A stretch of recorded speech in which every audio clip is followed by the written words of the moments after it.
our fan studios secured by DFWsecurity.com. This is Sean and RJ on 105.3 The Fan. Dallas had looked at the lead. Spin move and score for Luka. 37 in the game. Jalen Green and a save-in attempt is picked up by Luka. Oh, no. And he to Luka Magic. The hook shots. And with the Diggler on the call, the Mavs get the W over the Armpit. Good morning, Metroplex. This is the Hump Day edition of Sean and RJ. Bobby Belt and Choppy's chair for one more day here on DFW Sports Station 105.3 The Fan. And I was happy to stay up a little extra late for Dirk, the Mavericks, and Mark Cuban selling the team last night. Do you think Luka intentionally put up exactly 41 with Dirk in the booth, and it was like just a nice tribute for him? Yes. That's obviously going to take a backseat to the Mark Cuban stuff, but good to see the fourth quarter performance from Derek Jones and Kyrie Irving after Luka had really carried him for most of the game. And the Rockets remain winless on the road this year. So Dallas picking up the victory, that's a good thing, but obviously that's a sub-header to what we saw last night. Mavs trailed by 9, and Kyrie Irving in the first half, 2 for 11, 1 for 5 on threes, 0 free throw attempts. Second half, he scores 22, 6 of 11 from the field. He hit a three-pointer, and he sank all 9 free throws. He and Luka taking over. Derek Jones coming off the bench for the first time this year. Derek Lively was back, and look, this is why Mike Bassick is a sports beast. He was right about his big man over there on the other side, Baby Joker.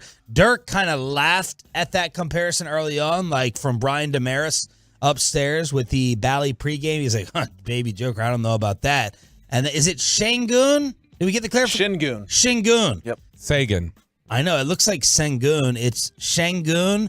Scores 31, 9 rebounds, 6 assists. This kid is nice. Mike Bassick with the full scouting report yesterday, and Houston looks fun. You are a Rockets fan, and you're like, okay, all 5 starters in double figures, 6 guys total. You got your veteran leadership there that I made fun of with Fred VanVleet, Derek Brooks. It was nice to see Derek Brooks foul out as he continues to be an absolute heel in the sports world. Dylan Brooks. I'm sorry. Who did I say? Derek Brooks. Derek Brooks. You had Derek Jones on mine. Dylan Brooks fouled out. Mavs win 121-115. And Luka is just absolutely spectacular. And Kyrie is still a showstopper. What did you think of Dirk on the call? Hey, I think he's always entertaining. It's funny. There's a little bit of as much as whenever these former players get in the booth, they like to show off their basketball expertise or whatever sport they were in. It does feel a little bit like you've let a fan sit in on the broadcast at times when he's there, which is fun. Like, I think he's a lot of fun. If he wanted to do that full time, I think he could do it. But there is sort of like a fan aspect there. I think he'd be a fun, quirky addition. Here and there, I think. You think it'd get old pretty quick? No, he would get smoother. He got smoother in the second half. It's a little hard to understand that big, deep voice. How much would he open up? It felt like he kind of emptied the bucket last night with all the stories with Devin Harris sitting there recalling everything. But man, just him dropping in with the take that with you and too little. It's just hilarious. I actually went back. Little man stayed up extra late, and I had to go back from the very beginning, so I did not miss any Dirk in the broadcast. But props for him for doing it. I don't know how many other all-time greats, if they're not full-time hires, just go and sit on their team's local call. But Dirk got it done last night. Before we get to Cuban, and let us know your thoughts on the Diggler sitting in, 877-881-1053. Peyton told me there was a little back and forth last night between Jason Kidd and Tim McMahon, one of the best in the business, and he is not shy for confrontation. Here's Kidd and McMahon when asked about Luka and Kyrie closing out games better this year than last. But that was a big thing you guys wanted to make a big deal about last year. But you're not making a big deal about it this year because it's going good, right? So write some positive shit. I just asked you a question. And I'm giving you a answer. You guys, there's all right to write positive stuff. People will read your positive. You don't always have to be negative, right? Like it's just the world's already negative enough, right? So let's see some positive stuff on some positive people that are doing their job on a nightly basis. You guys are making it a lot easier to do that this year. Well, we're only into this year. We can't go back to last year, right? Like that's the problem. Jeez, how emotional is that? He gets one game of Kyrie and Luka putting up double digits together in the fourth quarter. It's like, y'all wrote all your negative stuff last year. It doesn't hurt you to write positive. You can write positive stuff. What the hell was that? There must have been a little. Obviously, I'm not seeing his face there, but I'm guessing there had to be a little like wink at McMahon. A little bit, I hope. That just seemed a little very... laughing. I took it all like, it wasn't personal shots, but, he was a little upset, it seemed like. Man, so there's Jason Kidd getting a little worked up. It's not just one game, right? No. Okay. I mean, last night, the fact that he brings it up, they've played well together in the fourth quarter this year. It has not been a problem. Yeah. So Mavs get the W, but the bombshell that dropped before the game, Mark Cuban is selling a majority share of the team to the Adelson family.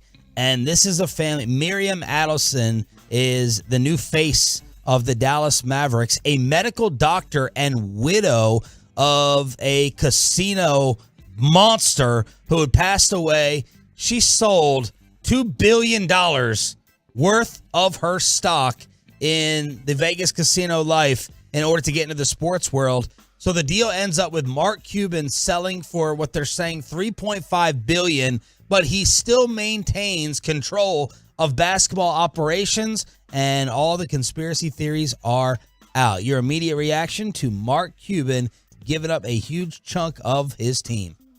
I never thought we'd get to the day early on in Mark Cuban's tenure, even a decade ago after they win the NBA title. I never thought we'd get to a day where, obviously we'll see how this particular transaction plays out, but where you almost feel a little bit like, okay, thank God he's not going to own the team forever. Like, I really thought that Cuban was one of these guys. He obviously had made his name as the super fan, the rich super fan who, it's like a movie script. Like, the super fan comes into a bunch of money, buys his favorite team, just changes everything up, shows up in T-shirts and jeans every day. And, like, that was, it was the dream. And he was such a fan favorite here for so long, and things turned so aggressively in the last decade or so. But I honestly thought he'd never give them up. I thought he'd never sell them. I figured this would be something that he would keep, or it'd become like a Jones family thing where it's like, no, this is staying forever within our family. And so the fact that he's selling is really surprising. It makes me think something else is up here. That like they're just, it feels like there's something off about this. It doesn't feel as simple as just, well, I'm ready to sell and I wanted some extra cash. Also giving up Shark Tank with that news coming out the same day. So I got all the theories written down. We got presidential runs. We have Mark just making a spectacular business deal. The number one thing I'm leaning towards right now, he's just finding the perfect partner to set up his dream of a casino entertainment district in Dallas for the next arena. He talked about it last year. This is the big dog in Vegas. A matter of time until gambling gets passed here. Put the infrastructure in place. Flip one switch as soon as gambling is legal in Texas. And Mark Cuban has his new arena in the middle of a casino where Peyton will be gambling his life away. I'll be season ticket holder. I don't think so. Yeah, if you don't gamble away all the money, whether it be at Choctaw or whatever, or, with Alabama CFP being above Ohio State in the CFP. But this is something, how you can tell that's the most plausible theory is that it's, some sort of gambling thing, or there's something tied into that. Is the fact that even on vacation, RJ Choppy was in the group text wanting to blow up and talk about it. NBA basketball. I know. Like, oh my gosh, I'm glued to this pregame show. They're not talking about the sale. What do you think's happening? It's like, we can't get you to watch a game. You're watching a Bally pregame with this intensity. I know. That probably is a great point. That's the nail in the coffin towards this being something with gambling and entertainment. Do you think he's like really bummed he wasn't here to like kick around this conspiracy theory today? Let's not take it too far. So 57%, if you do the numbers, would be going to the new owner of the Dallas Mavericks, Miriam Adelson. 877-881-1053. Need your theories, your reaction to it on the truckwreck.com text line. We have Peyton versus Bobby with the latest college football playoff rankings and the Dallas Stars getting it done last night as well. The Hump Day edition Hump Day of Sean and Roberto. Just getting started. Glad you're waking up with us right here on The Fan. Coming up in the next.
And this is Robertson to the net. Pavelski.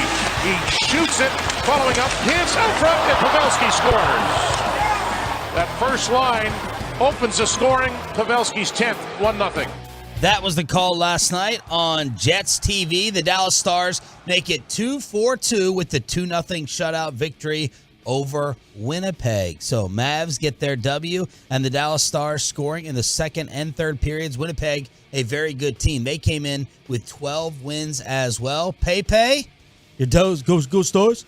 Go Stars getting it done. The Stars bounced back. You know, it was a bad loss on Friday against the Flames. You know, you got to beat up on the Flames. But no, it was a good win. You know, the Stars continue to keep pace with the Avalanche for first place in the Central. But it's still early on this season. But no, they look good, and they look good on the road, too. Hamster? Yeah, what he said, and also Jake Ottinger, just with the shutout, fantastic. Yeah, that's all great. And you beat up on a team named Winnipeg, which sounds dangerously close to something that you thought Luka had done to somebody. So. Sagan and Pavelski ended up scoring for the Stars. So next up for Dallas, they're going to be visiting Calgary tomorrow. And then you go and look at the NHL standings because this is a playoff team. The Stars are behind Colorado by 2 points in the Central Division. Colorado is in first in the Central. Vegas is in first in the Pacific. And the Boston Bruins are tied with New York with 31 points in the Eastern Conference. So that's how things are looking on the ice for your hockey team. College football playoff rankings with the bet taking place. Peyton Russell putting his chest out there saying that Alabama it was Alabama versus Ohio State, correct? Yeah, he said Alabama would be ahead of Ohio State, and he was just so certain about it and was like, hey, what do you want to bet? What do you want to bet? I'll bet you whatever. This is a man who won't buy queso, but he was like, I feel confident enough to bet whatever. He's on a bad losing streak. He's on a bad gambling losing streak after taking the girlfriend to the casino. Here are the latest rankings. The Georgia Bulldogs coming in at number 1. Number 2, the Michigan Wolverines. Washington coming in at number 3. And Bobby, I think you were correct about Florida State still keeping their spot up top. The Seminoles are number 4 with Oregon 5 and Ohio State number 6. I think this was the exact order of 4 that I put it in the other day when we talked about it. That would be yesterday. I am the CFB hamster as well. I am on all of that. But I'm very glad that they kept Ohio State above Alabama. To me, that was just Ohio State is clearly one of the 3 best teams in college football. Like, I think that that's impossible to argue, and I don't think you can punish them so much for losing to one of the other 3 best teams in college football. It's the argument that a lot of people would have had, including Peyton, would be that, well, like, Alabama's still in control of their own destiny. Ohio State is not. Like, and that's the difference. That's why the CFP is going to have to grant them a higher position standing. But to me, if you put Ohio State and Alabama on a football field right now, Ohio State wins the game by double digits. Ohio State over Bama by double digits? Yep. Okay. Ohio State 6, the Longhorns at 7, Alabama 8, Missouri 9, Penn State 10. So Georgia, Michigan, Washington, Florida State, Oregon, Ohio State, Texas, and Bama. Now, I always ask a 2-part question. I'm sure you just conveniently took the one that made you look more correct. That's what I do. How will it be? How should it be? Was this your how should it be rankings? Or you said this was how it would be? No, I think this was my how it will be. My how should it be, I said that, like, Ohio State should be in the top 4. But they're not going to be. And that's as somebody who tried to disrespect Ohio State consistently throughout the year and say that they weren't good enough and that Kyle McCord was trash at quarterback and that you couldn't put him up there because of that. They have no quarterback and their head coach is an idiot. But the fact of the matter is that Ohio against the world. It is. And that's the thing is that you got that victory against Notre Dame that we heard there. You had the impressive victory over Penn State. I mean, Marvin Harrison Jr. doing what he did against one of the best defenses in the country. And then they lose a very close game to Michigan. It's hard for me to say that they don't belong in the top 4 of the country. What about Florida State? I don't think that they're one of the best 4 teams. I don't know how you go about punishing them after losing their starting quarterback. This gives me, feels of Cardale Jones back in the day with Ohio State going in with the backup quarterback.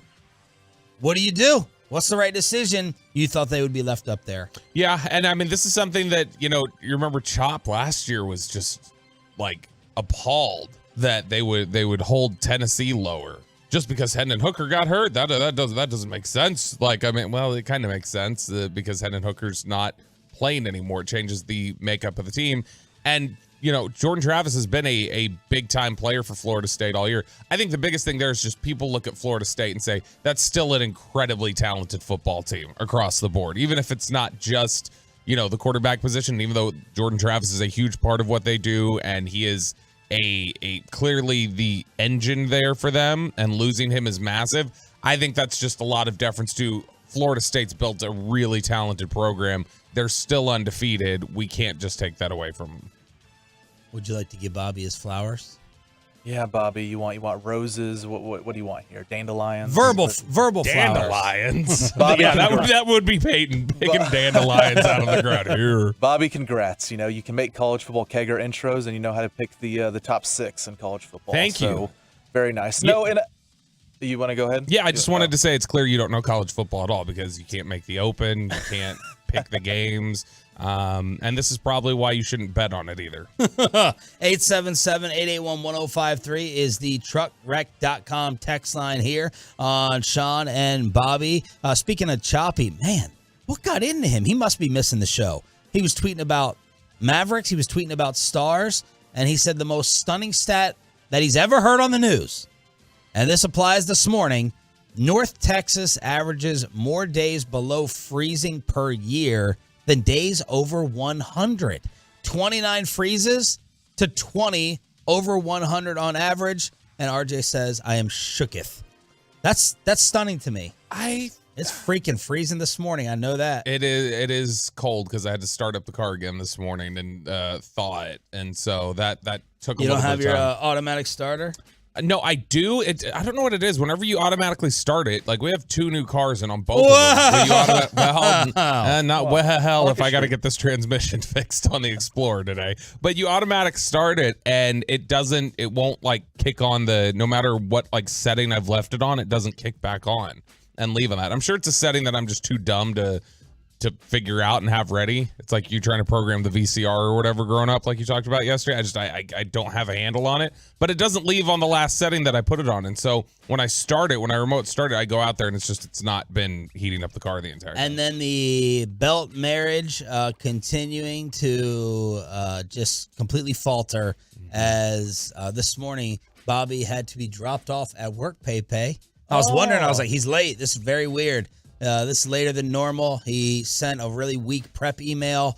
He spent more time trying to get a chicken wing advertisement than do show topics. And now he's barely walking in before the program starts. What is up? He had to, after sleep scolding his wife the night before at midnight and waking her up, had her drop you off this morning. Yep, had to wake her up at 4:30 and say, hey, you're going to have to take me in because she wanted me to take the Explorer this morning. Well. And because she's got to run around. Jacob's got to take a driving test today, and he's got to do it in the car instead of the giant SUV. And so as we had pulled in last night, I had seen something popped up on the dash, and I was like, hey, okay, I'll look at that in a sec. And I went off, and I didn't really look at it that closely. Well, when I started the car, it was there this morning. It was a little wrench.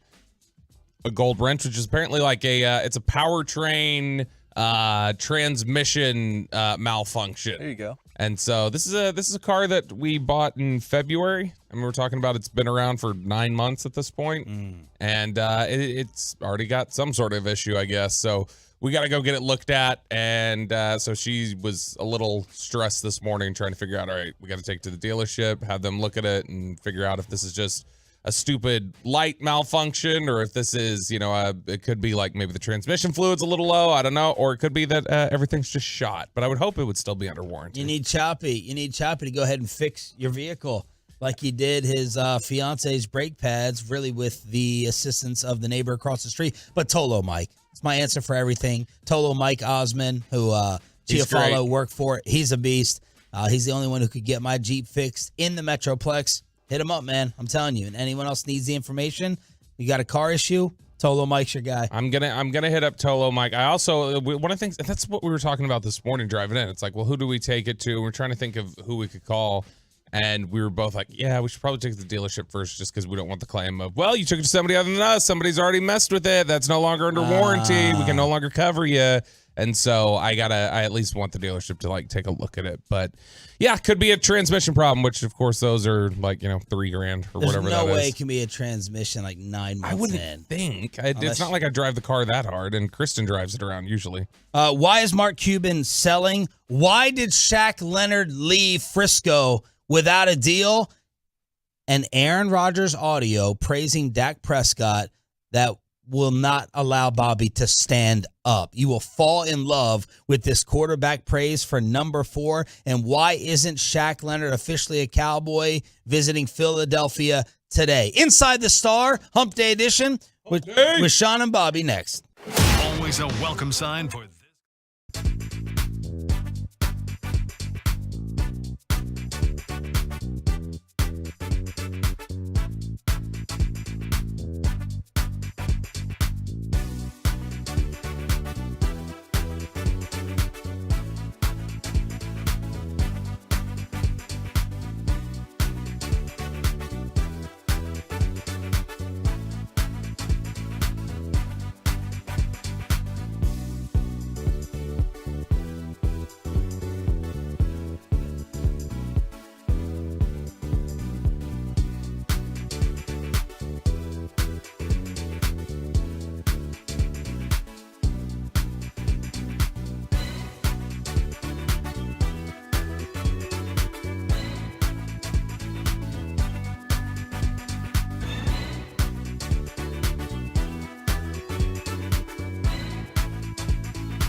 in studio, secured by DFWsecurity.com.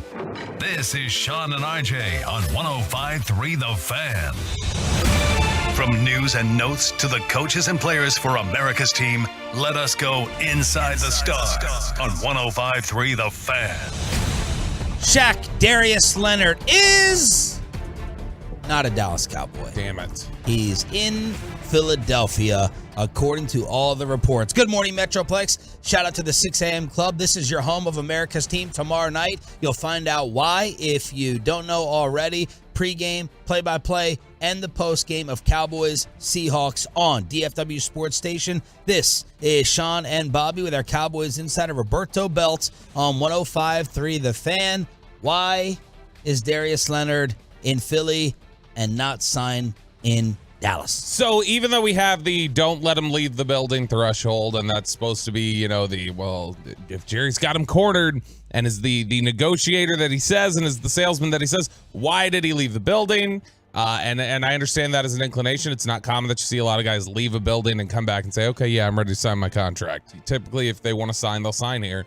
But it sounds like there is a absolute determination on Shaq Leonard's part to take his visits. Like, he wants to see what all's out there. So this is something where the more you listen, it sounds like Dallas is, and I think this is what Jerry was referring to yesterday about the competitiveness financially. It seems like, or sounds like when you talk to people, that Dallas can either offer the same or more money than Philly, and would. Like Dallas is not going to be outspent here, if that's the question. So what it comes down to is, how much does Shaq Leonard just want to be a Cowboy? Because everything on the table should check in Dallas's favor, other than, of course, if you're saying, hey, this is all about a Super Bowl for me, he may look at it and say, look, Philly's got the inside track to being the number 1 seed and having home field advantage. Dallas would be a wild card team. We're talking about playing every playoff game on the road potentially. And so that could be a big factor for him. Maybe he's a big fan of Nick Sirianni. He trains a lot with Devontae Smith, is very close with him. And so these are the sort of things that he's likely weighing, but he wanted to take his visits, and he was determined to do that, so he will go on to Philly. And Zach Cunningham suffered a hamstring injury. We talk about needs, availability, playing time. How much playing time and how much is going to be on the field on third down for Dallas versus Philly, or for Pittsburgh, or for Cleveland, or for Buffalo, or for Chicago, or any of these other teams that could be in the mix. Yeah, I think if he comes here, he's not coming off the field. I don't think he's coming off the field ever. And so, or as little off the field as Damone Clark would. So you're talking probably 90% of the snaps that he'd play here. But in all likelihood, he's probably doing the same thing in Philadelphia. Philadelphia has been looking for linebackers all season too. That was one of the areas they really got hit hard during the offseason when they lost Kaiser White and TJ Edwards and other guys like that. And then you just mentioned, injury issues have cropped up for them. Dallas, who signed Rashaan Evans a couple weeks ago, that was a guy who was in Philly that Philly was trying to make work earlier this season before they let him go. So they've been in the same sort of spot, looking for better linebacker play, looking for better linebacker depth. So it's a unique position to be in, where Dallas and Philly could both equally probably use this sort of linebacker depth and use this sort of a player. So the opportunities will be the same, I think, in terms of playing time. Run defense for Philadelphia has been what? It looks like they've been exposed a little bit over the past few weeks. I'm looking at the amount of the amount of yards that the Cowboys give up per game. They give up 109. Philly only allows 85 yards on the ground. Unless I'm reading this incorrectly, it looks like they have the third best run defense in the league in terms of yards per game allowed on the ground. So total yards, they don't allow a ton. It's the efficiency, which is not as solid. They're they're middle of the pack roughly. The biggest issue, we saw it with Philadelphia a couple weeks ago when Dallas went in and played them. Their biggest issue is their secondary. That you can really throw the ball on them if you want to pressure them. But the efficiency in the run game has not been great. Dallas's run defense, like we've talked about before, Brian and I were discussing this on Love of the Star last night. The biggest issue with Dallas on run defense is the fact that it's not that they don't have players. Like in the past, you've gone, you don't have the athletes, or you don't have the guys who can make plays. You don't have the talent base at linebacker, or you don't have the talent base on the defensive line or whatever else. The talent's there for the Cowboys on defense to play the run well. they make stupid mistakes a lot of times. Like, they just have bad reads. They don't get in their run fits very well. They don't stick to their keys. It's almost their anticipation and their run defense IQ that's a bigger problem. It's just filling the wrong gap and stepping in the wrong spot. When they're hitting all that, when they're guessing right, I guess you could say, then they're really, really good against the run. The problem is that it feels like a lot of times they're doing just that. They're guessing. So the positive is this was always predetermined. Shaq Leonard was going to take his other visit or other visits. The negative is we're all hoping that this got done, and you hope that raccoon face Nick Sirianni doesn't somehow convince with Bradley Cooper sitting there, come on over here. As Bradley Cooper said, he would trade an Oscar, a clean sweep at the Oscars with his next film for an Eagles Super Bowl trophy. Yeah, okay. Well, you don't have to worry about winning any Oscars anyway, Bradley. You don't have those to trade, I don't think. He's really good. I hate that I like him so much as an actor. He's good, but he's not winning an Oscar. Like, he's not winning an Oscar anytime soon. Does he not have it now? He just doesn't, like, more and more of his roles You don't think lately. he has any Oscar-worthy performances? No, I think he does from back in the day. Like, lately, all of his role choices have been fluffy to me. Like, he's not stepping Like into what? any more of the Chris Kyle stuff or anything like that. That's what I'm saying. Like, you're not seeing him do American Sniper. You're not seeing him do Silver Linings Playbook anymore. Or what was the casino one where he looked like Mike McDaniel walking to the Dolphins press conference? American Hustle. What about the one with Gaga? Yeah, no, but that was like, I mean, we're talking about like 5 years ago. I'm talking about the stuff he's done like post-COVID. I don't know. I think COVID changed Bradley Cooper. I think that's my biggest takeaway. But do you know this movie Maestro that everyone's talking about? No, that one I don't know. Okay. Like, I haven't seen it yet. That's what people are like, oh, it's going to be a clean sweep. I think it's coming out on Netflix or something. I'll see that in AMC Theater, Sean. Thank you. If it'll be put in there, I'll just show up to AMC Theater, and if it's there, I'll watch it. On Shaq Leonard, though, specifically, you mentioned in like the, Philadelphia winning the Super Bowl or Philadelphia being a contender.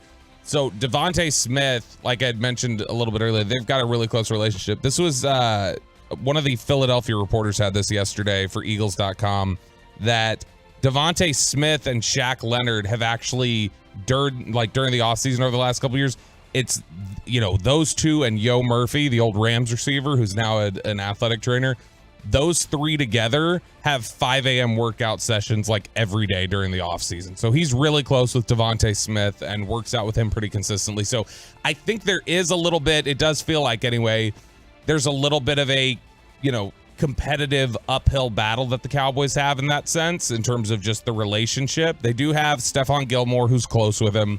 Gus Bradley is a fan of Shaq Leonard, and he's really close to Dan Quinn. That might be able to help you. But there is a serious connection there to Philadelphia, and they do right now have the advantage in terms of, the more favorable path to a potential Super Bowl. And if that's what matters most to Shaq Leonard is the path and the ease, then, the amount of playing time being about the same, the money probably being about the same, it may just be something that you're working uphill against a little bit. All right, let's get to the audio that absolutely blew up yesterday. I went home.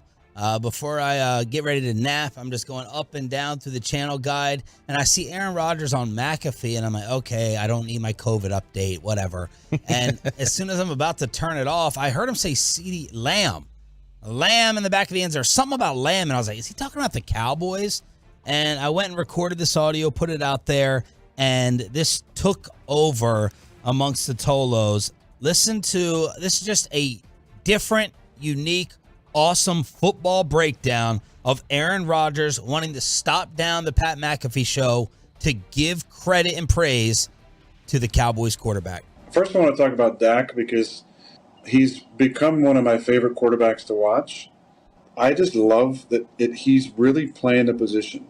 What I mean by that is I'm watching him make Ringo calls. So that's protection adjustments against these crazy looks and picking things up. I'm watching him, bring the tight end back in against the zero pressure and throw an old concept we used to run for a touchdown to CeeDee Lamb in the back of the end zone. I'm watching him use his cadence beautifully and get into this rhythmic, here we go, into like dummy, using it as a dummy sometimes, doing it twice, into like other cadences.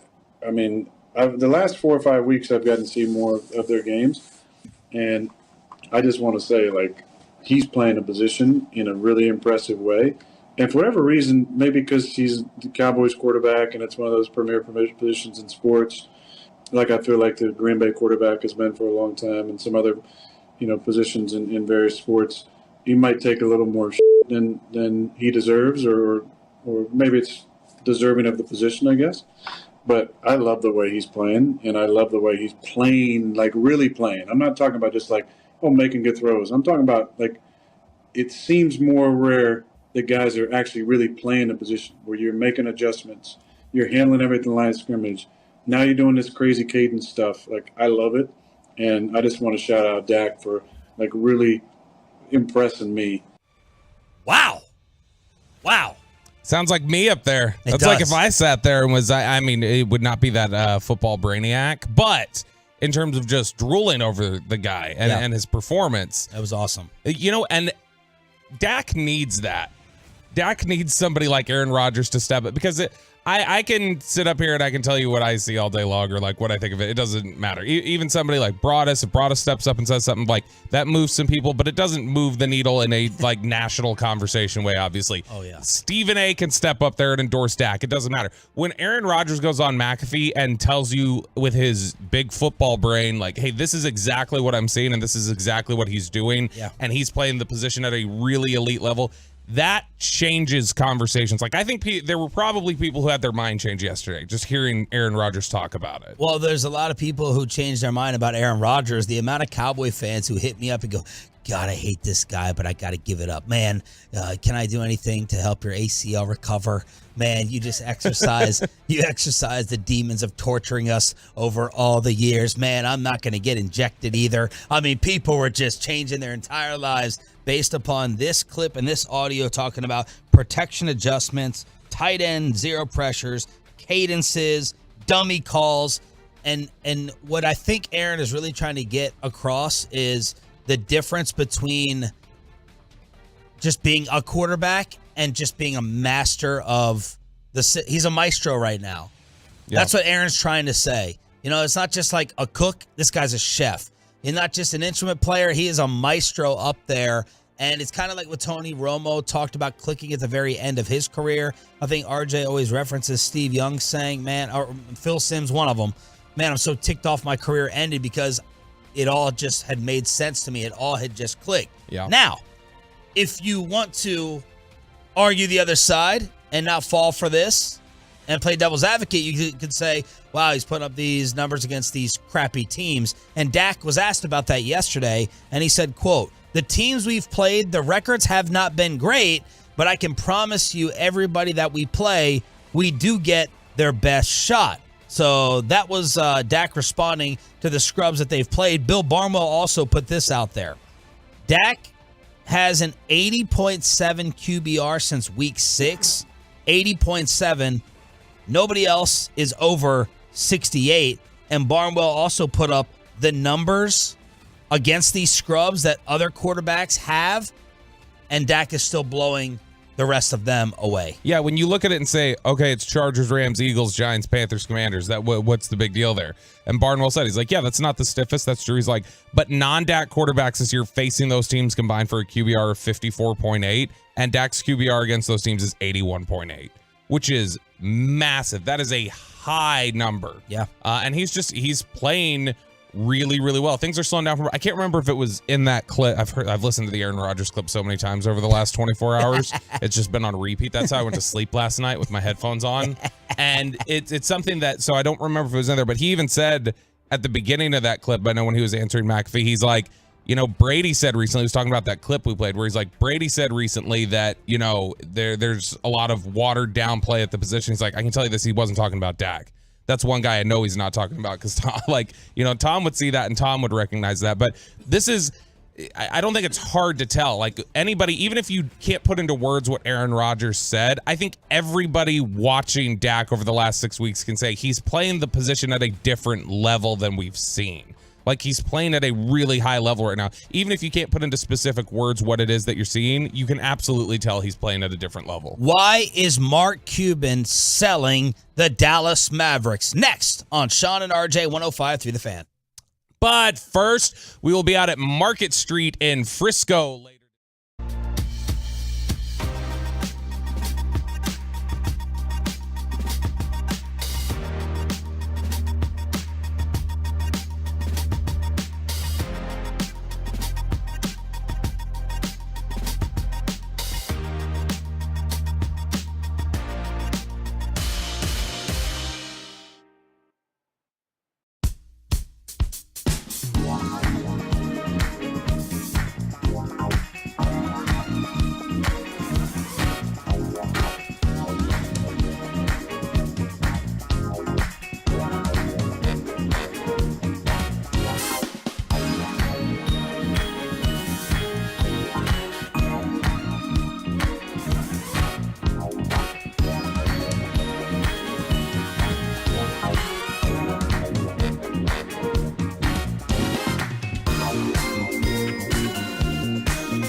Dallas in front. They surge in front.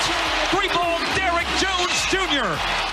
Follow on the call. More importantly, Dirk was on the call last night on Bally Sports. The Mavericks get the win over the Rockets, who have something fun building there with Ime Udoka in the armpit. 121-115. Luka was a monster. Kyrie was huge in the second half. And Derek Jones dunks in transition, hitting a big three. He comes off the bench. You had Lively back, being a little bit of a defensive force underneath, and the Mavs respond to that loss against the Clippers, 121-115 after being down 9 points in the third quarter, 41-9-9 for Luka. But the big story that broke before the game is that Mark Cuban is selling a majority stake of the Mavericks to Miriam Adelson.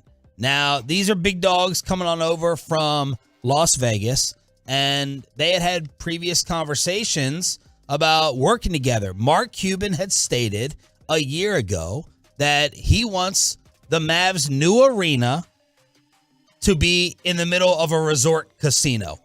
That was his vision for the future of the Mavericks arena. And yesterday, he was able to pull off this deal for about $3.5 billion and maintain control of basketball operations.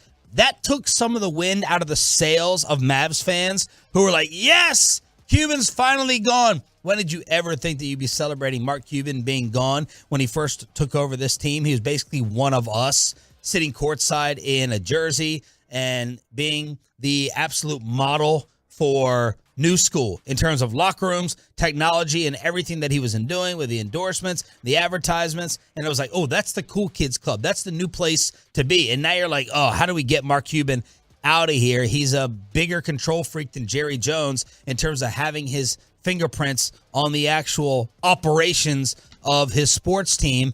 Well, that apparently is not going away anytime soon. So some Mavs fans are disappointed over that, and then the theories started to fly over why this is actually happening.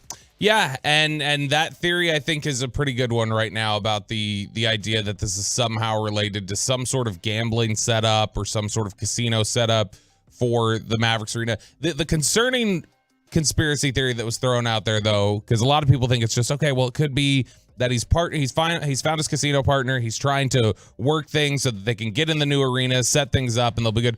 The concerning conspiracy theory that was out there yesterday was that no. Their solution to this, to get them in this casino or whatever else, is they're moving to Las Vegas now. Yeah. That these will be the Las Vegas Mavericks. Dallas is losing the Mavs. That's one of the big conspiracy theories out there. I saw that, positioned by a few different people.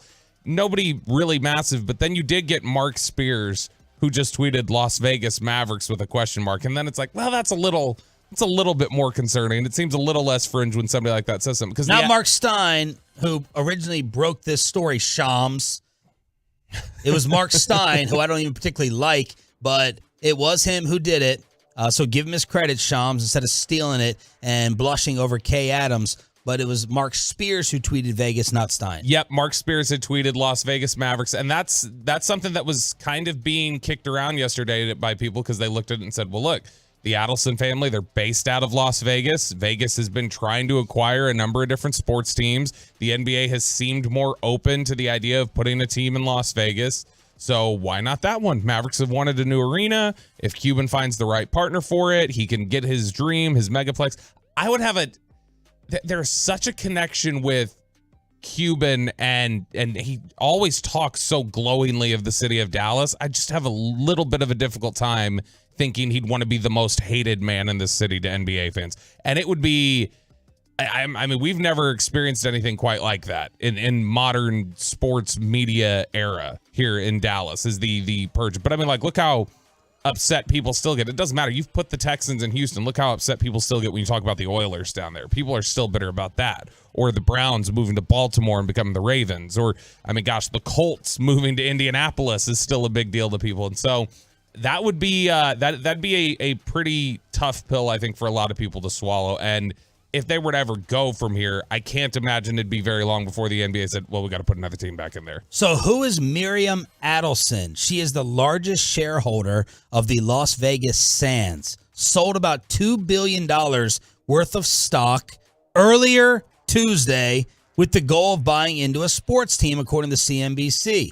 So she's coming in here at about $3.5 billion. The Mavericks were last valued by Forbes at about $4.5 billion. Was it you who texted that Mark Cuban was giving this up at a discount? No, that was Choppy last night. Again, like Choppy, the most interested he's ever been in NBA stories when gambling and money changing hands is involved. But no, Choppy mentioned last night, like, hey, the Suns sold for like over $4 billion. How come Dallas is going for $3.5 billion? We got to be at least worth as much as the Phoenix Suns are. But my question is, how much of it is? That's not the whole thing, though, right? If 57%. That's the thing. Is that that's the only reason why I think it's a little bit different is because like Cuban is still he's not giving up everything. He's still keeping a stake in the team, and he's still in charge apparently in terms of basketball decisions, which is a little wild because the whole idea of Mark Cuban having the thumbs up on basketball decisions was because he was owner. It wasn't like he had this big basketball background that put him in place there. Yeah, that part sucks. It'd be a little bit like, if Jerry were to sell controlling interest of the Cowboys and then they're like, but we're going to keep Jerry on to make all the football decisions. Imagine the whole city is rejoicing and setting up parades and popping champagne bottles, and then it's like, oh yeah, Jerry's still going to be the general manager, and you're like, dang. Yeah, dang. Now what I'm waiting for is and this will come up, Miriam Adelson is a heavily involved political individual. Yes. And this is conservative. Yeah. And this will be a discussion. And we're going to see the Donald at the AAC a lot. either direction that it would have been. I'm not joking. She was a big Trump donor. She absolutely. If you go look at her Wikipedia page, one of her first pictures like on her page is her handing a menorah to Trump. And so this family, the Adelson family, has been very politically involved, and I think this would be a story regardless of which side they donated to, but just in the fact that this is a very heavily involved political individual, and I wonder how that's going to be received when that becomes more common knowledge to the average Maverick fan of just like, do you want somebody who's that political owning your team? Here in Texas, it's probably going to be thumbs up. It'll probably be thumbs up, and I'm not saying that it would be, but just in general. I know Texas is becoming more blue, but Cuban Cuban has been a political individual, no doubt. But not even to the extent probably that the Adelson family has been, and so this is definitely going to be a talking point, I think, for people, over time. Like I wonder. Just on a small level, like if Miriam Adelson owned the team 1 year ago today, do they trade for Kyrie Irving? I don't know. Like, is she ideological to the point that it impacts her basketball decisions? Right. And maybe that's why she's saying, Mark Cuban, you're still in charge of this. I just want to own it. Adelson is the 5th richest woman in the world. She inherited about 56% of Las Vegas Sands when her husband died in 2021. And Cuban has been talking about the new arena. Does Cuban know? Is this a formality, guys? I don't know this. Choppy would know. Truckwreck.com text line would know. Is it just a formality that gambling is going to become legal here? Y'all believe that? Yes. Marijuana and gambling, it's just a matter of time? Yes, I think that's both. Although, again, you say marijuana and gambling. That was something that Sheldon Adelson, her late husband, was very famous for fighting against, was the legalization of marijuana. So that's the, maybe she's coming here to lobby as well. But no, I do think that gambling is eventually something that is going to come to Texas. It's just one of those, I think you make a good point in terms of the comparison there with marijuana, where it's 20 years ago, it's super taboo as something to talk about, and now it's become a little bit more like, well, it's just a matter of time. Our boy Neie Scruggs got some confirmation from Cuban. I didn't see anyone else talk to Mark. Is this a real account? Let me see. It is. Well, I don't see Neie following me back on here. I don't know if I'm happy. You know what? I'm not going to read what he reported out of petty. No, I'm just kidding. Mark Cuban confirmed to Neie, Mavs will not relocate to Vegas. On the Sands Corporation, he said, coming in to upgrade and hopefully build a new arena, which will hopefully be a Venetian-like resort here in Dallas. That's the goal. And Cuban said, I will still run basketball ops. So that's Neie Scruggs getting some comment from Cuban that nobody else was able to last night. 877-881-1053 is the truckwreck.com text line, and we got a Tolo text coming in saying, just remember, Rangers management changed as you saw Ray Davis take control. Cuban might be in control until the deal is finalized and for a bit after. Just a thought. Would make some sense. But I mean, this is also, like, do you think this is, because he's always been such a fan, Cuban, and this has always been his obsession. I had heard he's been waning, though. I'll throw out the different conspiracy theories. Hit me. I gathered them all up last night. Y'all tell me what you think. Gather the theories. One, Mark is running for president. Now, he had said last year his family would disown him. But he has to give up Shark Tank. He's got to give this up. Mark is running for president. Number two, he needs money. Bassick has floated out some theories, like, are the Mavs going to go over the luxury tax? Are they going to live in the luxury tax? Why aren't we just blowing teams out of the water like Golden State and buying a championship like some have accused the Rangers of doing? So maybe he needs some money. Mavs are moving to Vegas. We've talked about that. He's been ready to step away. Someone texted me this a month ago who I really, really trust. Like, the fandom probably isn't at the all-time high that it was when he first took over. You're getting older. Do you still want to go through? He's been through a lot of controversies and scandal here as the owner of this team. Oh, yeah. Is Luka Doncic going to eventually move away? Do you sell for the highest evaluation while you have Luka and Kyrie and a nice start to your season? So maybe he's just gotten a little tired. What about that as a conspiracy theory? He recognizes Luka's not coming back here. I'm bailing while there's still value in this basketball team. Jake just texted that in. Yeah. This sets up infrastructure for the Texas gambling green light. That's RJ's theory, Mike Fisher's theory as well. Or, gentlemen, he just made a great business deal, period. The guy got $3.5 billion, and he's still in control of the basketball team, the basketball operations. That's his dream. Jerry gets the rap. It's really Cuban, who is Jerry Jr. There's two Jerry Jr.'s in town. This one, on the basketball side, just really wants to interfere and be known as a hoops guy. That could be the reality. But when you look at all of those theories, which ones make the most sense when you then couple it with the news we got that he's also leaving Shark Tank?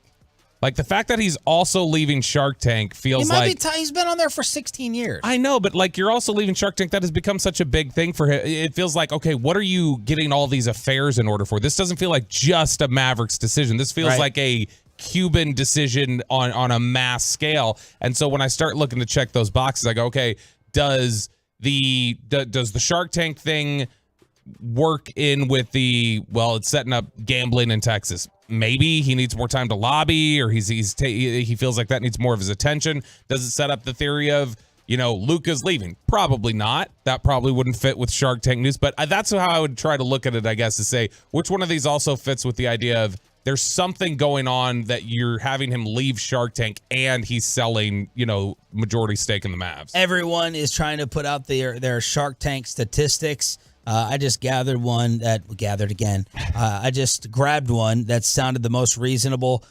85 deals on Shark Tank, invested $29 million. I saw one tweet that said he hasn't made $1 off Shark Tank. And I was like, really? I'm not going to cite that one. But the notable investments, Dude Wipes, Rugged Maniac, 1031 Productions, Nuts and More, and Game Day Couture. So those are some of the Shark Tank ideas of Mark Cuban saying one more season. But he did pass on Scrub Daddy. He passed on Scrub Daddy, and that's one of the best tools out there in the kitchen. And so the wife bought one of the Scrub Daddies. I actually should have bought it for her for Christmas. That would have been a good idea.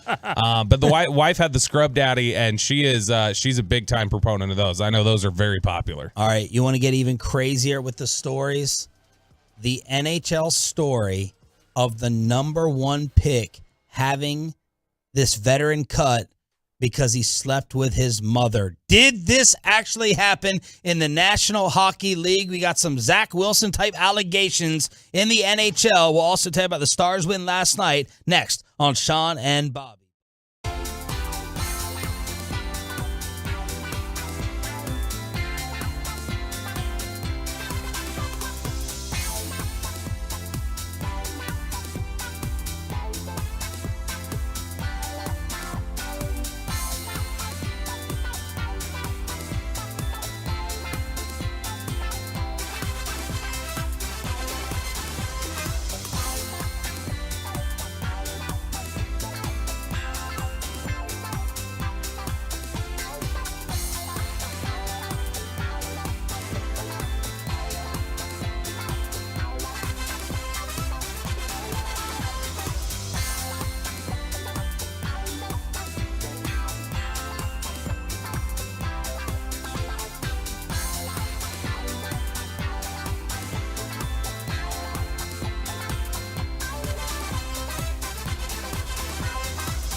Just announced that Classic Chevrolet and Grapevine is the one-time Trailblazer offload. A limited supply of excess new Trailblazer models will be sold directly to the public for below market value. See them all today at ClassicChevrolet.com. Do not wait. The best ones do sell fast. Classic Chevrolet, find new roads. And this is Robertson to the net. Pavelski. He shoots it, following up his out front, and Pavelski scores. That first line opens the scoring. Pavelski's 10th, 1-0. In a matchup of two top 10 goalies in the National Hockey League, Jake Ottinger gets his first shutout of the season. The Stars beat the Jets 2-0. Jets TV with the call. So a mini sweep for the Metroplex last night with the Mavs over the armpit and the Stars getting this W. Stars killed off 2 5-on-3 power play opportunities in this game. Joe Pavelski is not slowing down at the age of 39. Spits and suds. His goal, yes, spits and suds, always there for your hockey fix with our boss Gavin Spittle and guests galore. So Pavelski scores to make it 1-0. That made him the first Stars player this year with 10 goals and 20 points. So 20 games, 20 points for Pavelski. Picking up where he left off in the playoffs last year, of course, after he got that, wicked hit that kept him out for a little bit. He played insane during that playoff run and just has continued to pick it up. I'll never forget his redirections. He's the LeBron of hockey. That's what I'm going to call him. The 39-year-old who has no business playing at the level that he is. He's not quite LeBron, but it's at least very impressive doing what he's doing at the age of 39, especially on an endurance sport like that. Like I don't know about you. Like I remember Addison was doing hockey for a little bit at one point. Like she went to a hockey camp or something. And I just remember actual hockey. Oh. And I remember it was like something like the Stars Center was putting on during the summer or something like that. I remember when she got done with the first day of just like light work or whatever, she and all the other kids took off their helmets and they were drenched in sweat and had these red faces, and it'll take a lot out of you. I don't think there's any worse sports sweat than hockey sweat. Oh, dude. You go into an ice rink or a hockey practice. I have not been in the Stars locker room, but I can't imagine there could be any worse sports stench than that. Yeah. Baseball socks, cleats, yeah. But, hockey sweat, pads, heck no. And it's all trapped inside those sweaters and everything else. And, man, it's gross. But the story that took over the National Hockey League yesterday centers around the Chicago Blackhawks who waived Corey Perry. Corey Perry is 38 years old, right? He's brought over for a veteran presence. He's one of these leaders in the locker room that you want for your brand new number 1 pick. RJ and I have been talking about, number 1 picks in hockey. They pan out, they hit, and this is the latest one in Chicago, who now is mixed up in a possible scandal. This is Connor Bedard, number 1 pick, 2023, and the theory, the stories, the rumors out there are that the Blackhawks had like a mom's night or a mom's weekend. Yeah, they did. And these mothers got together for like a 2-night stay, and there's allegations and rumors out there that Blackhawks veteran Corey Perry got with Connor Bedard's mom. And 2 days ago, a buddy of mine texted me, and he's like, Corey Perry is about to get cut for hooking up with Connor Bedard's mom. He's about to get released. And yesterday, the Chicago Blackhawks waived him for unacceptable conduct and the internet absolutely blew up. So when I first saw this story, it was because I saw Delonte West trending. And I was like, what's up with Delonte? Is he out on the streets? Is he recovering okay? What's the deal with him? And no, it was the Delonte mom allegations from back in the day that everybody was comparing this hockey story to. Wow. Man, she's attractive. I'm taking a look at her right now. She's definitely attractive. Like Zach Wilson's mom? I think Zach Wilson's mom is better looking. Let me remind myself very quickly here. But this is she's what the children refer to as an MILF, a MILF, okay. Sean. That's what I would say. I'll take a little sip. Yeah, I bet you would, Peyton. I think I take Zach Wilson's mom slightly ahead of Connor Bedard's, but attractive nonetheless. I could see how this would be a plausible theory. The Blackhawks alleged that Perry engaged in conduct they described as unacceptable, saying it was in violation of both the terms of his contract and the team's internal policies that are intended to promote professional and safe work environments. They did not detail what allegedly happened. I know the boss man, the Hockey Hawk, is listening. I don't know Corey Perry's background or reputation. I don't know whether it's a sterling one. I don't know whether it's totally clean. Does he have any past infractions or team drama that he's been involved with? All this forced the Blackhawks general manager to step to the podium and address the rumors and the situation. Here's Chicago GM Kyle Davidson. As this is an individual personnel matter, I will not be able to disclose any details related to the initial reporting, investigation, or the findings. However, I do want to be very clear on this one point. This does not involve any players or their families, and anything that suggests otherwise, or anyone that suggests otherwise, is wildly inaccurate, and frankly, it's disgusting. Whoa! Wildly inaccurate and disgusting. Yeah, that's exactly what I'd say, too, if I was trying to cover up that one of my players had hooked up with my future, star franchise cornerstone's mother. And now we get to the topic on the truckwreck.com text line at 877-881-1053. Let's just say this happened. Let's just say, hypothetically, it happened. You're the general manager. Connor Bedard comes to you. He's devastated. He's broken. He's crushed. Mm-hmm. What do you do? I can already see RJ Choppy saying, tough, get over it. Relationships happen. You're not going to run my team because you don't want someone hooking up with your mom. Tell your mom to go ahead and get her stuff in order. I can already see Choppy taking Corey Perry, the veteran player's side. I know it. I feel it in my veins. I know it in my blood. Because Choppy would sleep with the kid's mom. That's why. Hey, not now. He doesn't want punishment. Yeah, not now. But I'm saying if he was in the same position, Choppy would not want to be released from his job. That's why. He would just, his skin would crawl at the idea of this NHL rookie causing me to cut a veteran that I brought in who may or may not have a sterling reputation in the league. Let's what do you do as the general manager, Tolos? That is what I'm asking you, and that's what I'm asking all y'all here in this room. Think about this 18-year-old, RJ would say, this 18-year-old punk not going to sit here and run my team. Think about if, look, we all recognize how attractive Luka's mom is, right? Like I did on draft night. That was a big discussion point. If we had heard during the season that JJ Barea or somebody had potentially hooked up. Could have just said a teammate. Whoever, fine, a teammate. Yeah, see, JJ's married to Miss Puerto Rico. Okay, I was thinking a veteran, an older teammate. I was just trying to think of who was older on that team. Whatever, a veteran teammate. Jan Mahimi. They sign in. they signed 39-year-old veteran X to mentor Luka. Boban. And then we find out that they hooked up with Mrs. Doncic. Are we blaming the Mavericks if we say, yeah, we had to cut that guy? I think everybody gets it and goes, this is the future of our franchise. It's much more important to keep him happy than the guy who's on his last legs. I agree.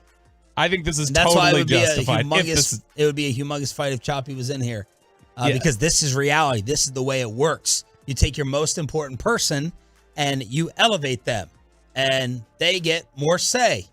Now, what if this was, I'm trying to think a more important in their prime player. 903 says, superstar or not, you can't allow this. Even if Bedard was the worst player on the team, you can't allow it. Well, look, on the surface, it's two adults maybe having a relationship. Like, you know what I mean? If the mom is, it shouldn't factor in. It should not factor in to get Corey Perry cut because he hooked up with someone's mom, not wife, mom. I don't know if the mom is single or not. If she's single, it's even less of an offense committed. What would happen? And I know it's always risky to take the sports world and try to directly compare it to our world. But I won't say you. Okay, because put my wife in it. Who's my wife? Who's my wife sleeping with up here? No. Give me another Jan Mahimi situation. No. So because in this instance, it's you sitting in your chair having to determine the effect it has on the clubhouse. If I had hooked up with Peyton's mom, and Peyton found out and was upset by that, wouldn't you go, something's got to change? I don't think I can keep this exact dynamic together. Something has to change. Peace out, Pepe. Peyton takes 2 L's. No, you're right. The effect that it would have. We wouldn't be able to do the show anymore. Wouldn't be able to do the show. We wouldn't be able to joke about that. That's not something you can just power through every day. That would be completely awkward and uncomfortable. You're right. They probably look at the same. I mean, gosh, Tony Braxton. The joke has always been Tony Braxton broke up the Mavericks in the 90s. Yeah, a girl because of that sort of jealousy. You're right. So you can't let it go if that is what happened. Is there any part of you? First of all, Peyton, do you agree with us that we support the Blackhawks releasing Corey Perry? Yes, yeah, he's got to go. Okay, can't happen. Not to a star player like that. Gots to go. Now, is there any party? Play the GM again. This was a strong rebuttal. Is there any part of you that believes the general manager coming out this strong with the denial of these salacious rumors? As this is an individual personnel matter, I will not be able to disclose any details related to the initial reporting, investigation, or the findings. However, I do want to be very clear on this one point. This does not involve any players or their families, and anything that suggests otherwise, or anyone that suggests otherwise, is wildly inaccurate, and frankly, it's disgusting. Yeah, You're not buying any of it. You're not buying that it was for another actual reason. Yeah, no, I don't believe it. Because this is, you know what this reminded me of? It reminds me of, I want you to listen to me. I'm going to say this again. He did not have sexual relations with Connor Bedard's mom. Like it's just as serious and nope, this didn't happen. So I've seen it before. When you're in that position, you're going to speak aggressively and firmly to drive the point home, but I'm totally buying, especially the fact that you heard this as a rumor. Like you heard that as a rumor a couple days ago. You're like, hey, this is going to happen. And then that's the buzz that comes out after. I'm totally buying this. And the fact that it happened is completely wild since the guy was brought in to be a father figure and he bought it too literally. He's like, done. What else do you want from me? I thought I fulfilled my contract to a T. What are you talking about? I went further than I was, anybody had before. One more hockey note. The future Hall of Famer Patrick Kane is set to sign with the up-and-coming Detroit Red Wings on a 1-year deal. We got the latest editions of the college football playoff rankings. Did Pepe lose his bet to Bobby over the top 6? And it's looking like this could finally be the year for Darren Woodson to get in. We'll talk about it next on The Fan. Take your turn it on, leave it on.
our fan studios secured by DFWsecurity.com. This is Sean and RJ on 105.3 The Fan. Good morning, Metroplex. Thanks for being a total. That stands for Turn It On, Leave It On. Sean Sharif, our Cowboys insider Bobby Belt with RJ on vacation one more day. We got Peyton and Ryan in the back, and we are always live on the Fan Cam, live on Twitch, and live on YouTube. And why aren't we on live talking about Shaq Leonard as a Dallas Cowboy? Because he is determined to take his visits, apparently. And so he wants to, he had a good visit yesterday, it sounded like. I believe just from some of the chatter here, it sounds like there wasn't anything majorly concerning to them or anything else in those medicals, which seemed like the big headline that Jerry was concerned with. Jerry wanted to know if the medicals were right. It sounded like he was like, hey, money's not an issue here. We're not going to get outbid in this instance. We know what kind of a player he is. We like who he is on tape. The only question for us, it seems like, is the medicals. And I think that they felt comfortable with what they found out yesterday. And so that's good news. It sounds like they're all in on this, but he wants to play the field a little bit. He wants to see what his options are, and so it sounds like we'll be taking another visit with the Eagles after this one and then making some sort of decision over the weekend. But the three factors: playing time, money, contention. How do we divide those up in the Cowboys and filthy categories? I think the money is last right now for him. He's gotten his payday. Money's going to be pretty equal between Dallas and Philly. I think it's more important to him the playing time and the contender status. And when you think the money's probably going to be pretty close to equal, the playing time is probably going to be pretty close to equal, then if it's just about contender status, that might give Philly a leg up, because Philly right now looks like they're going to win the division, looks like they're on track to win the division. First time we're going to have back-to-back NFC East division winners in 20 years. It looks like that's the path that it's going. So that might give them a little bit of an advantage. So at that point, it would just be, the Cowboys would have to sell him on why they are a better team over the next 2 months than Philadelphia. Like they would have to effectively sell, look, even though they are in a more favorable position, and it looks like they're going to be in a more favorable position relative to home standing for the playoffs, we're a better football team, and this is why you should buy into us. What's your gut telling you? It's tough whenever they leave the building, because guys generally don't come back. If Philly's getting the last visit, that can be a little bit of a difficult proposition, but I'm still going to lean towards he ends up being a Dallas Cowboy. Meanwhile, we have the latest lists of Pro Football Hall of Fame finalists that have come out. Let's go. One of my favorite exercises. We can go with the numbers versus the eye test and the memory. Who is on this year's ballot right now? All right, so you've got 25 semifinalists, and it'll be reduced to 15 during the voting process. But here are the guys. Cornerback Eric Allen played for the Eagles, Saints, and Raiders. This is his 4th time as a semifinalist. I would say no. I think that's just, it's tough. He had a period where he was the best cornerback in the game. He won a Defensive Player of the Year, 6-time Pro Bowler. I'm going to lean no too, but he was really good for a period of time. Jared Allen.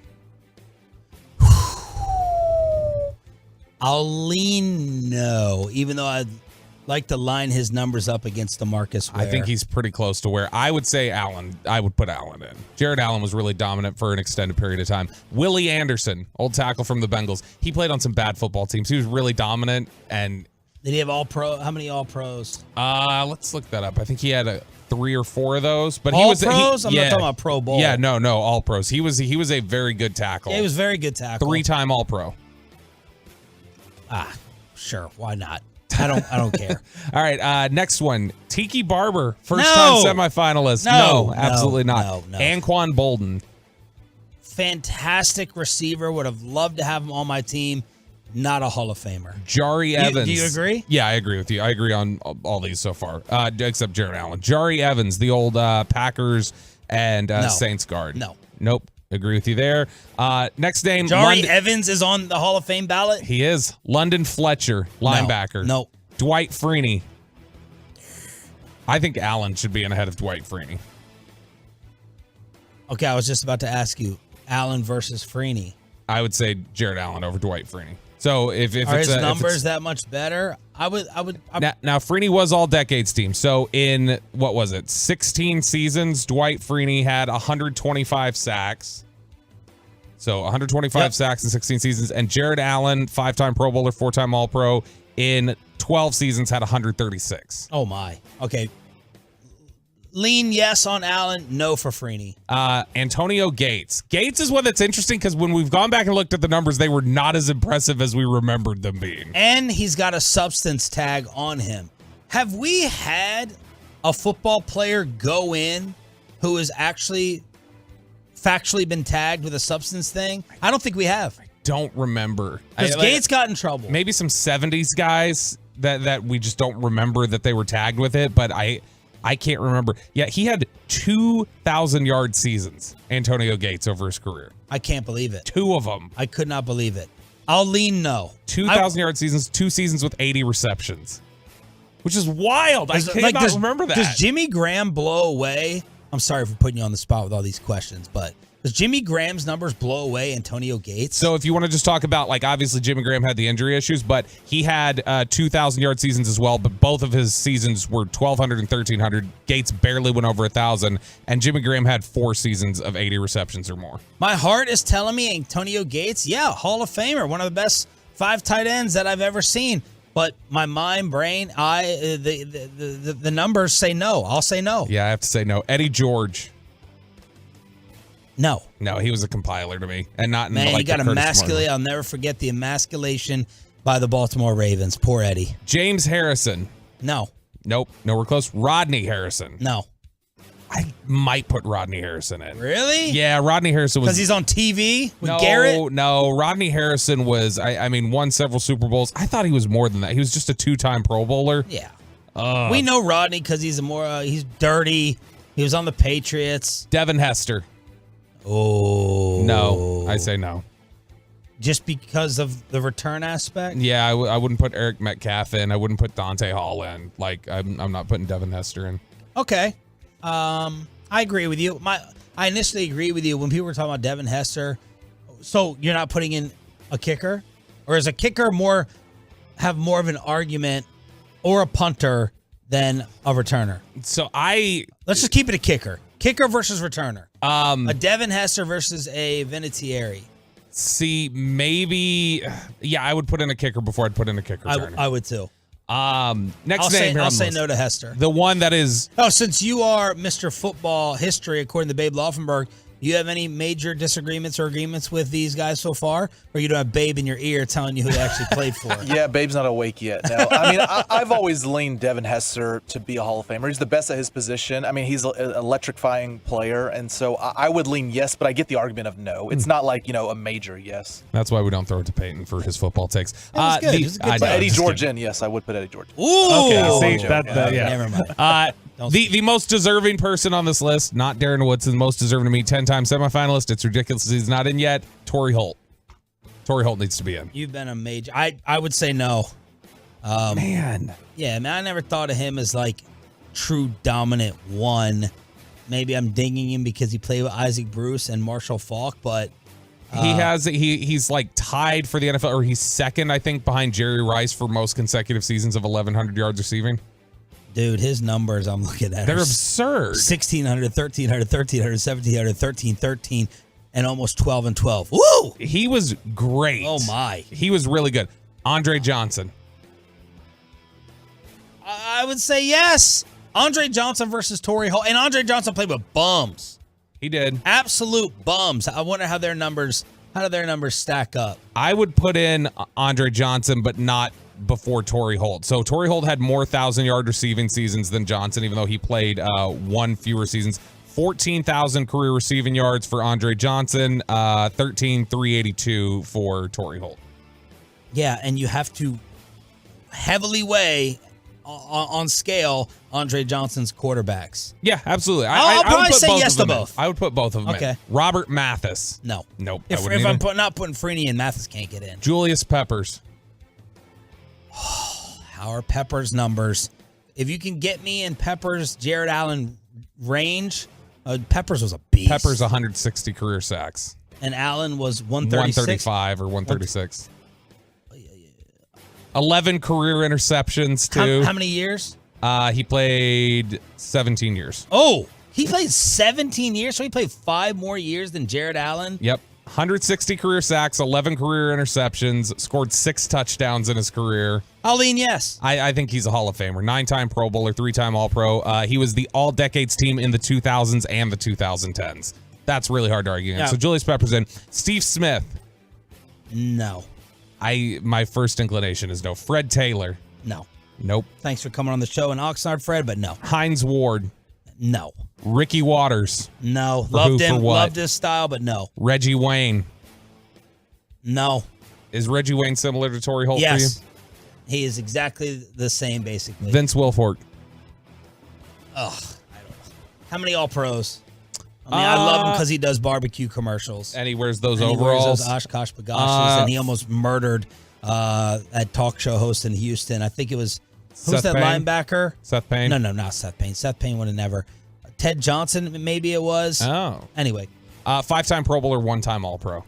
As a one-technique nose tackle, that's pretty tough. No. Patrick Willis, the Terrell Davis of linebackers, who was the greatest, like one of the greatest we'd ever seen, but he played 6 years. No. Terrell Davis should not be in either. And then Darren Woodson. That's the list. This is as good of an opportunity, it feels like, for Woody to get in as he's had in a while. Because, I mean, how many just blinking lights did we have on that list of, like, we got to put him in? Absolutely. Plus, he's going to be hanging out with us again at Jared Sandler Swinging for a Cause Sunday The opening bid is $1,000 for you and 5 of your friends. 6 of you, $1,000 on the field of the World Series champs with the trophy. You get your picture taken with the trophy. We got home run derby. We got football throwing contest. We got putting greens out there as well. It is kid friendly. You're going to have the food, going to have the drinks. Going to have Darren Woodson, Marcus Simeon on top of it. The bid lines are open right now, by the way. 877-881-1053. It's $1,000 on a Hump Day edition for Sunday with all of us in Arlington. 407. Brian hit me up yesterday. I know Tolo Chris Navarre is lurking, but we want our bid to be the highest. 877-881-1053. Come on, y'all. Let's lock it in. Yeah, and look, there's no other table you'd want to be at rather than ours because it is a statement of fact that we are the most gossipy show at the station. If you sit at our table, you are going to get the most salacious, best details as you sit at our table and we chit chat. Who crowned us that? I think that that's just easy. Like it's not. It's what's understood. I thought you were going to say the biggest partiers. Like well, we are that too.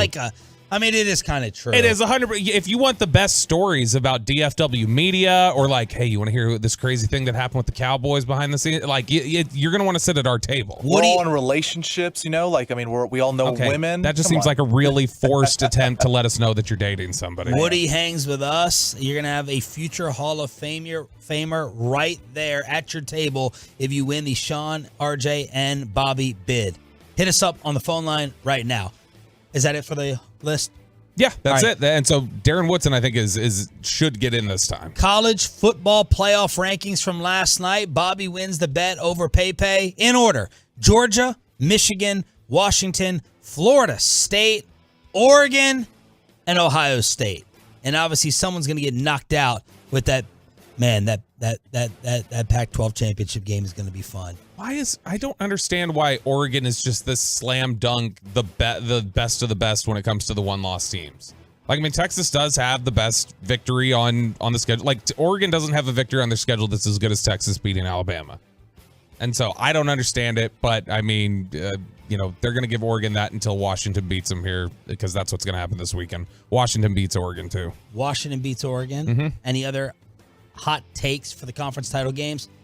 I think Oklahoma State's going to give Texas a harder game than I think. What's going to happen to Plain Ladies Oklahoma State Pokes? Tiffany Gomez. Yeah, is that it?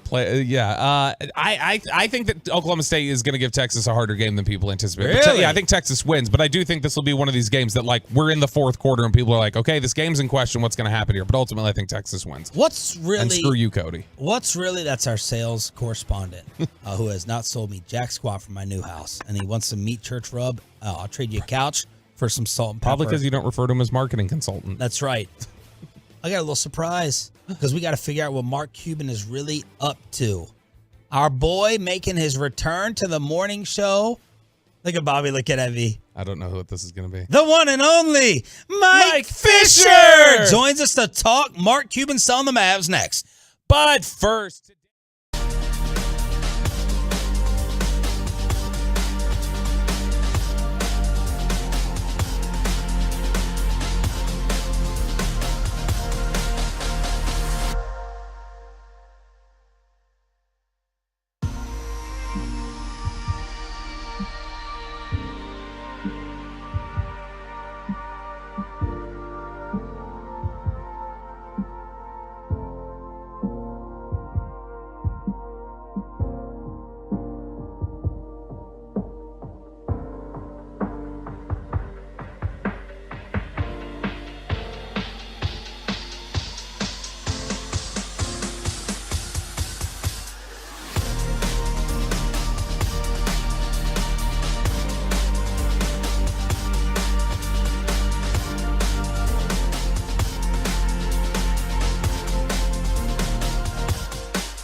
The Fan, and it's brought to you by QC Kinetics.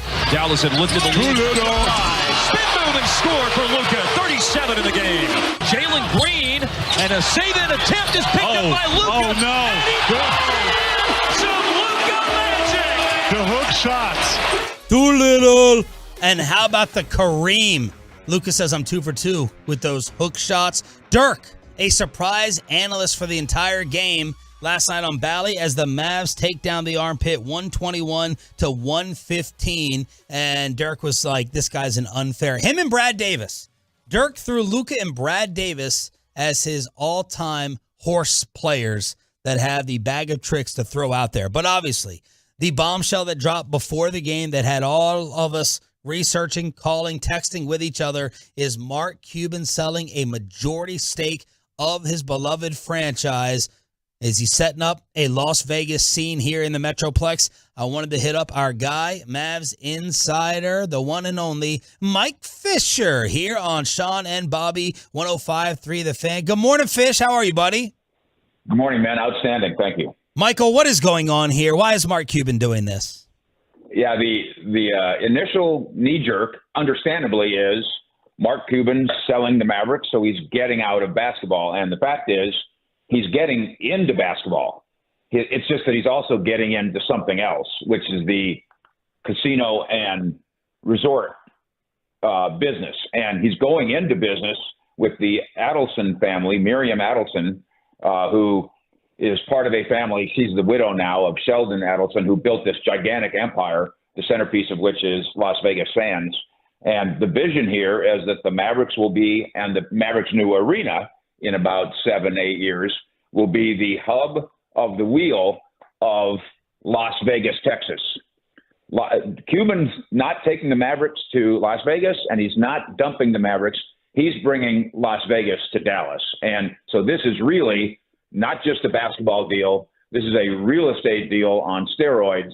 And all they got to do now is have Cuban, who yesterday was a $6 billionaire, now he's a $10 billionaire after this deal, join forces with Miriam Adelson, who's worth $36 billion, the 5th richest woman in the world. Marcia, by the way, my wife is 7th. She's the 7th richest woman in the world. Yeah, I saw your house in Frisco. I believe it. Yeah, thank you. So the two of them join forces financially and politically and start twisting arms here in the state of Texas. Gambling will get legalized, and we're going to have a resort and casino somewhere in the desert in Texas or Dallas or somewhere where Cuban already owns land, or maybe they'll just grab up your neighborhood, Sean, plow it down, and put up a casino. Please do plow it all down. Fish, why the need to give up the majority stake, though? Like in entering this partnership and in trying to make, Las Vegas, Texas, why give up the majority partnership? Why walk away from Shark Tank?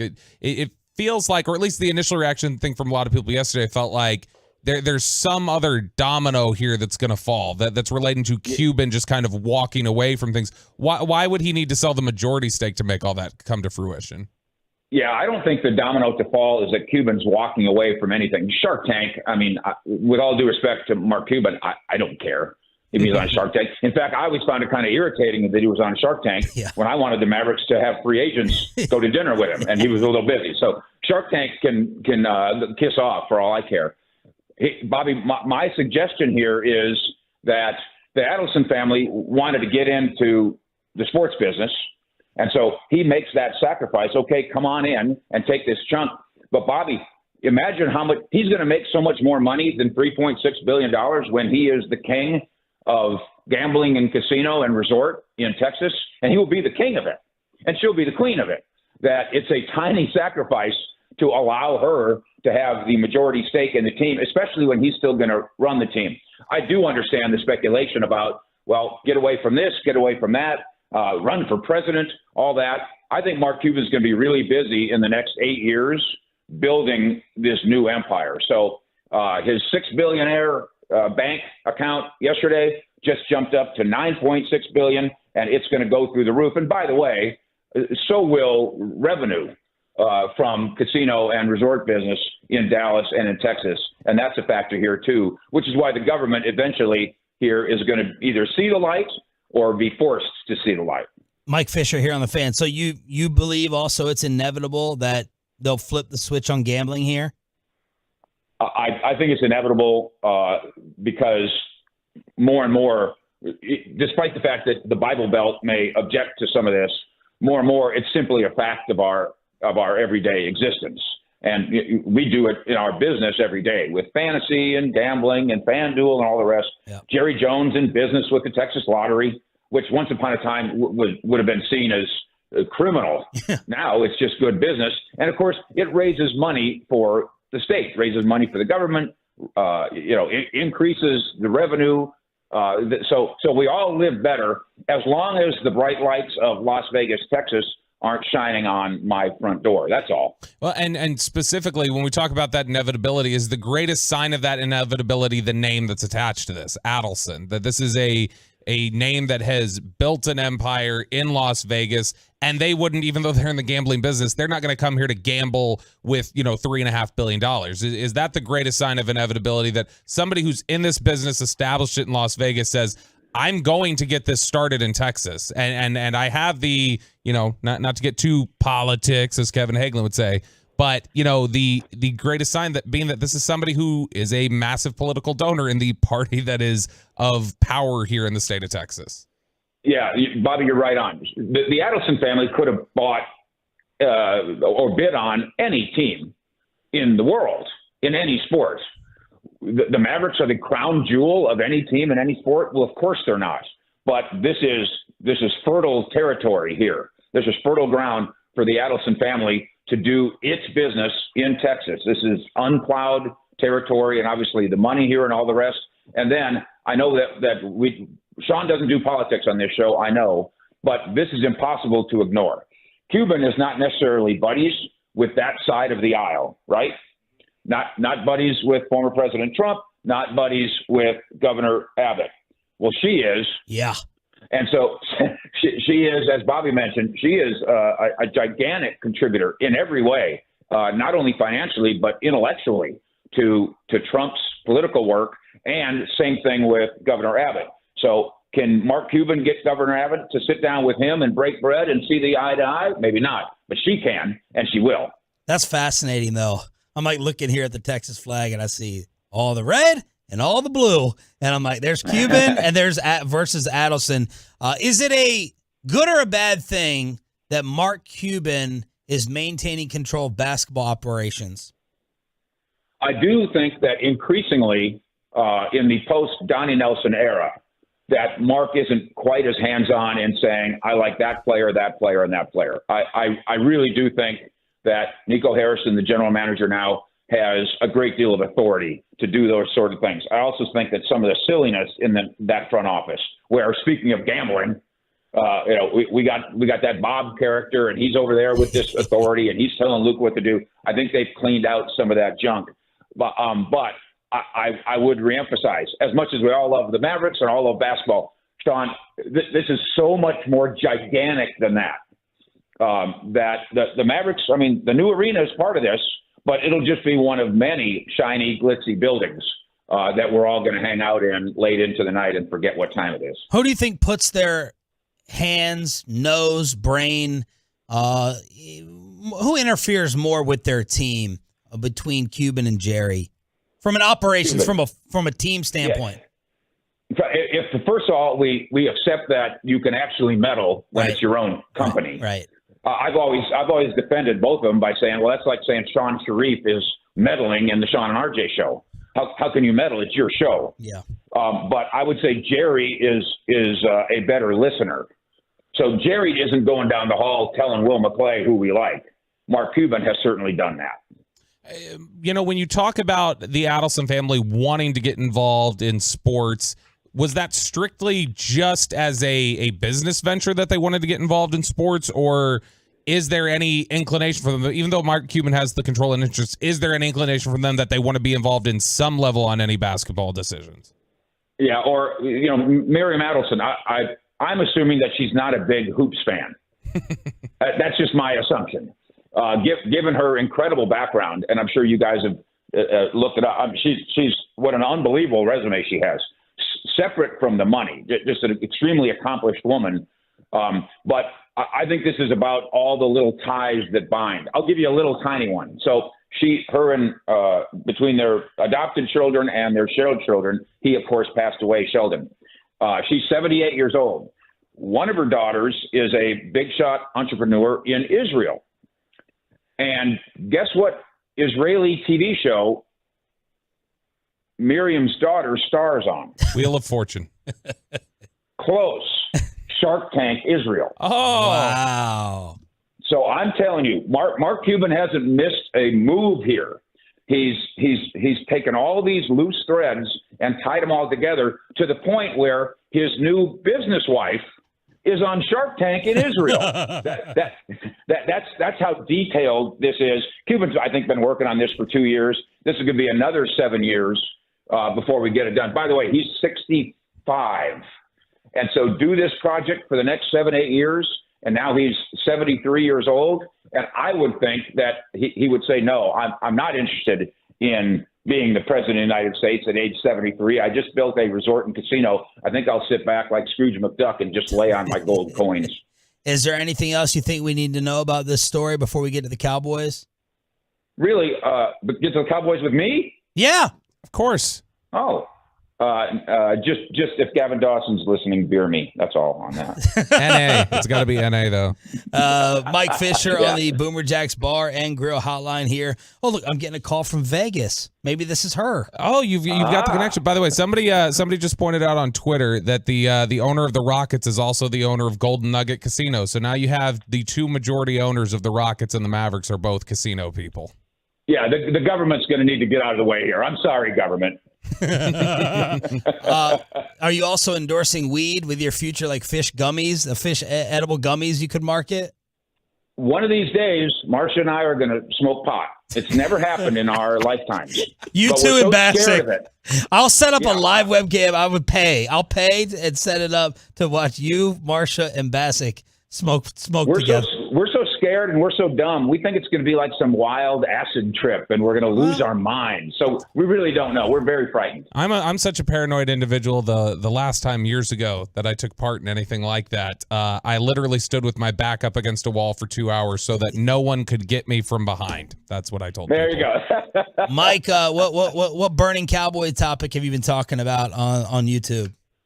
Well, I do think, by the way, Fish Report is where you can find me, of course, and at cowboyssi.com. Straight I do dope, think no bullshit. That's right. Not that Jerry didn't already have some awareness of this, but I bet you Jerry Jones has a little extra pick-me-up in his step today. I think this Mark Cuban story is a motivator for Jerry. And so, in fact, you guys, because AT&T is going to be overshadowed, or the big story. Will this make Jerry sign that he'll overbid for Shaq Leonard today to get the headlines back from Cuban? No, I do not think. And I don't think it'll be about headlines. I think it'll be about finance. I think that what Mark Cuban has done is just plow an open road to Jerry saying, I want in on that. I'll do that. I'll take a casino or two. How do we benefit from this? So I do think this becomes a Cowboy story, the way everything else, the way football becomes the story in Texas. I think Jerry will be involved in that. And then obviously, football-wise, we're looking at the gauntlet now. And the teams that the Cowboys have beaten, and I don't think it's fair to say they haven't beaten anybody good. One of the reasons the teams that they have beaten aren't any good is because they beat them. But the record for this next five coming up, Bobby, is something like what? The combined record, 38 and 18? Yeah, they're pretty good. This is 5 playoff teams essentially in a row. So we know this. We will not be able to say that after this next 5 weeks. Whatever happens, and don't let people get away when they beat Seattle, which they will on Thursday night. Don't let people get away with saying, well, they're not anybody. They're a 500 team. Seattle was a playoff team last year, and a minute ago they were 6-3. And Cowboys are about ready to give them their third straight loss. Thank you, Mikey. Fantastic, man. We appreciate it.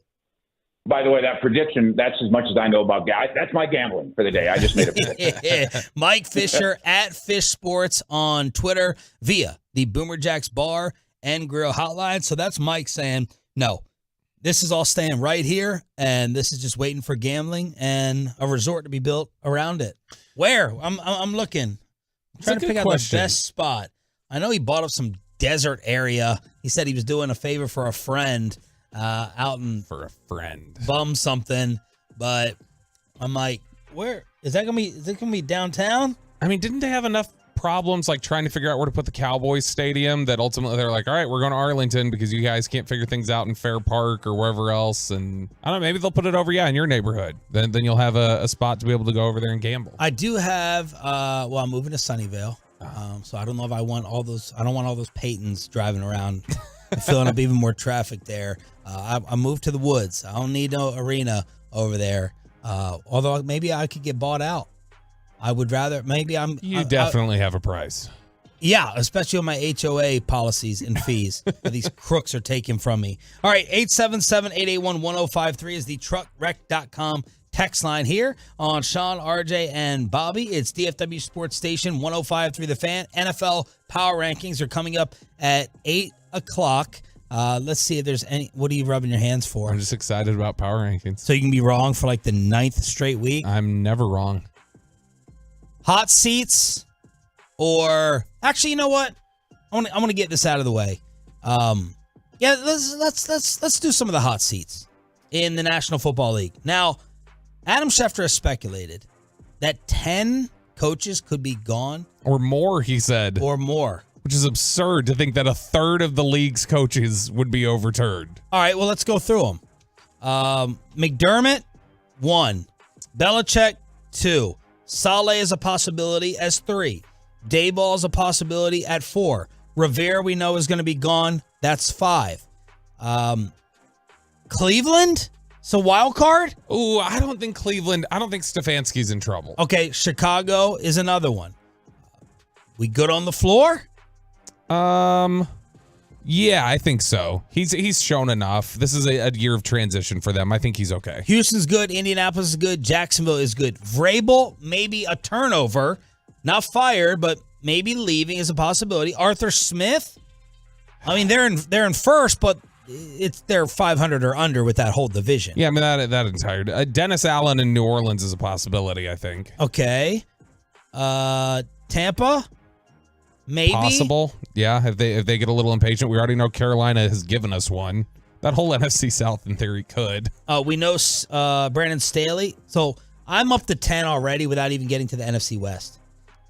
Yeah, because Staley, and we've already gotten one changeover in McDaniels with the Raiders. And that's the thing, is he counting those? Is he counting like Raiders and Panthers? And is he thinking maybe McVay could leave broadcasting? Is he getting tired? He's already talked about retirement once. I don't know. When does Pete Carroll get tired? When does Pete Carroll go ahead and say, I'm done, I'm hanging this up? So what are the hot seats that people have? So those are the main hot seats right there. We've talked recently about, the Bleacher Report rankings of hot seats and stuff like that, but there was an interesting article from Judy Batista about the NFL coaches with the most to prove down the stretch of the 2023 season. And there was one coach in there, the number one name on the list, Sean, of the coach with the most to prove, you didn't include in your hot seat list. Who do you want to try and guess who that is? I think it's probably Mike McCarthy. Mike, ring him up, Peyton. Mike McCarthy. The number one hot seat? It's not necessarily the hot seat. It's the most to prove. And here's the thing. I think that because they're playing well, it's really easy in the moment to forget how bad things get around here for that job status as soon as they lose in the playoffs. No doubt. Like there was you talk about the second year McCarthy was here. And really what he always likes to tell everybody, really my first year. Really, this is year 4, but really it's year 3 because the COVID year doesn't count. I didn't have my quarterback. We were, it was COVID, whatever else. That first year they went to the playoffs, there was chatter that week that they might be evaluating his job.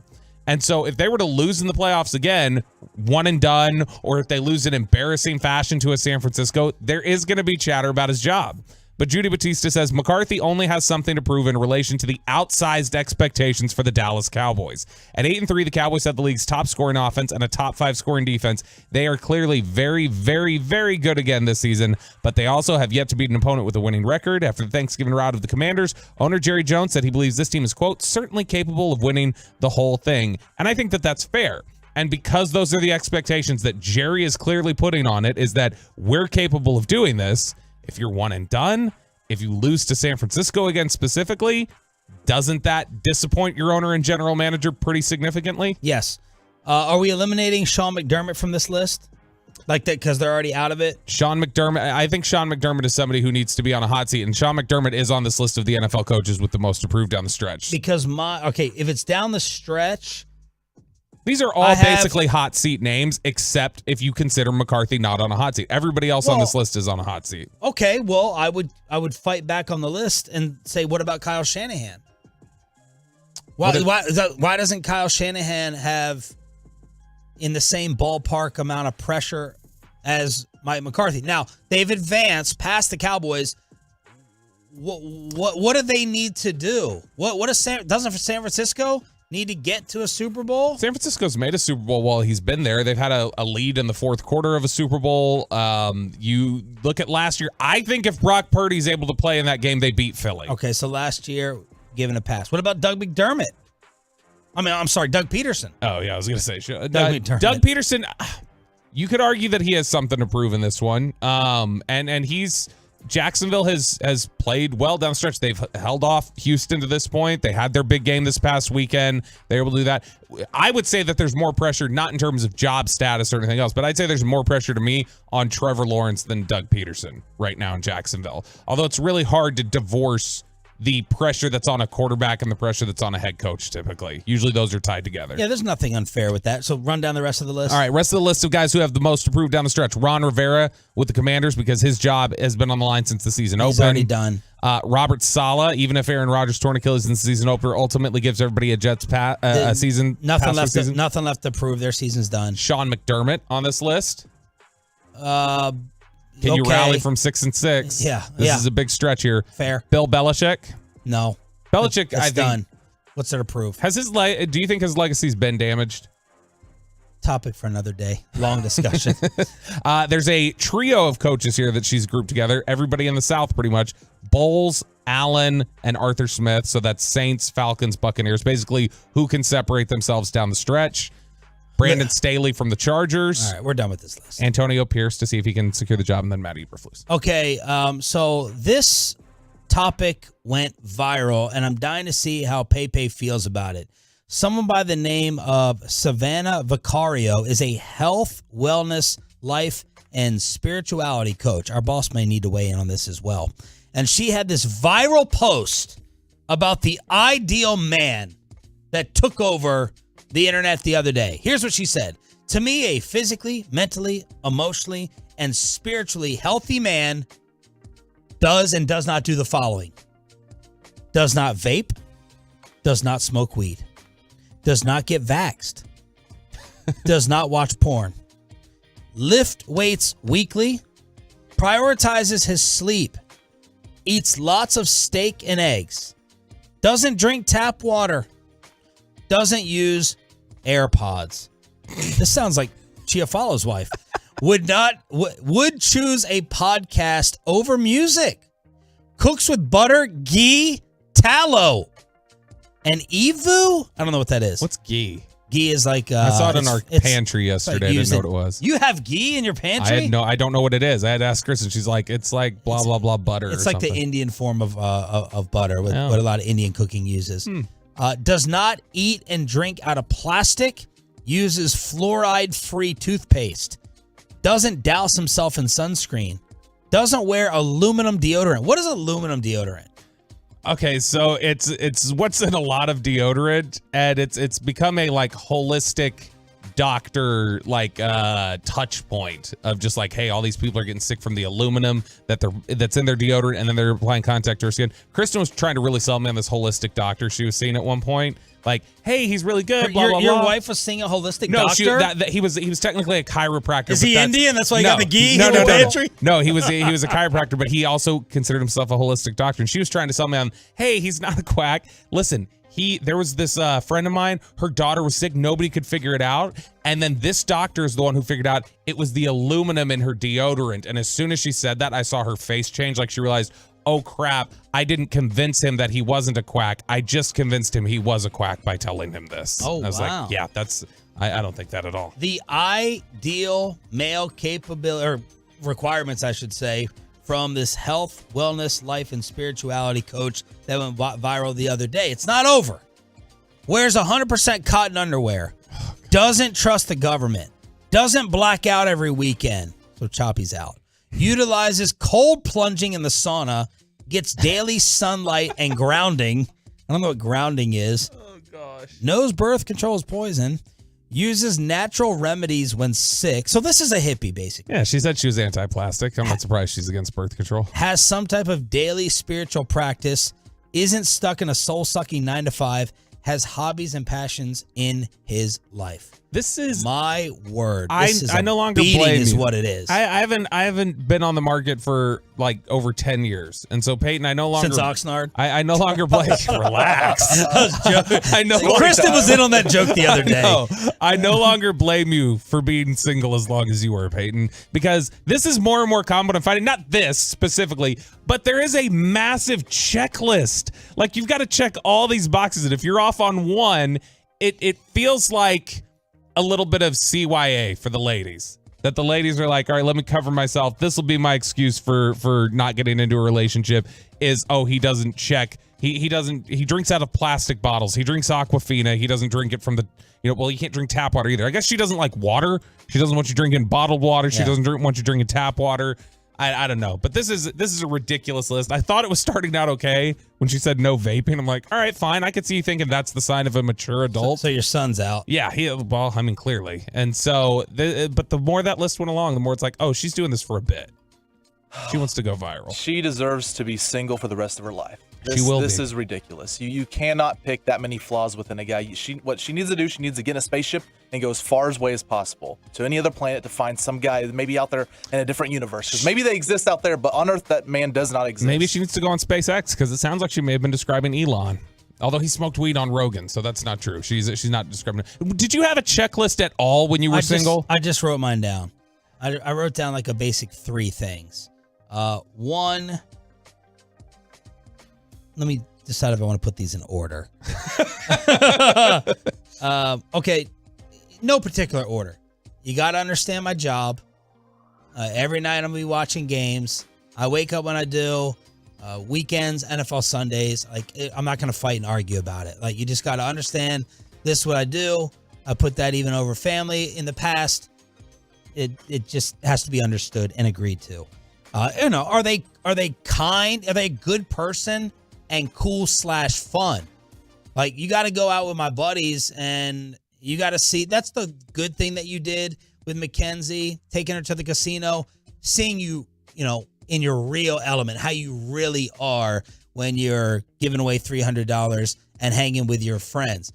If she's not cool with the humor that you have, if she's going to fight with them, if she's going to try to separate you from friends and family, you're out. You got to go. The amount of friends I have who are fine with their significant other getting their claws into the family dynamic and separating things, I have no respect for that guy. And I'm including some family members. I have zero respect for you. Woo! Like, you lay down the law with it. Yo, man, I'm going to be talking to my parents a decent amount. I live in different states. I'm going to FaceTime my pops. I'm going to talk to my mom. I'm going to tell them things too.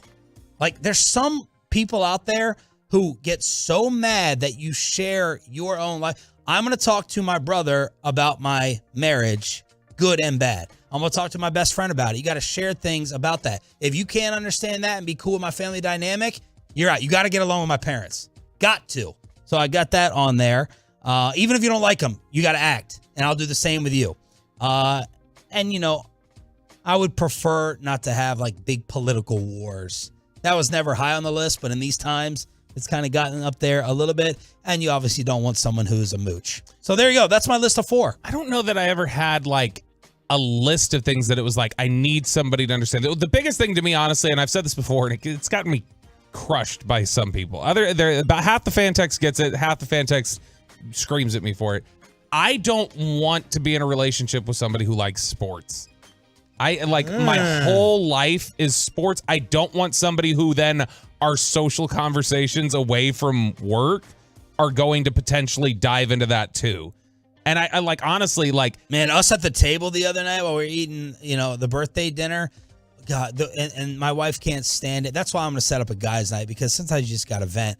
Me, Jared, and Bobby are like talking about like sports issues. We had John there at the table as well, who's Toloing, has become a huge Bobby Belt fan, by the way. Yes. Totally influenced the other night by Bobby drinking too much and throwing up. So he's a fan of that. But we just start getting into like work topics because that's what we like. That's our passion. Or, God, can you guys give it a rest? God, can you guys give it a break? That's how you would feel if she was talking. Yeah. Yeah, imagine if you went home, and you were just when you went home, Amanda was trying to go I mean, what the hell is up with Kyrie before the fourth quarter? It was great that he stepped up in the fourth. It would become just draining. And it's because, see, when I first brought this up, a lot of people thought I was trying to say, that's my area. Yeah. That's my special thing. I don't want her involved in my special thing. It's no, it's the opposite. My special thing is being at home and connecting with you and having that relationship.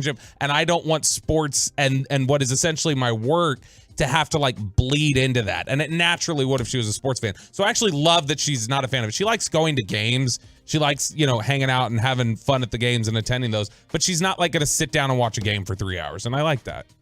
Checklist.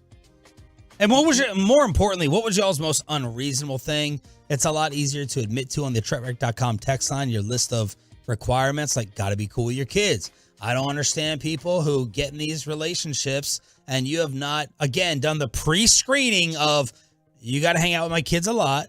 You got to be cool with my kids. You're inheriting a situation. My previous relationship, I was inheriting a stepson. I was totally cool with it. Fly out here, trips, WrestleMania, come stay with us during the summer, all that stuff. And not start dating and then wait to bring this topic up way too late. You know what's a really popular and answer a lot here? of people end up choosing the companion over the kids, which is disgraceful. There's a lot of people weighing in on the TruckRec.com fan text saying smoking is that no smoking. Gotta have that as a thing for a lady partner. You? Family for me. Drink one drink and one margarita? Yeah, just one bowl of queso, one margarita. Let's not get hammered on the first date. Come on. No, I mean, you got to be able to, I'm down for getting hammered with it. You got to be able to respect my family. You don't have to be yeah, they're going to be living with them. That's right. Well, maybe throwing not all the roles around 2 years, but yeah, you got to get well with my parents, my brothers and everyone there. You don't have to go to every family event, but you just got to show up. You got to be around because I want to show you off. You're my girlfriend. And she did not show up to Thanksgiving. No, she was busy, but that's different.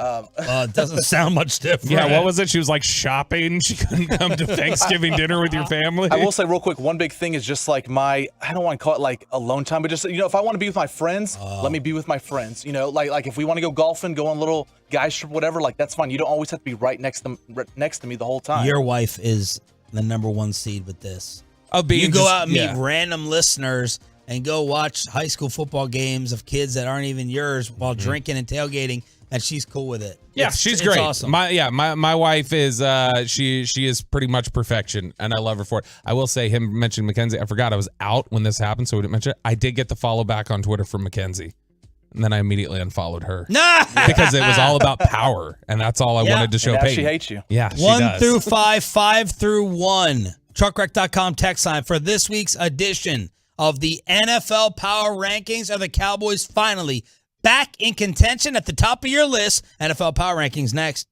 Boomer Esiason is on the fan. Check out Kickoff, getting you ready for every game Sunday mornings.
From our fan studios secured by DFWsecurity.com, this is Sean and RJ on 105.3 The Fan. Welcome to the greatest show in sport. The biggest football game in the history of Western civilization. What a ride it's been. It's now time for this week's Around the NFL Power Rankings here on your home of America's team, and you will find out even more tomorrow why we have that moniker and title, because we are your pregame, your play-by-play, and your post-game location for Cowboys, Seahawks, and every other Cowboys game here on DFW Sports Station. I'm Sean Sharif alongside Cowboys insider Bobby Bell. Choppy will be back tomorrow. And it's time for this week's Power Rankings. Where do the Cowboys stand around the rest of the country?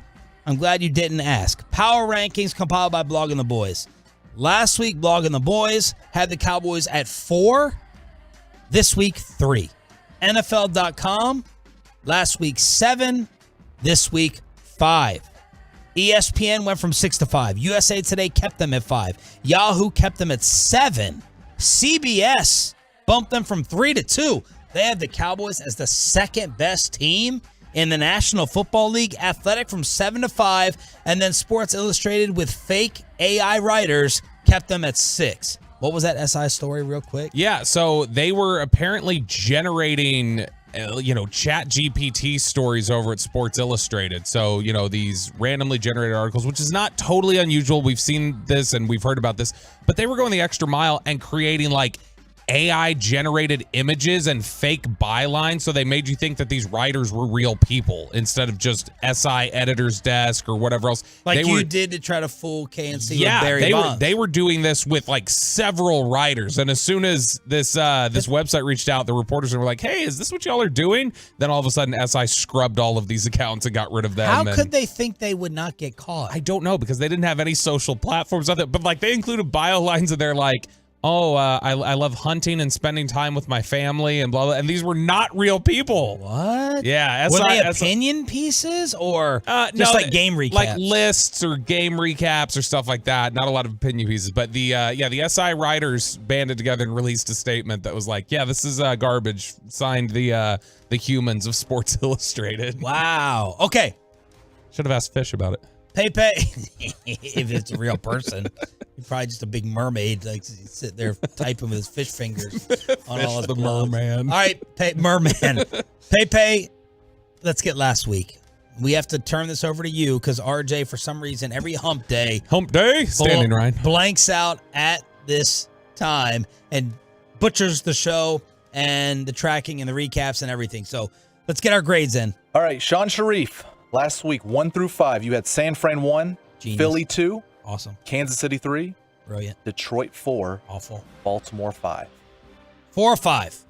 Okay, good job. Bobby Bell. Now, Bobby trolled us. He put Cleveland at the beginning at 5, and then at the end, he changed it to Philly. I'll let that slide this time. Bobby, last week, 1 through 5, you had Baltimore 1. Yes. San Fran 2. Yes. Kansas City 3. Yep. Miami 4. Yep. And the Eagles 5. Boom! No, he should have to keep the Browns there. No, I shouldn't. That should be 4 or 5 for a troll. It was a joke. Okay. Just like the Eagles. We'll give you 5 of 5. Myself, 1 through 5, I had Philly 1, Detroit 2, Baltimore 3, Kansas City 4, and San Fran 5. Okay, 4 or 5. And then Did RJ do his? Yes, RJ had Kansas City 1, Philly 2, San Fran 3, 4 Detroit, and 5 Dallas. Okay, 4 or 5. Bobby wins the week. Boy, I'd like to thank my we don't parents care. who raised me as a They're not even here to football listen. mind. They're not even here to listen. Aaron Rodgers, All for right. supportive Dak. You get to choose 1 through 5 or 5 through 1 since you are the defending champ. Let's go 5. Let's go 1 through 5. 1 through 5? Yep. All right. Start us off. Number 1. I have a change at the top. I've had Baltimore here for a few weeks. Basically, the entire season, it's been San Francisco or Baltimore for me. It was Kansas City the first week or two, but since then, it's been San Francisco. Then it was Baltimore. I'm flipping things back. I think San Francisco's back. I think that they are playing really well right now. They were incredibly impressive on the road against Seattle. Give me the number 1 ranked San Francisco 49ers. I refuse to remove the Philadelphia Eagles from number 1. Vegas says they have the MVP on their team. 5 total touchdowns a week ago. A comeback win against the Buffalo Bills. I have the Eagles, the 10-1 Eagles at number 1. If you say 5 total touchdowns again, which you've said about 20 times this week. Well, it's true. Would you like to make another bet on Sunday? San Fran at Philly. What's going to happen since you already double or nothing? Lost your college football bet? Double or nothing? Well, I'm guessing Bobby's picking San Fran. Yeah, hell yeah. I'll give you points. I'll give you 7. Bob. San Francisco by 7. 7? Yep. Because the spread's 3 now. I know. 7. Yeah, it went from 1 to 1.5 to 2 to 3. Think about it. Okay. Giving you a chance for double or nothing after you lost the college football playoff bet with Bama and Ohio State. My number 1 is San Francisco. I don't believe I wavered. I saw what I needed to see against Jackson Fraud in absolutely punishing them, and it will just make my weekend. It's actually almost, we can talk about this more tomorrow or Friday. Is the San Fran Philly game a win-win? Because if Philly handled San Francisco, I'm already dismissing the NFC East is gone. Obviously, if San Fran wins, it brings me back a little bit more hope. But if San Francisco gets handled by Philly, like, the bigger win for me in this is seeing some invincibility taken away from the 49ers. I need to see them vulnerable. I already know Philly can be had, and I already know the Cowboys can beat Philly.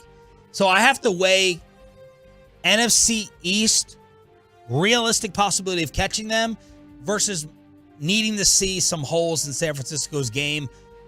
After we saw some earlier in the season, Purdy was hurt, but it would make me feel good to be like, oh, the big bad bully has more weaknesses. That's what I'm trying to weigh in that matchup. More on that later. San Francisco is number 1 for me, and I'll just ruin it. Philadelphia for me is number 2. Oh, gosh, we got Shangelo Cataldi and W.I. Payton.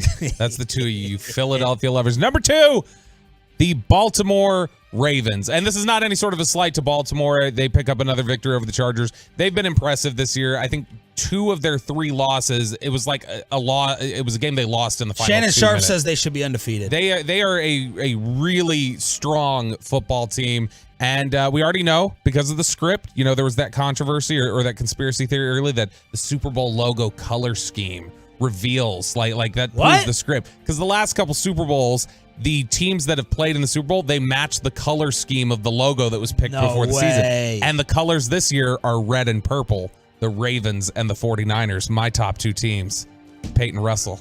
That blows my mind. I just blew Sean's mind. You did blow my mind. You also blew my mind because you're stupid if you think that on a neutral field, Baltimore would beat Philadelphia tomorrow. Philadelphia would win. What in the world? Yeah. They just beat the Chargers 20-10. Their running back is so much better than Philly's running back.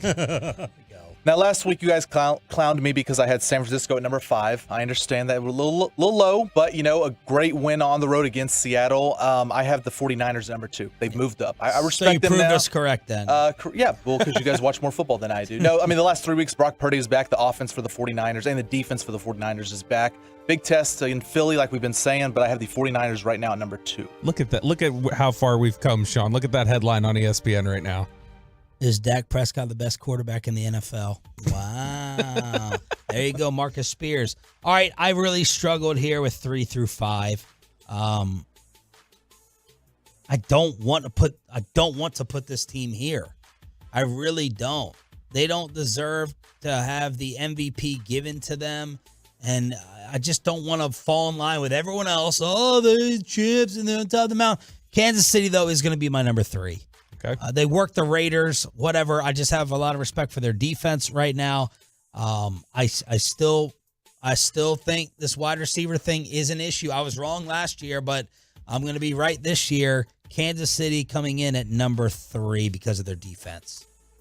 I thought really hard about trolling aggressively here, but I'm not going to. Number 3. At a season high for me, we're putting the Philadelphia Eagles. Season high! Wow! Season high. 10-1, they make it to 3. Third-ranked Philadelphia Congrats. Eagles. They're finding a way to win, but you better believe as soon as they beat or lose to San Francisco this week and prove themselves to be the Fraudadelphia Eagles, that they are going to fall out of the top 5 next week. You just be prepared for that, and then when Dallas beats them, we'll make sure that they fall out of the top 10. So at number 3, I do have the Philadelphia Eagles. Right now, I have the Baltimore Ravens at number 3. They're 8-3 atop of the AFC North. Now, their schedule gets really tough. After next week against the Rams, they play at Jacksonville, at San Francisco, at home against Miami and Pittsburgh to finish the year. That could be a big test for Lamar Jackson. Right now, I have the Ravens at the 3rd best. Number 4. And we need yours on the Detroit.com text line at 877-881-1053. The Dallas Cowboys. The Cowboys are 4 for me. Wow. I believe they beat Detroit. Detroit has shown their vulnerability, straight up neutral field, and I've been giving the Lions their respect. I would pick the Cowboys because of the way that Dak Prescott is playing. Jacksonville, I've kind of had flirting up here until they got exposed. Thank goodness. In your face, Mike Bassick. Dallas would work and handle Jacksonville on a neutral field, and I think that they would beat Baltimore as well. I'd worry. That'd be a real, actual test for Dak against the defense, but that Baltimore offense, nothing. Mark Andrews, Choppy's going to end up being right. Mark Andrews totally eliminates them as a Super Bowl competitor. Cowboys are number 4. Wow, that's strong. I, at number 4, go with the Kansas City Chiefs. I had them at number 3 last week. They beat the Raiders. That's fine. I couldn't keep the Eagles behind them, given the results that we've seen recently, even though Kansas City outplayed them and Buffalo outplayed them. But the Chiefs, they fall down 14-0 to the Raiders. That was, they have not been the same team this year. Like you mentioned, the receiving core is just, it's not good. And there's only so long that you can sustain that. But at the end of the day, you have Patrick Mahomes, you do have Travis Kelce, and you do have that defense, which is playing really well. So number 4, Kansas City Chiefs. I will follow Bobby Sue, and I will keep the Kansas City Chiefs at number 4. Like you said, they went down early to Vegas, but they came back, won by 14 on the road. Mahomes, he was impressive Sunday, but again, it's not the same Mahomes that we've seen in years past. The defense still, I think, is really good for Kansas City. It's underrated this far in the season, so the Chiefs number 4. So this is where I still have not written down a number 5. It's an AFC toss-up for me. And listen to Michael Lombardi, former NFL GM. He keeps talking about how the Miami Dolphins defense is good. And that's not the narrative. That's not what you think. No, it's not what we hear. It's not what you hear. And it's like, no, that Miami defense is good. And I've kind of forgotten about Miami. I put Miami on the back burner, which actually in my house, the back burners are actually the best burners. So I don't know why it's always the back burner. I guess the front. So anyway, I have gas. Well, Baltimore versus Miami. I want to pick Miami. I want to pick the Dolphins, but I'm going to barely give it to the Ravens.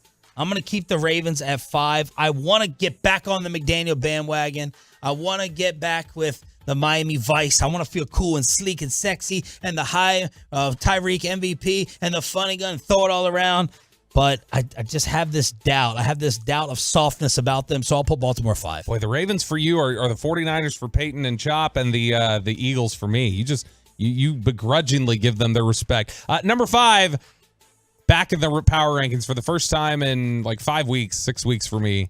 Detroit. Dallas Cowboys. Yeah. The Dallas Cowboys are back in. And I know the line consistently is, well, they haven't beaten anybody above 500. They haven't really gotten many opportunities to. But like Sean has pointed out this week, teams don't just just average teams don't destroy bad teams as consistently as Dallas does. When you are beating down these bad teams, you're one of the better football teams. And so I've got Dallas number 5 and rounding out my power rankings there.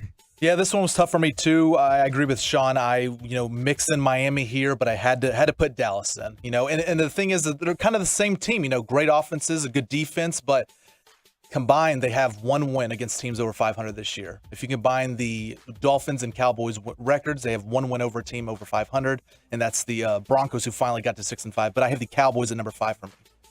All right, so my 1 through 5, just to recap: San Fran 1, Philly 2, KC 3, Cowboys 4. Baltimore 5. 1 through 5, San Francisco, Baltimore, Philly, Kansas City, and Dallas. Philly 1, San Fran 2, Baltimore 3, Kansas City 4, Dallas 5. And here we go, setting ourselves up to make that mistake again, to praise the Cowboys up and have them rise up, only to get backhanded, matumboed, and smacked right back into reality. 877-881-1053. Below the Belt is coming up at 8:40. We will play you what Aaron Rodgers gushed about with number 4 here in the Metroplex, but have the Texas Rangers. Oh, I just got the text message from the only man who I saw that spoke with Mark Cuban last night. Neie Scruggs, NBC5, on why Mark Cuban is selling the Mavs next. DFW's #1 Cowboys podcast.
the go-to attorneys for car and truck wrecks in DFW.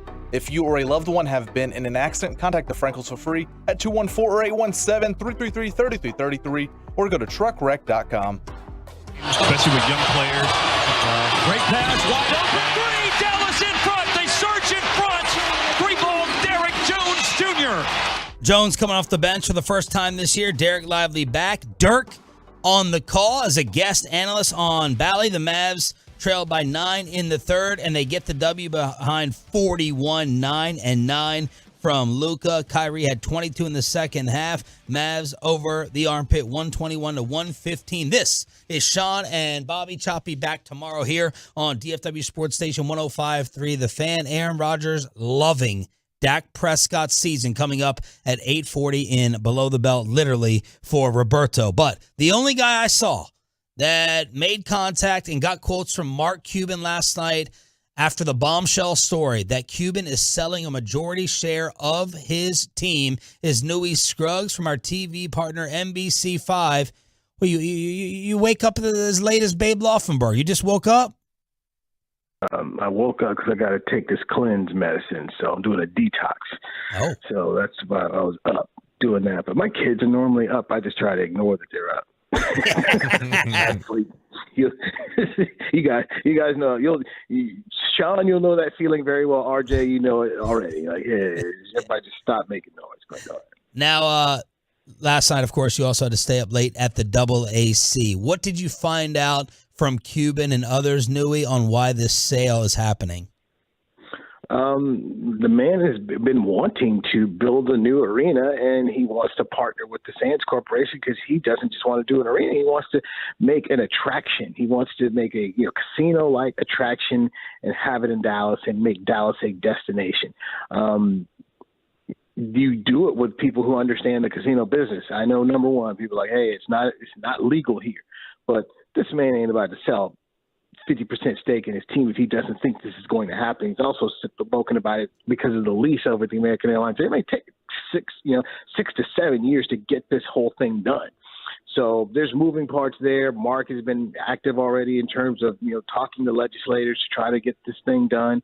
The other thing I kept getting and seeing on social media is, the Las Vegas Mavericks, they're moving. So that was the first question I asked Mark. Like, hey, is the team staying in Dallas? And he said, LOL, yes. So they're not moving. So to me, those were kind of the two things that people were kind of hitting on. And then, by the way, Brad Townsend reported this last year that they'd like to build something in downtown Dallas near this new proposed convention center. So that's kind of the other thought process that's going on there.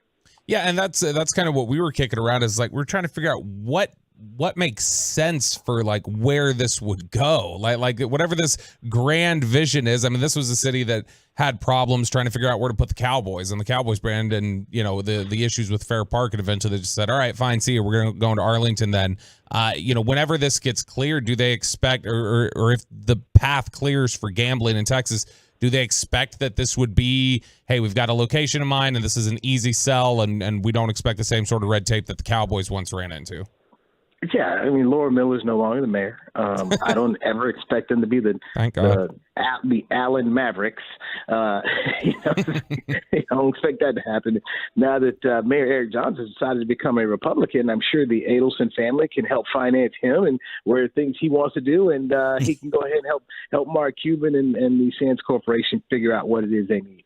Look, there's more steps to go, and there's more stuff he's not telling us, but you're not going to sit around here and sell a majority stake of your team unless you've really got a good plan ready to go. I mean, he's smart. I went to business school for 18 months, and I found out people like this do stuff because they already know stuff. Yeah. Talking with Neie Scruggs here from NBC5, and one of the only ones, in fact, I think the only one who got quotes from Mark Cuban last night. Neie, by the way, real quick to interrupt, when something like this happens and Cuban's going to be there, is it usually gathering on the elliptical? Is that a thing anymore? Was he not going to – you surprised he didn't do a big post after this? Or did this just have to be done through email and text? What was your approach in getting his quotes? I just texted him. Okay. Because I know Mark doesn't like to talk on the phone. I think in 23 years that I've known Mark, I've talked to him on the phone one time. Wow. And that was because he called me. You know, he only answered my call, but he actually it was kind of a legal matter, and he wanted me to hear his side, and he called me, and that was so it had to be by text. But you didn't think he was going to hold court yesterday with like a big presser? No. And his PR people, Alan's like, hey, refer to the Adelson family statement. So, no, but once again, smart business people know what they're doing. He was not sitting ready. He wasn't ready to do it. But I go back to the thing with him. I know Mark, pretty much his entire tenure that he's on this team.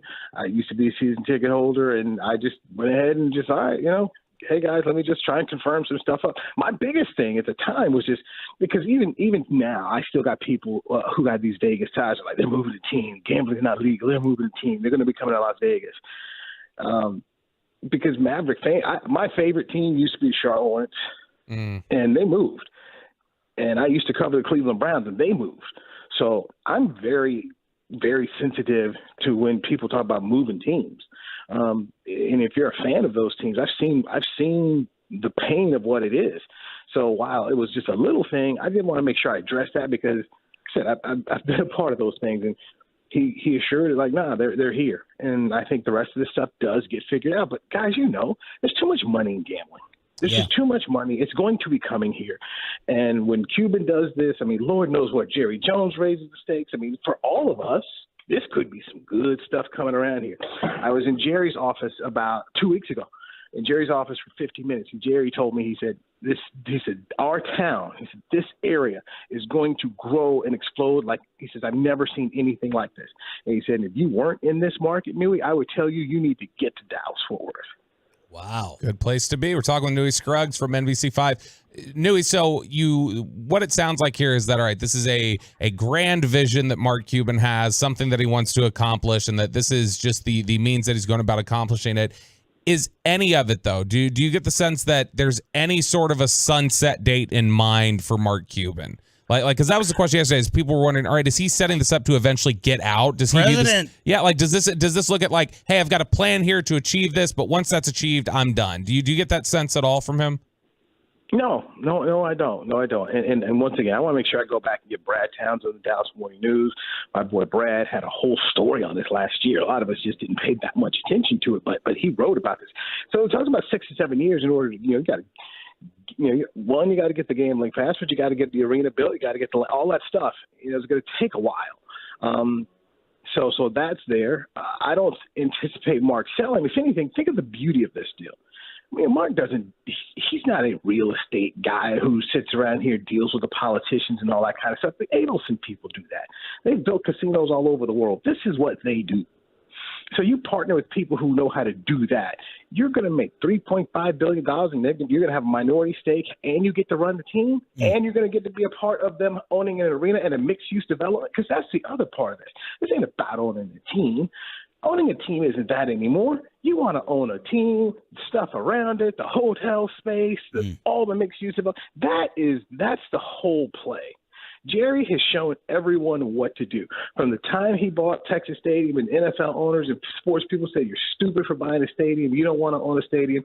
Now every team wants to own a stadium, and then you see Jerry, what he's done out in Frisco. You see what the Rangers have done with all that land. That's the next thing everybody's trying to figure out. How can I buy an arena? How can I purchase land? How can I make it a destination? And Mark Cuban is now saying, I want to make a Vegas-like resort destination in Dallas, Texas. Neie, what do you think of Cuban as head of basketball ops? We saw a championship, and I will forever be grateful for the championship, having been there for every step of the way, and then having watched the Rangers win theirs. The last 10 years have been tough, but doggone it, I was there for that 2011 ride, and if I can get one more of those. Oh, you giving him basketball ops credit for that championship versus Nelson? Who hired Nelson? Well, but who was in charge of personnel? Was it Mark's same level of control and input? Mark's never not had control. He's never not had it. He's never not been influenced. You think Mark just sat around here, his entire ownership has just been quiet. The thing that Mark did do in that 2011 run, which Dirk demanded, was shut up.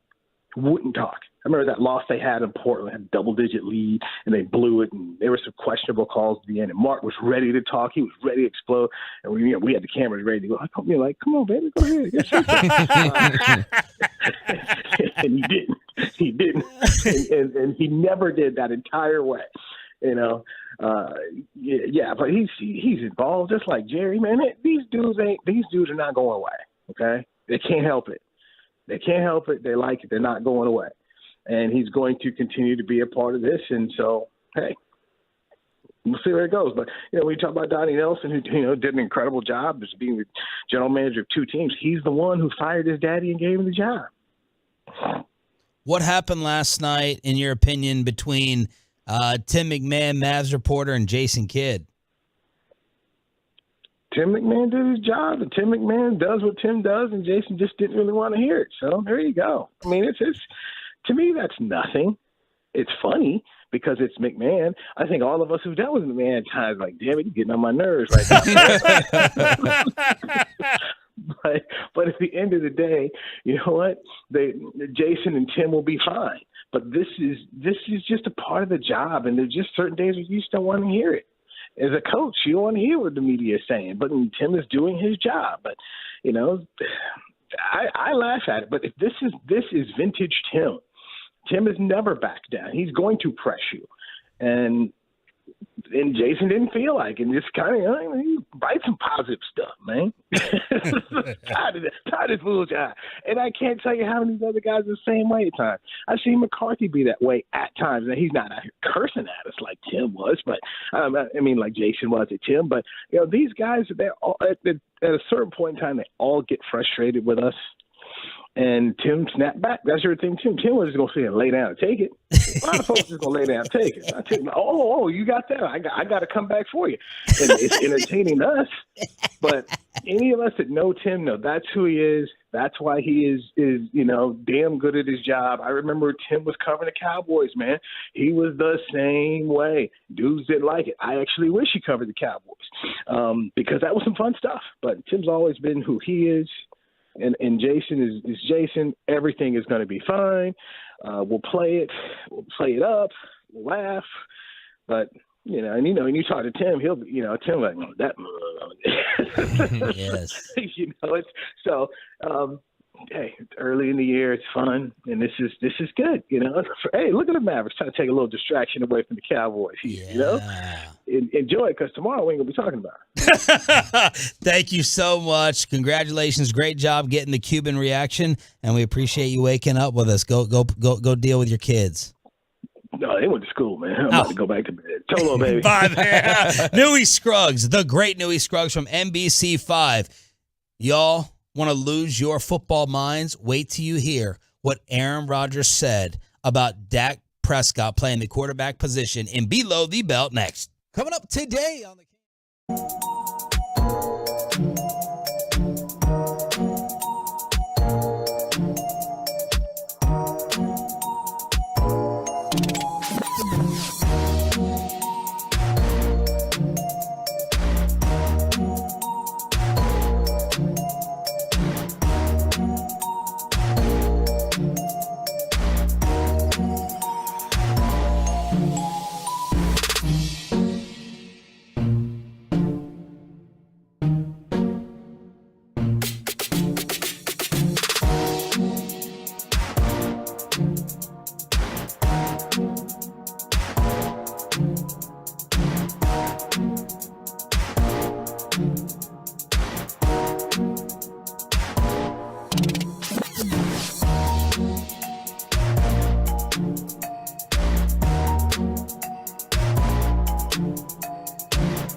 Segment here brought to you by Classic Chevrolet. Just announced that Classic Chevrolet in Grapevine is the one-time Trailblazer offload. A limited supply of excess new Trailblazer models will be sold directly to the public for below market value.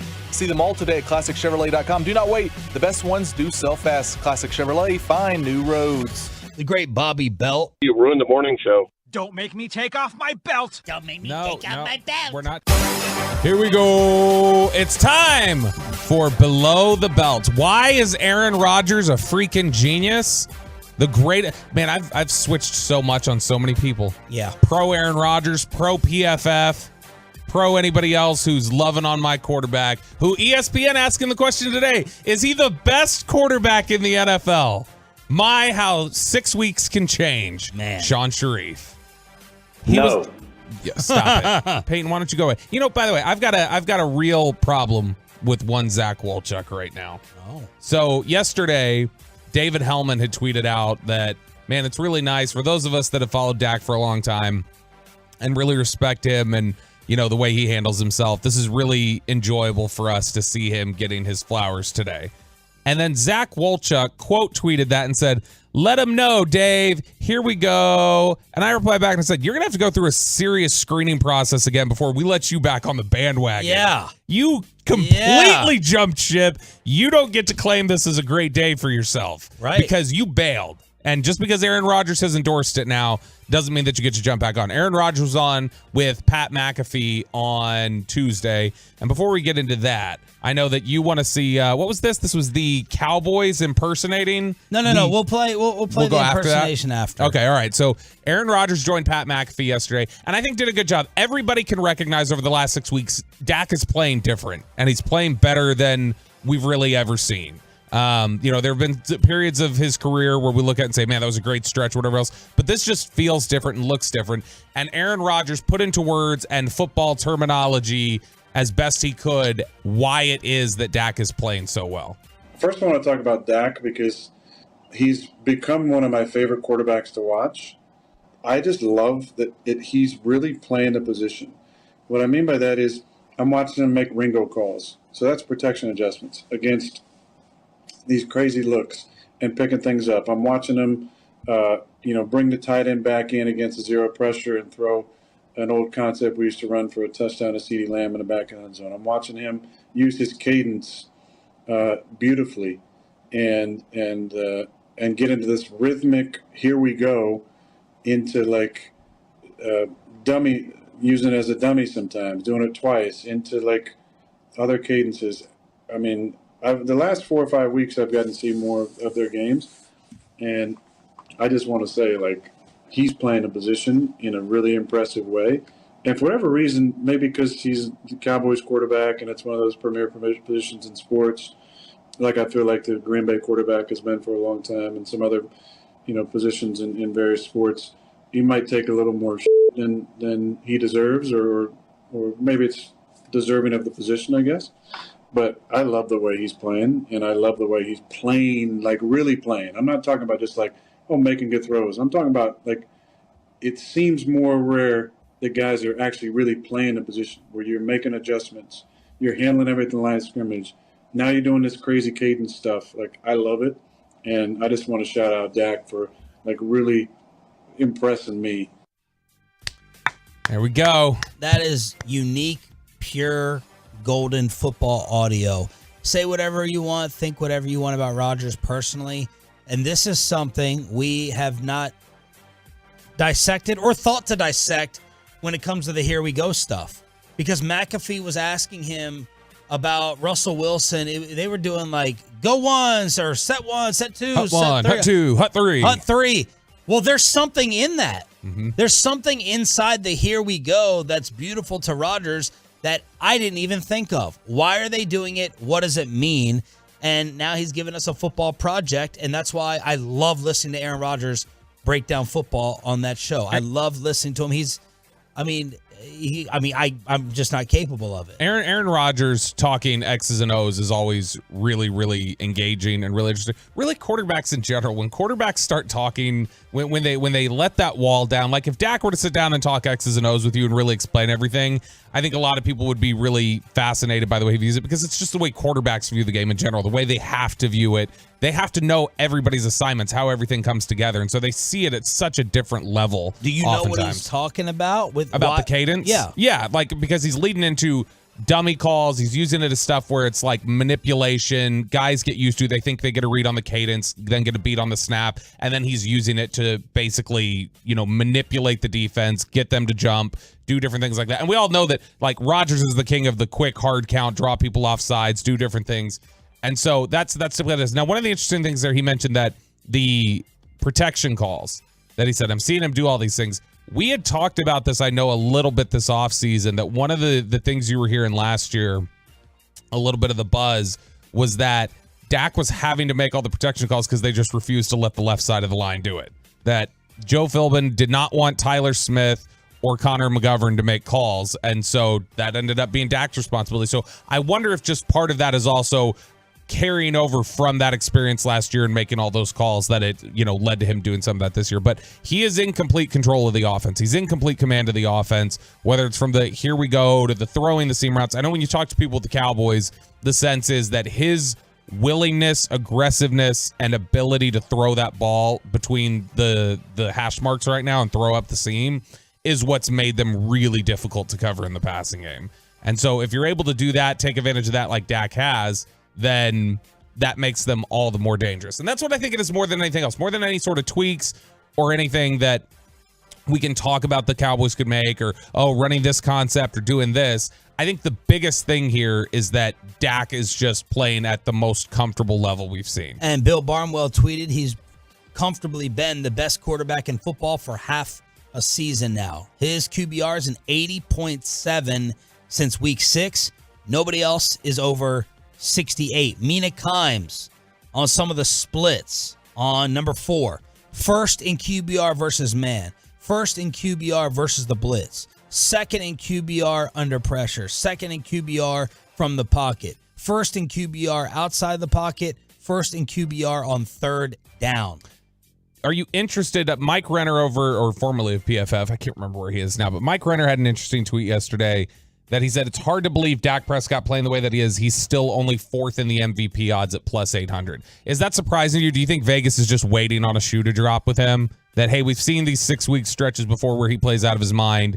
Do you think that's because we've talked this week? Even if you think Jalen Hurts has played really well, and he is the Vegas favorite, by the way. Right, he is the Vegas favorite. It feels like this discussion of inevitability seems weird to me with Hurts. That it's just like, it's all up for grabs. It's there to take, in my opinion. Now, maybe the voters will not overlook 10-1, and they'll just be a slave to the record. But in order from Bet Online, it's Hurts, Mahomes, Dak. Dak was 50-1 on November 7th. And right now, you'd have to get him at 6-1. You could have gotten him at 50-1 on November 7th.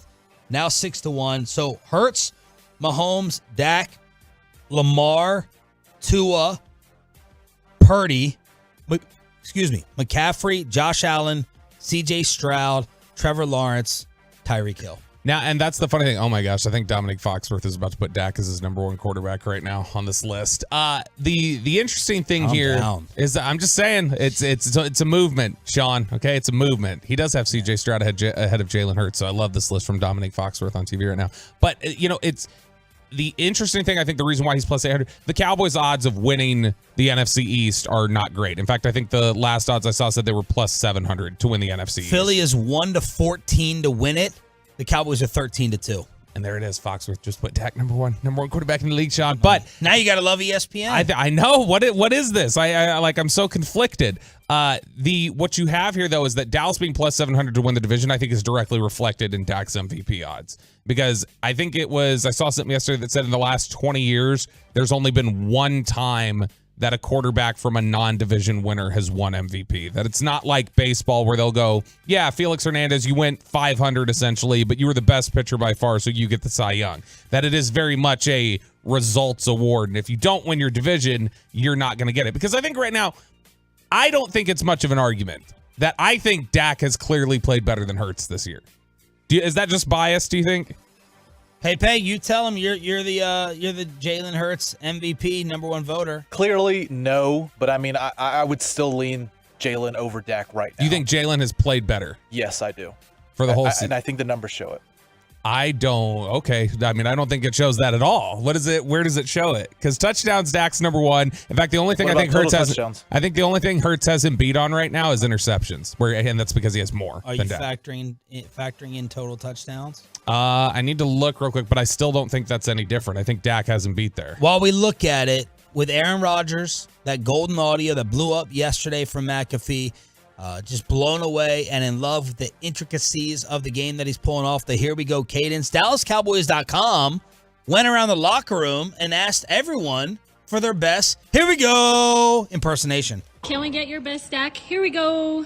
Here we go. Shit. Here we go. Here we go. What is it? Here we go. What is it? Here we go. What is it? Here we go. Here we go. Here we go. What is it? Yeah, here we go. What is it? Here we go. Here we go. What is it? Yep. Here we go. What is it? Here we go. Yep. Here we go. What is it? Yeah, here we go. Here we go. What is it? Here we go. Oh, Dak went very soft there at the end. That was Dak at the end. I almost want to have Tolos just record doing this to their significant others. See how many times you can get away with repeating it until they slap you. Peyton, can you give me a here we go?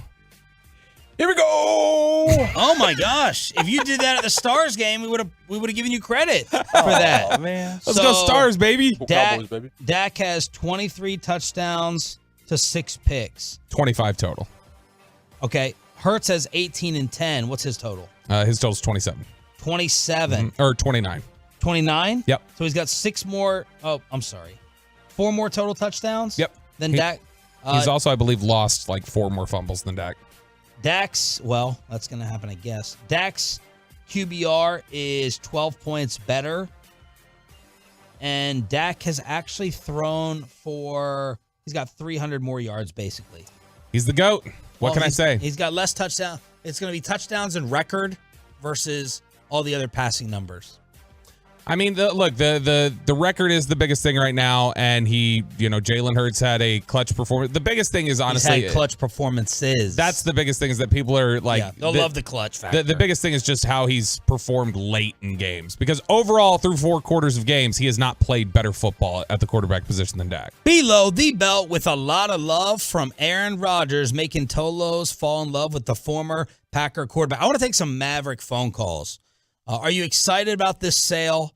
Are you disappointed that Mark Cuban is still in charge of the hoops? Are you worried about the Mavs moving to Vegas? Are you ready to sign up for gambling with a resort right here in DFW? Mark Cuban selling the Mavs. Your phone calls at 877-881-1053, 877-881-1053. And while you're on the phone with us, lock up a spot for the Sean, RJ, and Bobby table this Sunday at Jared Sandler's charity event at the Globe. Your Mavs sale calls are next.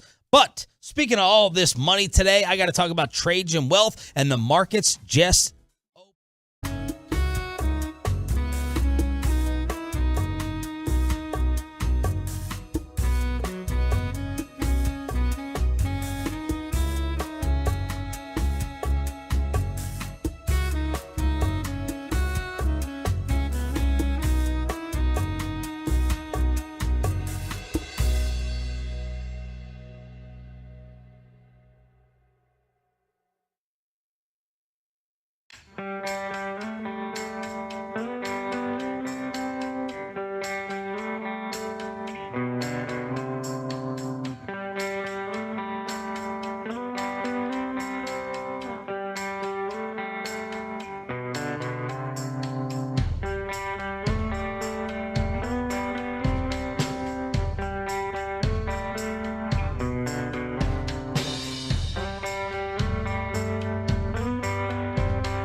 Fan Studios, secured by DFWSecurity.com.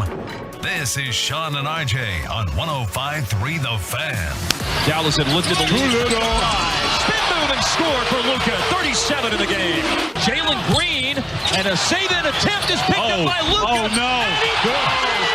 Some Luka magic. The hook shots. Diggler with the call. Final hour, fist pump time of the Hump Day edition Hump Day. of Sean and Bobby Choppy. Will be back tomorrow. Glad you're waking up with us and spending part of your morning on DFW Sports Station. Cowboys, Seahawks tomorrow night. I'm Sean Treef alongside Bobby Belt. We got Peyton and Ryan in the back running things on the board and the fan cam, Twitch, and YouTube. And we're going to figure out why Shaq Leonard is not a Dallas Cowboy with Nick Eatman from the Ford Center at the Star in Frisco at 9:20 this morning. But right now, I want your reaction to Mark Cuban selling a majority stake in the Mavs, maintaining basketball control and selling this to the Big Dog Casino family in Vegas. Bassick hit me up yesterday. What do you think is going on? So we got on some insiders. Mike Fisher, who has dealt with Cuban and the Mavs for a long time, and Neie Scruggs from NBC5, the only one to get comments from Cuban last night. Both say they're not moving to Vegas. This isn't a run for presidency. This is Mark Cuban teaming up with the best resource to bring gambling and greenlight it here. And he wants, as he mentioned last year, a resort and casino to house the Mavericks' new arena. So he went and got the big dogs in Vegas in order to do it while keeping control of basketball operations. Your Mavs calls right now, if you care, at 877-881-1053, 877-881-1053. And that's where we stand after last night. Mark Cuban quitting Shark Tank and selling for $3.5 billion. Yeah, I respect what Fish and Neie have said about this and their read on it and what everybody else has said about it. It still feels like there's some factor here we're missing.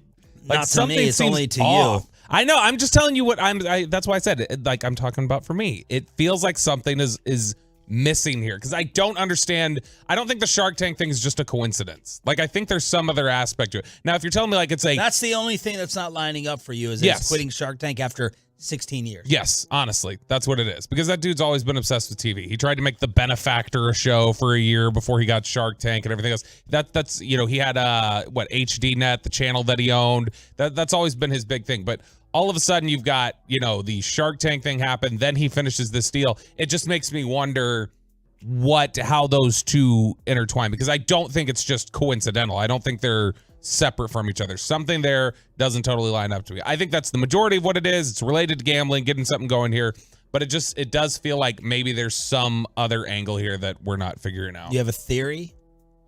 I just wonder if eventually he's like, this is my magnum opus. I'm going to get this facility built and then I'm done. Like, I wonder if he's just getting affairs in order to be done and that he wants to almost like his legacy project. That's what I'm curious about. Neie Scruggs got the comments from Cuban. Mavs will not relocate to Vegas. On the Sands Corporation, who is selling majority stake to, coming in to upgrade and hopefully build a new arena, which will hopefully be a Venetian-like resort here in Dallas. That's the goal, and I will still run basketball ops. Mike in Fort Worth with your Cuban sell reaction. Mike, you're live on the Fan.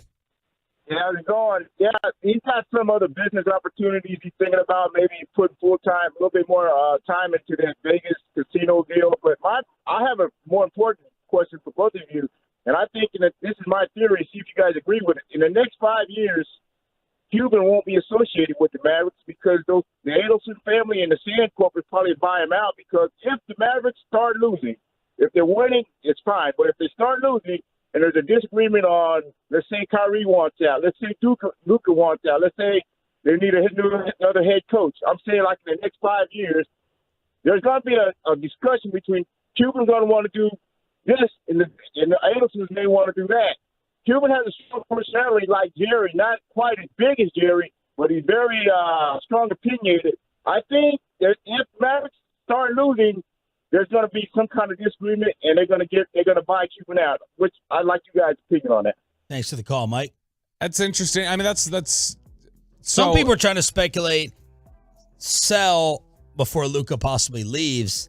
as you have the heightened value right now. It could be. I mean, it's interesting that when you think about the brain trust that's going to be controlling the Mavericks, it's the Adelson family, it's Cuban, who is the .com billionaire, and it's Nico Harrison. It's a shoe exec.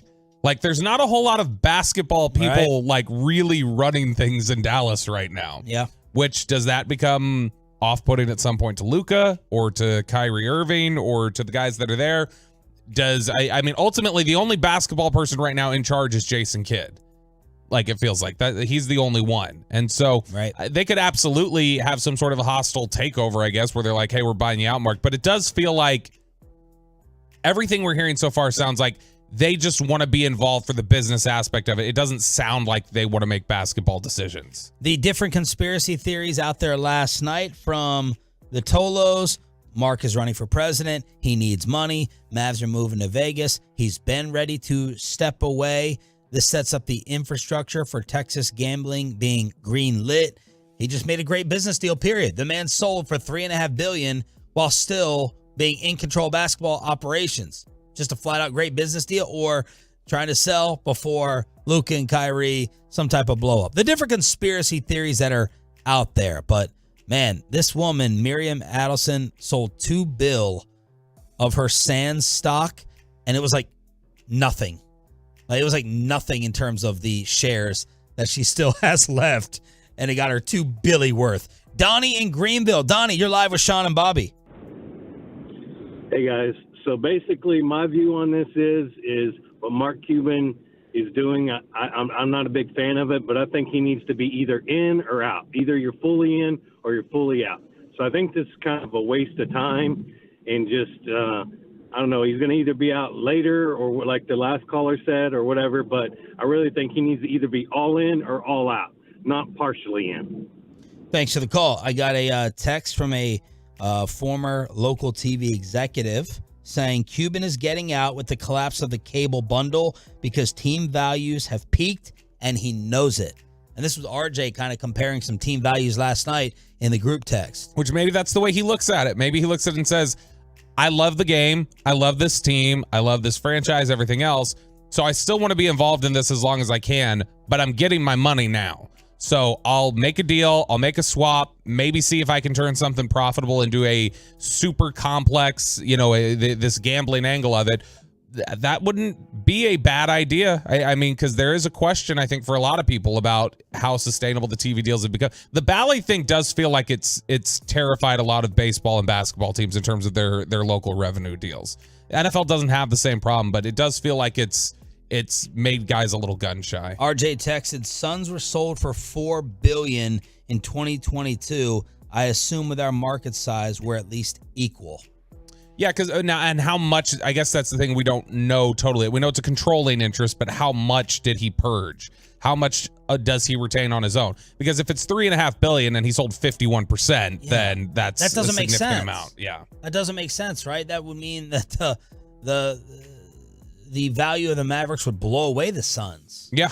And unless he sold, did he sell 80%? Like, how much did he get rid of? Because that's what we don't know yet. We know it's just a controlling interest. He maintains some. McMahon wrote, if the entirety of the $2 billion goes towards the purchase, it would mean the Adelson family could be acquiring at least 57% of the Mavs based on the $3.5 billion valuation. So that is significantly higher than the Suns, it sounds like.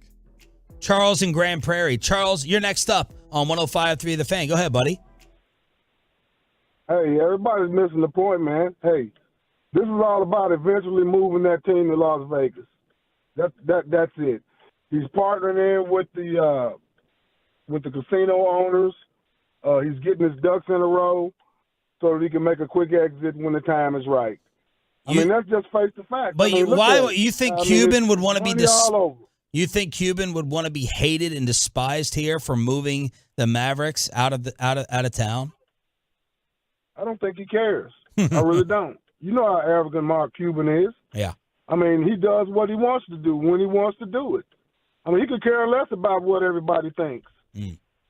Fair point. Yeah, I don't. He definitely does things his own way, and so I don't know how much public opinion really pressures him. Definitely the Mark Cuban of today. Doesn't seem to kowtow to public opinion. Yes. He's just the evolution. Sean, I wish you could have been in this market in 2000, 2001, whenever that was when he bought the team. When it was such and I'm sure nationally that still reverberated a little bit and people had an idea of it. But here in this city, it was just such a breath of fresh air. Oh, and to yeah. see the way. Oh, middle fingers up to everybody. Maverick, a Maverick. He went on that Talk and Smoke podcast and said he wanted to serve the same level of food to the visiting team as his team, just to tick off the other owners, just to irritate them, for their owners, for their players to go back to their coach, GM, and owner and be like, yo, man, they got better food than we do, and we're the visiting team. And he wanted to do that just to needle them. He was famous for not just that. He put PlayStations in every locker of the home and visiting team so guys could play video games during their downtime in the locker room. Like that was what he famously obviously said. I think it was Joey Crawford, one of the officials. He said they couldn't manage a Dairy Queen. So then he partners up with Dairy Queen and manages a Dairy Queen and serves up blizzards for a day. He was just such a different type of personality. And it does feel like he's just lost a little bit of that effervescence over the years. What happened, while I Google that word, what happened last night between Mavs reporter Tim McMahon and Jason Kidd? Kyrie Irving, spectacular in the second half with 22. Luka, obviously a baller. And Jason Kidd was not happy with Tim McMahon asking about the difference between Luka and Kyrie closing this year compared to last. But that was a big thing you guys wanted to make a big deal about last year. But you're not making a big deal about it this year because it's going good, right? So write some positive shit. I just asked you a question. And I'm giving you a answer. You guys, there's all right to write positive stuff. People will read your positive shit. You don't always have to be negative. Right? Like it's just the world's already negative enough, right? So let's see some positive stuff on some positive people that are doing their job on a nightly basis. You guys are making it a lot easier to do that this year. Well, we're only into this year. We can't go back to last year, right? Like that's the problem. So Jason Kidd is trying to say last year, all y'all wanted to do was talk about how we had fourth quarter problems. Jason Kidd was destroyed here for being incapable in the fourth. You wanted to call out Luka and Kyrie's problems, and now this year we're 11-6, and you're not writing articles on the opposite side of that. Do y'all agree with Jason Kidd? Obviously, there's always going to be an anti-media, for the most part, anti-media reaction. I understand why. I agree with much of it, but at 11, and I guess the question is, at 11-6, should there be or already have been articles talking about Luka and Kyrie's difference this year compared to last year? No, because like you said it before the season. You said it 2 months before the year. You're like, yeah, they're gonna go get off to a hot start. They're playing trash to open the season. They did get more time together. Dak's schedule right now. Like the whole point. No, you don't deserve credit for. That didn't even pull you off sides? No, it didn't. Yeah. Look, I'm on a high. Aaron Rodgers has me on a high right here. Okay. A whoop to wickus. What is it? What does he take? A loop to kick. A loop to a what? What does he take in the darkness? Ayahuasca or whatever it is. Ayahuasca. Yeah. There you go. Yeah. No. The thing is that you don't deserve credit because last year that was supposed to be plug and play. These guys are pros. They know how to move the ball, and it was bad. So no, you don't get credit for an entire offseason. It now looks like it should have looked the entire time. It's like we were talking about recently with the whole thing of like, does McCarthy get credit for it being bad at first and going, all right, I guess we'll go back to it? No, you don't get credit for that, in my opinion. Same sort of thing. But man, he has rabbit ears. Yes. You can hear it. He hears He knew what the bloggers were saying last year. Every bit of criticism Jason Kidd hears. Crosstalk with a KMC masterpiece. More on Mark Cuban selling at 940. Why isn't Shaq Leonard a Cowboy? We'll ask Nick Eatman at the Ford Center of the Star in Frisco next. But I want to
have been in an accident, contact the Frenkels for free at 214-817-333-3333 or go to truckwreck.com. What do we need to know about the Seattle Seahawks for tomorrow night right here on The Fan? Why is Shaq Leonard in Philadelphia today? Let's ask Nick Eatman, DallasCowboys.com, brought to you by the WinStar World Casino and Resort. Proud to be the casino of the Dallas Cowboys. Please game responsibly. Good morning, sir. How are you?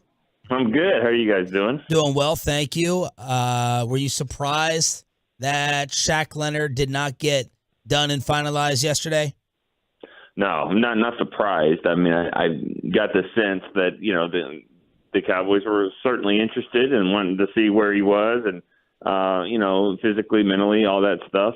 But I get the sense that he also had some other teams that he had promised he was going to visit to, and at least one. I mean, I'm Philly, but I think there's some other teams in play here as well. But I don't. It wasn't one of those like, hey, you don't let him leave. Like I think he was always going to do that. With all the shows that you guys do daily, all the DallasCowboys.com stuff, your social media, what's the for and against when it comes to this signing from fans? Oh, from fans, it's really more. It feels more like a defensive move, like it's like, or maybe. Well, he does play defense. well, right, and also maybe more of the sense of like if you have like a 5-year-old with toys, like I don't really want to play with this toy, but I don't want you playing with it, so you can't have it, and that's really what I think it comes down to at this point. It's like I think everyone's more afraid of Philadelphia signing him than if he was I'm going to sign with the Chiefs, they would be like, oh, okay, well, that's fine. Right. I think it's more of a fear of. Don't let Philly do it, make another move, to get better when they're already seemingly better right now. But what when I talk to some people here in the building, it kind of sounds like, hey, this is a good move. This would be a good player to pick up. But if it doesn't happen, let's don't go crazy, And if it does, let's don't go crazy because, you have to explore why. I think you guys said it the other day. I mean, you have to say, why is he out there? What is it that the Colts? I mean, Colts don't like good players. Yeah. They're doing things a little differently, and their ownership has some head scratching statements every now and again. So it's different over there, like it is in all teams. But I think he's still a really good player, and I think the Dan Quinn factor and the Malik Hooker and Gilmore, I think that will help. Make a decision, but as I've said before, he's probably going to be at AT&T Stadium December 10th. Just don't know which locker room he'll be in. Nick, is this particular instance of trying to find, or go after Shaq Leonard, do you think this is a symptom of, hey, this is the type of player he is and the type of player that's available, or do you think if this Shaq Leonard thing doesn't go through that they say, hey, we've got to find somebody else though because our depth is really being challenged here at linebacker right now? I think that Jerry and the Cowboys are always looking for value. They always looking to steal value too. Look at like a second round pick is always that type of player where I want to get first round value, even though I have to deal with whatever it is that dropped them. And this is the same type of thing. He did it with Terrell Owens too. I mean, I'm getting a great player. I have to deal with the reasons why he's available. And so, and different things, definitely not comparing anybody to Terrell Owens, but you know what I'm saying, same type of stuff. I do think though that what he does, what he is right now, maybe he's not the same, pass defender, in coverage as he was, but this team needs help stopping the run, and they don't necessarily want Micah Parsons to have to do it all. I think the defense is playing a little bit better with him doing that, but he's not getting as many sacks and I think and as many pressures, and so I think they would like to have somebody play linebacker that can do it. And if he still can stop the run at a high level, then I think he helps this team right now and maybe moving forward. Nick Eatman on the Boomer Jacks Bar and Grill Hotline here on Sean and Bobby. I always like to just bring up, hey, unforeseen factor. We're all just assuming price tag is fine. I haven't heard a number. And what number do you think could be out there that would have us being like, whoa, we wanted him, but We didn't think it was going to be that much. I haven't heard one person come up with an actual price tag. Yeah, but I don't think there will be a number that everyone's going to be fine going, oh, well, we didn't want to pay that because, again, if it's Philly, then it's going to come down to what are they doing? Why is Howie Roseman figuring it out? What they got all these guys. So well, the fans will feel that way, but Steven has a different. Right. And again, I think from what I heard yesterday, it's what the reasons why he got cut by the Colts are evident here with the Cowboys. Now it doesn't mean he's still not a good player and all that kind of stuff, but they see what other teams are seeing and definitely what the Colts are seeing. I'm not saying the Cowboys aren't going to keep trying to do this and sign them, but I think if it doesn't happen, even if he goes into the division, I don't think it's going to be a heartbroken feeling here with the Cowboys, maybe with the fans, but just because of what it leads to, that your competition's probably getting a little better. Seahawks are coming to town tomorrow. Geno Smith has been known to put the ball in some danger this season, and he's actually, I think, since week 3, he has more turnovers than he does touchdowns. Chances you think that Deron Bland gets another pick 6 this week? I'm not betting against this guy. I mean, at all. I mean, it's unbelievable. I mean, I've seen great players that just never got any ever, and it's happening here.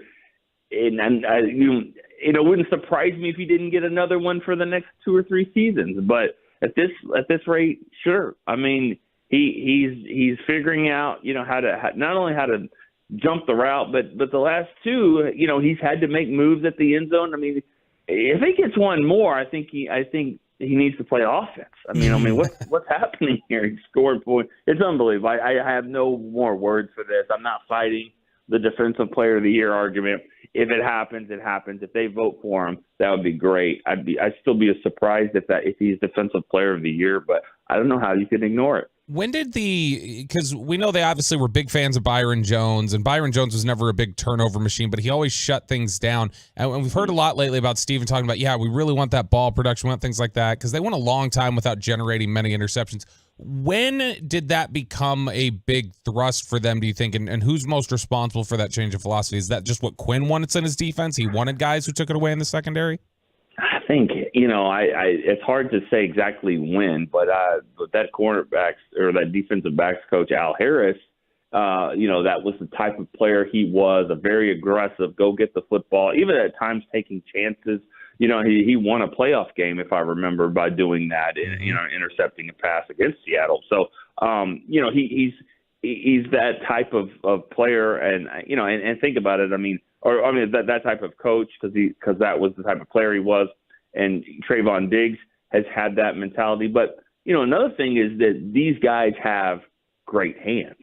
I mean, like Trayvon Diggs, when I went and did the documentary we did on him a couple of years ago, all of his coaches and his trainers and his family, they're like, he's a wide receiver that plays corner. That's the way they view Trayvon Diggs. And Deron Bland, I think you look at him, he's got really good hands as well. He did drop one against the Chargers. It would have probably been another pick 6, or definitely would have been a pick 6, but he does have really good hands. So I think that's a big part of the, I think that narrative of, that's why he plays defense. These corners can catch the football. What do we need to know about Seattle? What have you noticed about the Seahawks? Well, they're going to wear the 80s uniforms, which I'm excited for. I don't know if it's because that means they're not wearing highlighters, or the fact that I just kind of like all of those 80s type uniforms. I think it brings me back. I like that. They're one of 4 teams in the league that have 3 receivers with 400 yards or more. So now I looked at those other teams. They're not very good. Those teams aren't as good. I don't know if this is a great stat. It does show that they've got more than 1 or 2 weapons that consistently will make some plays.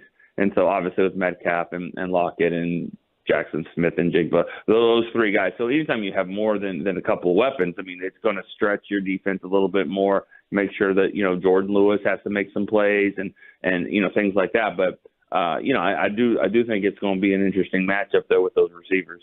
if they pick on Jordan Lewis the way some teams have, what is their response to that? I mean, Jordan Lewis, is there a point that reaches like critical mass where you're like, hey, there's got to be some sort of investigation into maybe Neie Thomas in the nickel or something else? Because there have been times that teams have picked on him. Yeah, and when you think about who Seattle has as a slot receiver, I've always been a big fan of Tyler Lockett. I think he's a really, really good player. And, he's the type of guy that, obviously that can work the slot. And that's going to be a tough matchup.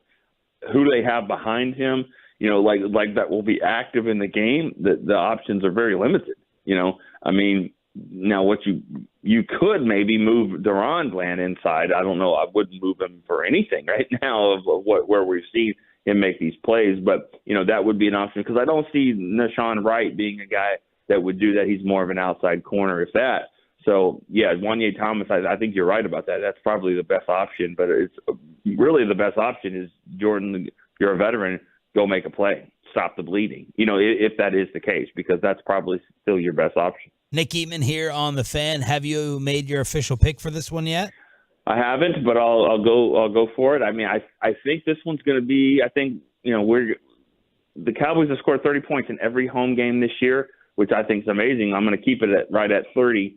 I think it's 30-22. I think this one is going to test them a little bit more than what we've seen, and I still think the Cowboys are better, but I think Seattle will play a really tough game, and they need this. When you think about their schedule coming up, I mean, you think the Cowboys have a gauntlet. I mean, Seattle is in the middle of theirs, and it's really bad with the 49ers twice, the Eagles, and then the Cowboys. So they're kind of slipping away for them. They have to play their best game. I don't think that they will beat the Cowboys, but I think it'll be a tough one.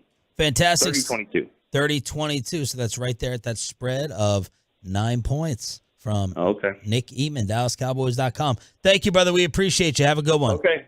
See you guys later. Bye. There he is, Nick Eatman, every single hump day. Hump day. Brought to you by the WinStar World Casino and Resort. Proud to be the casino of the Dallas Cowboys. Please game responsibly. Let's talk about Mark Cuban selling the Mavericks with the KMC masterpiece next on Sean and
Sports at Classic Chevrolet and Grapevine is the one-time Trailblazer offload. A limited supply of excess new Trailblazer models will be sold directly to the public for below market value. See them all today at ClassicChevrolet.com. Do not wait. The best ones do sell fast. Classic Chevrolet, find new roads. And this is Robertson to the net. Pavelski.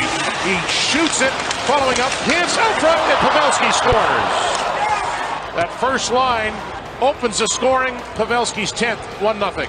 DFW going 2-0 last night. You had the Mavs coming back to beat the Rockets. Dirk on the call. That was Jets TV as the Stars shut out Winnipeg 2-0. This is Crosstalk with the what? It was almost 3-0 until you got more details about the sale, right? Oh, okay, so you're counting it, I'm guessing, as a loss.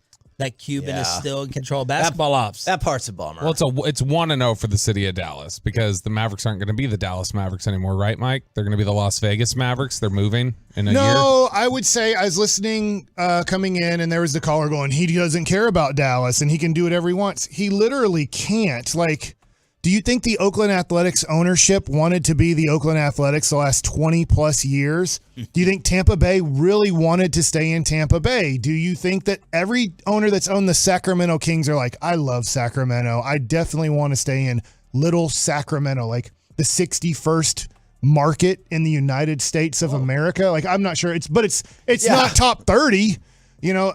You can't just move a team. You can't just say, I don't want to be in Dallas anymore. We have all the money to build a new place in Vegas. First, they would say, hey, have you spoken to Dallas about building a city? Because we're not just letting you move. You can't just move because you want to move. That's not how pro sports work. It takes a long process to move a team. Like the Seattle Supersonics.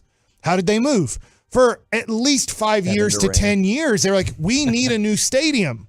And Seattle and the surrounding areas said, no, we are not doing it. And eventually the NBA allowed, with a vote of all 28 or 30 owners, to say, all right, we are now allowing you to move. Like, it takes a long process to move a team. They're not moving from Dallas. They might be building a casino here in Dallas for the Dallas Mavericks. But they're not moving 100%. Like, I would bet everything that the Dallas Mavericks are staying the Dallas Mavericks. How much more involved do you think Cuban is with picking players than Jerry, Kevin? Now, a lot. I mean, I think there was a time where I think he's followed the exact same trajectory that Jerry is. And now it's just, I think not just now, but over the past several years, it's come to light more and more. But like at this, but Jerry's backed off, and it seems like Marks has gone up. Yeah, no. So he hired people to answer questions. Basically, is like with Nico. Yeah, pretty much. Just answer the questions. I mean, if you look at the fallout of everything that happened with Donnie and all of that, and when you say Jerry's backed off, like I don't dispute that, but I also think, like, I'm not trying to be rude or anything like that. I think that's just a byproduct of age as well. Whereas Cuban probably still has a while until he would get to that point where he was like, I might need to back off a little bit. Everyone believes that gambling, and I'm going to throw in marijuana. I mean, you guys are buddies with Ted Cruz. You would know. Gambling and marijuana is definitely going to get passed, or just one or the other, or no to both.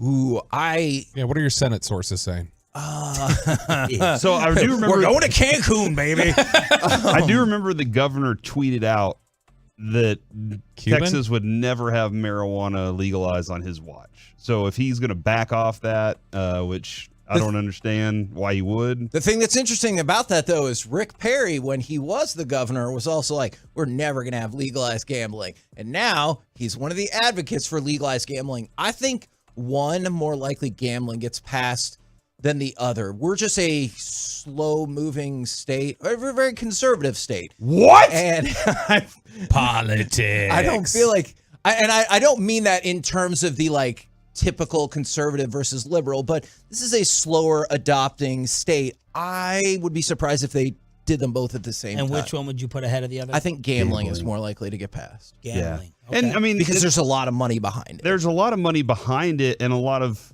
very powerful people pushing it. Yeah. I mean, like we That's a know better all way the of putting names that are involved. Well. Like Jerry Jones has been one of the spearheads on this too. Mark Cuban's been involved.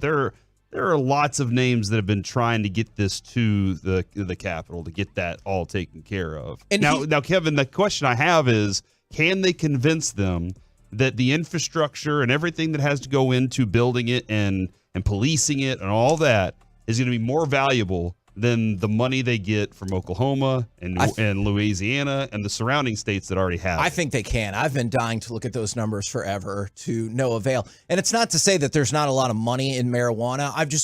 Corey put it great. We're more familiar with the people who are pushing gambling look, I would go up to the governor and be like, hey, you know how everyone was super pumped when you're like, hey, we're going to cut back on property taxes. Well, guess what? You're going to add a crap ton of money to your rainy day fund. How much money does this lady have?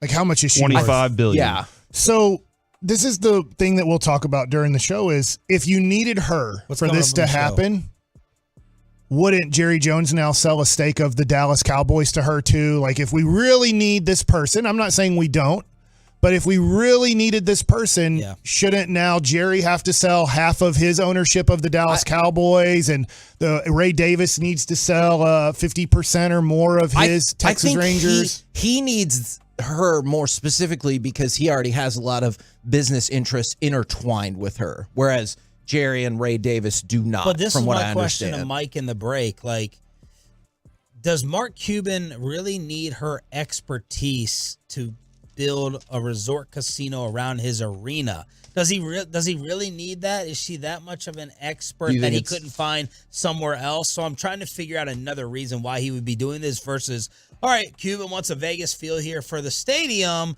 so why not go get the number one person in Vegas? And I don't think billionaires think that way. And I don't think it is expertise. I think it's just having another hammer on your side. So I hear what you're saying.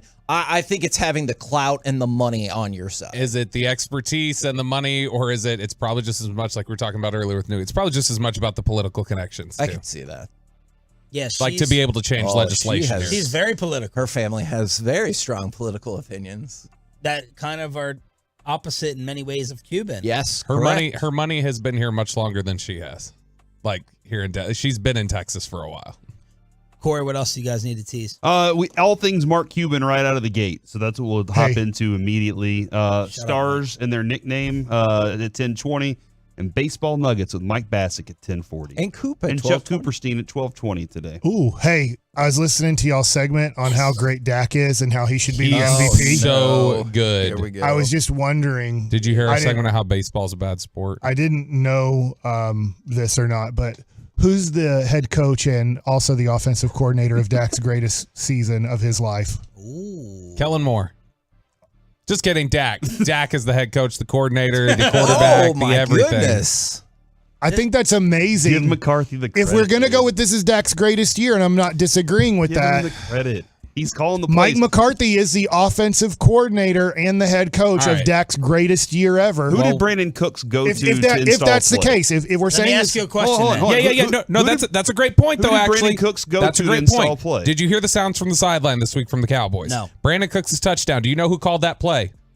Dak? Brandon Cooks. Brandon Cooks said on the sounds from the sideline, he goes, that play wasn't in there. I had to tell Mike to put it in this week. That's what I'm saying. Okay, He went does it to ever him happen? and said, "Coach, I can do this." And Coach said, "I'll trust you that you can." Called the play Which is in great. the game, Which is great. and they scored a touchdown. It's nice that he's finally trusting them. See, when Kellen Moore was in place last year and Dak was pleading with the coaching staff, let the left side of the offensive line make their checks and their calls, and Mike McCarthy went, no, my buddy Joe Philbin says otherwise. I'm not going to let you do that. Then, that when it's on his neck, when it's on Mike's, then he's willing to evolve and say, all right, I don't want to get killed for this. I don't have a buddy to look out for now. So, Mike, I really do love the I can't troll. wait for the day after he's gone and we can spill every Stop story. it. Oh, my Shut God. up. Is he on your show on Friday, though? He's getting an extension. In February, you'll be talking about the extension that Mike McCarthy got as the head coach / offensive coordinator of the Dallas Cowboys. All right, so while I love the troll and you got him going and he pushed his mic Oh, away, no. let me ask you this, Mike, as a counter. Yeah.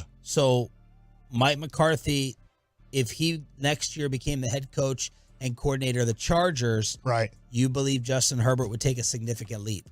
Significant, no, but Okay. I do think I think the MVP-type Chargers season? would make the playoffs next year if Mike McCarthy was the coach over the guy that they have. Back in. Hot tag. Okay, the guy that they have. Because I think the guy that they have is Jason Garrett-like at best. But as an offensive mind, you think that Mike is a better offensive mind than Kellen Moore? I don't want to say yes or no. I think that they're similar. Okay. I do think that Mike McCarthy has a lot more experience, and I think that he is doing a good job of making adjustments this year. And But Bobby's counter is his adjustment was his own mistake. His Okay. adjustment was screwing up the formula, which I agree. Okay. The reason he did that. Now, why did he do that? Did he ruin something that was perfect? Well, I think from Mike McCarthy's standpoint, he said, gosh, we are winning enough games to make the playoffs, but obviously we can't beat the San Francisco 49ers this way. Right. And we can't get to the Super Bowl or the NFC Championship this way.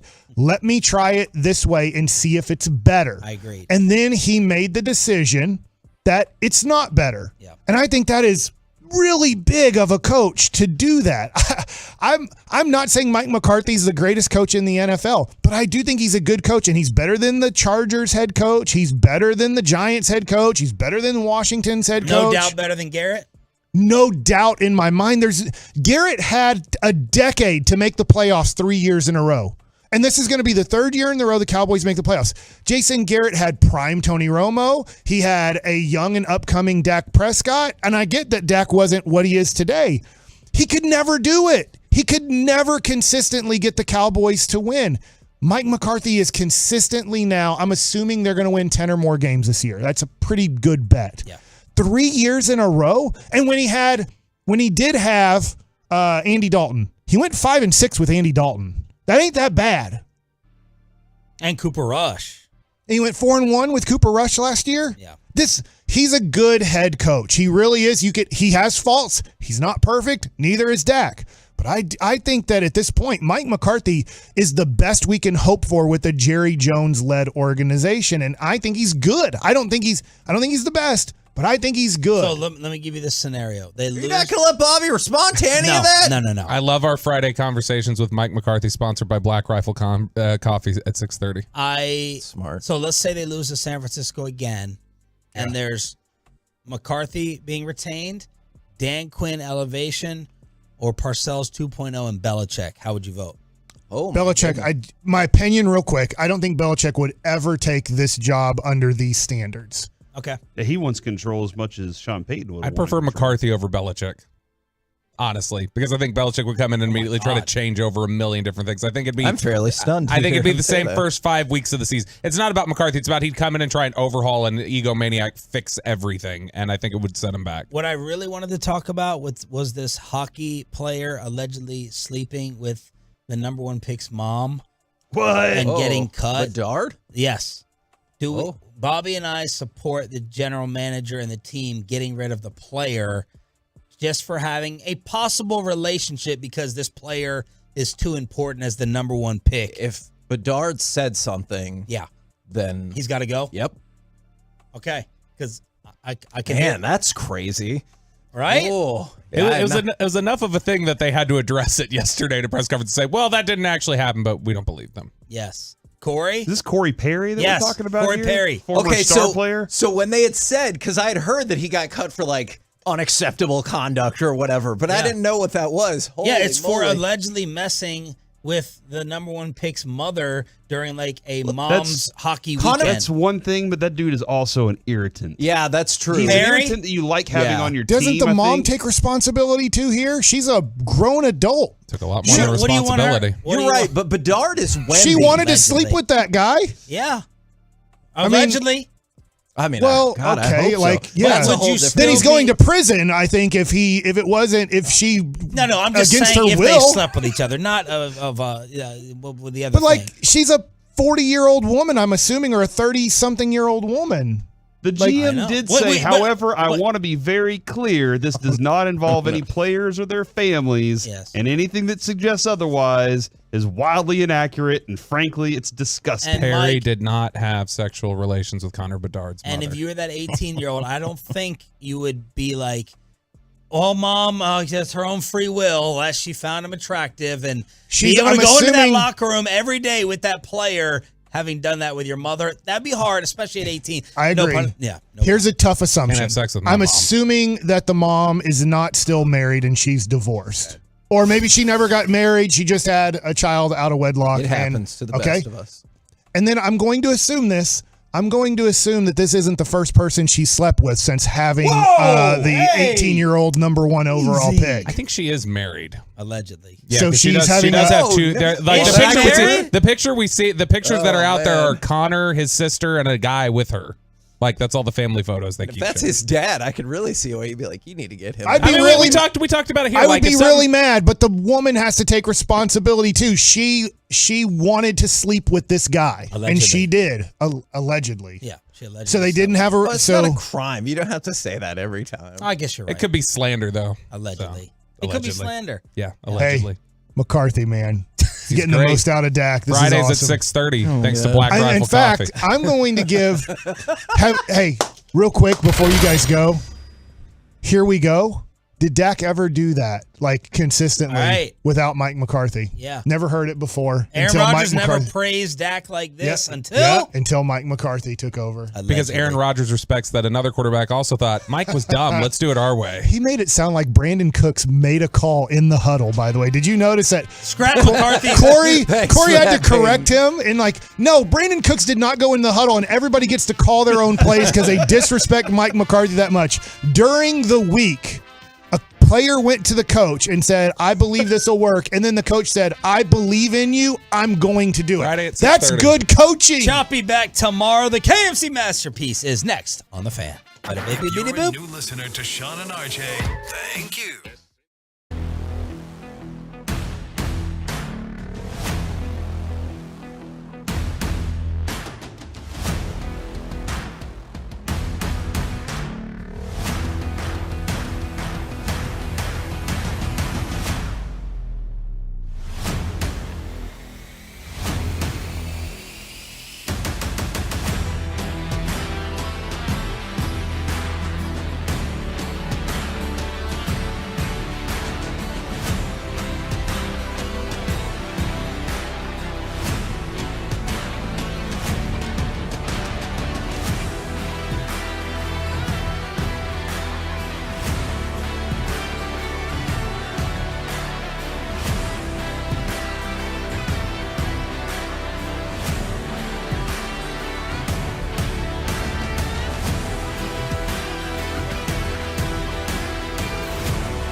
and studios secured by DFWsecurity.com.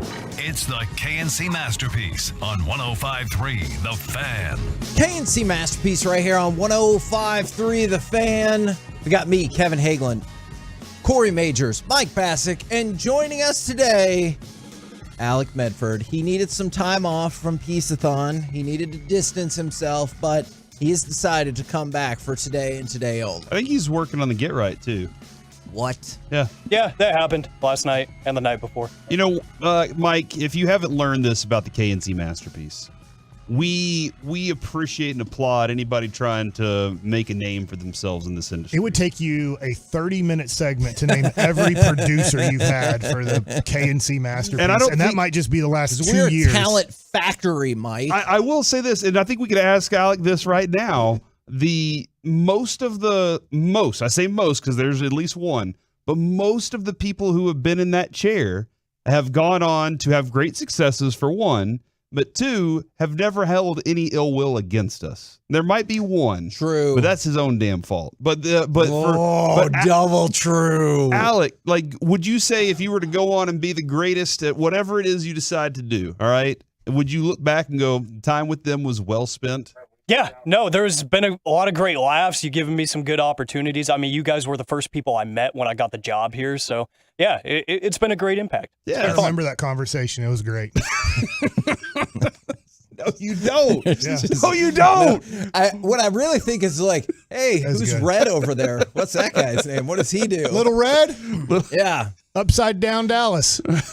Probably that is how it went. All Are you right. wearing a Dallas hat today? I think I am. It's backwards. Yeah. Yes. Yeah. Very on brand.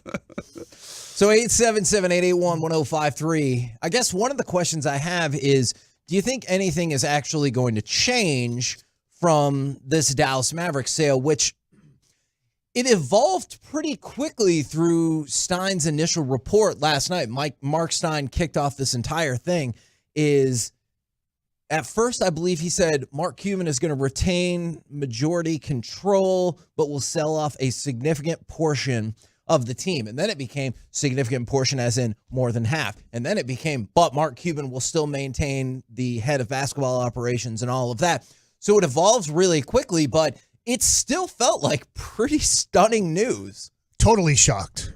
I couldn't understand it. I still don't understand it because obviously Mark Cuban hasn't had a press conference. We're not hearing from the NBA. We're not hearing from the eventual new owner of the Dallas Mavericks. Like, this is like 100% speculation what we're about to do, but this is huge. This was headline news on, like, if you're watching CBS Good Morning America and stuff like that. There's whatever website you go to that covers news. This is a major story around the United States that Mark Cuban, very popular person, is selling the Dallas Mavericks. And you know what became really interesting is yesterday we were also talking about, just for a minute, him leaving Shark Tank.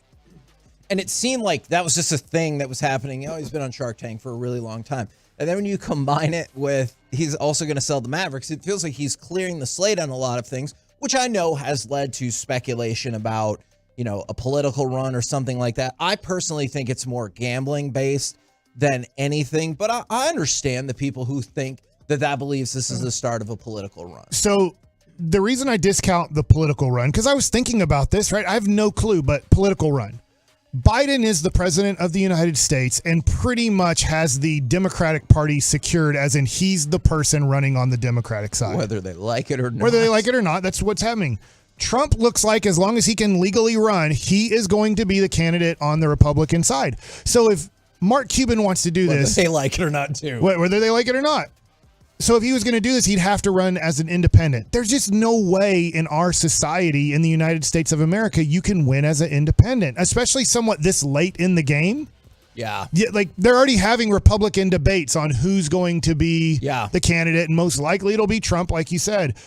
I just don't see... I see 2028. If Mark Cuban wanted to be president of the United States in 2028, most likely both candidates would be wide. He could choose, do I want to be a Republican for this or do I want to be a Democrat? And I see no path to him running for the president of 2024 for the Okay, if United I can States. devil's advocate this, would you see any parallels with 1992 where you're right about the debates, but still no votes have been cast whatsoever, as he sees how Ross Perot stormed into And his that. son was the owner of the Mavs that he bought from. And so he sees how he stormed into that field and made a huge impact, and I'm still of the opinion he did. might have been able to win if he didn't drop out. And most people would say George Bush would have stayed president of the United States if Ross Perot wouldn't have ran for Come president. back in the race. Yeah. Do you think he wanted to sell the Dallas Mavericks so that he could sway the vote not to him to be president, but for Biden either to stay president or Trump to become president again? I think he thinks he could win. I'm Sorry, a little caught off guard. As an independent. Yes. You believe that he believes he's going to win as an he believes Okay. that. Her and her Miriam Adelson and her husband were Trump's biggest donors for re-election. They have a lot of money in the right. Okay, all right. That's where I kind of like. Hold on. Why would they switch that and go Mark Cuban and back him? Or I don't know if they would back him. I don't, or even support that. I in have the an process. easy answer for that. Power is power. Yeah. It doesn't like. I mean, look. I know people are dug in as independents, Republicans, or Democrats. Power is power, and if you can buy or have direct access to power, you take it. Nobody would do anything. Nobody would change parties, especially when they already have position of power in Dallas as the mayor, and then change parties to something else. That specific thing definitely happened, and he's a good guy. I definitely like him. Yeah, Eric no, Johnson. Yeah, no, I know, but I'm just saying that definitely happened. There's a bunch of other theories about that. I know Mike, I believe, I don't want to put your words in your mouth. Real quick, I do not believe Mark Cuban. I think he's so smart. He knows he can't win as an independent. Okay. But that's my opinion on him. I have no clue. You might be right. We're not Mark Cuban, so we don't know that. But you also think, correct me if I'm wrong here, that it might have been some financial missteps that he felt this was a necessary move to make from a financial perspective. This is my best guess. And all it is a guess. I'd like to say, if you want to clip this, I have no clue why Mark Cuban sold the Dallas Mavericks yesterday. And I know it's not officially sold, but why it looks like he is selling the Dallas Mavericks. But if you asked Jerry Jones, if you asked whoever, Ballmer, you ask all these people that are super rich, they wanted to get into the sport of basketball, football, baseball, whatever it is. And they're like, I don't need money. Like when somebody were to offer Jerry Jones $20 billion for the Cowboys, well, that would be a deal, because I've heard, some people say, well, this was just a deal he couldn't pass up. There's plenty of owners that could get offered deals they can't pass up. They get paid $1 billion more or more than that, than what the team is worth. And they say, I don't need money. I have all the money that you could ever have in this world for a lifetime and lifetimes for my family. Yeah. I don't want the money. I want the team. I want to be an owner. I want this. So Mark Cuban, I thought, was in that category. So I don't think he is just doing this because it's a deal he couldn't pass up. This is a theory and only my theory. I don't know this. I have no clue why Mark Cuban sold the Dallas Mavericks. My theory is he needs money. And I'm not saying he's down to $1 million. I think maybe in Mark Cuban, I'm throwing this out. I'm throwing crap against the wall right now as hard as I can. I think that maybe he's down to like $250 million. I don't know. I'm making this up as I'm talking.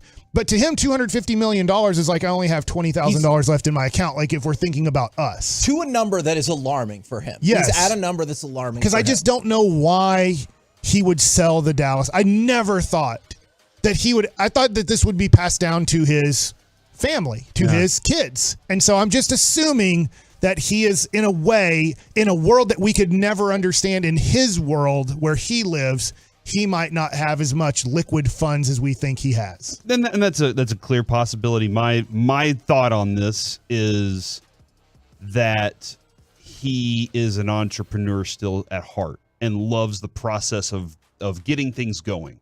Entrepreneurs, you've talked about this, Mike. Right. They love to start things and get them going and then start the next one.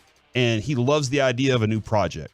And this project that was spearheaded already by a lot of powerful people in Texas and is going to the table, right? Like it's got its processes on the way. He would love the project that Mark Cuban put a Vegas-style casino resort in DFW, and that he had the first one planted I imagine it's going to be Jerry and him and those guys together, but that he had something, a legacy that he planted right there. I don't know where that land would be. I have no clue where he would want to put that. Right. But I think this is the thing that is the first step of that process, because I do think that somebody that knows how to strong arm political people in Sands and the Golden Nugget. I mean, the owner for the Rockets owns the Golden Nugget, right? Fertittas, yeah. So like those people know how to get what they want out of their local governments and get that thing rolling. So I think that's one of the processes that goes along the way, is he can put his name on it. He can involve the Mavericks in some way,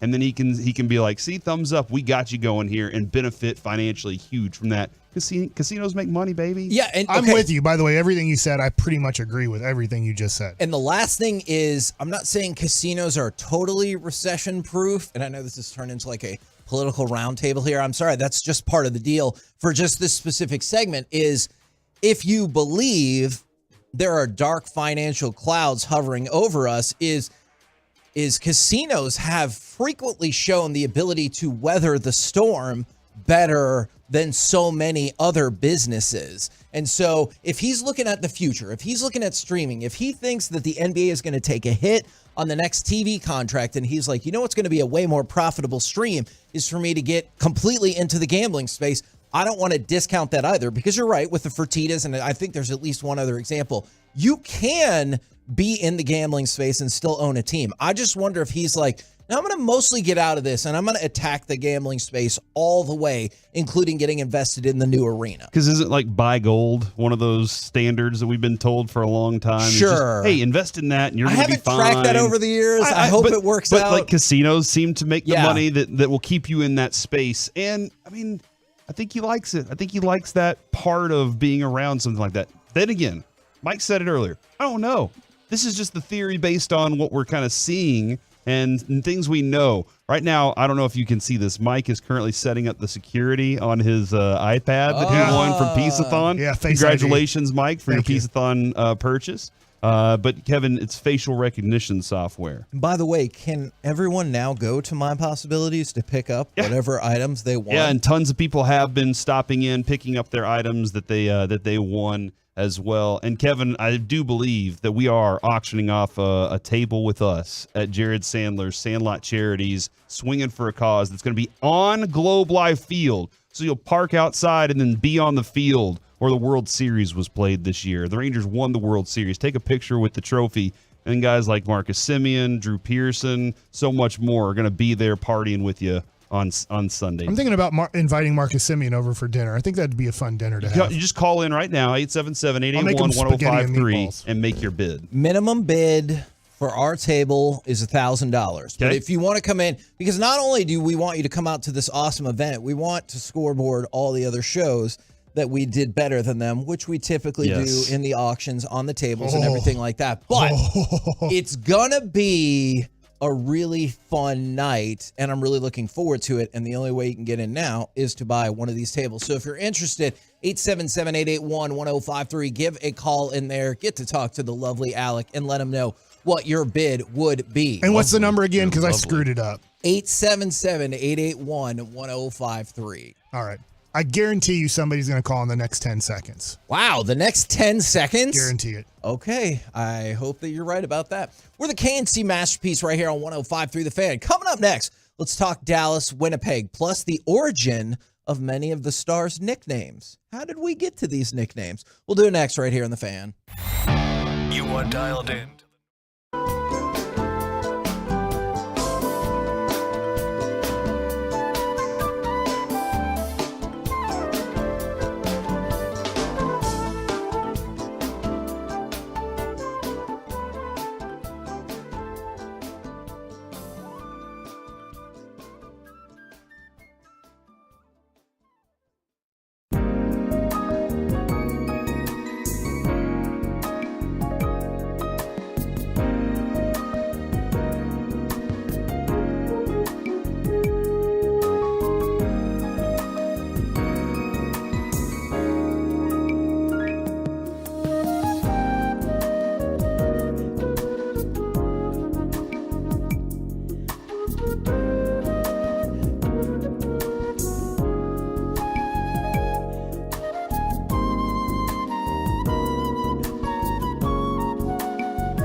Masterpiece is brought to you by state-of-the-art weight loss. And this is Robertson to the net. Pavelski. He shoots it. Following up. Hits out front. And Pavelski scores. That first line opens the scoring. Pavelski's 10th. 1-0. KNC Masterpiece back here on 105.3 The Fan. Remember, 877-881-1053. If you want to bid on our table at the Swinging for a Cause event this Sunday, the bidding, Mike was right, started at $1,000, is now up to $1,500. If you can beat that, Jared's Sandlot Charity, they do a lot of work with MP. They do work with Special Olympics. It is a great, great charity. I know we've been shaking people down for money the last couple of weeks, but it all goes to amazing causes if you guys want to get involved. $1,500 for that. I'll say hello and give you an autograph. Okay, well, that's nice. They might have their eyes on Marcus Simeon and people like that as well, but we'll check that out. What about Drew Pearson? That's a good point. What about Darren Woodson? That's another. I love Darren Woodson. You know what? Can we get Darren Woodson to autograph a football that says Hall of Fame, and then we'll just leave the number blank? Or you can write 24 if you want. What if he wrote F the Hall of Fame? That would be awesome. I want that as a piece-a-thon item. The HOF. Let's see if we can make that happen, Corey. Sorry, Bobby presented this idea of going to the combine and getting everybody to sign up footballs before they even do the combine. Yes. And Mike, I just love that idea. And that's all I think about now is for future, like, will he become a Hall of Famer? I want the Hall of Fame note on it. I do want to be one of the first ones. To your point, I know this is about Hall of Fame. I think a couple of years ago, Patrick Mahomes signed something when he was a little kid when his dad was pitching for the Rangers, and I think it sold for over $1,000. I mean, it's literally just a little kid putting like Patrick Mahomes, not signature, just writing out, and somehow it was verified that, that was Patrick Mahomes when he was a little kid. Now, Hockey Mike, I know. I watched. Okay. Do you have great saucer pass there with about 3 minutes to go to get the puck to Sagan and for him to score? It was awesome. I was like, yes! I know how pleased you were at this knowledge. For people who do not know, what is a saucer pass? It's when you pass the puck and you give it a little bit of air and it usually gets over the stick, but in this case it got over the defender. The defender laid out to try to avoid the pass, but it didn't matter. I'm sorry, the guy's name starts with an H, passing it to Sagan. Hardy? No. Harley? No. First name? No, last name. Oh, okay. But it was not Harley? I didn't think it was.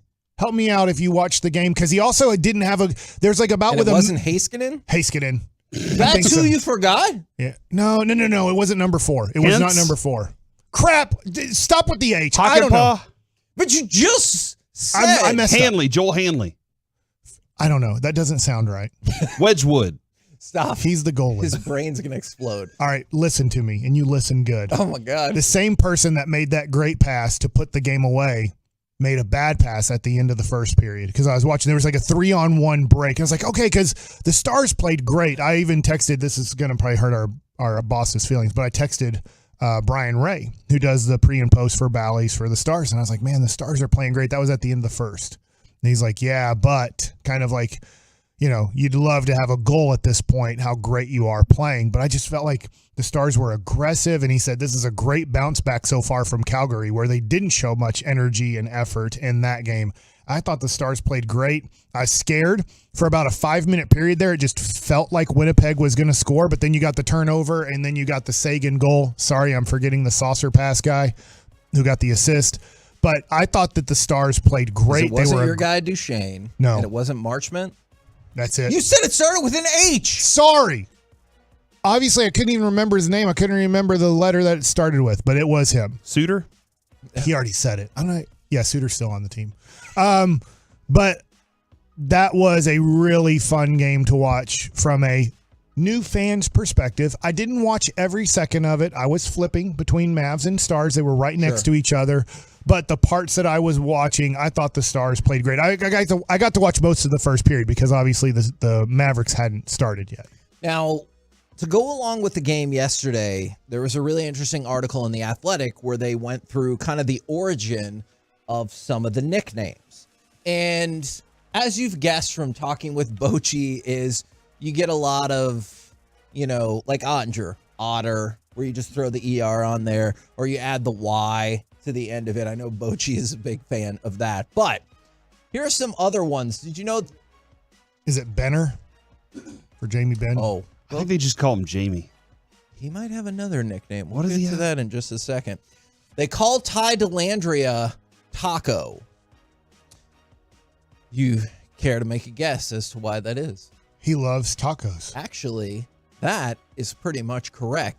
Is they went to a team building retreat in California after the first game of the season, and they stopped at a Del Taco because he was really hungry and he loved Del Taco. So they all started calling him Del Taco. They probably all loved the tacos too. You're probably right about that. Del Taco has fantastic tacos. There used to be a Del Taco in Duncanville when I was a really little kid about 40 years ago, and then it left. Obviously, it's California-based.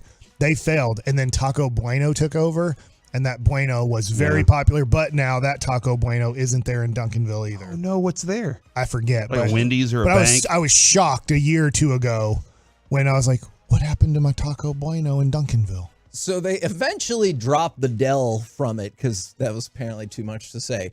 And they just called him Taco. I thought it would have been like the character from the League. No, that's that a good guess. He has similar taco tendencies. I want to see if you can figure this one out. Taco was, no, he wasn't the brother-in-law on that show, The League. Yes. El Cunado. Yeah. I've never actually seen that show. He came up with the nickname Because then they call him El Cunado, and they made it sound really bad. They're like, all that means is like brother-in-law. And I really hope that's what it means, because I just said it on the air, and I'm pretty sure it's not a bad word. Chalupa Batman was the name of their kid. Nils Lundqvist. Lungy. Or Lungfist, if you prefer. He was called Nilsy. Now they call him Hank. Any idea how we got to that point? He sounds like Hank on that cartoon show. Ooh, that's a good guess. It's actually because his last name and the similarity to the former goaltender, Henrik Lundqvist. And so they decided to just call him Hank.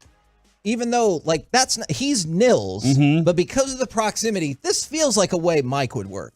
Because of the proximity to the other person whose first name was Henrik, they're saying from now on, we're going to call you Hank. I do have a question about Lundqvist.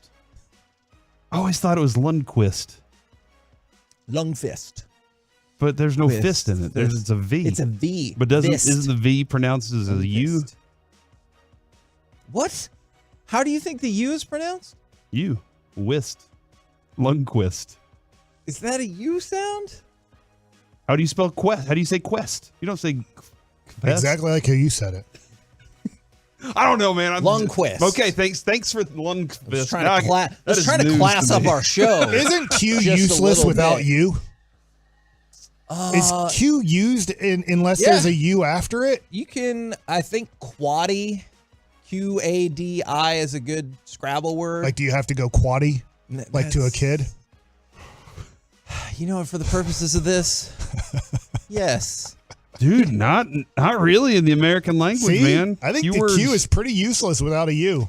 How many nicknames is too many? Because Sam Steele said he'll go by Sam, Sammy, Steeler, Sosa, Sammy Sosa, Sauce. He replies to all of them. It's too many nicknames. What's his first name? Sam. I don't feel like, did he say one of his nicknames is Sam? Yes. Well, That's his name. He'll just respond to Sam. Oh, okay. No, that's not a nickname. He'll just respond. Hey, my name's Mike. Everybody calls me Mike. Yeah. I feel like a nickname can't be, my name's Michael. I don't feel like I can say a nickname of mine is Mike. Okay. Yes. No, he's just saying he'll respond. Unfortunately, to all one of these. mine is Ballsack. That is Which was true. given to me by Toronto Blue Jays fans. Now, this is... And it stuck a little bit. Mike, I want to see if you can figure this one out. Because if ever there were a line of thinking that follows the way Mike thinks, this is it. Could you tell me what Joel Hanley's nickname is? Joel Hanley. J-Hand. I thought you were going to say the handyman for sure. The handyman can. His nickname is Nacho. Any idea how they got there? Loves nachos. No. His name is... I mean, it makes sense because the taco story guy loved just moments tacos. ago. That's true. Even though I feel like we could give him much better. Nothing against Del Taco. I like Del Taco. Yeah. What about Del Nacho? Nachos, I think, are pretty good at Del Taco. The only time you can have them now is when we go to Oxnard. Because I don't think there's a Del Taco in Dallas-Fort Worth. If there is, I'm sorry, I forget about it. But we could give better tacos than Del Taco here. But tell me if this isn't the way your brain works. His name is Joel. So they started calling him Not Joe, and that turned into Nacho. I like it. But isn't that the way? No. That's the way Mike thinks. Why do they call him Not Joe? Joel is shorter. It's easier to say. Just say Joel. Like Joel Hanrahan, who listens to our station. He's a former All-Star in the major leagues. That's awesome. Isn't that great? Did they call him Not Joe?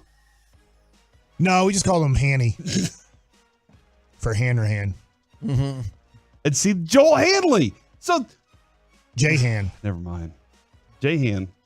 I would have been okay with that. All right. Hey, Joel, if you're listening right now, text me. Not every Joel. Hanrahan, who I played with on the Nationals. Now, for Jamie Benn, his nickname is Chubbs, but only because of Teen Wolf. Yeah. But only not because of Teen Wolf, but only for certain people. And as Ben joked to the person writing the article, you're not one of them. So if I walked in and was like, "What's up, Chubbs?" that. He's probably throwing the skate at me again. Probably. Probably. It's stuck in the wall. So the story goes like this. You've heard that story when we pissed him off in the locker room in Arizona a few years ago, probably several years ago now, is when Jamie Benn was younger. So one of his teammates says is he was fat. So his teammate says, and then there's nothing more you could say other than his brother, Jordy Benn, was shredded and in really good shape. So they just started to call him Chubbs for the chubby Ben, which at the time was Jamie Benn. And so that is only available for a select group of people. They'll call him Chubbs. And then for Yevgeny Dodonov, he'll go by Dado, Dada, Dads, and Daddy. I think that is weird if you call another man who's not your dad and you're a man dad. Okay, all right, but we hear a lot. In a romantic what about situation, Poppy? then that's fine. What about Poppy? Because we hear that often used, right? That's true. true. We'll hear other guys call other guys Poppy. And Mike, I presume you were in the clubhouse. Did you hear that often? Yeah, that's Juan Gonzalez used to kind of just call kind of everybody. Everybody was Poppy. He didn't know their name. Yeah, which was me. And other people on the team. Yeah. Mike took on the Juan Gonzalez approach. Yeah. He's just like, Kenny Lofton called me Steve. That wasn't. I guess I could say that was a nickname. How long but I'm had pretty sure gone he thought by when you realized it was too late to correct him now?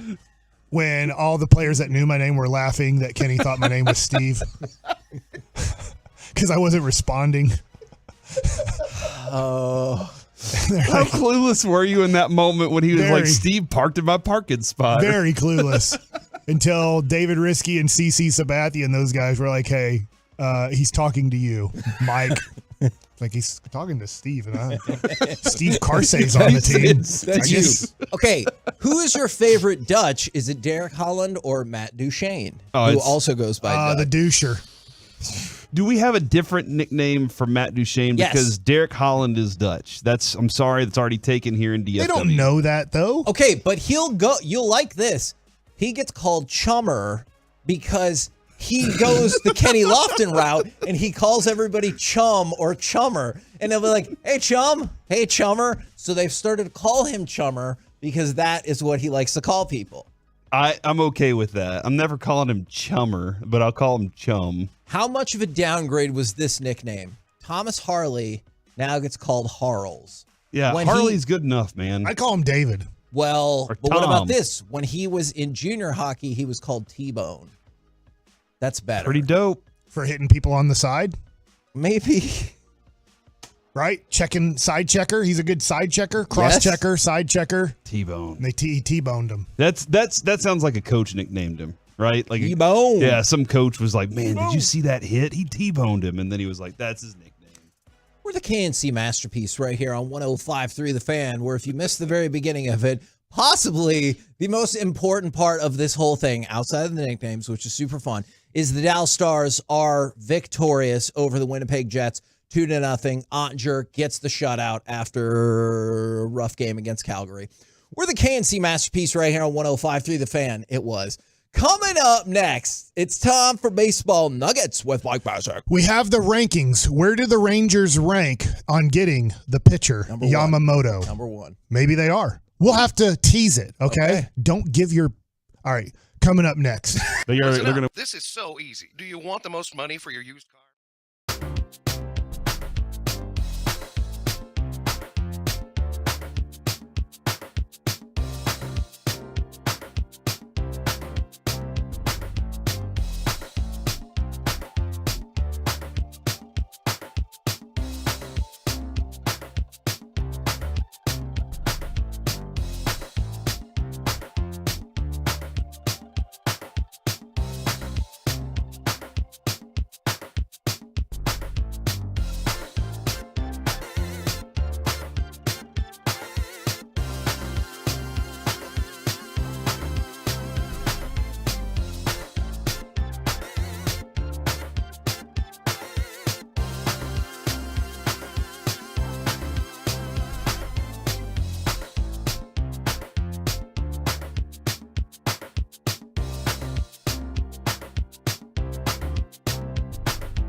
And Grapevine's one-time Trailblazer offload, a limited supply of excess new Trailblazer models will be sold direct to the public below market value. See them all at ClassicChevrolet.com. But don't wait, the best will sell fast. Classic Chevrolet, find new roads. K&C Masterpiece back here on 105.3 The Fan right now. It's time for some baseball nuggets with Mike Baschak. All right, baseball nuggets, championship baseball nuggets brought to you by the Diamond Factory.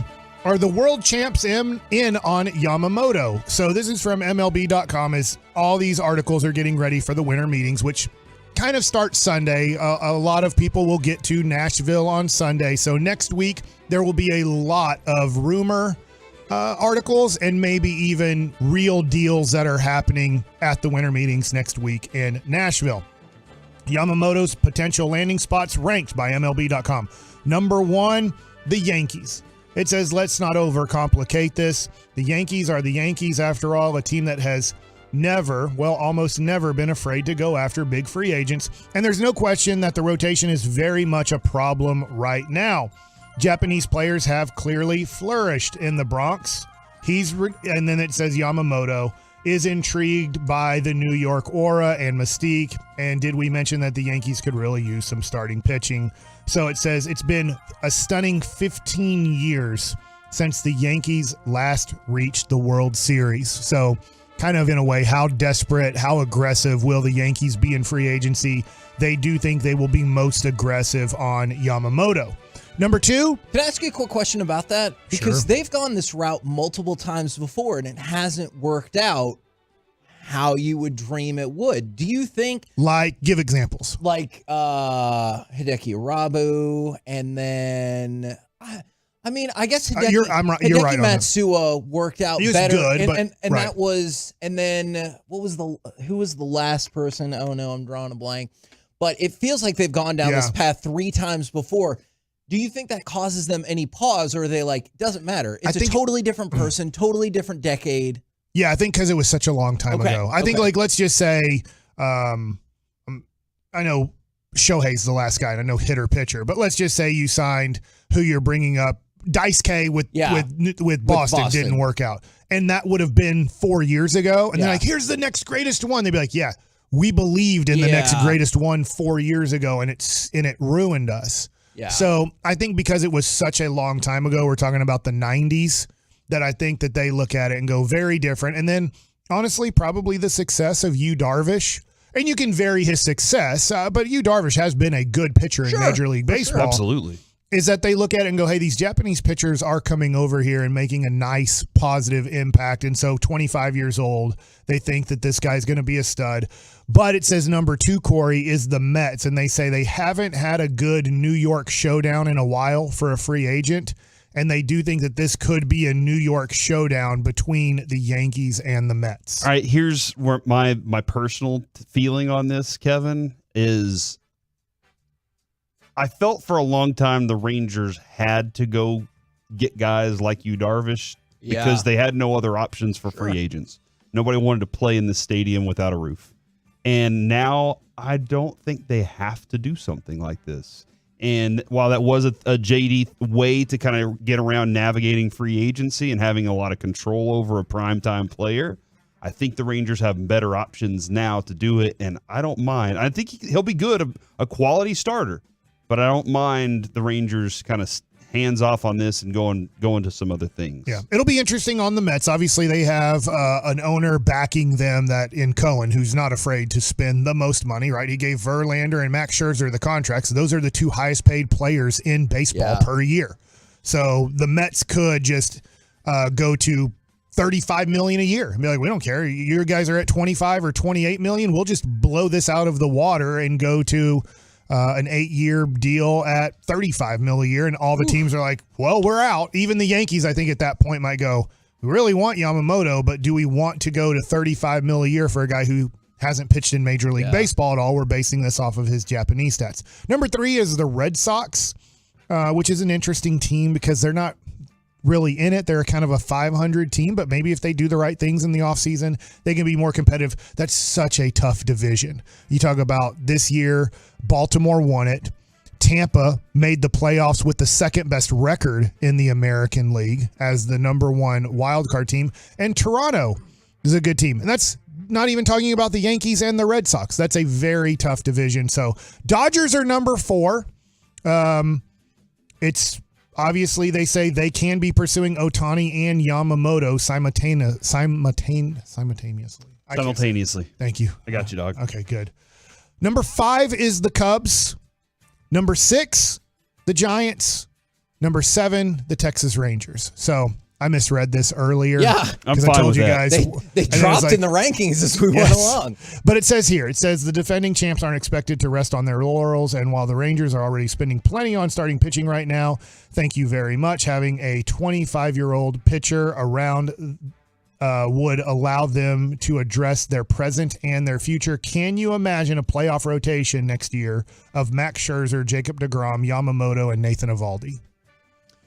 It would be nice. It would be So, very I mean, nice. and then they list the Phillies as number 8. So the Rangers are on this list. So I wanted to give you that the Rangers are on this list.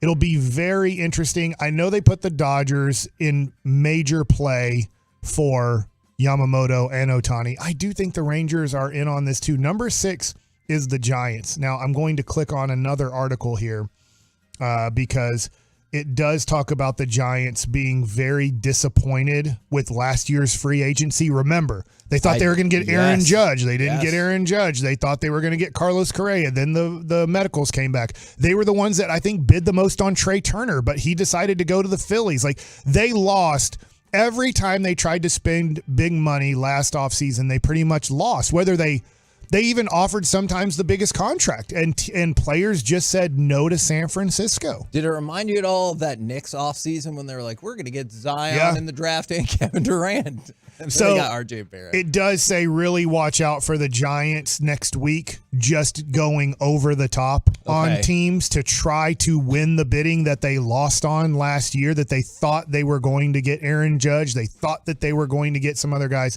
and they didn't. The major report yesterday, I think on MLB Network, as I was watching some of that as I got home yesterday, is the Padres are going to trade Juan Soto. So they most likely will not. They've tried. It's not going to work out long term. It feels like this has been building for a while, yes? Yes. So Ken Rosenthal said the question is not whether Soto will be traded. The question is which team will acquire him. So expect a lot of Juan Soto trade rumors next week. Now, this isn't great for the Rangers. It does mention the Mariners as a possibility. The Rangers don't, in a weird way, I thought Juan Soto could be something on the Rangers shopping list a year or two ago. But now what Langford did in his very short minor league stint, what Evan Carter did in the playoffs, what Leote was able to accomplish this year, and then what Adolis was able to do, make the All-Star team and then be your ALCS MVP, you're really not shopping at all for outfielders. So I don't think the Rangers have to try to get into this Juan Soto thing, and I don't think they will be at all because of where they're at. And did you guys see Adolis Garcia yesterday at the Mavericks game? That was awesome. People loved it. It's amazing how short NBA players make regular human beings look. Yes, but isn't Adolis like a shorter player anyway? Like 5'11", I think. But the thing that I take from this is the little package they did about how that's Luka's favorite player is Adolis, and that's why he was there. And doesn't it make sense with the personality of Luka that Adolis would be his favorite player on the Rangers team? Yeah. Adolis was not one of the Corey Seager, Marcus Semien guys that was just like, nope, I'm just here. Everything's kind of bland with us. We're just trying to play some ball. He was, I am here. Look at me. And that is Luka to a T. Kevin, to your point, I don't think you can trade Adolis Garcia. He was at a Cowboy game earlier in the year with Jose Leclerc, and they gave him a standing ovation. He got a standing ovation. Like, look, he's from Cuba. He can't go back to Cuba. So he lives here. Like, he is a staple here in the Metroplex. And I just think we love him too much as Ranger fans right now. And maybe that's bad decision making. I'm not, but at this point, I just feel like you have to have Adolis Garcia back on your team, batting somewhere between your 4, 5, or 6 spot. Yeah, absolutely. All right. I don't have a lot of time for this, but I find this interesting. Alex Bregman has been a staple of the Astros. Tremendous success in recent years. but his time in Houston might be coming to an end. MLB Network's radio Jim Duquette said Monday that he thinks the team is listening to offers for Bregman, who will become a free agent after the 2024 season. Duquette, quoted here, says, "I think that there is a chance that he may not even be playing in Houston this year." So this will be something interesting to see. Where do the Houston Astros go after losing to the Texas Rangers in the ALCS? Alex Bregman, very good player. Don't like him as a person. Not many people do. It's going to be interesting on the market because I don't know how well liked he is around baseball. I think that he's not very well liked, but maybe when he's your teammate, you really like him. He's kind of one of those guys where you don't really like him when he's on the other team, but you like him when he's on your team. Yeah. I don't know. But Alex Bregman next week, let's see what the rumors are on the Astros because we're not seeing anything on the Astros spending money this offseason. No. We're only seeing a few signs that the Astros might be trying to unload a guy like Bregman, or what do we do financially? Because for some reason it looks like maybe Jim Crane is looking to lower payroll and not expand payroll or to truly compete with the Rangers. And so the Rangers could really take advantage here. If they spend more money this offseason, the Astros might be unloading some talent. That's it. Woo. So we're going to win all the World Series? I think so for the next however long we want to. And then the Astros are going to lose all their guys to like the Yankees and the Red Sox and the Blue Jays. We're the KNC Masterpiece right here on 105.3 The Fan. Coming up next, let's talk a little bit more about that Sandlot event and the Rangers toy drive. And we will talk with our Dallas Cowboys insider, Mickey Spagnola. All of it next right here on The Fan.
Fan Studios, secured by DFWSecurity.com.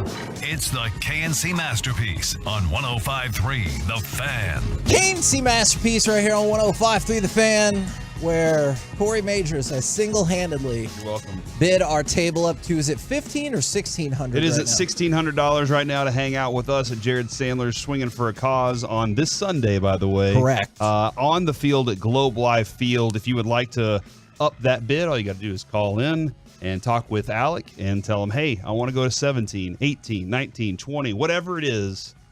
You make your bids and enjoy the dinner with us, man. Right now, brought to you, I'm excited about that, brought to you by Ford and your North Texas Ford dealers. Ford is the best in Texas. It is our Dallas Cowboys insider, Mickey Spagnola. Good morning, sir. Good day to you guys. Now, we're going to get you involved in a conversation that was mostly off air, but I'm just curious. If you had to rate on a scale of 1 to 10, how good of a head coach do you think Mike McCarthy is? Right now? Yeah. Or over his career? Let's say right now. I would say you should give him credit for a 9. Well, that's impressive. Well, no, I mean, it's a big number. It really is. To the morning show. I mean, look what he's done so ffar, right? I mean, I know, we hadn't won a Super Bowl here, but 12-5, 12-5, 8-3, and the arrows pointed up. I think he's done a pretty good job, especially, over this last streak of not only winning the games they should win, but pummeling people, right? Yeah. And, does he get any credit for what the offense is doing? We keep asking, everybody's like, well, Dak, this is the best he's ever played. Oh, Tony Pollard, he's on the upswing. Well, somebody had to be behind some of that, right? Somebody's calling plays or putting the plays in. So you don't believe it's all Dak Prescott? Credit? I believe it's the offensive line.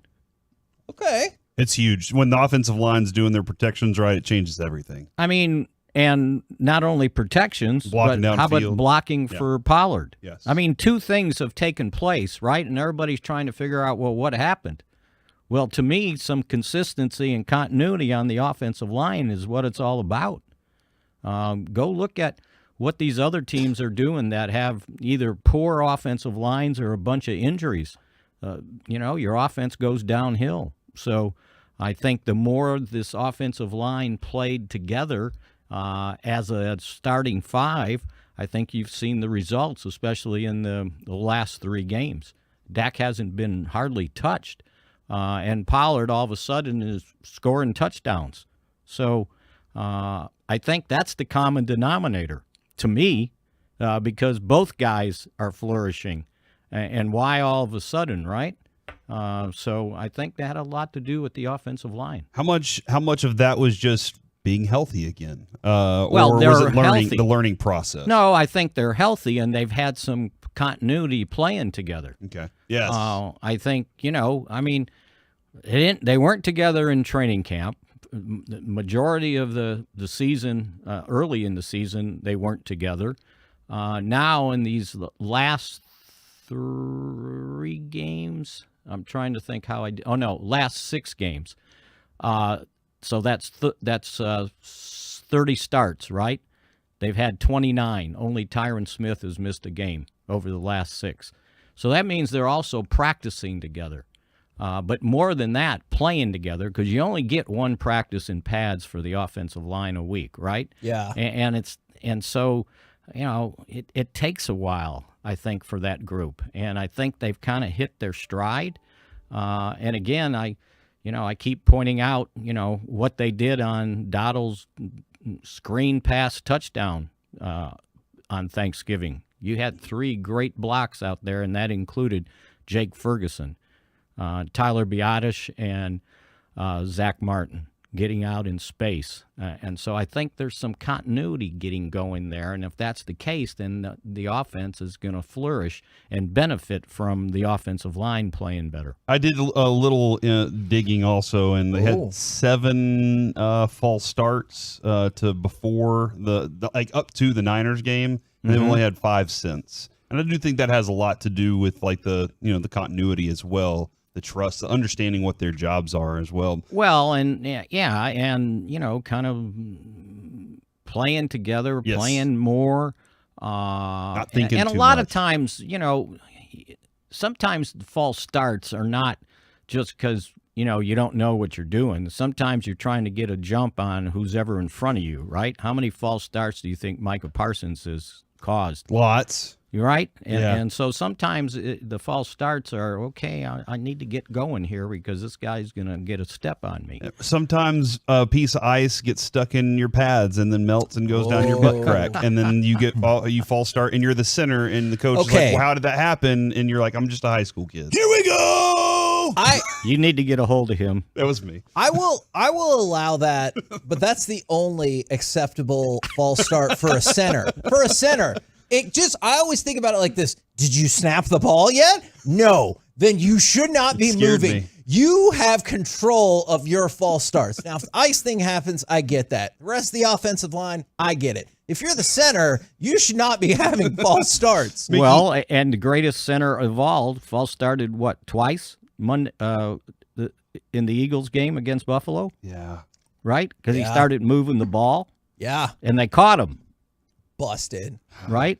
Because sometimes I think those guys do it and think they're going to get away with it. Mickey, I think we're at a point now where we're all starting to go, okay, what is the real story behind Here We Go? And I was talking with Bobby this morning, and he was like, we don't know.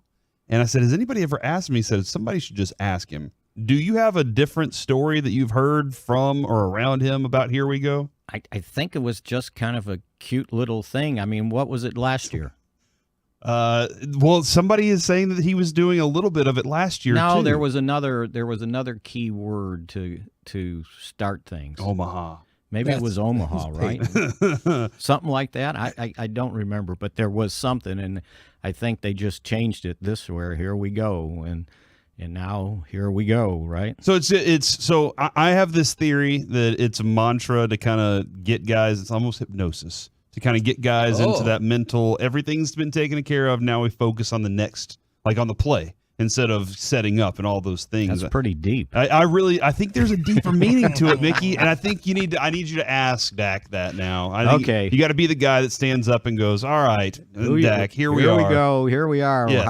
How are we going? We need the truth. And if it goes really well, you can take all the credit. Yes. If Right. it goes poorly, just be like, do you ever listen Corey to... wanted Yeah. One time he had ice melt in his pads. Yeah. So see, it's a win-win for you, Mick. Yeah, You take all the absolutely. glory and none of the failure. That'll be the difference in this game on Thursday, right? Well, actually, one of the things I wanted to point out, and I don't know how much you care about this or have investigated this. This has bothered me for a while.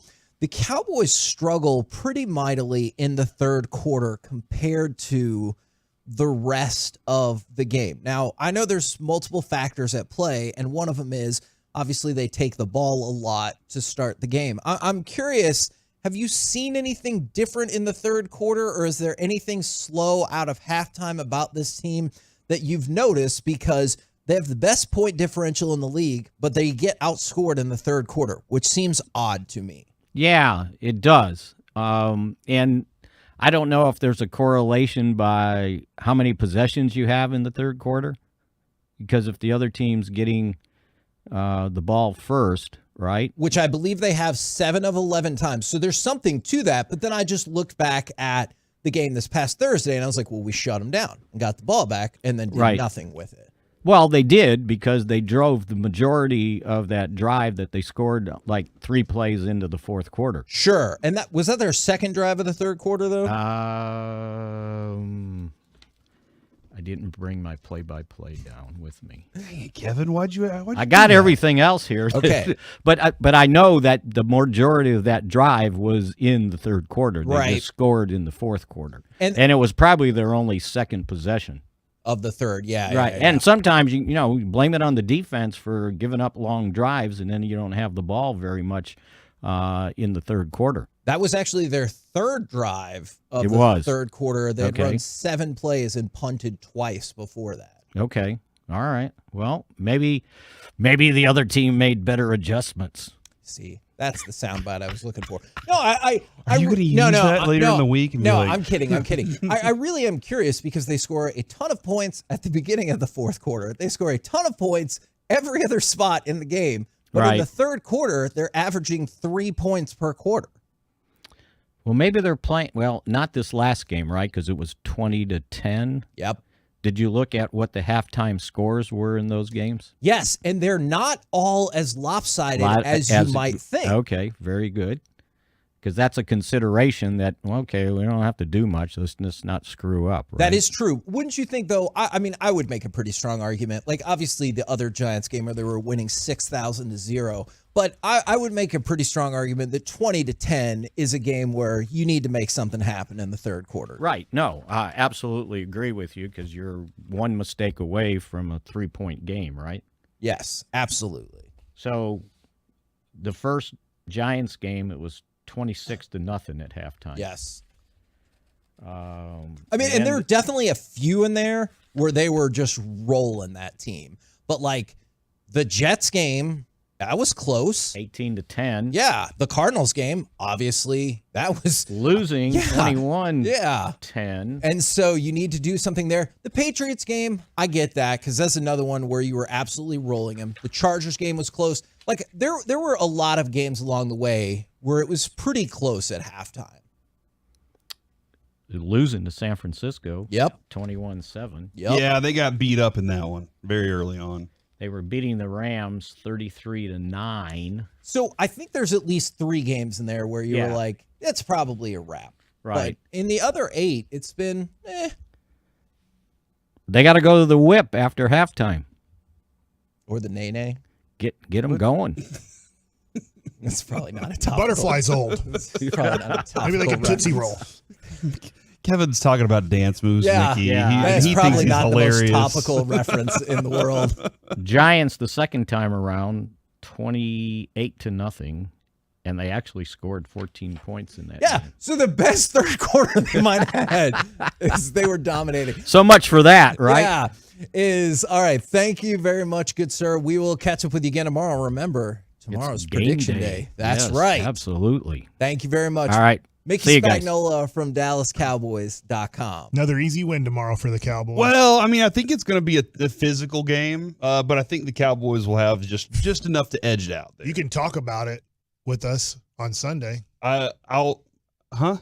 At Swinging for a Cause. Oh, yeah.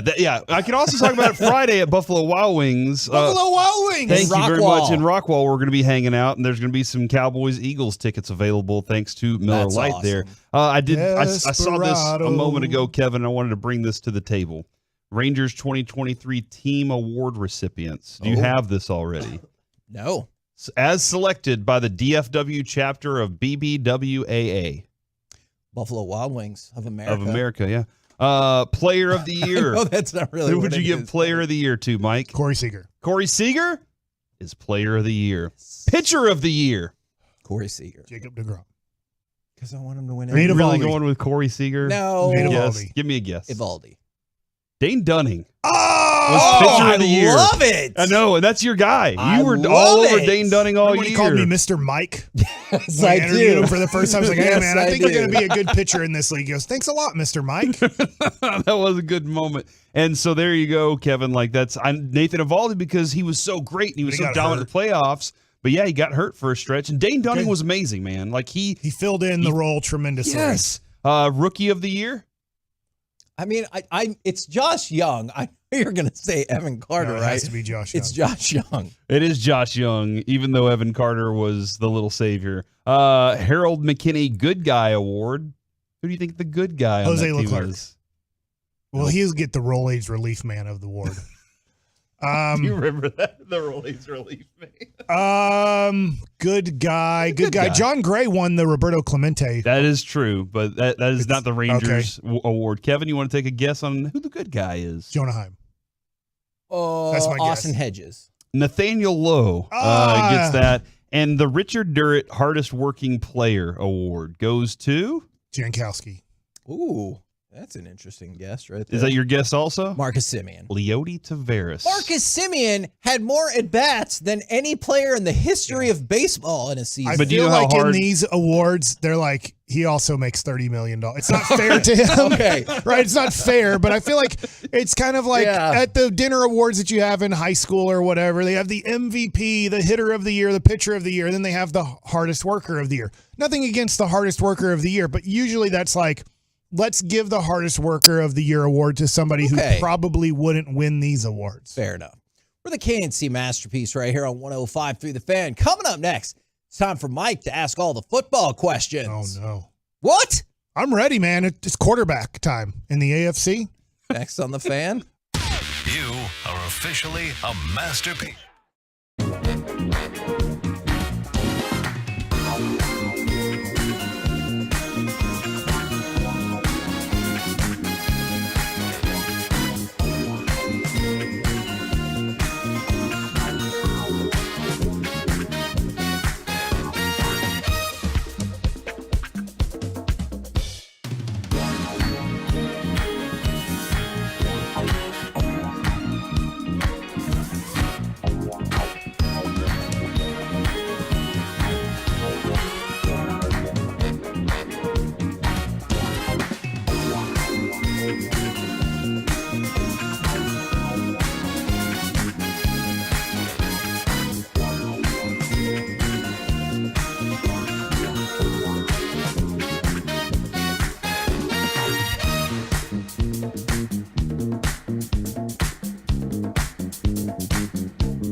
KNC Masterpiece is brought to you by the personal injury lawyers Frankel and Frankel. Life is unpredictable. Accidents happen. Frankel and Frankel are the go-to attorneys for car and truck wrecks in DFW. If you or a loved one has been in an accident, contact Frankel and Frankel for a free consultation at truckwreck.com or call 214-333-3333.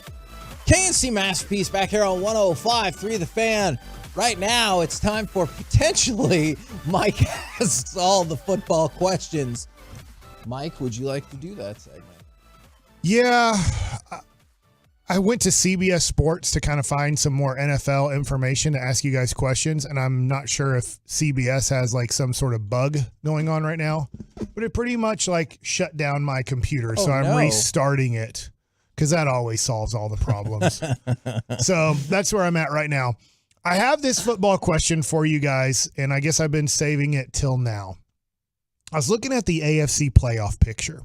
And just going into the season, remember how great the AFC looked at quarterback? Yeah. Obviously, Mahomes is the best, and he's the best by far in all conference But you just look at it, and you thought, my gosh, Joe Burrow, Josh Allen, Justin Herbert, right? Trevor Lawrence coming up in this world. Still Lamar Jackson's around. Well, let's look at this again as we're not close to the playoffs being decided, but Joe Burrow's 100% out, and we know the Bengals aren't going to make the playoffs. So he's done. He's eliminated from the quarterback playoff picture.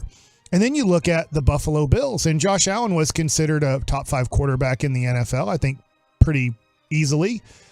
Right now, they're on the outside looking in, and they have to go probably 4-2 to make the playoffs, and they have a tough schedule. So going 4-2, Josh Allen might not be in the playoffs this year. Right now, is that the direction you think it will go? Yeah, I would predict that Buffalo does not make the playoffs. But I would say 50-50, but I'm leaning towards them not making the playoffs, okay? And then you look at Justin Herbert. They're not going to make the playoffs. The Chargers, they'd have to go on a somewhat, not miracle run, but they'd have to win out almost to make the playoffs, would you say? I think they can take one more loss, but that's about it. So my question based off of this is the AFC quarterback playoff picture looks a lot different than we thought before the season started because you've eliminated a lot of Burrow and Allen were considered top 5 quarterbacks in the NFL coming into this season, and Herbert was just on the outside looking in, and it looks like all 3 of those guys won't be there. I totally hear what you're saying. Can I ask, as a counterbalance to that, does Tua staying healthy and the potential emerging star of C.J. Stroud make a difference if they make the playoffs? To me, Stroud, and I know this is a weird addition here, but Sean Payton, if those two were to make their way into the playoff picture in some way, would be exciting to me. I think Stroud's a fascinating, fun story that's really exciting right now, and we'll talk a little more about him at 1 o'clock and some advice that he got along the way.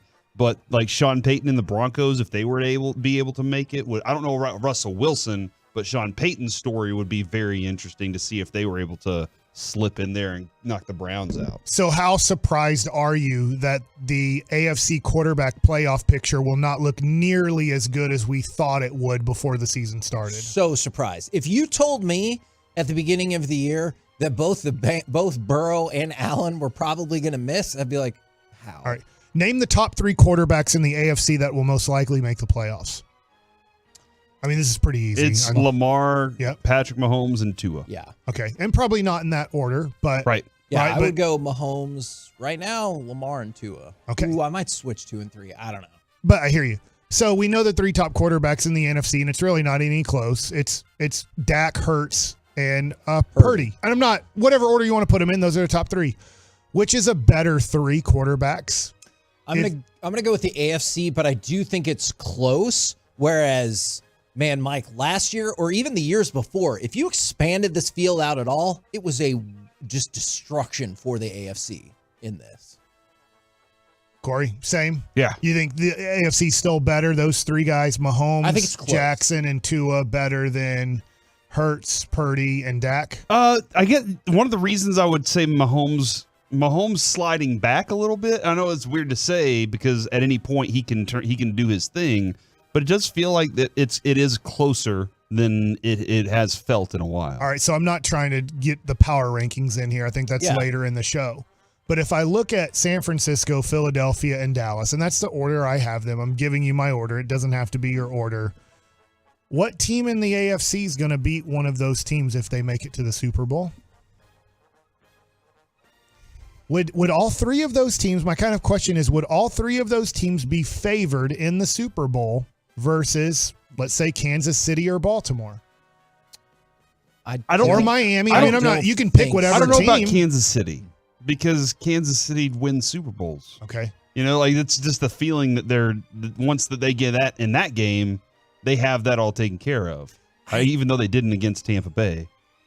Miami and Dallas are really tough because if they both make it to the Super Bowl, then the one big knock against both of them has been, hey, you can't beat anybody good. Yeah. But if they make it there, I think both of those teams are very well regarded. But that point of also like the Cowboys might not beat the good teams in the 2 times they've had to do it this year, but they've destroyed the bad teams. So I guess Arizona. What I'm throwing out there is my shocking statement is, which I didn't think going into the season at all, that the powers in the NFC rather than the AFC at Thanksgiving. I mean, we're right past Thanksgiving. I feel like right now I would pick San Francisco to beat all the teams in the NFL. Honest. I mean, we'll see. They're favored at Philadelphia this week. So at least Vegas feels like they're better than Philadelphia. But I will say, I think I'd pick Philadelphia in a playoff game to beat all the AFC teams. I know they barely beat Kansas City and they didn't blow out Buffalo, but they just beat 2 of their... I know Buffalo's now out of the playoff picture as of now, but I think I'd pick Philadelphia to beat all the teams in the AFC in a neutral site playoff situation. I think I agree because I would with Dallas too. I think those teams are more well-rounded. So while I put slight edge to the quarterback power still at the top of the AFC, I give edge to the NFC teams at the top. Yeah, it's a coin flip whenever you get down past 3 teams, in my opinion, Mike, and that's Eagles, Niners, Cowboys. Lions would be the next one for me, and that's kind of power ranking-ish. And it's a coin flip amongst all the other teams in the AFC if they could beat the Lions. I feel like those 3 teams could do Corey, it. You just led me into my next question. You were inside my brain right I have there. done that before. All right. This is mostly for you, but Kevin, obviously I'd like for you to comment on this too. How far down the list of contenders has the Lions gone after these last 2 weeks? That has been kind of tough. I would say if I was having them, I had them as outside. I had them a fringe contender still, but I thought they were good.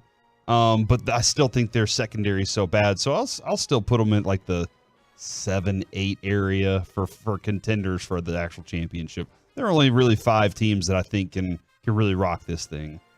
Yeah, I'd probably put them at 8 or 9, depending on how you feel about Pittsburgh and Cleveland. They would be in with that group. But I think the top 7 are... I have them kind of in the Jacksonville range. I can see that. So, it's a lot of things have to work for them. So you think the top 6 are well-defined then in whatever order in terms of Baltimore, Kansas City, Miami, Philly, San Francisco, Dallas, and then there's that group of Jacksonville, who, by the way, could still figure out a way to get the number 1 seed. Detroit, Pittsburgh, Cleveland, maybe is your next group. I can live with that. And when I look at the here's the thing though, when I look at the NFC, Mike, and I look like at the teams on the bubble, the Packers, Rams, Saints, I feel like the stronger bubble teams are in the AFC with the Texans and Broncos and Bills. For sure. Those are stronger bubble teams For sure. that are right there to make a big move and push at the end of the season. I definitely agree with that.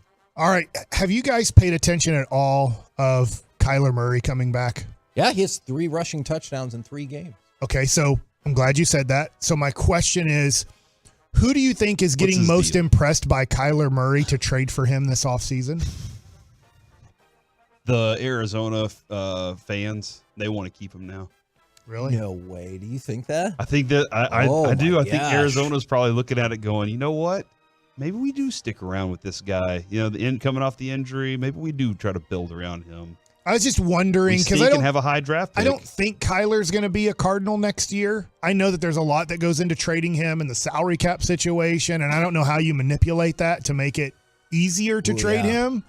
But I don't think they're going to keep him next year. So I was just wondering kind of around the league. Kyler looks pretty good. He hasn't won. They lost 21-16 to Houston, and they lost 37-14 to the Rams. But I was just wondering what your thoughts are on Kyler Murray and how he's come back, and what do you think his status is around the league? I kind of wonder a little bit, and this might sound insane, I kind of wonder a little bit about the Bears. I kind of wonder a little bit if they're like, hey, they want to go from another one quarterback that takes off running at any moment notice to another one that they think is a better passer. That is what I'm curious about. And the price to get a they've obviously priced themselves, in a position where they can make a run at a premium quarterback if they want, or they could take a lower tier trade package and get Kyler. It's Cleveland. Cleveland's like, we're gonna, you know what? It's better than one quarterback, 2 quarterbacks. Holy moly, that would be crazy. What about one more quick question on that front? All right. Anything to Green Bay? Because they structured Jordan Love in a space where they could easily get out of it in another year, but they could get out of it after this year fine as well. I didn't think of them. My thought was Minnesota.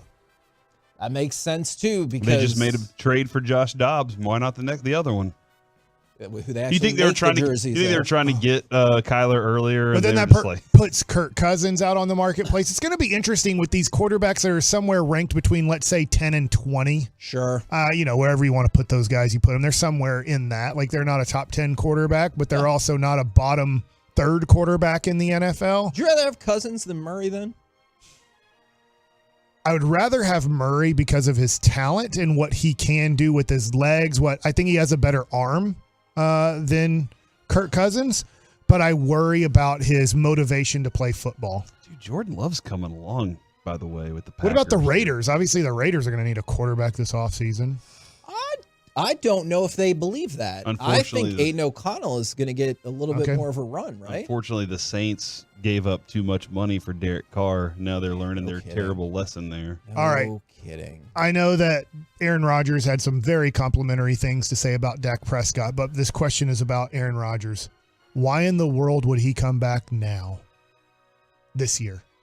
Yeah, if to play, to get some reps in before everything. I don't know.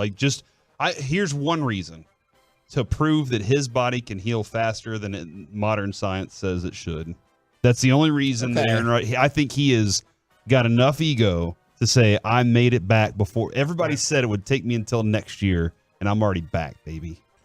Okay, so my next question is first me admitting I was wrong.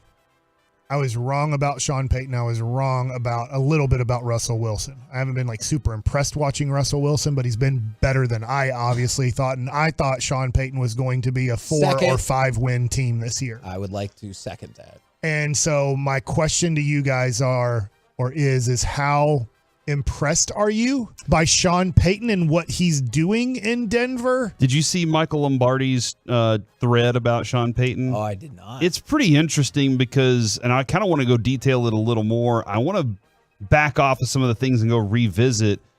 He's saying that Sean Payton is very Bill Parcellian, if you will. My apologies. Yeah, I didn't know who that was. Yeah, Bill Parson. He's just a Parson. But he got hurt a lot for the Mavs. It's very much like he said. It was early in the tweet was when Parcells saw how Sean Payton handled the public humiliation of Fossil taking the plays from him, he gained respect for him immediately because he was like, I gained respect for how he handled the public humiliation of it all. And then just watching how he's been a student of Parcells the entire time. So the patience with this team to say it's going to work out at some point. I just got to weed out the crap players and find the guys that are willing to play for me. I think that's one of the reasons right there. I was kind of ahead of it I was like, Sean Payton's a good coach. I think things are going to be all right. I was way off early in the season, but that's coming back now. All right. My last question. Have you ever given blood and your whole forearm turned black and blue a few days afterwards? Not a single time. I think you should explore that more, and Mike likes it, because I had the same double blood drawing procedure that you did, and your arm is scary right now, dude. Yeah, dude, you might be turning into a zombie right now. Not that. I'm watching The Last of Us, and I feel like this is how it started. The spore got you got a mushroom growing in your arm, and it's going to come out of your mouth at some point. We're all going to die.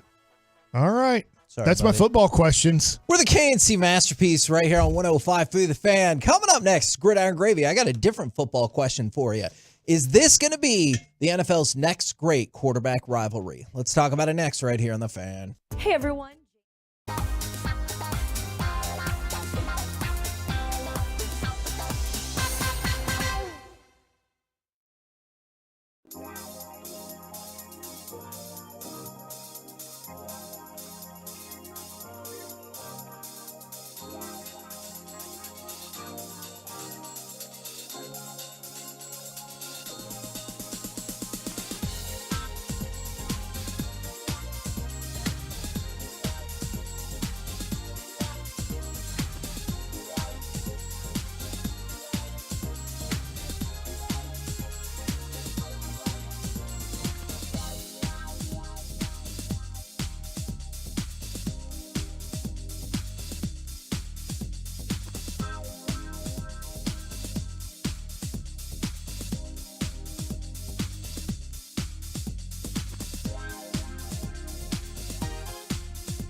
A limited supply of excess Equinox models will be sold direct to the public below market value. See them all at ClassicChevrolet.com. But don't wait, the best sell fast. Classic Chevrolet, find new roads.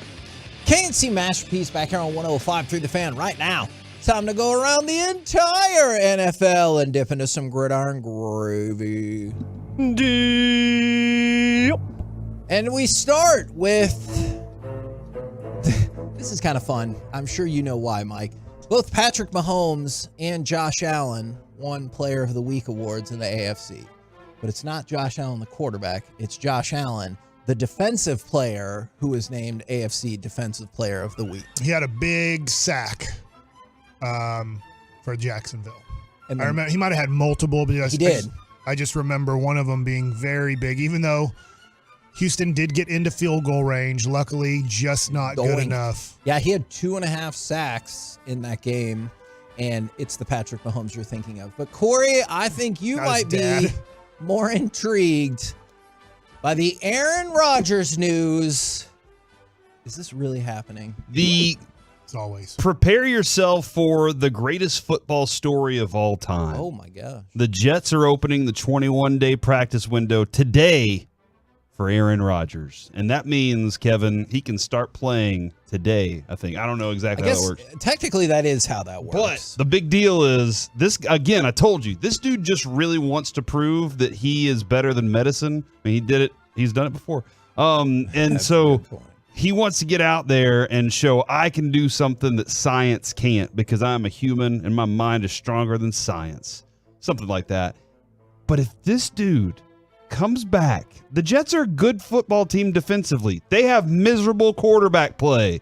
It's the worst. I think, Kevin, did we still count? Is it still just 2 touchdowns in the last 15 games or something from the quarterback? Anyway, point is, it feels like that. Their defense can do it. They're 4-7 right now. If he was to come back and get this team to 9-7 and get them in the playoffs, it would be the greatest story in football history. Would you vote for him to be the MVP? Yep.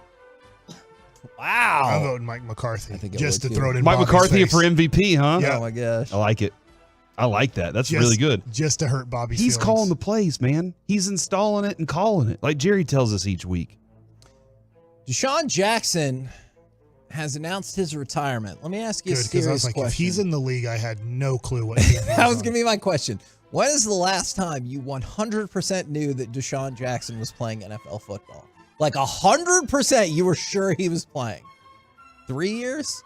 Did he play during COVID year? I don't remember. He did. Okay. Indianapolis, was that like one of his last teams, or am I crazy? His last group of teams included the Ravens, Raiders, Rams, and then the Eagles. Oh, he went back to the Eagles? Yes, he did. But the last time he had more than 20 catches in a season was 5 years ago in 2018. Just think about that. I don't feel like I'm setting the bar exceptionally high. Luka's rookie year. The last time he had more than 20 catches in a season was 2018. How long before he pulls his hamstring? Oh, that's what happens. Or he leaves his house unlocked and everybody goes in there and steals all his jewelry and money. That's what happens with him, dude. Those Wasn't that a story? Those are the two things that happen. I do believe that was a story. Yeah, those two things happen, man. So, yeah, I don't know why you're making that face. He pulls his felt like you were hamstrings. kicking him while he was already definitely down. Oh yeah, he is definitely. All right, down. My apologies. Let me ask you this question. Hall of Famer? No, definitely not. Is Mike? You saw it on Sunday. Is there any part of you that believes that Trevor Lawrence and C.J. Stroud could be one of the next great quarterback rivalries? Yes, in their division. I don't know if they're going to be fighting for MVPs like the way, I know they weren't in the same division the way Manning and Brady were for a long time. Is that who you immediately think of? That's who I immediately think of. Yeah, for quarterback. I do. I mean, I think a little bit about they weren't the best because Montana was the best, but at the time, I think of Marino and Elway. In that kind of 80s through early 90s situation with those two guys, and they were in the same draft class. But I do think all of a sudden Trevor Lawrence's reign in the AFC South, which I thought was going to last a good 3 or 4 years until whether it was Anthony Richardson, CJ Stroud, another draft pick. I don't know what they're doing in Tennessee, honestly. Will Levis, baby. Yeah. Keep doing, honestly, as a Trevor Lawrence fan, keep doing Will Levis. I think that this is going to be a very competitive division between those two teams for a while now. Okay. I guess I shouldn't discount Indianapolis because they're playing pretty good football without Anthony Richardson playing quarterback. That's true. You have the opportunity right now. You're Jacksonville. Yeah. You can have CJ Stroud instead of Trevor Lawrence. Ignore all that ramifications of actual, salary. Who do I think will be everything. better the next 5 to 10 years?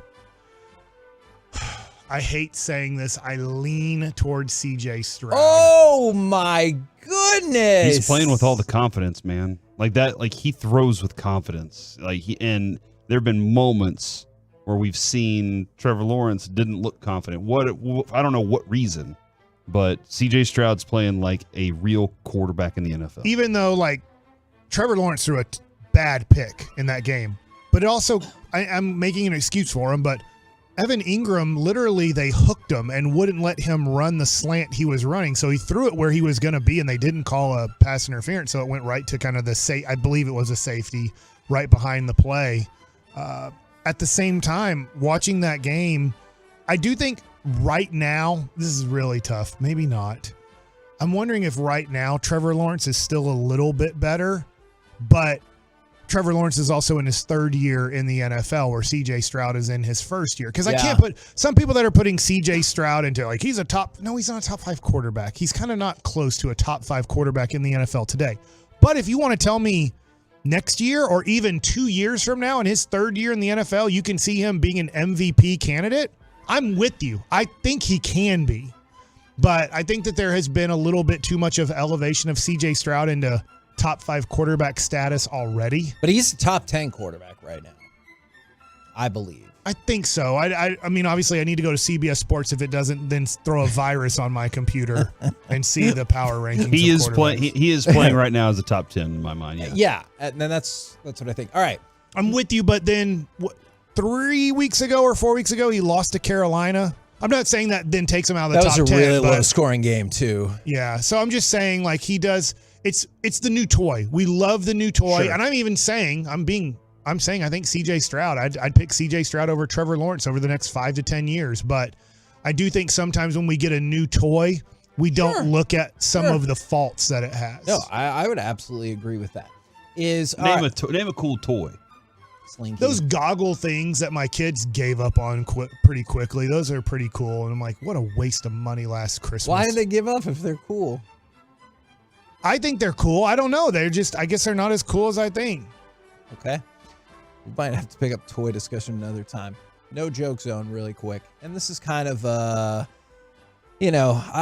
just in case people want to know, is the Alexandra Davis has refiled her defamation complaint against Jerry Jones. You remember last month that got dismissed as kind of a procedural thing. And the judge said, you need to restructure this essentially to have a better shot at pushing this all the way through. So she has refiled her defamation complaint against Jerry Jones and his attorney, who said that she's an extortionist and she was lying about this and that. And so she has refiled her complaint. It will inevitably get challenged once again by the Jones family, but we'll see if there is anything to this, as obviously he is facing other litigation as well. Let's go from that to the Black Friday football game. Do you think this counts as a success? So the Dolphins-Jets game on Black Friday, it dominated all the rest of the viewership, 9.6 million. So that was better than Oregon and Oregon State, which really came up in the world in the ratings this year, and better than everything else sports-wise on TV. So it seems like a win. However, that is number 70 out of the 77 NFL windows this year. So keep in mind that takes not just prime time, but obviously all the Sunday slots and everything like that. Do you think the NFL will be like, ooh, this was at the bottom of our ratings? Or do you think they were like, hey, we already own Thanksgiving, now we're going to own Black Friday as well, from a sports perspective? Man, I think that they want Black Friday. I do too. I think is they want this all the good days. enough? I mean, because you saw Kevin how much I love Tuesday night football and Wednesday night football. We got it every day. Those are my favorite nights. And so, yeah, I think they want that same thing where they're like, let's see how we can get all that back. Is this number good enough then? Is 70th out of 77 NFL windows good enough? Or are they going to be like, hey, let's I think they're get a better going game? to keep it, but does college football do better? You probably don't have No, I do. So one of the best college football games was Oregon State, and that was at 4.1 million. Texas and Texas Tech got 3.4 million. And so it was by far and away the best. Then they'll keep it. Okay. Even if it's low for them, they're like, it's still the best. I do think it's good, though, to have it as an afternoon game because maybe this is just too local for me, but isn't like Texas versus Texas A&M again now on Friday, the day after Thanksgiving, going to blow some Miami Dolphin New York Jet game out of the water here? Frequently they would hold that game or did hold that game in the past at 11 in the morning.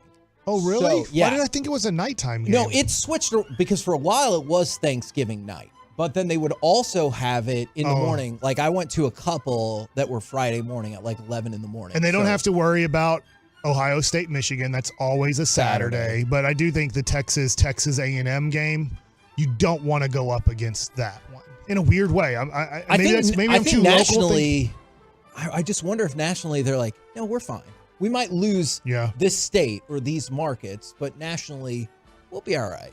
I'm curious to see how that plays out. We're the KNC Masterpiece right here on 105.3 The Fan. Coming up next, are there any Seahawks players that you fear? And where do the Cowboys hold major advantages tomorrow night going up against Seattle right here on 105.3 The Fan?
Studio, secured by DFWsecurity.com.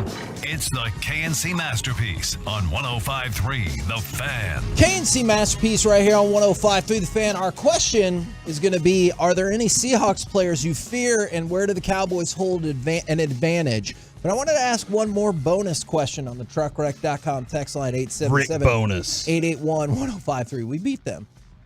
Where are you going to be on Friday doing the show, Corey? Buffalo Wild Wings in Rockwall. That sounds really cool. We always have lots of fun. Is there any Is that close to Keller?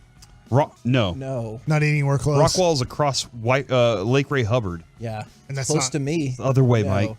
Sorry, buddy. You're gonna be awesome. Here's why. Traffic heading that way, nothing. Traffic heading back, nothing for you because of the direction you're driving. I know, but my son's playing in the Keller freshman basketball tournament. And I was hoping it was close. It's not. It's not. But the Well, good I'm news, excited. because we have a bonus person Rick who Bonus. is going to be there. Rick Bonus, he's coaching last night. Not Rick Bonus. Kicked his tail. Who are we? Two different ways. Who else are we going to have at the Buffalo Wild Wings in Rockwall on Friday? Nolan Ryan. No. John Daniels. The world's strongest man, not John Daniels. Arnold Henry is going to be at I've the met him Buffalo before. Wild Wings. He's awesome. He signed a card for us. Dude, he came into studio and hung out with us, and I was like, this guy is awesome. Dude, he has is some so cool. Fiery opinions. He is too. gigantic, too. So AEW? Yeah. I wonder what he thinks of the Iron Claw. I'm sure he has thoughts. Is this his What current was his music? first year of wrestling? 1996. Second year. I assume 97. Ooh, look at you. I didn't go off that assumption. I wonder if he followed the Von Erichs at all. It's a good question. I mean, he's a Texas kid, so. We'll have lots to talk about Yeah. with him on Friday. He and went so to the Sportatorium. And he'll be there at the Buffalo Wild Wings. So Where? like not on the phone. Rockwall, off of I-30. He will be there. So I got can't believe it. confirmation from AEW about that. All right. Right now, are there any Seahawks players you fear, and where do the Cowboys hold an advantage? And immediately somebody said, I'm afraid of Tyler Lockett versus Jordan Lewis. Okay, because you feel like they're going to try and match him up in the slot as often as possible. Because you got DK Metcalf, who you can move around anywhere as well on that field, and Jackson Smith and Jigba, who has been, in my opinion, less than stellar. Sure. Like less than what I expected him to be. But I also have to credit the fact that his quarterback is Geno Smith. So I do have to go ahead and like remember that sometimes. It's not like he just walked into a Peyton Manning offense. Yeah. This is I would say probably DK Metcalf more, but the Cowboys secondary has been really good. So I'll go with Kenneth Walker. Can I go with Kenneth Walker as the one that I fear in the out of the backfield for the Seattle Seahawks? Is that by any chance Kenny Skywalker's son who won the 1989 dunk contest in Houston, Texas? I don't know that to be true or not true, but I was also going to ask, isn't Seattle a little concerned about his availability Yes, for that game? they are, yeah. But Pete Carroll's being like very vague about it. He goes, oh no, there's some questions. What does that mean? Oh, well, questions. Their running game has not produced the way it typically does either. But we've felt like the Cowboys' running defense is not good. But the Cowboys have been so good at defense lately against bad teams that they've been able to stand out. Pete Carroll will do everything he can to try and muck this game up and try and try and keep the Cowboys' offense from just taking over and blowing this thing out of the water. But man, I'm just fat. It's less about what I fear, Kevin, and more about what fascinates me about what Deron Bland can do. And will they be throwing enough and have to take the risks that Deron Bland can do it again? That's where I am more than the fearing anybody on this team. I guess I would fear like Bobby Wagner again. I think he has like 18 sack yards, 2.5 sacks. But I still fear like what he can do. That's about it, man. I was going to throw Jordan Brooks in there. So, fourth-year linebacker. He had a career high in tackles in this last game, and his first ever interception that he returned for a touchdown. Like, I'm not saying he's Deron Bland or anything like that, because that's amazing. But he's a tackling machine, or he's becoming a tackling machine, and also picked up that interception that he returned to the house. So that's somebody, I don't know if fear is probably the right word, but somebody I'm keeping an eye out for in the game. So, Kevin, I'm looking also at their roster. Did Tariq Woolen change his name to Reek? And that's because the ESPN has it just as RIQ now. I did not know that was his preferred go-to. And he's good. Good to know. Yeah, I mean, Devin he is Witherspoon's good. been really good this year, too, and Tariq Woolen's pretty good. I really expected another level from Tariq Woolen this year, and Maybe haven't seen exactly what I wanted to see from him. So even on their defensive side of the ball, it's not. I don't think that the Cowboys can't score 35 on them. Like that's where I feel about the Cowboys offense. Looking at what the Seattle defense can give up, they can make it a 15-point game, but the Cowboys can definitely score big points against these guys.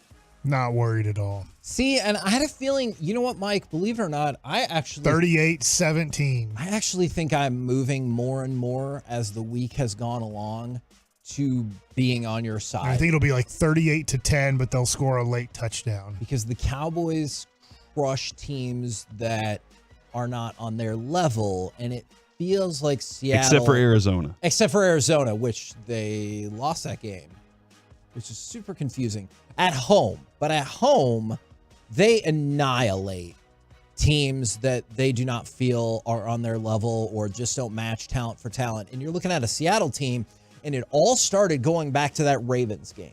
You know, because they got the big win against Cleveland. Then they got squashed against the Ravens. And then they barely beat the Commanders. And they've been kind of spiraling since then. And I know Geno Smith, they said he didn't get any more hurt in that last game, but he has also had some issues, and they have started to turn the ball over more in the midst of kind of their little, struggle, I guess I'll say.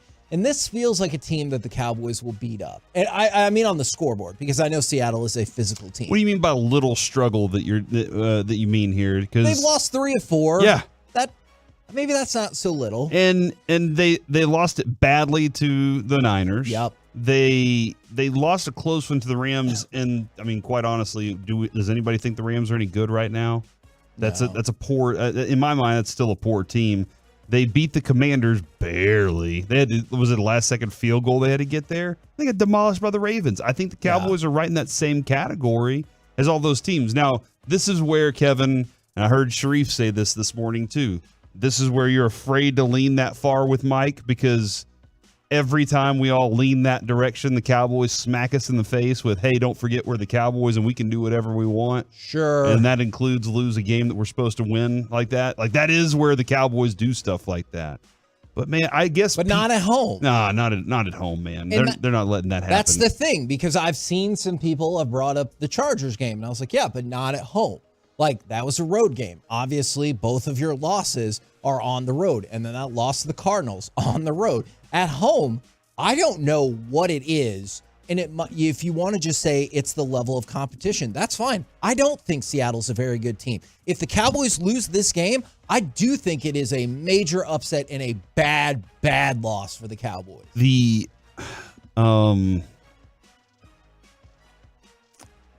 Kevin, this is a 4-win team, though. Right? What do you mean? They have won more than 4 games. That is true. Are they above 500? They are.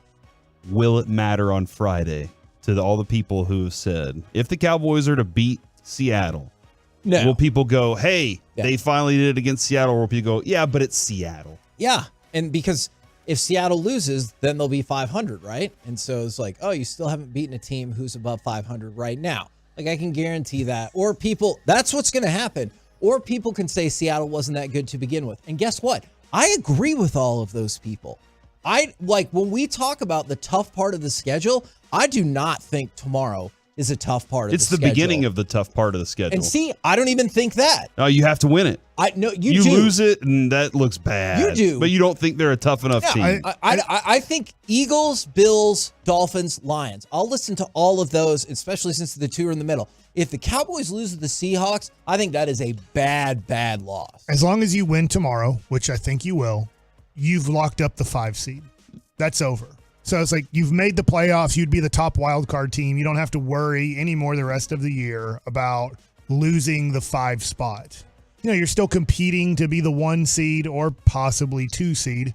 And then you'd be like, all right, well, we won't fall to 6 or 7, which would be pretty big, because if you fall to 6 or 7, you would have to take on Philadelphia, San Francisco, or Detroit. Yeah, I'm not really afraid at all of Detroit, but you get a kind of a bye week in the first round of the playoffs versus the South, like you did last year against Tom Brady. Yep. And I think they're going to win this one pretty easily. I'm kind of with you, Kevin. I would be really disappointed and shocked if they lost to Seattle. I see them as at best an average team in the NFL. So it's those next 3 to 4 games where you're like, no, these are teams that will, well, I shouldn't say that about Buffalo, but will be kind of in the playoffs. And people brought up Woolen. Obviously, another one to keep your eye out on is Abe Lucas, their right tackle, was a full participant. Pete Carroll said the idea was he's going to practice to play, and he was a full participant for them in practice, I believe, yesterday. So looking like he's on track to play. So line up Micah right over him every single time, is what you're saying. I mean, let's go try and get the best of that Shaq one. Leonard signed and ready to go by Thursday. I'm just kidding. Shaquille Leonard is currently, Kevin, in Philadelphia meeting with the Eagles. Are you concerned about that? I have a lot of feelings that he's going to Philly.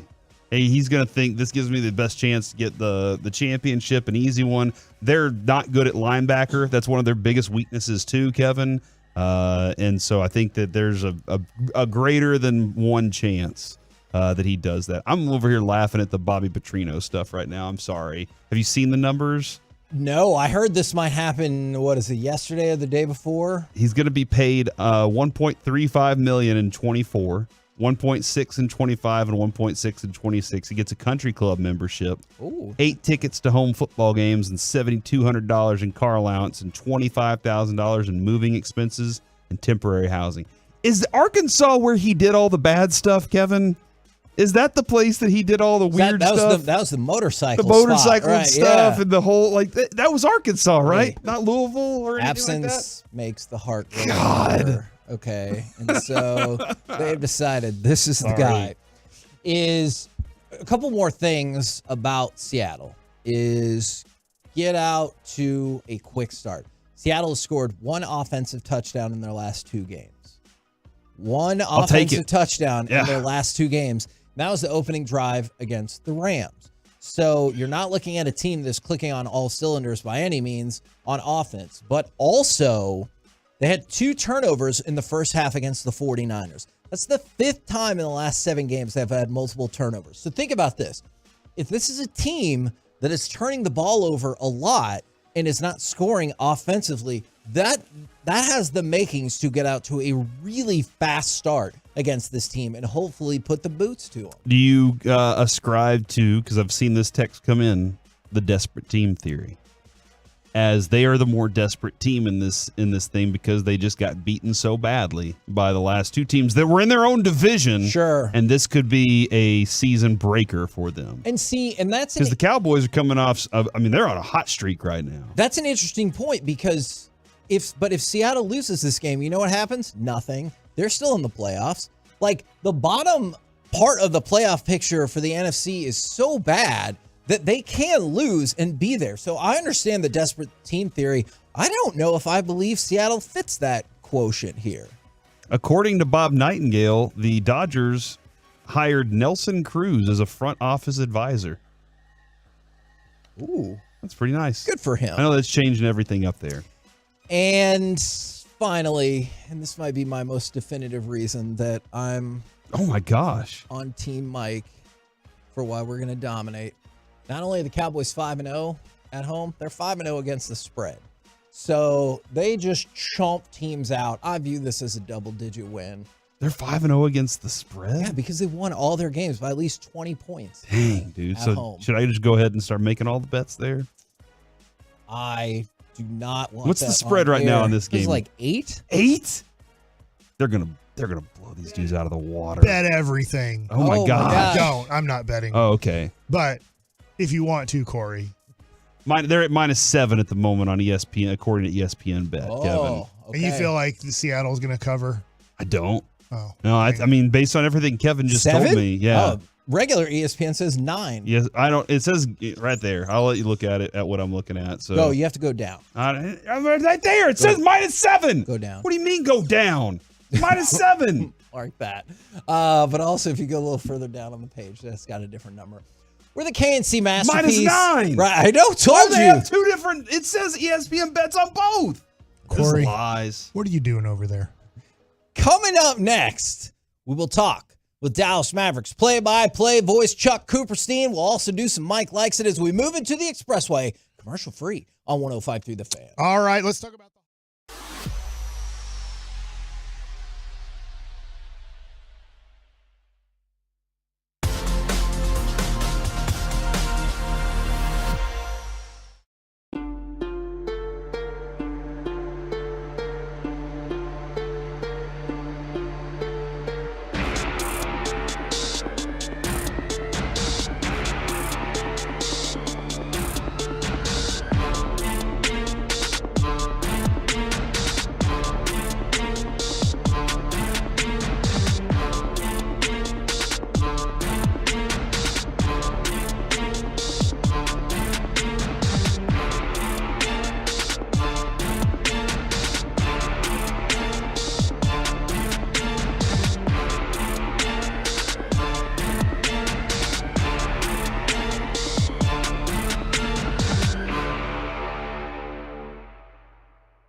And the Expressway on 105.3 The Fan is sponsored by QCkinetics.com. KNC Masterpiece right here on 105.3 The Fan. Right now, we bring to you Dallas Mavericks play-by-play boys. Chuck Cooperstein, good afternoon, sir. Afternoon, kids. How are you? Well, we're doing excellent, and I know there's a lot to get to about the game against the Rockets. I do need to know, I felt fairly surprised when all the Cuban news started to come out. Were you also surprised? You think? Yeah. Just a little. But this is the man who basically tells his staff that on draft night that if our draft choice leaks out to Woj or Shams or any of those people before we make the pick, that that person will no longer be employed. So he knows how to keep a secret. And you know through the years that when the Mavericks have made trades, most of the time, maybe except for the Jason Kidd trade back in 2008, those trades come out of nowhere. He does a really good job of keeping things close to the vest. And clearly he kept the biggest move of all close to the vest. Are you intrigued by the potential of what this move could mean? I don't know if intrigued is the word. I'm curious. Okay. I guess I'm just curious because I really don't know what it means. I mean, other than the fact that, it's unusual in the sense that if you're giving up a majority share, that usually means you're giving up control of everything, right? But here, apparently, Mark's been able to, have his cake and eat it too, where he's getting some money, and he's also getting still to do the thing that he really loves doing, which is being around the NBA and being around his team and trying to make his team better. Does that mitigate any of your potential feelings of sadness then? Because like you said, usually that does mean see on down the road, but it won't in this case. It's it doesn't appear as if he's going anywhere, right? It appears he's still going to do what he's done. So, for all of the hubbub and understandable hubbub over the last, 18 hours or so, really in the end, how much will really have changed? I don't know the answer to that. The after last night, there was the moment with our friend Tim McMahon and Jason Kidd. Do you have a top 3 positive stories for the Mavs right now? Yeah, Luka. Yeah, Kyrie, and the fact that they're 11-6, which I don't think a lot of people thought they'd be right now. So there you go, 3 big stories. Chuck, I'm going to bring up another one for you, and Derek Lively has been tremendous, and obviously he had to miss the game against the Clippers last night. He had another solid game. Are you surprised on how well he's played at 19 years old as a starting center in the NBA? Stunned. I think they're stunned. I don't think no one was calling this shot on draft night. They were hoping that ultimately, somewhere down the road, that they had found an answer to a long-standing problem. But the fact that Lively, from the moment he got to Summer League, each game he got better, and then apparently made that huge jump between the end of Summer League and when the guys started coming back after Labor Day, to where he could hang with the big boys and be a difference maker. I think it's remarkable. It's a fantastic story. It's a major positive development for the Mavericks, who I think everybody felt like on draft night did really, really well. But they all thought that Omax Prosper was going to be the guy that would be able to be slipped in to the regular rotation, having been farther along in his time, 3 years in college, 1 at Clemson, 2 at Marquette. But it didn't work out that way. And frankly, given the need to protect the rim, that it's pretty important that Lively's been able to do what he's done. Now, he had a rough go of it last night with Alperen Şengün, and it makes you understand too. Here's Şengün in his 3rd year, and he's been pretty good his first 2 years, and he's got that creative European game to him. But it just makes you wonder what Lively will be like 2 years from now when he really understands everything that's going on around him in the NBA. I love what you're saying, Chuck, about Şengün. I kind of mentioned him yesterday before the game on how much he's improved and what he's doing. And I look at the Western Conference, Chuck, and I look at Wembanyama and Chet Holmgren and Şengün, and then obviously you still have Jokic and Anthony Davis and Sabonis. The Western Conference is kind of loaded with big guys now, so that is something that Lively is going to help out with, but the Mavs probably need to look into, hey, we need to also help him, because I'm throwing out my opinion here is 82 games is a lot for a 19-year-old in a competitive situation where you're trying to not only make the playoffs but make playoff noise. I'd agree with that. I think that's a fair statement to make. And I think that, we're just about to enter trade season, really after December 15th, when a lot of the summer deals become guaranteed. That's when teams really start to get serious about it. But most of the time that action doesn't take place until a lot closer to the deadline, and teams get a little more desperate. But I wouldn't be surprised at all if the Mavericks look to supplement Lively with either another center, because I don't know, if Rashawn Holmes or Dwight Powell, or even when Maxi Kleber returns, if they're long-term answers. I don't know the answer to that, or just a more bruising power forward sort that can a bigger version of Grant Williams, if you will. Okay, Jeff Green. Right? Jeff Green looks great for the Rockets. I mean, he's playing fantastic. He's 36 years old. He's still, giving them really, really good minutes. Jeff Green would look really good with Mavericks right now. That type of player, I would think, would be the type of player that they'd be interested in trying to get their hands on somewhere around the deadline. Because you don't necessarily want to look at an offensive-minded player who can stack up rebounds but is maybe not great defensively like Vooch, is my interpretation of the situation. And I think that's fair, too. Their defense is not good enough right now, although their defense has shown signs of life. The game against the Lakers, they played really well for 3 quarters defensively in that game, played really well defensively against the Clippers. I mean, they just had a horrific offensive game the Clippers were asking to get beat Saturday night, and the Mavericks just weren't good enough to win that game because they couldn't make a shot.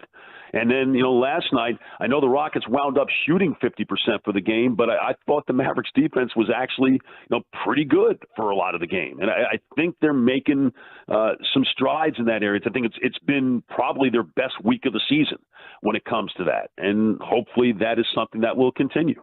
All right, Chuck, so this is for my 9th grader, Jake, who his favorite player on the Mavs right now is Jaden Hardy. And he asked me, Dad, why doesn't Jaden Hardy play more?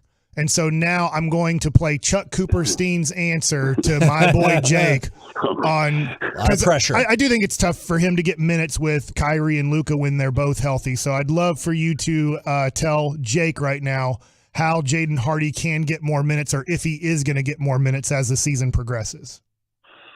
It's hard for Jaden Hardy to get minutes when Luka and Kyrie are playing as many minutes as they're playing. I was hoping for the laugh there because I was trying to say exactly what you said. I'm very disappointed. You said real facts. I failed. Chuck, that is correct. That's what I pretty much told him. But I was like, maybe Chuck has a different answer. Maybe he sees Jaden playing later in the year. I don't know. I think it's tough for him to get on the court right now. It's tough for him to get on the court, and when he does get on the court, he's pressing. Yeah. He's trying, he's forcing so much on offense, trying to score, trying to be that automatic bucket, that he was late last year. But it's hard. Look, they also have Seth Curry. They can't get Seth Curry on the floor. Yeah. Because the Dante Exum, does more, frankly, of what they need in the non-Luka Kyrie minutes because he can handle it, he can pass it, he really pushes it hard, and he's better defensively. And on one hand, it's tough for a second-year guy that we saw last year make some pretty significant strides as the year went on. But at the end, if you look at the number of wings they have, at that particular size, I mean, there's real competition there for minutes. And again, when you have guys like Luka and Kyrie who are going to play, 36 to 38 minutes a game, where are the other minutes coming from? Well, and I'm curious then, different positions, different skill sets, but sometimes we lump all young players together, even though they're also in different years. What have you thought about the play of Josh Green thus far? Because obviously, with the contract and everything, they seem to have a good amount of faith in him. It's been very inconsistent. Yep. You look at the game like the Laker game, and you're saying, "Yep, that's the guy. That's the guy." We know he can be. But that game comes right now about once every 4 games. But I do think Jason Kidd made a pretty good point last night when he was talking with the media in the pregame, when he was saying, with Josh, it's not always about points. With him, it's about him guarding, and it's about him, providing energy, winning 50-50 balls, and those types of things. When he has not played well this year, he's lost some of those battles that last year, like he never lost. He never lost a contested ball that was out on the floor. It was almost uncanny how easily he would win those. But that hasn't happened for him this year. And the fact that shots haven't gone in, I think he's pressing. I mean, he's definitely pressing, but they definitely need him. They need his size, and they need his athleticism, and they need his energy because they want to play fast, and they want to get the ball up the floor. And they've shown they can do that, and especially when you have a guy like Josh filling the lanes the way he can, it's really important for him to be able to contribute to this team, in those non-box score ways. Chuck, is Minnesota this good? Well, Mike, did you watch the first quarter plus of the 2 games in Abu Dhabi when the regulars were playing? When the Mavericks and Minnesota were playing? I don't believe. I did watch one of them because Corey was making fun of me for critiquing it so much. Yeah, I was kind of getting after him a little bit.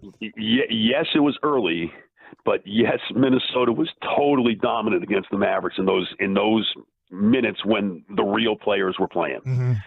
And I think they're top heavy now. It's like a lot of teams are, but. Gobert looks like he's back to being Gobert, which means he's an absolute terror defensively. And they've got fabulous length on the wings, to where they can pretty much guard anyone. Jaden McDaniels is a sensational defender. Now, he's hurt, so that's going to hurt them for a while. But they needed somebody who could really steady the ship. And Mike Conley is the perfect point guard for them. And I think Chris Finch is a really creative offensive coach, and he does have a bucket getter in Edwards. I really like their team a lot. And, how that translates to April and May, I don't know the answer to that right now. But the fact that they're guarding the way they're guarding is something that should be of great concern to everybody in the Western Conference. With the team playing so much better, do you think this is going to be the season in which Anthony Edwards, he's a number 1 pick. Everybody knows who he is, but truly breaks through to that next level of NBA player? I don't know. He clearly is a go-to guy for them late in the game, but he's still not a particularly efficient shooter, not a great 3-point shooter, but he plays with an incredible amount of confidence. Almost irrational confidence for someone that's not Seth Curry, right? Or for that matter, even Steph Curry, or for that matter, even Luka or somebody like that. But he's really good, and I do think they take a page from him. But is he? You look at the number of guards in this league, and there are only 6 guards that could be named to the All NBA teams. Is he one of the top 6 guards in the league? I don't know the answer to that, because there are a lot of guards out there right now. So last night, Dirk was on the television broadcast, Coop, and I know obviously you're on the radio broadcast, so you're not hearing him. But when Luka made the hook shot, he says that Luka can make so many, he called them garbage shots. He's so good at making those shots that really are like, come on, did you really make that? What has been this year your favorite Luka garbage shot? Oh, the one against Brooklyn. That crazy one against Brooklyn, that crazy 3-pointer against the clock with nowhere to go, off the glass, off the glass, and whatever.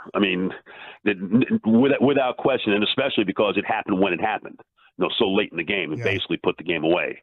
But this one was pretty good, and off of a block shot, no less, and didn't even, and I don't think he realized that. That he did still have time on the clock. He didn't have to rush that shot, and yet He did it, but it's what he does. And, people can laugh at this all the time, but he really does practice all this nonsense. And it looks like nonsense until it's not nonsense, until it actually matters. And somehow the ball goes in the basket. I know that you get to call a lot of games, and obviously you're doing Maverick games, so you get to call the Mavericks all the time, but is he the most fun guy to call radio broadcast like crazy shots from? Is there a visiting player that you're just surprises me all the time with some of the crazy stuff he does? I love Curry. I love watching Curry and just love watching how he gets his shots, how he's in perpetual motion, and where you think you have him guarded and you don't have him guarded. Now, I don't know that he is as creative as Luka. If they're playing horse and we're talking about different trick shots and whatever, I think Luka would beat him. But, just the fact that the moment Curry crosses the midcourt line, there is just abject fear that he's going to fire it and make it. And you're just left with, how did he do that? And basically ever since he's been in the league, but especially since, this run for the Warriors really started back in 2015, to me, he's the most fun. And especially when the games are at Golden State, because their crowd just goes completely nuts every time he touches the ball. And the crazier shot he makes, the deeper one that he makes, the louder they get. And it just makes for an incredible atmosphere and just an incredible vibe when you're doing the game. This is unrelated to any of the news of yesterday, but do you think it'd be really convenient if you could go to a place in the Metroplex where you could watch a basketball game live and in person and also gamble? Do you think that would be a neat thing to have? Well, I'm not a gambler. I could not care less. Mm-hmm. The gambling means absolutely nothing to me, never has, regardless of sport. Because you know what? They don't give Lombardi trophies or Larry O'Brien trophies for your record against the spread. Doesn't matter. That's a good point. It really just doesn't matter. So all of this that's gone on, over the last couple of years, it means nothing to me. I mean, I could not care less if the Cowboys, if they're favored by 11, if they win by 11, or they win by 30, or they win by 1. Doesn't matter to me. They won, because in the end, that's all that counts. Well, Coop, I know this is a little bit off topic. I know how big of a college football fan you are. Who is going to be in the Final Four after these conference games are over? Georgia, Michigan, Oregon. I think Oregon's going to beat Washington, and I think Texas will get in as a result of that. Because I think Florida State's going to lose, and I think that justice is going to prevail here for the Big 12 in a way that it did not prevail for either TCU or Baylor back in 2014. But right now, those are the 4 best teams in the country. And if this is about, in their lingo, the best teams in the country, those are the 4 best teams in the country right now. If they went ahead and put Ohio State back in there, would you just kind of roll your eyes like I would? Of course. I mean, it happened for Ohio State. It happened for Alabama. It happened for Nebraska back in the day. At the very least, you need to be playing for your conference championship. At the very least, however your conference defines winning a conference championship. If they didn't have a regular season, if they didn't have a conference championship game, and Ohio State was 11-1, well, maybe we can revisit that now. But the fact is that they do have a championship game, and they're not in it, and they're not a part of it. So no, they're out. They're absolutely out. All right. Excellent insight right there. You got a lot of listeners that definitely hope you're right about that. Appreciate your insight on all things sport today. Thanks for having me, boys. Take care. I love talking to Chuck. I got one more. You guys were so excited. I could see all the excitement and energy, and I was like, I'm going to let you guys rock with this. We used to do sports talk radio for a living, so I know you can kind of get them to talk about other things just besides the Mavs. It was one of the first shows I ever listened to, along with Galloway. I think I called in on his show when he was on in 1996. Oh, wow. Wow. I called in because I had just been drafted and just played my rookie ball year for the Burlington Indians in Burlington, North Carolina, after drafted by Cleveland. Lots of coats there, I hear. I called in because this was kind of, I think, right after the Jason Kidd trade. And for some reason, I kind of introduced myself. First ever time I called into the radio show. And I said, hi, yeah, this is Mike Bassick. And I can't remember how I said it, but I said something like I play baseball, and he's like, "Who are you?" Oh, type of deal. Just I can't remember how it all happened, but I remember because I wanted to talk about Jason Kidd and the trade to Phoenix and Michael Finley and Sam Cassell and AC Green coming back to the Dallas Mavericks. And I think I'm not 100% sure, but I think the show that I called in was Chuck Cooperstein, and I threw in like I'm a minor league baseball player. Like, who are you minor league baseball player for? Type of deal. Because he didn't believe you the way you said that aggressively. I'm not sure, but Chuck probably he heard Bassick. He was like, "Hold on, no, I don't think I think I didn't say my name. Gotcha. I think they're like Mike from Duncanville calling in, and then I'm like, okay, I'm a minor league baseball player. He's like, who are you? Type of deal, but not in a bad way. Just like he came to speak at my class at UNT, and all of the people who spoke, we had Followell, we had Ralph Strangis. Eric Nadell came to speak to that class, Brad Sham, and they all said the same thing about Coop, and they were like, he's a savant.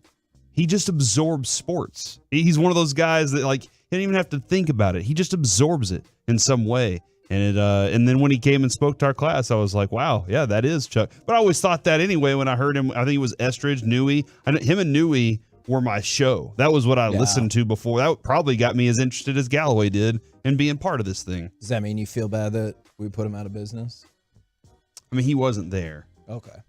He's doing Mavs already. That thing was already on. Time for Mike Likes It. What? Okay, so I want to continue a little bit of Mavs topic here because I just saw this as we were going into the Chuck Cooperstein interview, and it's a rumor. So I didn't feel like, hey, let me throw out this rumor that probably can't happen yet. But there's a rumor out there that the Mavs are very interested in trading for Dorian Finney-Smith. Oh, man. What did you just say? We used to have him. What did you say? Mavs traded Dorian Finney-Smith in the Kyrie Irving trade. Right. And now there's a rumor out there, if you go to Twitter, that the Mavs are very interested. The Mavs have expressed interest in Dorian Finney-Smith per Mike Soto. I'm not sure who Mike Soto is. Is this the Bobby Petrino story all over again? Hey, we left once, and now we want you back. Man, people want reunions. So do you remember we brought this game up, at least Coop did, on that crazy shot, that three-pointer, like the hook shot off the glass that Luka hit as the shot clock was running down under a minute to go, and it looked like Brooklyn was going to come back and possibly win that game. And after the game was over, Luka was interviewed, and he's like, that's my guy. I love him. I'm going to play with him again. Oh. Like, he pretty much said, I'm going to be playing with him again. Now, that was one of the first 6 to 8 games of the year.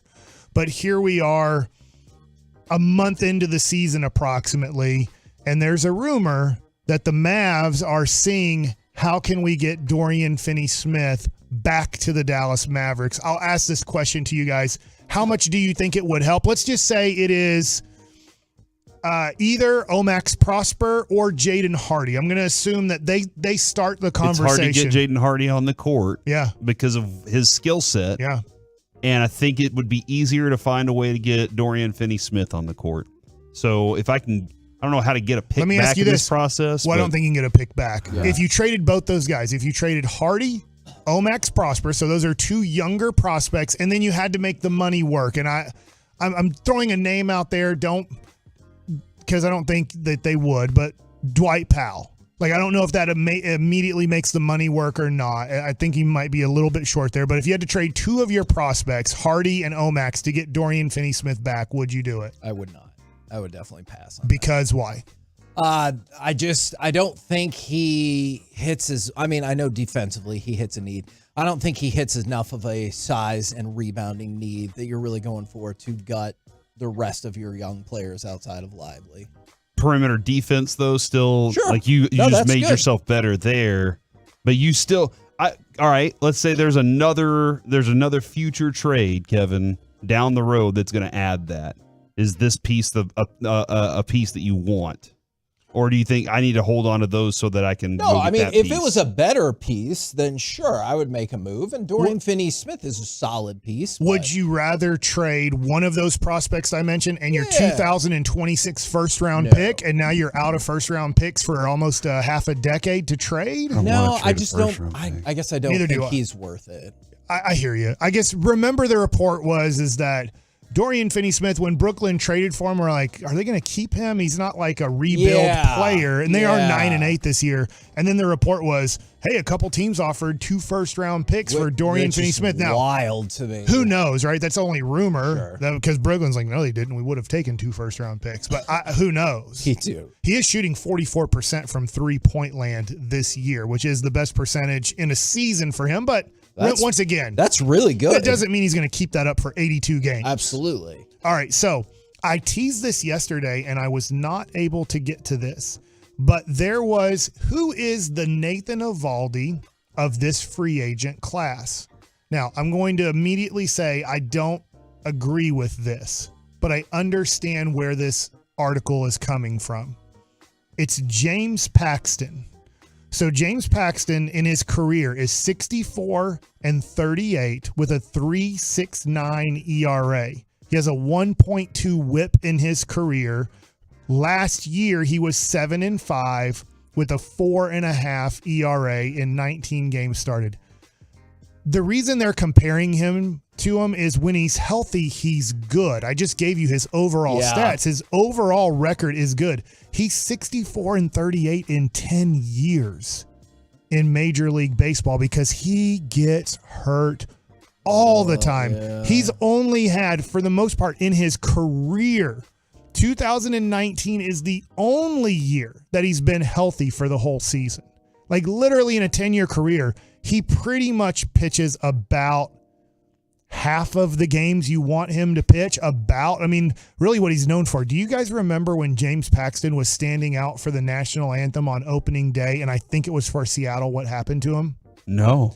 The bald eagle attacked him. Oh my gosh. If you type in James Paxton and type in like bald eagle, so the eagle's supposed to go land where the trainer is. Somehow the bald eagle lands right next to James Paxton and then starts landing on his back with his talons clawing into his back. And he's just like, oh yeah.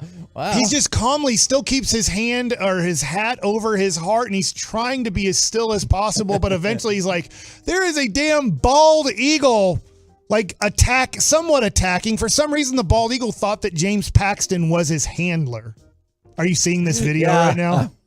I'm watching. It's amazing, right? I'm just laughing because he's okay. Because he flinches just a little bit, but he keeps his hat over his heart and everything. Maybe he's the most American man out there. And that's why the bald eagle was like, he recognized it and said, I want to be closer to America. How much would you be freaking out if you knew a bald eagle was supposed to be on the field, but like a good 100 yards away from you, and it's like trying to attack you? I would freak out. Those things are giant. Yeah, and they're they're terrifying. Puncture holes in your skin. And it definitely made some marks on the right shoulder of his jersey. Yeah. But it also looks like the bald eagle is trying to climb aboard. Like, hey, buddy, I'm back. I'm your guy. What are you doing? What if it picked you up and took you to its nest? It can't do that. And then it tried to feed you it can to do its that baby to a baby. eagles. James Paxton weighs, on this report here, it says he weighs 212 pounds. I do not think that a bald eagle can carry a 212-pound anything. How many eagles do you think it would take to carry that? 7.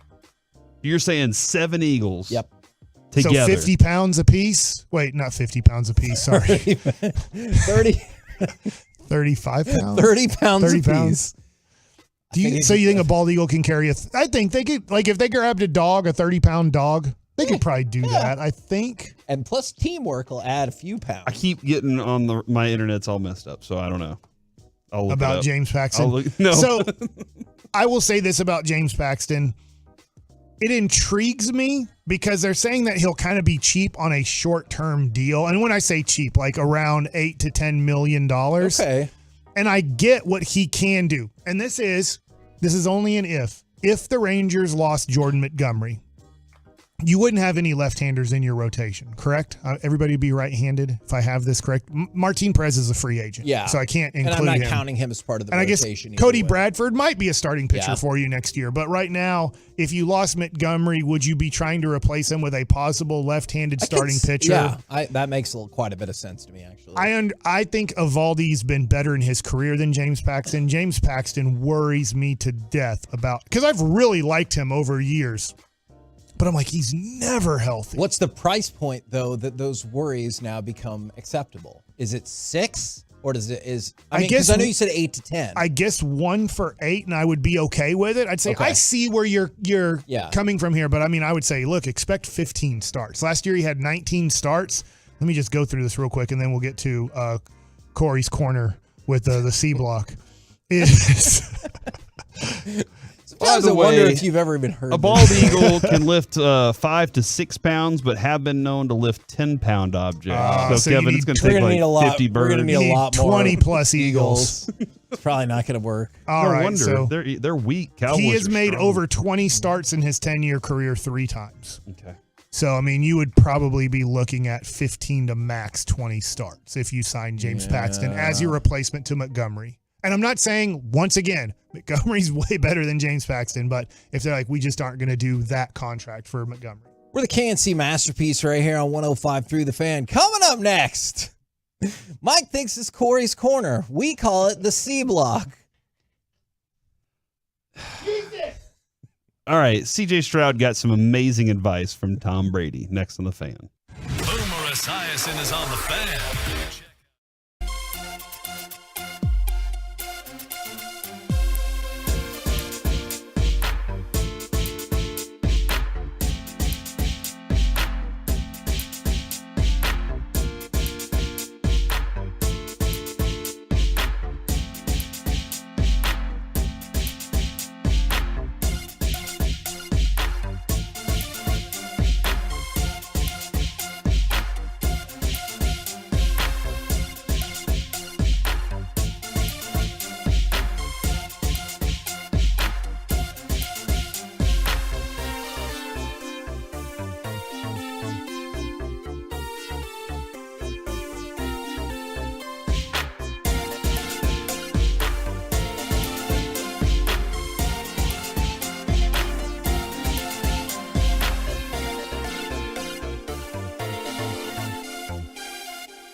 Eatman Studios, secured by DFWSecurity.com. It's the KNC Masterpiece on 105.3 The Fan. Okay, this KNC Masterpiece right here on 105.3 The Fan. Friday, Buffalo Wild Wings in Rockwall with our special guest, the world's strongest man, Mark Henry. He will be at the Buffalo Wild Wings, so you should come hang out with us. Now, how many Buffalo Wild Wings do you think he could eat? I don't know, because 72. Like in one sitting. 72. This is a question we have to ask him. I mean, and put it to the test. Is he going to be do you know when he's going to be there? Yes, I do. All day? No, but you should be there for the entire show. Okay. All right. Because I was like, how do we handle that whenever we have Jerry on? It will be after Jerry. Hey, you're going to need to take a moment. Jerry. So that Jerry. But hey, it opens at 10 o'clock for you guys. That's right. It opens at 10 for the Twolos and That's Tolos out there. right. Because they said, we know you like to party, and we like to party too.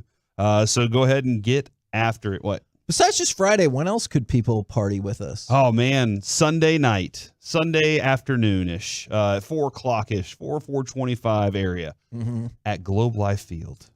Globe Life Field is a destination like none other this year, Kevin, as the Rangers won the World Series. Congratulations to us, as we are all now champions, thanks to the Texas Rangers. But more importantly, at this point, Jared Sandler's Swinging for a Cause is taking place there. And there will be on-field games, so you can go out there and play. They have the home run derby set up. Cool. And I'm going to get in on that. I'm going to win the home run derby. I've already decided. Oh. They will have a table set up as well. And currently you can bid 877-881-1053. Got to call for this. You have to call in and talk to Alec and place your bid. And Alec, I do believe the bid is at $1,600. Indeed, it is $1,600. So if you can one up, give me a call. Yeah, call right now if you would like to have a bid at a I table. guarantee you somebody's going to call in the next 30 seconds. You could sit next Whatever to that Mike number Bassick is. at a table and eat dinner and ask baseball questions to Mike Bassick. I'll Or even sit give next you to, an autograph. Look at that. Or Just sit next two. to Kevin, and Kevin will talk to you about Duke basketball. Oh, sure. Or you could talk to him about Jimbo Fisher and why that failed and why A&M is always failing. It's because they Now gave he's a him big Elmo fan, right? Because they gave him a national championship trophy that had a date to be determined on there. Predetermined, not determined date. Or you could sit next to Alec or Reggie or myself, and we can all have a very good time. But it's going to be awesome. There are going to be people like Marcus Simeon, Drew Pearson, and so much more. Darren Woodson, have you ever heard of him? Yes. He's a future Hall of Famer. Phone call. Phone call, 877-881-1053 if you want to place your bid. 2 phone calls. At $1,600 at the moment, but I feel like that's about to change. Man, my favorite was the first time there was like 6 people called in and Alec got really flustered. Yeah, he did. And he's Yeah. like, why are so many people calling in? Did it go up or no? No. Oh, there was another call. Did you know that? That person's You were so busy talking to whoever. Yeah, there has been one number that's been calling in that's been a spam call. It's been Okay. a little bit annoying, but Right. yeah. From the 940, tried wanna buy calling, your house? but no one answered. So maybe you can call this number back and see if you can. What are they spamming you on? They texted in. They call that number. All right. Actually, before he does that, because this is where I want to go. Yeah, with what's this. in your corner today? It's not Corey's Corner. That is different. This is the C Block. It's a different name. I'm going to start tweaking up. Coming up next, it's time for baseball strips. And we're just going to change it every day. My favorite segment we do is G-Bag of the Week on Fridays at 1:30. It is a weekly segment. Who said it? It's called Who Said It. Who I know said what it? it is. Who said that thing? Please, God, Corey, start talking. CJ Stroud. More, thank you. CJ Stroud is the quarterback for the Texans. And I wanted to ask this question, 877-881-1053. Kevin, he has to play audio, Kevin. I have to have him play audio in a second. He can answer the phone in a minute. Just let him play the audio now. We'll work around the audio. Just let the audio hit, and then you're like, oh, here's what All right, play the audio. Yes! I would just ask, like, when you started playing well, what was the process of your mentality? Like, how did you stay on the straight and narrow? Even like, you have people reaching out and family, and like just the world around you seems like it's spinning, and you're just trying. I'm gonna restart this because the computer is. Yeah, I was like, is that just me? Or That's a little off from what I. that's CJ Stroud talking to Tom Brady. CJ Stroud talking to Tom Brady with Jim Gray is hanging out with him at the same time. Kevin. Okay. Let's see if this works this time. Whenever. Still loading. Okay. Before I get to that, Kevin, let me go ahead and set. This is already the wildest one. What is the greatest piece of professional advice you've ever been given? Professional advice in like your own profession, because I actually reached out to Mark Followell on Friday, and we've had this happen a lot of times. I think the greatest piece of advice I've ever gotten is the Bob Ortigal story. He wins at Drake. He's feeling good about himself. And the AD comes by and is like, how are you doing? He's like, man, this is great. And he said, just remember, half the people out there love you. The other half think you're S. And I think in this business specifically, because we see the fan text, and there are lots of people that love us. And then there are other people that think we're S. And that always helped me kind of balance like, oh, that's just the way that it is. It's nothing new to any other radio host that's ever been in this business. All of us have people that love us or hate us. Yeah, and I think that kind of feeds into that is don't worry so much about criticism you get from people that you wouldn't go to for advice. Yeah, exactly. That's a good one. That's a really good one. I think that was a really valuable lesson that I've learned along the way. Now let's hear CJ Stroud and Thomas Brady. I would just ask, like, when you started playing well, what was the process of your mentality? Like, how did you stay on the straight and narrow? Even like, you have people reaching out and family, and like just the world around you seems like it's spinning, and you're just trying to stay focused and stay on the straight and narrow. I think the important thing I really want you to realize, this is now your job. Everyone, when they come to the game, it's a vacation. It's fun for them. Oh my God, we're here to watch, CJ play. For you, you don't bust in on your friends at their job. And, when they're trying to be really focused and do what they need to do. Hey, can I interrupt you? Hey, I know there's a really busy time for you, but let's go do something fun. Or, you don't need to be the source of people's entertainment over the course of the season. It's not college anymore. The earlier you get it in your mind that this is a profession and you're a professional and everyone is counting on you, and you can't have a bad day like Coach Day taught you. And you're in an organization where D'Amico is a great coach. Nick Cesario, I've got a long relationship with. All these guys are counting on you. It's fun. The process of winning is fun. The memories you're going to have from a great season are fun. The games are fun. The practice, the camaraderie is fun. Trying to create fun for everybody else outside of that isn't your responsibility. You're not camp counselor for everyone's fun activities. You're out there trying to perform, trying to dig deep for your teammates, and that requires intense focus for a long period of time. There's discipline that starts the beginning in August all the way through the end of the season. That's my guy. I really did. I know, Kevin, you're not a huge fan of Thomas Brady, but I think that advice that was good advice to a player, any player, not just CJ Stroud, but to any player in the NFL. And Mike, I wonder too, like, with how many times did you see other players have to take care of so many other things that they didn't focus in the clubhouse. They didn't focus on what game they were getting ready for, or if that even was a distraction, or if you noticed the best players had all those things in line or somebody else taking care of it so they could go practice and be ready for their game. I thought most of the best players were jerks, but they had to be, because you have to say no 90% of the time. Yeah. Because there's so many people asking you for things, and then they are focused and they're like, I eliminate everything that's not on my path. You're eliminated and you mean nothing to me. And that can irritate and hurt a lot of people, but who cares? Because there's almost no way. It is like rare that you have Dirks. Yeah.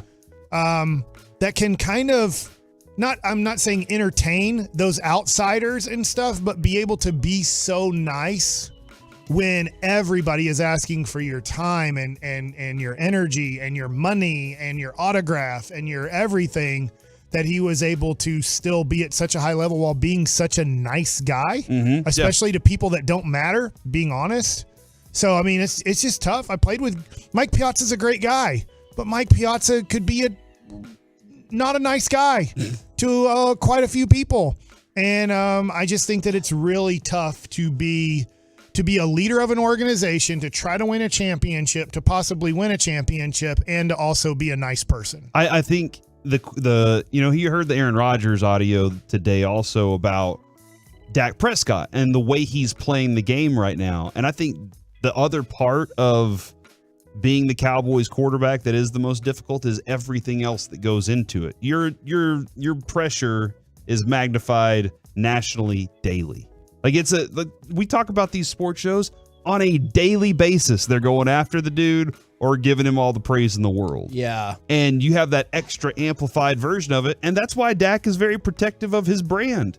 I mean, and that's why it's very easy to get caught up in being the Cowboys quarterback. Aaron Rodgers did mention he was like the Green Bay quarterback. There are certain jobs in the NFL that it's next level. Like, do you think Joe Burrow gets the same type of stuff in Cincinnati as Dak Prescott gets whenever you're in Dallas and on that scale that he's on? Probably not. It's very different. But it's advice that honestly, I think don't even think Green Bay gets it as much as Dallas. But the thing is if Dak Prescott won the championship this year and won, let's say, the MVP next year and won the championship in 2026. Greatest quarterback of Nobody all time. would get more praise than him Yeah. either. There's the other side. There's the Derek Jeter side. You guys take shots at Derek Jeter, but he was a really great player on the Yankees who won championships. Yeah. Nobody's going to outshine him. Not Too at all. bad. There might be better players than him, and I would agree with you that there were at the time. But too bad, because he was going to get all the heat. Yeah. He was going to get what Dak Prescott deals with is what the Yankee star deals with. And so I do think that then you get more praise than maybe you deserve because you're doing it for the Cowboys or you're doing it for the Yankees or you're doing it for the Lakers. Yeah, and I don't think that C.J. Stroud's going to get that level of shine. Sure. As the Texans quarterback, but Unless he Patrick Mahomes it. Kansas City's a nothing place. turns into something amazing. He turns into something turns amazing, into and everybody's the best, and you're just like, all right, it doesn't matter. He plays for the Chiefs. We got to talk about this guy because he's the best. I think Mahomes' personality is different than Brady's. Just my feeling on the guy, he just seems a little looser and everything, and is still able to win. Whereas Brady was like, I have to close everything out. I mean, you just heard it. I got to pretty much close everything else out, even family. Like he lost his family. A lot of the reason because he was like, I want one more year, and it's going to take from August until whenever for me to satisfy that itch that I need to go get. And sorry, Corey, that makes a lot of sense to me because people, even Dak's like, hey, I got that girl dad energy. That's what's driving me. And I appreciate that. I always thought it would be tough on a marriage is if you have to have that single-mindedness, not just to play, but to like be the best. I always wondered what that would be like. That's something that I was listening to Sean and RJ this morning, and they were discussing. Not RJ. Sean and Bobby this morning without RJ, and they were discussing kind of the what are the things that like you need a checklist of your significant other, and what are the things that kind of helped you in the screening process. And Kevin, I know, was it Bumble that helped the screening process there? Yeah, that was really nice. So hold on, Mike. You always do this. Bumble, if you're interested in advertising, I literally met my wife via your service. Yeah, Bumble, get with it. But Sean did say there are two very important. He had a list of 4, but you got to understand my job. And then when it's football time, I'm watching football. That's my job. Yeah. And how much that needed to matter to him, but his significant other needed to understand that too. Adrian does not. She doesn't care. She's like, watch your sports. If that's, I understand that. You watch your sports, it makes you happy. Even though I'm sad a lot of times after some of these big time losses, she's like, you go watch your sports. And that was a thing that I think she knew before I even got this job, before we were even married. She was like, he likes watching sports with the guys. That's going to be a thing, and I'm not going to try and change that. And that's a huge other thing, to add that to a significant other, Kevin. Somebody that's not trying to change you, because you are who you are, and you're going to be who you are. Overtly, they're still trying to change you. What do you mean trying to change me? It's more subtle. Adrian 1,000,000% tried to change you. Just like maybe you try to change her, but it's more subtle. It's not in your face. Yeah, you know what? It still happened. Love me the way I want you to love me. Isn't that the what you say to her? I would never say You would never say that to your significant other? You're on your deathbed and you want to go out a certain way. You're not going to say, we already know he's going to say F you to the people he doesn't like. We went over that yesterday. That's if I'm being executed. Right. That's a different deal. I don't want to say that to my family. I already said what I had to say to you. Where's all my F you people? He's laying there and I don't know, it's just old age. All right, let's just assume it's old age, look, Kevin. At this rate, if I have a kid that's 45, 25, and 5, and they're all standing around holding hands, and you're just like F you and F you. I do not. I told you so. We're the KNC masterpiece. What? Do you want to have a kid at 64 years old? God, no. I mean, not me. Why not? Yeah, I don't understand. He said it'd be cool. Yeah, you just mentioned how many kids you want. Yeah. I would love another child, but not at the age of 65. We're the KNC masterpiece. What's holding you back? Yeah, what's wrong with you? Here on 105.3 The Fan. You don't want to be fruitful? I challenge you to have a kid at 65 years old. Yeah. Challenge accepted. What do you think of the odds that we still know each other when we're 65? Oh, I'm dead. Yeah, I do think something's going to happen to this world where I don't know if Okay, all right, Mike. I know what you think about that. Coming up next, that was my mistake. We will power rank the NFL power rankings, plus more information about Mark Cuban's sale of the Mavericks. Let's talk about it next right here on The Fan. They are three lifelong DFW guys talking sports.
DFW.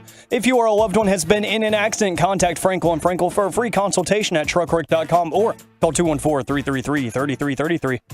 KNC Masterpiece back here on 105 through the fan. We're going to power rank the power rankings. I already did it. In just a few minutes. But first, wanted to go back through some potentially new Cuban stuff. So, Mark Cuban. Not like the sandwiches. I mean, if you want to I thought you were discuss talking about the country. Yeah, if you want to Cubano. discuss other aspects, maybe is David Castro P. family. Sampson on Awful Announcing, which I believe Sean Sharif will soon pop up on Awful Announcing of his own choice. Okay. I thought you were suggesting No. he did it again. Of his own choice. Is he tweeted out, there's simply no way this story can be true. Mark Cuban cannot keep control of the team after selling a majority stake. # wait to see. And then the statement from the Adelson family, quote, the Adelson and Dumont families have entered into... No? Are you holding a scroll right now? I mean, when you hear that they're... Yeah, that's what I think. Just because they're old? That's rude. Yes. Yeah, that's ageism. I know. I That think is I think it's because they're fancy. No, it's because they're fancy, not old. Fancy. You get a scroll and trumpet announcement. They said that the families are targeting closing the transaction by the end of the year. Here's probably the next important part.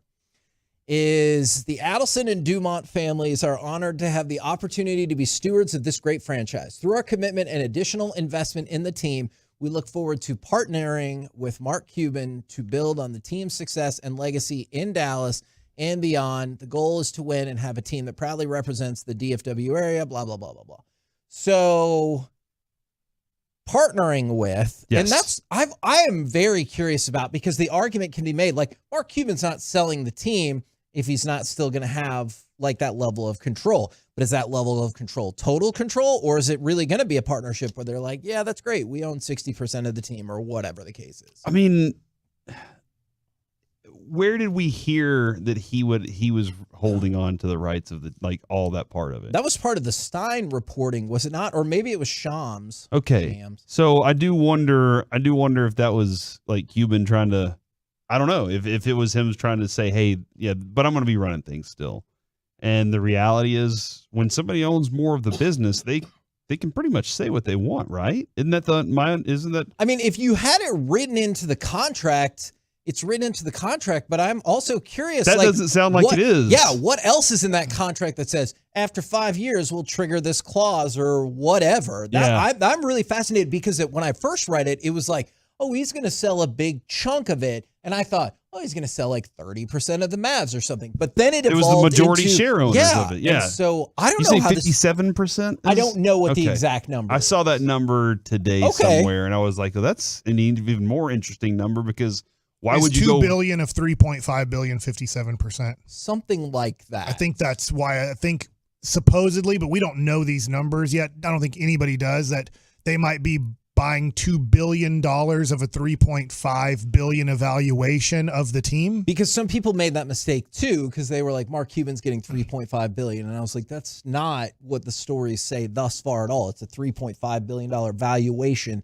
for the team. But so it's interesting to see these statements and to hear some of these reports of like, I don't know if it's going to work out how he thinks it is. It really is crazy. This is a out of the blue, crazy story that I think everybody's trying to figure out, including all the Mavs employees, all the people that know Mark Cuban.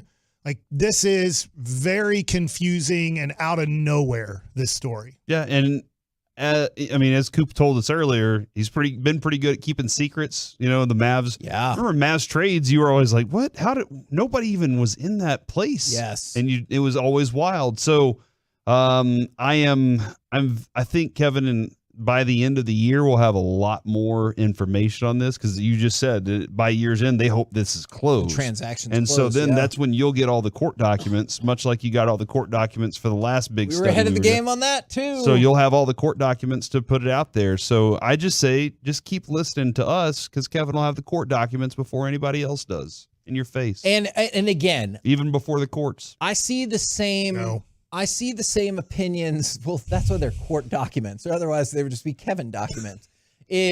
I see the same speculation about running for office, that he took a bath on crypto, any number of things. I still think it's more likely to lie in the gambling space, but I understand. When we talked with Cooper earlier, he goes, hey, look, I'm as intrigued as anybody to see the next steps are. It is confusing to me because from your point of view, you're saying he would sell the Mavericks and lose the ownership of the Mavs just to be like, that just is weird to me. Like Jerry Jones isn't doing that. He really wants gambling too. And neither did the Fertittas. I wonder, because you can definitely do both. You're right about that. I wonder if he thought he did not have the capital to go as far in the gambling space as he wanted to, unless he made a move like that. That's my thought. Yeah. But that's just a theory. I don't know that to be sure whatsoever. Your theory could be right. Your theory could be wrong. Everybody has theories right now. Mark Cuban and that lady are the ones that know what's going on. Absolutely. That Alderson? They are. Is that I'm saying it right? The family that bought it, Adelson. Thank you. And the Dumont family. So apparently they're part, and that just sounds fancy. I think they make great donuts in New Orleans. Mm-hmm. Cafe Dumont. I would not have gotten It's beignets, not donuts, but I mean, kind of the same thing. Yeah. Now we need to talk about one other basketball story real quick, and it's not fun. Is Josh Giddey. I know we talked about this earlier in the week and on last Friday, but police in Newport Beach are now, so this is not the league, the police. So she's not in New Orleans?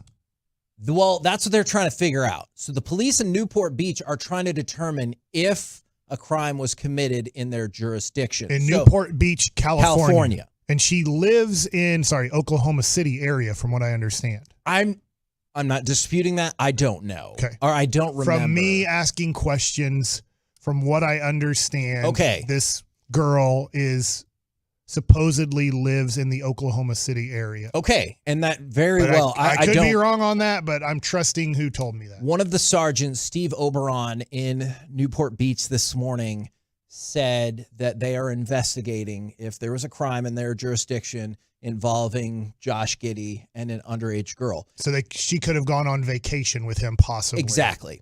Now, the other part of this is TMZ Sports is reporting, and I know people have thoughts about TMZ. They're usually pretty ahead of the game on stuff like this. Is they say that they have multiple sources that allegedly the teen and her family are refusing to cooperate with the police inquiry. And if that's the case, feels like that's going to really stop this thing dead in its tracks, because you could always be like, I'm just a kid. I was looking for clout on social media or whatever. Mm-hmm. You know, like a social media post does not prove facts. Yeah, exactly. And so if TMZ is correct and the minor and the family are not going to cooperate in the police inquiry, I am curious as to where exactly this is going to be able to go. Well, let me ask you this. I mean, this is a tough question, but maybe you know this. If you know all the laws, I don't know. That's Frankel's. He doesn't know all the laws. He has all the court documents before the courts. I'm going to lower the age to make sure that she's of illegal age. If I'm going to use Josh Giddey as an example, Josh Giddey sleeps with a 13-year-old girl. We know that is against all the laws in the United States, no matter what state. I'm pretty sure on that.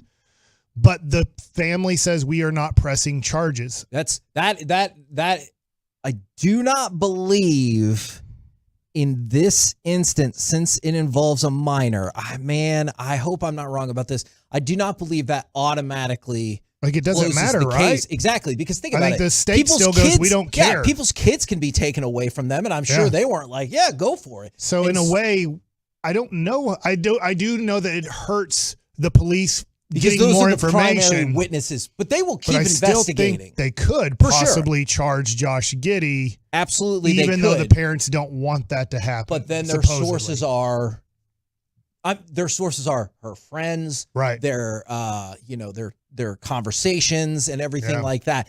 It would just make it significantly tougher. I'm not saying it can't be done whatsoever. Just if that's the case, that would make it tougher. And I don't know. It's really unfortunate that we've had to talk so much about age of consent being different in different states, because people are saying age of consent in Oklahoma is 16. Or different countries with Wander Franco. Hell, we found out the other day, it's not just Oklahoma. There are tons of states. So that could be the case with California. And I don't know, like, that feels kind of, I guess it feels a little arbitrary at times, because if you're like, well, he hooked up with a 16-year-old, but that's legal, I don't feel like I'm like, okay, cool. Versus if it was a 15-year-old. I feel like either way, I'm kind of like, ooh, that's. Yeah. No, I'm with you. Yeah. It's not a fun story at all to talk about. No, it really isn't. Do you want something potentially more fun then? You want to power rank the power rankings?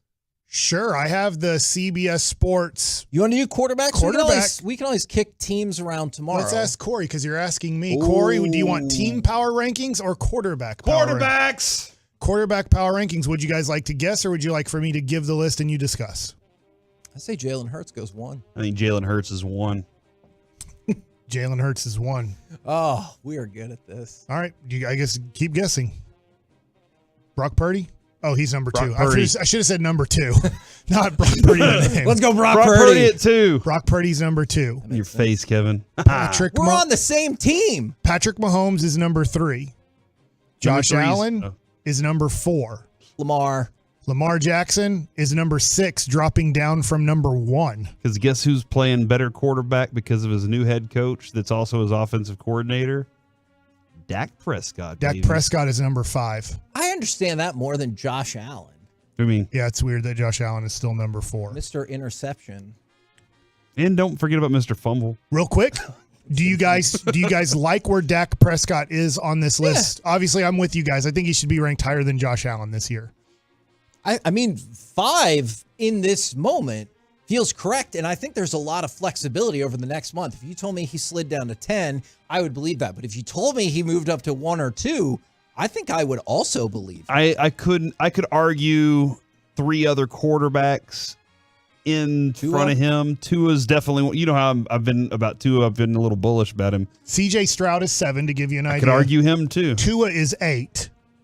Okay. Russell Wilson is 9, and Trevor Lawrence is 10. Those are the top 10 quarterbacks this year, according to CBS Sports, that are active. Obviously, quarterbacks that are hurt are not active on this list. Russell Wilson's stats are baffling to me.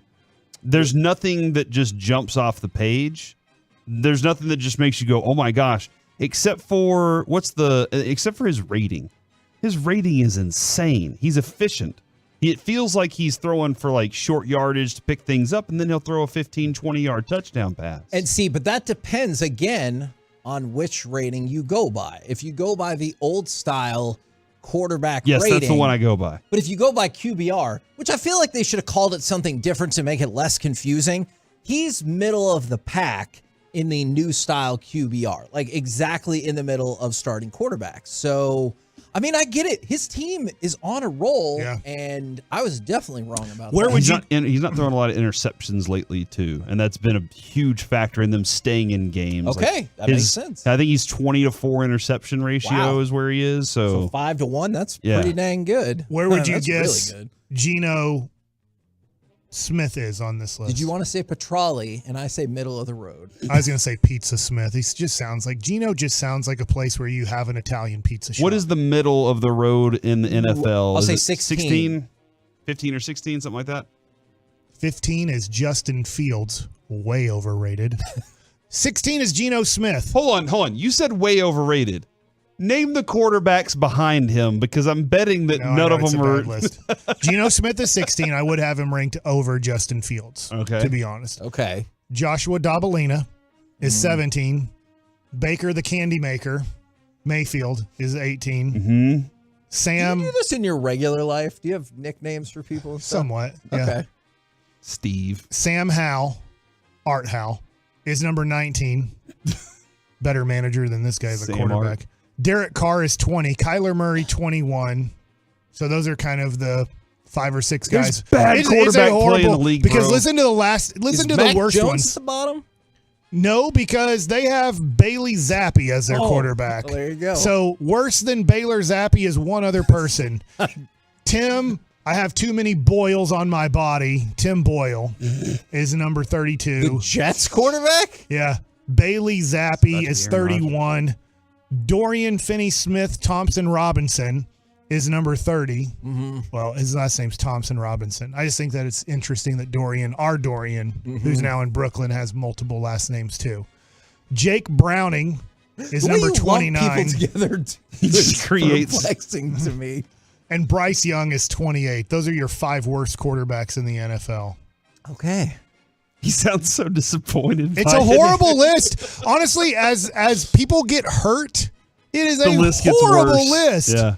Quarterbacks stink in the NFL. They better hope that the top 5, I guess the top 10 Joshua quarterbacks. Dobbs is 17. He put up 10 points on Monday Night Football. They better hope that the top 10 quarterbacks stay healthy. Justin Fields is probably not going to be the quarterback of the Chicago Bears next year, and he is number 15 on the list.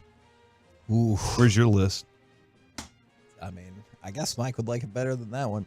We're the KNC Masterpiece right here on 105.3 The Fan. Coming up next, let's chit-chat with those fellas from the G-Bag Nation right here on 105.3 The Fan. Steve DeBerg was our quarterback.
One-time Trailblazer offload. A limited supply of excess new Trailblazer models will be sold direct to the public below market value. See them all at ClassicChevrolet.com, but don't wait. The best will sell fast. Classic Chevrolet, find new roads.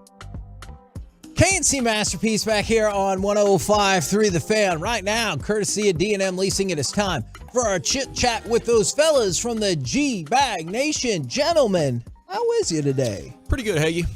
All right. How are you? I'm doing well. I have to admit, it throws me off when you don't ask. I appreciate it very much. I'm doing well. Are you amazed at the potential marvel of medical science that is Aaron Rodgers? 79 days since he tore his Achilles. They opened his practice window. Is he going to play, and is this a good idea? I'm not amazed until I see him play well or I hear that it wasn't the same as other Achilles injuries. Okay. There's some piece of information that needs to develop here before, I think we have everything that we need to know. Teams are notorious for being, less than transparent with injury situations. Sure. We'll see how this plays out, Hagee. Right now, skeptical and cynical. Oh, Yep. okay. I have something for crosstalk. What? Come on. Did you guys We're see? not following up. Did you guys see the Dylan Brooks? Yeah, I'm tired of that one. Did you guys see the Dylan Brooks interview after last night's game? No. Saw the Luka interview. So they asked Dylan Brooks after the game. He's The dressed. Woolchuck, I was curious. Yeah. No, I'm just kidding. Go ahead. I saw a And- Jason Kidd interview. Yeah, Jason Kidd interview was Same. interesting too with Tim McMahon. If you guys didn't see that, That was pretty good. That was a good one. Put up a To write some 320. positive bleep. But they asked Dylan Brooks a lot of kind of Luka questions, trying to give him a little bit of an out, like how many picks he gets and everything. And Dylan Brooks just shrugged his shoulders and he goes, "The best ever." Like, I wonder how many players, we heard Steph Curry in the offseason talk about Luka's about ready to be the next guy in the NBA. And he's hoping it's holding off a little bit for his career. But then Dylan Brooks last night, it's weird that he talks a lot of trash and tries to get, into Luka's head, and it makes Luka even better. But here is Dylan Brooks after the game saying, "I think Luka's the best ever." I think from a scoring perspective, you can make a good argument for it Like the offensively. offensive player. Yeah. Absolutely. Because of his size and his ability to, beat you with inside, outside, or passing. He could really go out there and be a great big man too. Like, he played the best defense last night. It was only a couple of possessions against Şengün. Man, I was going right that route. How many times in the past you see Luka that something happens and he's running down the court and he's pointing like, "Grab my man, grab my guy." But last night it seemed like that he was one of the first after his He was possession, locked in. He was locked in of getting back and playing defense. Yeah. And so you're like thinking, okay, man, this is what we've all wanted to see. And man, I'll tell you what, it's good for Brooks for acknowledging that though. I do like Brooks because I think he brings the best out of Luka because he wants to talk to him. And it kind of, to your point, it motivates Luka like, all right, I'm going to show you how great I am tonight. Yeah, You it's could tell. funny. Yeah, I mean, he starts putting his shoulder in his chest, wanting to body him up, back him down, the physical play back and forth. It was fun. I mean, in watching him and Kyrie, like you could tell at the end of the third quarter last night, Kyrie's about to take over. They're about to go win this thing. And then Luke also had his moments. I love the post-game question, like, hey, why would you try that crazy under-the-basket hook shot? Luke is like, because I believe I can make it. Next question. Now, yes, there's not a shot he can't make. Man, I like The hook shot he made with he thought that the shot clock was down, it was right? gorgeous. Yeah, I mean, he's like, right, but the possession changed when the guy grabbed it to try to save the ball. Right. Then it resets your Right. shot clock. But yeah, that was a fun one. And then That's interesting. Jason Kidd had a lot of fun last night with Tim McMahon. Yeah, he did. I do appreciate Tim McMahon a lot. I think he uncovers stories kind of like Jane Slater talking about the Cowboys coaching staff 3 years ago that makes coaching staffs a little uncomfortable. I thought it was interesting that Jason Kidd just took the last word because he didn't want to give Tim McMahon a chance to have a rebuttal there. Because I thought, listen to that cut, Tim thought it was kind of funny how this was all going down, and but hey, I think there's a lot of things to be positive about. I don't think it's necessarily Tim McMahon's job to go find that. There's a bunch of people that work at the team website now that are cranking that content out for you. Or at the morning news. Yeah. They do. But how many organizations do you Glad think? somebody else said that besides me. I mean, it's true. I appreciate that, Hagee. That is a consistent Kevin. How many organizations do view the media as you're our PR person? Like, Yeah. do you think teams? It's clear the Mavs would prefer that. They've kicked Tim McMahon out and banned him. They've banned Mark Stein. They've got Eddie Sefko let go at the Morning News and then brought him back at Mavs.com. So it's a really weird revolving door of emotion when it comes to the media over there at the Mavs. And it's one of the things that I'm looking forward to on the other side of Cuban's ownership, kind of stabilizing a little bit better. Where do you guys More professional. fall On in the other side of Cuban's Yeah, ownership. and Yeah. Oh, this is ending. Okay, so you do not believe the initial reports that some people are starting to push back on that he will still have control of things. Oh, sure. For the foreseeable future, it says. But that's not contractually, obligated from what I've read so far. It's not like he's got any sort of leverage to enforce that. This is Chuck Greenberg being the managing partner of the Texas Rangers. This is JD, helping Chris Young figure out what it is to run the Rangers. And it's probably 2 years at most, more likely 1 year. Wow. Woo! Rest of this season. 1 year.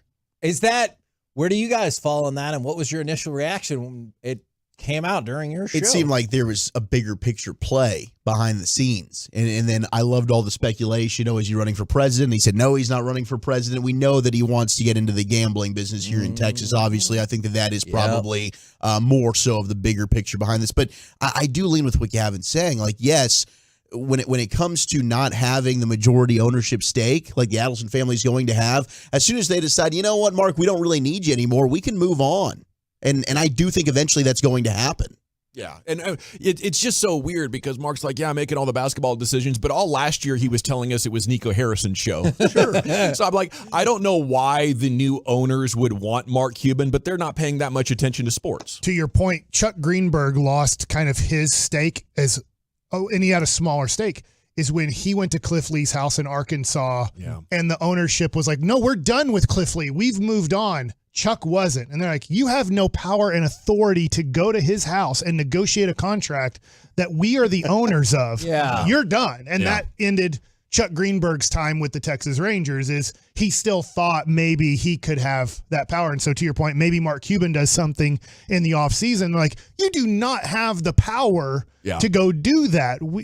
And first time he does something embarrassing, that they don't think is in the best, view of the Mavs, which is, if in Mark Cuban's mode, is, only 6 to 9 months away. That is a great point. What do you got coming up on the program today? Pure Gold, as always, thanks for asking. We're loaded with guests, including Baldy at 4 o'clock. We'll talk Cowboys, Eagles, Niners, the whole thing. Baldy. Looking forward to that. Roll home with those fellas from the G-Bag Nation. We've been the KNC Masterpiece. Come back with us tomorrow, 10 a.m. to 2 p.m. right here on 105.3 The Fan. Say goodnight, Kevin. Good night, Kevin.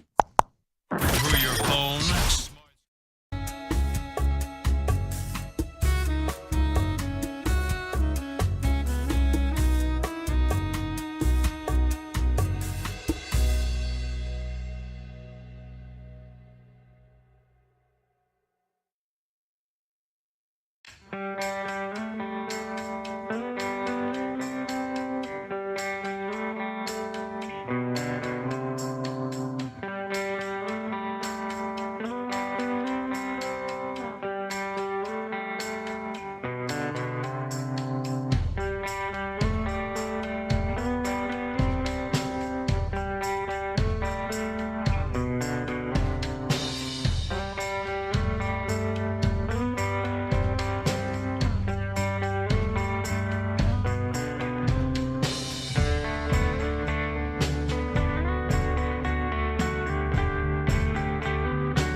Fan Studios, secured by DFWSecurity.com. You're rolling with the G-Bag Nation on 105.3 The Fan.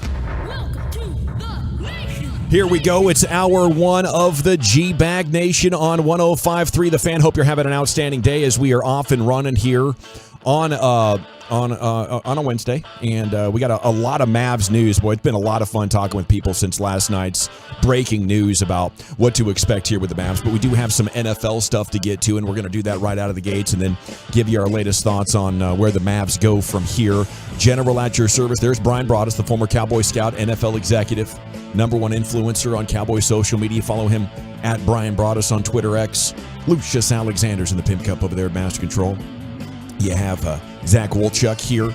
Eric Chiafalo remains on assignment, family duty this week. He'll be in tomorrow, though, for the pregame show and an abbreviated G-Bag Nation tomorrow for 2 hours. Yeah. Of course, you have Carter Freeman. Keeping an eye on that college football while he coordinates your video at 105thethefan.com, Twitch, and YouTube.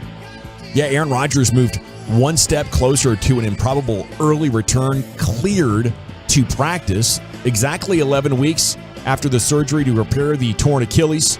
The Jets have 21 days to decide whether to activate Rodgers from injured reserve. I don't know why you would want to do it now other than to prove a point. I think it's reckless. If I'm the organization, I would tell him, dude, if you're playing, we're probably moving on if you're getting hurt, and we need to put something in contract that makes it as easy as possible to do that. That's how serious I'd be with it. This is the only guy that can challenge Patrick Mahomes right now, the way he's playing. Well, maybe Joe Burrow healthy. And you're just going to go out there and pretend like you can play 11 weeks after a torn Achilles surgery? I kind of feel like there's a couple of things that are in play here. I feel like that the head coach and the general manager are going to get the opportunity to be back for 2024 because of what happened with Aaron Rodgers to begin the season. That the defense for the Jets is playing well enough. They like that. They feel like the offense they can draft and that they can maybe help, add some pieces to that. But they're going to do the general manager and the coach are going to do anything that Aaron Rodgers wants to say to do because he's buying him another year is what he's doing. And if they were all going to get let go and fired and all that, they probably would block this. I would say this is not guaranteed for injury next year, Rodgers. Yeah. I need to look at that contract if you think you're stepping out there, buddy, because we were a damn good team. We were over 500 7 weeks into the season. Yeah. We are a damn good team, and you're not going to ruin next year, too, with your flimsy Achilles idea. Listen, we all like to dabble in a little yoga, meditation, Eastern philosophy, get nice and relaxed. And why do we do that? Because we feel its benefits. But you can't say, you can't make the leap that these kind of benefits are going to heal up an Achilles. Okay, that would be an extreme example and something that has never been accomplished in pro sports. They're going to let this guy go. That's exactly why he wants to do it. Yeah. He wants to be that guy. Yeah. That, hey, look at what I did. This is modern medicine. I defied the odds. Yeah. I'm now the new poster child for this is how you get back from Achilles injury. Yeah. He's that type of dude, man. Yeah, just like Dak Prescott tried to defy the odds coming back from his major I think you're 100% right. They're 4-7. They're not making the playoffs. Big picture, this is not smart. You don't risk future injury for him just to come back and play the last couple of games of the season and see what you have. It's not conducive for long-term success, but this is a personal thing for him. Yeah, I do think he can play well, and he probably is out there running around and saying, I know I can play much better than Zach Wilson right now, and I guarantee that he can. That might not be hard to do. But the injury is not going to be able to take any kind of stress or torque. You ever cooked a pork butt? Oh, yeah. Yeah, you cook that thing for cook that pork butt for like 4 or 5 hours. Yeah. Till it falls off the bone. You just reach in there and pull the bone out. That's exactly what this might look like. That's exactly what this might look like. I'd be terrified if I were the Jets ownership. Like, please do not go out there. We do not want to see this. How is Aaron Rodgers practicing today would be my first question. Yeah. Who's getting fired if this goes wrong? But that's what I'm saying. I mean, he's bought the head coach and the general manager another year. He does what he wants to do. And that's right. They're going to let him do this because they're like, you know what? Hey, if we were to get fired, I'm sure that they would step up and say, listen, we can't do this. We can't do this. But the fact that Aaron Rodgers has kind of got him another year, Yeah. Maybe they get the window open, they take it really easy on practice, and then they lose a couple of more games and they say, Rodgers, it's just not worth it, right? They're hoping that he comes to that conclusion here over the next couple of weeks, but he's probably going to get out there and play, and considering how he played in that 2014 Cowboy playoff game with a very strained calf, I would expect him to go out there and play pretty well. It is here one day from Cowboys Seahawks. We're going to talk a lot about that. We do have Shaq Leonard in Philadelphia today, and we'll be giving you the latest on that here coming up in about 15 minutes. We'll talk about that. But the bombshell that hit last night in the 5 o'clock hour continues to be the biggest story in the Metroplex, and until we see exactly how this is going to play out, I think it's going to be the biggest evolving story here, the biggest unsolved mystery. Why did he sell the team? What's next for Mark Cuban? What's this whole thing going to look like? I think we do need to stop down and appreciate them winning a title in his years with the team. That's not easy. He was hungry for those first 11 years, and he would stop at nothing to get a championship. The 12 years after that, he was not focused on the championship. And I think this is a very good thing, because he has been pulled in so many directions since Shark Tank started, but wanted to remain in charge of basketball operations in a lot of ways. If you are going to get to the top of the NBA, you got to want it a lot more than Mark Cuban has post-championship, and you got to be laser focused like it's your only job. You can't just drop in and make decisions on the draft and free agency, and we want Chandler Parsons and Harrison Barnes and Wes Matthews, and no, we're not rebuilding. Oh, that's right, we're tanking now, and I'm going to shout it from the mountaintop so we get fined by the NBA. I mean, it has been dysfunctional, unfocused, and I salute Mark Cuban for the championship, but he knows. He knows his heart ain't in this thing anymore. And he is doing the Mavericks fans a huge favor by potentially handing this off to somebody with the deep pockets that's willing to spend into the luxury tax to acquire good and retain good players, and has the kind of focus to be driven to win, or the lack of ego to just step away and let a real GM and president handle things. So I think this is great, especially with Luka and Kyrie on board. And I think we're making great strides with the coaching department and the front office as well. This is really, really good. And I'm happy that Mark Cuban now can go do what he's really built to do, and that's be like a venture capitalist and tech guy. Gavin, I love what you said. I'm curious about something here, though. I'm curious do these business people in Las Vegas really want winning basketball? Are they committed to winning basketball?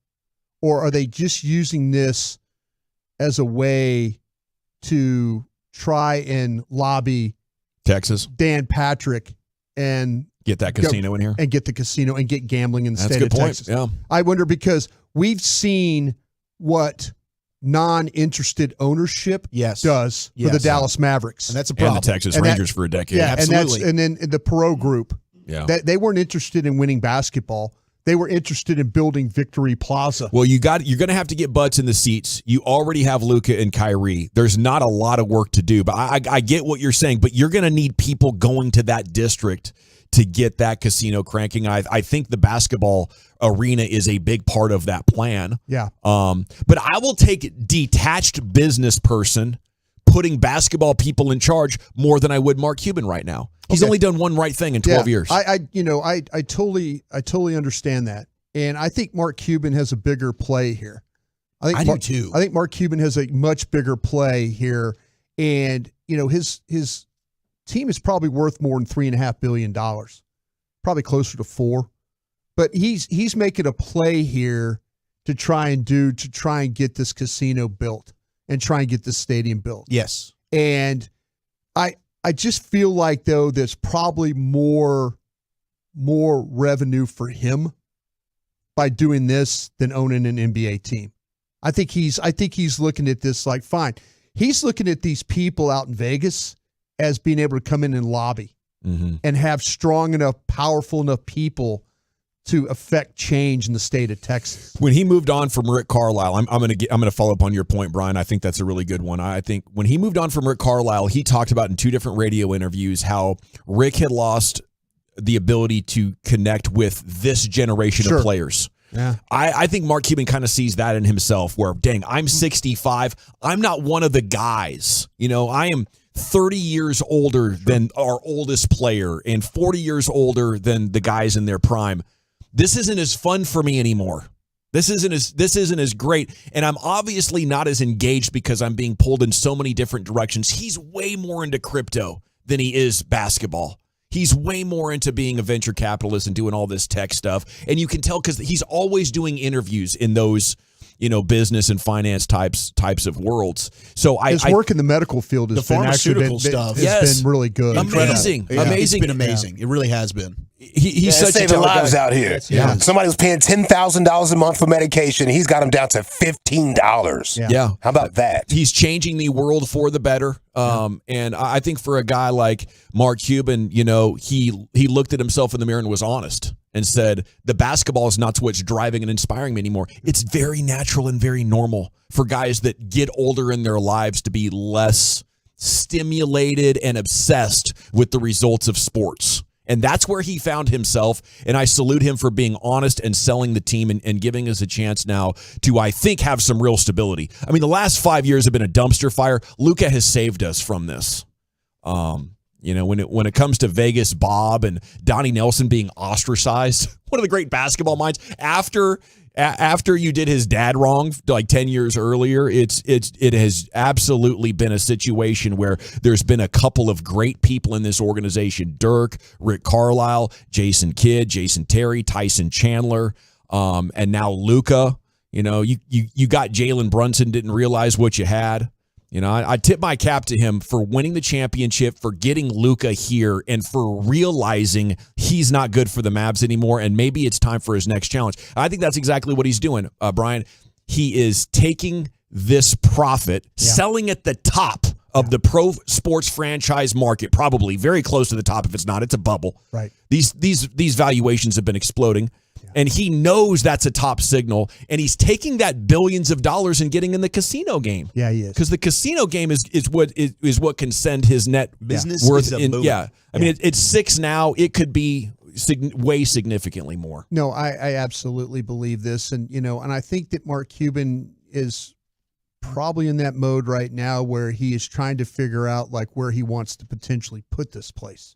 Where if in fact that all the lobbying from Vegas can affect Dan Patrick. And I believe the governor wants to go with gambling. I do. I don't think Dan Patrick does, though. And that's who you're going to have to convince to get that thing on the Senate floor to be able to have it pass. But now, okay, where's the next spot? I don't think it's downtown. You go to Arlington? I don't think it's Arlington. I think the one site that makes a whole hell of a lot of sense to me is that site over there, the old Texas Stadium. Ooh, okay. That's enough land. You have all the highway systems that go through there and around that. Very central. Yeah, when you're not too far from Arlington. Well, you're also what 3-4 miles from downtown Dallas. Absolutely. Yeah. So to me, it's still proper, but you have all that space to build everything that you need to build.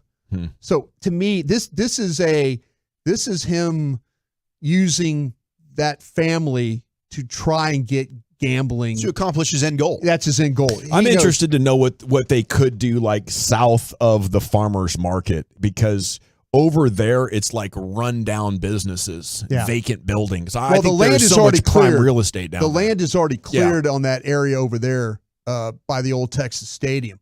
And it's a ton of it. And you already, just like I say, you already have the infrastructure of the highway systems that go through there. Yeah, I like what you're saying there. That makes a lot of sense. So all that's been improved. I just feel like there's a bigger picture for him here. I would love it if you could plan a big downtown entertainment area around it and actually give the downtown a chance to be vibrant.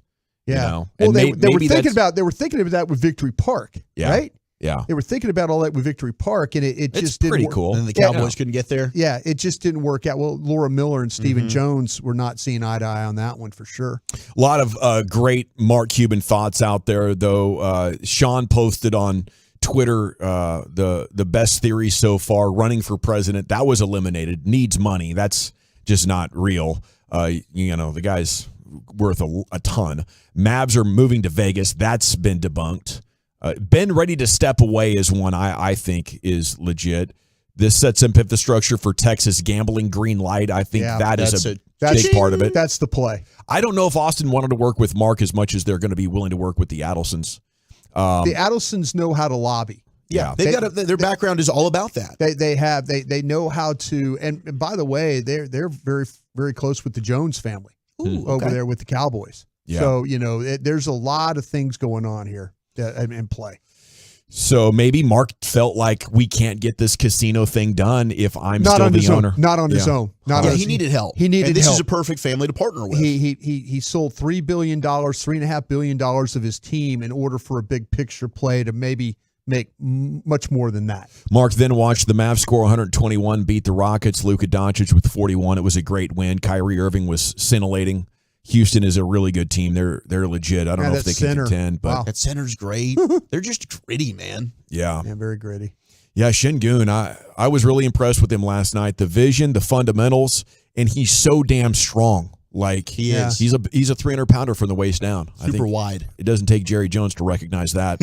Dallas Stars beat the Winnipeg Jets 2-0. Boy, I'll tell you, there were some anxious moments in that tilt. Dude, that last night. Marchment to Sagan feed was gorgeous. Final And it's 3 minutes. crazy the numbers that Tyler Sagan's put up over his career against Winnipeg. Yeah, I think he scored 5 goals in the last 6 games. amazing. So he's on a nice little run right now, and Otter was really good between the pipes. By the way, the Stars and Brad Townsend followed this up. He talked with Dallas Stars president and CEO Brad Alberts. They're very in line with what Mark Cuban's doing right now with that Sands group. They'll probably move with the Mavericks. Yeah, they asked about that. The quote was, "We look forward to working with them and enhancing the sports experience for our collective fan bases."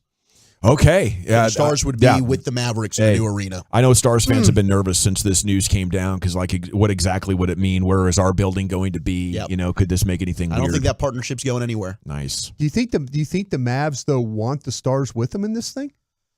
Yeah, why not? I think it helps. I don't know, man. It Do you just want all the revenue, all the money? it just seems like to me that you're going to end up with 2 25,000 seat stadiums is what it seems like to me. I think if the Stars could do their own thing, they would absolutely love to do it. I think they're just saying the right thing right now. Might be. All righty. When we come back, Shaq Leonard visiting the Eagles and how strongly we feel this will go the Cowboys' way. It's next. Then the G-Bag of the day here on 105.3 The Fan. I'd love to, invite you to cruise on.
All right, welcome back, G-Bag Nation. Shaq Leonard in Philadelphia today has reportedly left their facility and will now be thinking about which of the teams he would like to join.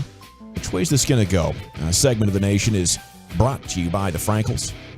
Life's unpredictable. Accidents happen. Frankel & Frankel, the go-to attorneys for car and truck wrecks and DFW. If you or a loved one's been in an accident, contact Frankel & Frankel for a free consultation.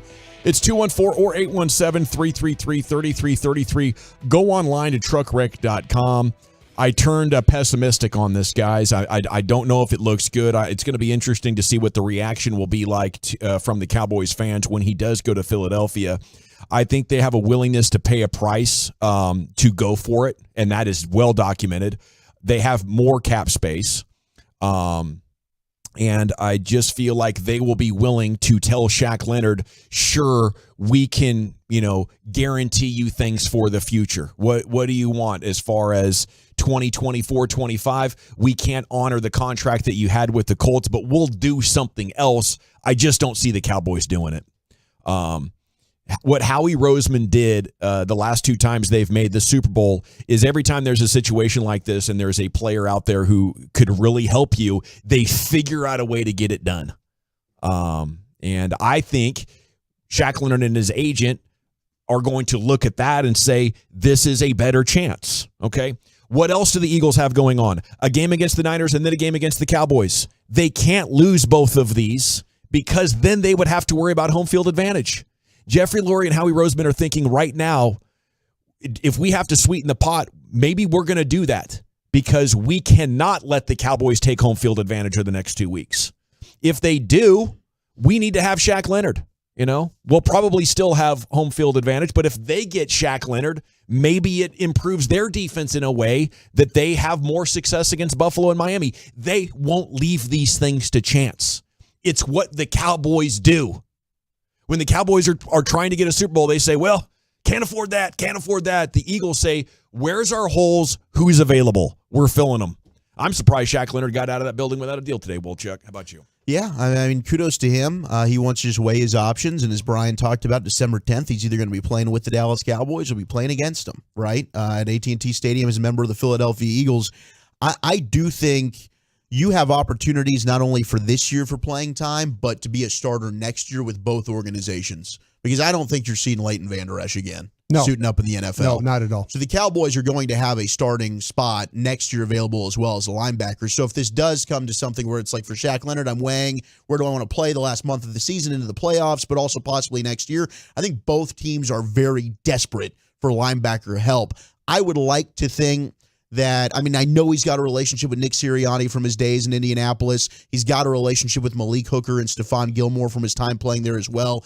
I think that Dan Quinn, if you're weighing, hey, which defense would I rather play on, I think Dan Quinn hopefully would tilt that scale over a Sean Desai. I think Dan Quinn would find a way to rejuvenate a career, to get the most out of a Shaq Leonard skill set. That's what my sell job would be. Look at the pieces that Dan Quinn has worked with here. A Marquise Bell, who's a safety but is now excelling as a hybrid linebacker. We can do this for you. Past your relationships that you have with the Sirianni or your other former teammates, I think the Cowboys have things. Plus, you talk about the health issues. To me, I think the Cowboys have the best personnel department in the NFL when it comes to Britt Brown and Jim Meyer and the surrounding staff. So I think there's a lot of things that could be in the Cowboys' favor. But you're right. If it comes down to money and it comes down to Howie Roseman and the wanting and the willingness to get it done, and the Cowboys probably say this is where we're willing to go, we're not going to go over it. The Eagles have proven over the case of test of time here in recent years, they will. I think Dallas is going to win this one. How so? I think that their pitch to him and the way that they were able to present things, I think they've got more people in line that Shaq Leonard is going to be able to identify with. And I think guys like Gus Bradley, that has the relationship with Dan Quinn, he told Gilmore that he said, listen, you got traded to a guy that's absolutely going to help you be a great player. And I think that with Gilmore, he's played very, very well. I think Gus Bradley is probably saying the same thing to Shaq Leonard right now. You saw what happened. They're gonna play at linebacker. They're gonna find ways to keep you on the field. You're absolutely right about Bell and those guys. I think that if you get Shaq Leonard here, it even frees up Bell to do more things in coverage. You know, instead Absolutely. of, I mean, he's playing linebacker right now because they need him to play linebacker. But you know, I think there's a commitment. Dallas knows if they can get a player like this, it could free up other opportunities for some of their other guys. That when they get down the road in some of these games against these tougher opponents, where you have to match up, against a quality tight end, and you could put Bell in coverage instead of having to play him at linebacker and worry about the run. You just flat put him in coverage. I like the coaching angle a lot. I think you guys both make good points. I think the Nakobe Dean angle is interesting as well because he'll be back in 3 games. Yeah. And would Shaq Leonard want to potentially not be a starter at that point? You know, how's he going to look at that? I think that Dallas will find ways to rotate all their linebackers. And especially they're going to need him in these games where it's going to come down to where teams want to try and run the football a little bit on you. I think Dallas's run defense problems are really a lot self-inflicted when they try and guess and all that. But you get a guy like Shaq Leonard that knows how to play, knows how to read, knows how to react. Your run defense becomes a lot better that way. But it just frees up other. I feel like that Dallas made a really, really good pitch to him. Yeah, and there's just more people in place they can use him. Without knowing the pitch, though, I just think the Eagles are going to be more aggressive. You're talking about a guy that just got rejected and has medical insecurity in his life. Yeah. He needs guarantees. I think the Eagles are more willing to do that than the protect the pie Cowboys. I think the Cowboys are in a mode right now where they're looking at this and their medical staff is saying, yes, he's got a disc situation. There's potential with some nerve stuff going on, but it sounds like to me they've signed off on this thing. Right on. So if it's about risk reward now, I think Cowboys see this as a big reward if they can get this guy. Go do it, Jerry. Quit letting your son run everything. Make it happen. Let's fiscal responsibility. You need players to win the Super Bowl, not cap space. Here's Lucius Alexander. Let's get down. Let's get down. Let's get down. Hold on, come on. Join us on. All right, so when we last left off, there was an Italian family showing off their Thanksgiving dinner spread. They are our winner of G-Bag of the day so far. What is this, day number 3 for these cats? Day 3. Yes, if you see anything floating out there, you hear it on this radio station, you see it on TV or anything, let me know. At Lucky Lucius P on social media. That is Lucious, Lucius Alexander. Or you can just go to G-Bag Nation. Follow us all right there. Play, boy. Let's listen to that family right there showing off their Thanksgiving dinner spread. Get into it. Mwah. We got the big plate already. We got fresh mozzarella with prosciutto. We have prosciutto, bread, of course. Sausage, 2 ensalada. We have, of course, lasagna. Take it over, Dominic. Let's go. Take it over, Dominic. Stuffed turkey. We have buffalo chicken wings. We got spare ribs. We got cornbread. We got roast beef. Yeah. We have shrimp, ready shrimp. Beans, regular greens, tomatoes. shrimp. Cauliflower, stuffing. Asparagus with bacon, macaroni and cheese, chicken cordon bleu, stuffed mushrooms. Get the out of the way, you're too damn slow. This is Chinese rice from my sister over here. And then we got candy yams over here. We got potatoes, cauliflower. Potatoes, we have got, potatoes. I don't know what the this is. Yeah, I don't know what this and is. we got the fish. We don't have any mashed potatoes. No mashed potatoes? What the hell? Sober guy showed up. Who forgot the Yeah. mashed potatoes? We don't eat the mashed potatoes. What's up with the pretzels? Who brought this? Pretzels. They forgot the f***ing mashed potatoes and they decided to bring the f***ing pretzel. Yeah. Happy Thanksgiving, you motherfuckers! Man, they had a lot of stuff. A lot of Yeah, good a lot of stuff, man. A lot of good stuff. Yeah. Delicious. You guys ever heard of Shirley Caesar? There's a clip of her going around. No. Beans, greens, tomatoes, down, turkeys. You ever seen that? No. I should have had that for you boys on deck because there's a Spanish version I want to play real quick. Pan, flan, frijoles, pasteles, pernil, tostones, arroz con candules, pollo, guisado, sancocho. Yes. Yeah. I like that version better. I do. Wait, you ain't even heard the other version. You wildin'. No, I like that version better than the champ. Oh, okay. Yeah, describing there. Version. Okay. Oh, okay. Let me get my vibe I've heard the right. original song. I couldn't place it, but My little vibes right. So when you do the heel toe to this song, hey, do the heel toe. Pondy River. All right, let's see. Michael Irvin, he was on the Late Night Jimmy's. Let's see. Talking about the time he was trolled by Carolina fans. There we go. I had it. That beat was on me. I'm sorry. When it drops, it's crazy. Oh my God, when it drops. Let's see. I can't do it. Hold on. I can't do it. I gotta let the beat drop. Night and day. Oh,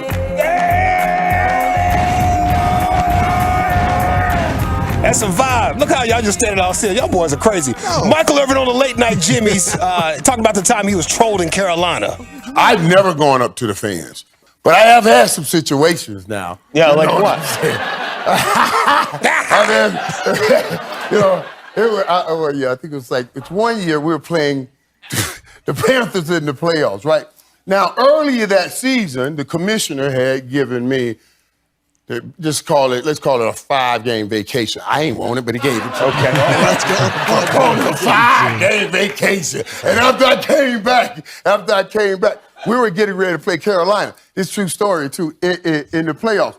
And before every game, I run and just touch every sideline marker. To me, that means I'm going to get 100 yards. So as I'm coming down, I see these fans, group of fans. They know I had gone through something earlier.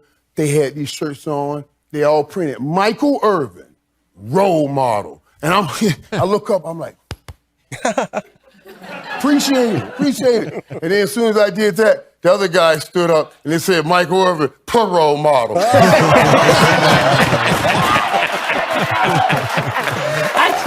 Hey, you gotta take it. I was like, that's pretty good right there. You just gotta take it. It's pretty funny. The only way you can get him back is let me go put this touchdown on you. Best sense of humor. That's good. Yeah. Let's see what else I got for you boys here. Number 3 here today. She's wrong for pranking. Oh, shout out to Jesse Holly. Oh, Jesse Holly. Let's go right here. She's wrong for pranking old Jimmy like this. My man Jimmy was in the shower, doing what he's supposed to do, keeping his hygiene up. And she put his necklace or a chain, however you want to call it. I call mine a chain. Mm-hmm. She put it in a can of tuna, so it would stink real bad when he put it on after the shower. Oh. So, it's like it's pungent at that point. It's a deal breaker. Yeah, he had it on and he had no idea what was stinking. Well, I tell you, I just got out of the damn shower, but damn, I don't smell like rotten ass or something. Don't like this shit. God darn. Well, I'll tell you, there's something freaking stinking. God darn, did you leave some trash in there? You throw something away? No, I didn't, Jimmy. It's because you don't ever wash under your neck, Jimmy. I do wash underneath my damn neck. No, you don't. Well, it don't smell like damn, I don't know, rotten fish or something. No, it does. I smell Tuna, stinking I smell your neck all the time. It smells funny. Smell your neck all the time. Your neck's always stinking, Jimmy. I just use body wash. I'm telling you. Body wash. Right smell here, your necklace. It always smells funny, too. Good God. What the is on my necklace? It's your neck, bro. That smells like fish or something. What the was you in the bathroom doing? I wasn't doing nothing. I took my necklace off, take my shower, and you was right in there. Jimmy, that's your You done put something stinking on it. No, it ain't my neck. I just took a shower and body wash. Your neck stinks, so tell me. God, you put something on this necklace. What the you do? That's how she'll work. Yeah. Trying to manipulate her to doing what she wants. What are you doing in the bathroom over there? I told you your neck was dirty. I washed it, I promise. I've been washing my damn neck for years. You don't ever wash your neck. Lint liquor. Who you calling a cootie queen? You lint liquor. Man, that'd tear me up, though, if my best necklace got ruined like that. Be hell to pay. Yeah. Sound like they had a Don't real play with my love going jewelry. on. Don't play with my jewelry. No. Please. No. I bought you jewelry. Yeah. Yeah. All righty, what do you say? Time to vote Yeah, here? let's do that. We got a champ. We got the champ, the Italian Thanksgiving. I think the Spanish lady singing her Thanksgiving list should be nominated as well. I think it's going to get my... Flan, frijoles, pasteles, pernil, tostones, arroz con candules, pollo, guisado, sancocho, You combo it? Yeah, we can combo it. That sounds great. That sounds great. Michael Irvin trolled in Carolina story on the late night Jimmy's. And Jimmy don't ever wash under his neck. I'll go with the Thanksgiving platters there, Lucius. Jimmy. Oh, man, I love the Thanksgiving platter. Late night Jimmy's or Jimmy's necklace? Jimmy's chain. That's a good question. Michael, or you go the necklace? That's a good question. The neck. The neck. Okay. My back. Well, Chuck. I'll go with the neck dinner. All right. 2-1, Brian. I'll go with Michael Irvin. Yay. Michael Urban.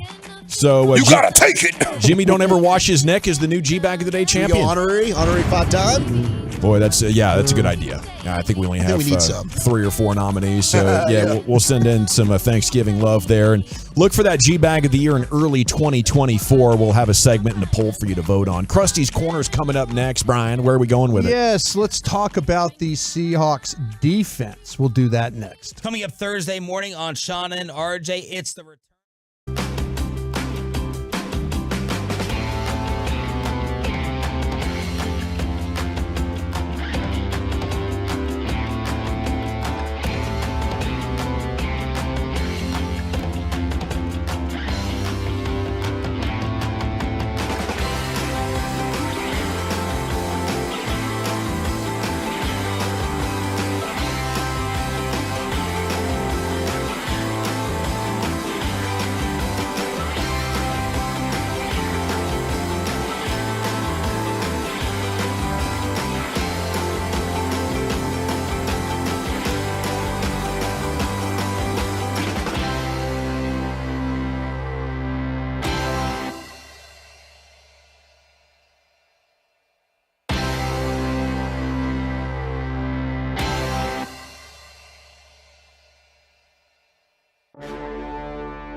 But don't wait. In less than 10 days, they could be all sold out at Classic Chevrolet. Find new roads. Yes, sir. Thank you, Lucius. It is the G-Back Nation here on 105.3 The Fan. Coming up at 3 o'clock, we're going to talk with the Seahawks beat writer, Michael Sean Duggar. He's going to tell us all about this football team that's already in town. They're practicing here in the game tomorrow night. It's time now, though, for Krusty's Corner. Here's Broadus. Thank you very much, General. Appreciate that. Zach, you want to give us an update on that? Yes. Well, right now, Tolos, we need you. Twolos as well. 877-881-1053. We need you to bid to hang out with us at our table. It'll be, of course, the General Gavin Dawson, Brian Broaddus, myself, Zach Wolchuk, Eric Chiafalo, Lucius Alexander, plus you and 5 of your friends this Sunday, swinging for a cause at Globe Life Field. The event is going to be on the field. World Series trophy will be there. Darren Woodson, among with other former athletes and celebrities, will be there. You get to hang out with us. You get to party. It's going to be an amazing event. Call in. Minimum bid is $1,000 right now, but the more you can give, the better. And for $4,000, you get the special VIP perks, which will be access to the designated VIP open bar, and you get to throw some pitches in the visiting bullpen with a radar gun. It's going to be amazing. 877-881-1053. Stuff too, right? We got bag cages out there. Yeah. You got the bars. There's going to be wiffle ball, the bar. Yeah. I mean, it's going to be an outstanding event. It like helps. A field day type of situation with a bunch of celebrities and who's who of Dallas. Come on, fam. It's going to be sick. Go ahead and call. Lucius will answer, or you can DM Lucius or myself at Zach Wolchuk on X, formerly known as Twitter, and we'll get you set up. But make sure you get your bids in. We got to be the #1 show. Thank you, man. What Appreciate time to you. start? 4:25. Perfect. 4 o'clock if you get the VIP. Yeah. Get to walk the red carpet with us, right? Show up. Yep. Go in there. Big time it. Might even wear the diaper for you. Oh, well. Just kidding. I won't do that. No. Or maybe I'll drink massive amounts of and maybe alcohol. You'll get drunk, Brian. Yeah. The more you bid, the higher your chances. Yeah, the higher the chances for sure. I'll have a cocktail or two with you. All right. Hey, this game's going to come down to which secondary plays best. How's that do it for you? I agree. You think so? I think that's you're absolutely right. Yeah. I'm nervous about these Seattle receivers. I'll tell you what, though, and if you look at, I think the strength of this Seahawk defense, I really like what they have at linebacker. I will say this, though. I do feel like that Bobby Wagner's probably slowed down a step. Bobby Wagner isn't what he once was. He's still very effective. But when we were talking about the 49ers type of linebackers, this Seahawk group is probably second to the type of linebackers that you played, the quality of the linebackers you played. And I think it all really does start with what Bobby Wagner can do. But I will say this, though. I just kind of feel like, though, that when you look at this Seahawk defense, it's about the secondary. And they have the ability. This is one of the solid units that you're going to play as well. They've got some real playmakers in this group.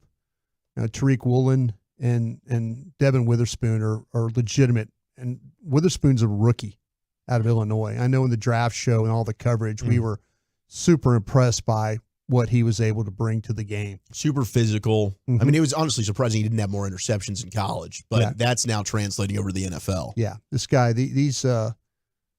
what's makes these guys even more fascinating is, but they try to funnel everything inside. So they're long and they're rangy in that way. And so what they're going to try and do is they're going to make Dallas run all their routes inside to their safeties. So this means you're going to deal with, I think that, to me, in-breaking routes and stuff like that, we might not see as many of them in this game. And that's where Dallas has had some opportunities to make some really big plays. We've seen the vertical routes where they've been able to make some plays. I have a feeling that if they're going to throw the ball, it's going to be with the movement of the pocket, movement with the quarterback, because this team will, as a defense, is very aggressive with the way that they move with you. So if you send them one way, I could see the boots, the waggles, the two-level reads that we've seen, the tight end, the wide receivers coming across, things that are going towards the sidelines. Because with the way that they're cocked inside, they're saying, no, we don't want anything on the edges. But you could throw outs. You could throw outs on these guys because they're turned inside and them having to adjust. Okay. So I wouldn't be surprised if we see the boots, the waggles, the movement of the pocket, and then the receivers initially running outs, and then outs turn into outs and ups, where all of a sudden it's like you start wearing them out a little bit, just keep throwing the ball 6-7 yards at a time on the out, and they're not doing anything about it. But you could get them and now they're going to have to adjust. Right. And then the outs and ups come there. But they've got I think 3 really good corners. And the third one I need to mention there is also that the nickel corner that they have. What's my guy here? I lost my third guy that I was talking about with him. But the Seahawks, like I said, this is one of those teams. Witherspoon? No, Witherspoon is the other guy. Slot, yeah. Trey Brown. God dang it! I lost my train of thought there. Sorry about that. But yeah, exactly. They're deep in the secondary. No, they're very deep. Quandre Diggs can make plays. Yeah, Trey Brown is the third corner for this team, and so God, sorry about that.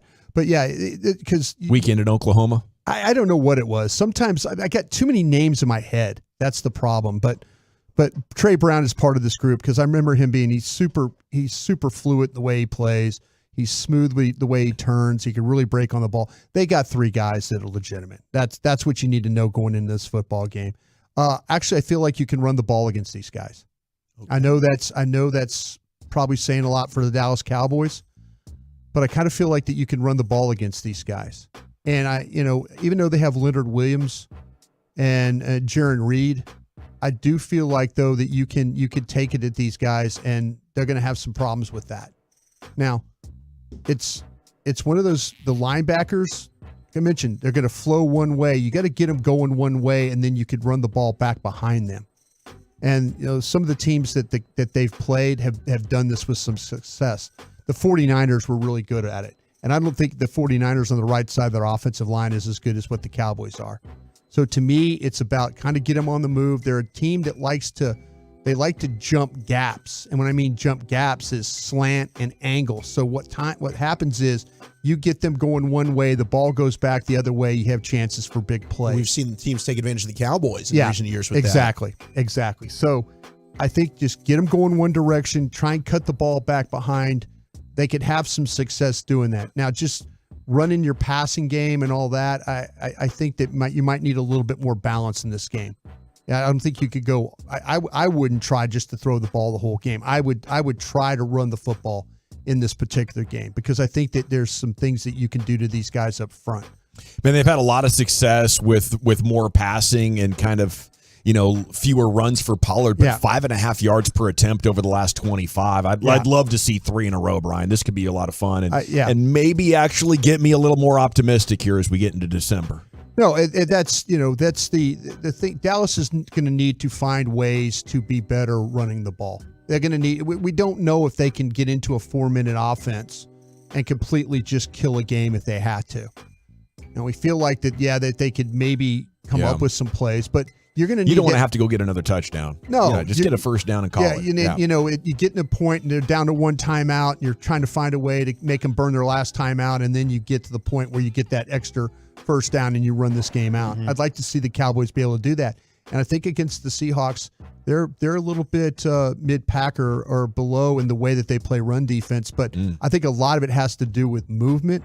And I think teams are taking advantage of that. And I expect the Cowboys to do the exact same thing. That's fascinating because I looked at their stats and they looked average against the run, but I didn't know how much that had changed since the trade for Williams. But I guess not a lot. Not a lot. McCaffrey just had a really big game against them. Yeah, you can attack this front. You can, and I hope the Cowboys come out with that mindset and don't just turn this into a passing game because I think the one thing that they could do is they could play well in the secondary. I think we're getting trolled here, 214. It's blatantly obvious you're being biased about gambling when you don't even attempt to touch on the other valid side of the issue and spend the entire segment shilling for billionaires. And this texter wants us to talk about how gambling could be bad for Texas and tear apart the moral and ethical fibers of our great state. I just thought this state was about freedom, and it sounds to me like you're morally judging what other people want the freedom to do. So I would tell you to mind your own damn business, 214. But thanks for listening to the show. We really appreciate it. Michael Sean Duggar, Seahawks beat writer for The Athletics, going to join you next right here. It's the G-Bag Nation on 105.3 The Fan.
fan studio, secured by DFWsecurity.com. You're rolling with the G-Bang Nation on 105.3 The Fan. Here we go. It is hour 2 of the G-Bag Nation here on 105.3 The Fan. Hope you're having a fantastic day. We're going to talk about the Seahawks with a great writer who covers them. Michael Sean Dugar of The Athletic is set to join us here in just a minute. General at your service at ease. There's Brian Broaddus, the former Cowboy scout, NFL executive. He's written some great articles over the years about the Cowboys, of course. DallasCowboys.com, longtime writer. Now the number one influencer on Cowboys social media. He's at Brian Broaddus on the Twitter X. Lucius Alexander is in the Pimp Cup as per usual at Master Control. LA Live with Lucius coming up at 5:40. And, of course, you have Zach Wolchuk here. Eric Chiafalo is he's on assignment taking care of the family. He'll be in tomorrow, though, and we look forward to that. Cowboys game day tomorrow. That'll be exciting. Carter Freeman is coordinating your video, 105thefan.com, Twitch, and on YouTube. What do you think the path to victory looks like for the Seahawks? Do they need, like, turnovers in a special teams play? The more you dig into this Seattle team, you see they're on a hell of a difficult run schedule-wise. Yeah. It looks like they've lost momentum defensively. They can't get stops in the fourth quarter. That tells the truth on your defense. It looks like a spiraling team that's going to fall out of the playoffs instead of one hitting its stride. I think they're going to need to affect Dak Prescott in the pocket as much as they can. I think that will be the thing that if you look at, because their secondary can cover. If their secondary can hold up, which I think they will, Dallas has got quality back there, but they've also found ways to make chunk plays. And I kind of feel like that it really all stems from how you affect Dak and how he's from what platforms and stuff he's throwing from in the pocket. You know, if you have guys in his face and all that, he's trying to make throws over the top of rushers, oncoming rushers and stuff like that. You know, that's a little bit of a difficult thing. I mean, when he can move and slide and buy chances, I mean, he can see the field, he can make those throws. But if the Seahawks are going to win this game, they're going to have to affect Dak Prescott while he's throwing the football. And I think that's from their front seven will have to do that. Do they have a pass rusher? Well, they actually do, and Boy Moppy is the guy that, you know, is that guy for them. Now he's listed as a linebacker. I know it's an unusual name, Boye, but he's one of those guys that he was on a really good run where he was averaging like 1 sack a game, but you watch him play and he's one of those 260-pound guys that really good arm under move, can swat swim techniques, but could dip. He could be a difficult guy to handle. But I think they had 32 or 34 sacks this year. 11 of them came in one game against the Giants. Yeah. Wow. So yeah, it's been they've been kind of a bit of a team that struggles a little bit. They've played a ton of zone coverage the last couple of weeks against the Rams, and I wonder if it's because of veteran quarterback play. You know, when they played with, and I say veteran because the 49ers guy is not he's a veteran, but not in the sense of like what Stafford is with the Rams. But they played almost like 96% zone coverage against those two teams, and I wonder if they're going to come out and play that way against Dak and try. But it's going to be about them being able to get guys home, and I don't know against this Cowboys offensive line how many guys are going to get home. See, I don't think you slow down the Cowboys offense that much if you're Seattle. I'm more interested in your report on, you know, what you're going to say about their offense. I think the path to victory is Geno Smith gets enough protection or gets the ball out so quick. Yes. And guys get a little yak situation going on. Maybe you get a double move situation. Yeah. You know, Gilmore gets beat across the line of scrimmage. Jordan Lewis has a bad struggle game. I think their 3 receivers catching it and running it and having a big game, I think that was something that Bobby and I talked about last night on Love of the Star. The podcast is out right now. If you want to listen to it after our show, we'd appreciate that. But Bobby asked the question, if Jordan Lewis were to struggle in this game, what's their answer? What's the Cowboys' answer to how to play around maybe a struggling Jordan Lewis? Is it Is it Izzy Mukwamu? Is it Wanye Thomas? That's what I'm saying. We were trying to figure that out. I mean, I think Wanye Thomas is a guy that definitely has earned more reps. I think it would be Thomas is who they would, that would the direction I think they so would, as well. And I kind of anticipate that might happen. You know, you got two guys that are really explosive, good route runners inside, and Jordan Lewis is certainly, we saw specifically against Carolina, Mm-hmm. you know, third down, Adam Thielen, let's pick on him a little bit, and Deron Bland, as awesome as he's been, you know, Washington and Sam Howell, you know, they might watch that tape and see, okay, well, you can definitely complete some passes on Deron Bland. How many times do you want to test him? Because eventually he'll go ahead and take one back the other way. But against these three talented skill players, that's the area I think for success for Seattle is, can you move the football through the air and find a way vertically to maybe attack the speed of a Stephon Gilmore, and in which case we know he can't run as well as he used to. And I don't know what you guys think of Geno Smith overall. He's had an up and down career, but it's been really good since he got to Seattle. And the news is Pete Carroll saying the shoulder has now recovered. Mm-hmm. And the difference is night and day. He's out there running practice and putting on a show for us, throwing the football all over the place. He was full go the whole time, and that was not the case last week. We don't want to make a big deal out of it, but it was pretty obvious it was a big difference as the Seahawks offense did look inept there in that game. I don't know how much you give to the 49ers defense for making that happen. Well, I'll tell you what, if you all you need to know about watching that game against the Seahawks for the 49ers was just everything that you saw the Cowboys get done to them in that game. That's exactly what San Francisco did to Seattle. They smothered their receivers, and then they put a lot of pressure on Smith to have to make plays. This has got to be the year for the Cowboys, though, and you can't be losing games like this if you're going to have any hope of, still trying to track down the Eagles or hanging on to that 5 spot. Five spots, important right now. There's an article today, Blogging the Boys. Cowboys have at least a dozen Pro Bowl-worthy players. That's absolutely acing the test on who you give your money to. Isn't that? I mean, that is brilliant cap management. That's great front officing, great determining which of our players should we keep, which of the ones we should let go, and amazing drafting as well. You know, to have so many key players still on rookie deals is big time. I know they're not perfect. The Cowboys aren't perfect, but no NFL team is, and I think the way they manage this is about as good as it gets. Their only issue is they're constantly trying to look under the cushions for more crumbs and coins to add another player instead of choosing one of these years to really, really go for it. But yeah, a really fine article here if you want their names. I mean, obviously Dak and CD and Zach and Tyler and Tyron, those are considered locks at this point. Tyler Smith, a lock. Pro Bowler at left guard. One of the best guards in the NFL. That's pretty awesome. Then you go Micah, Tank, Deron Bland, Osa Odighizuwa, a defensive lock. Absolutely. Maybe been the most consistent defensive player you've had. With you. And then you have Brandon Aubrey, the kicker. That's a no doubt about it unless he goes cold. Kavontae Turpin at kick returner and punt returner.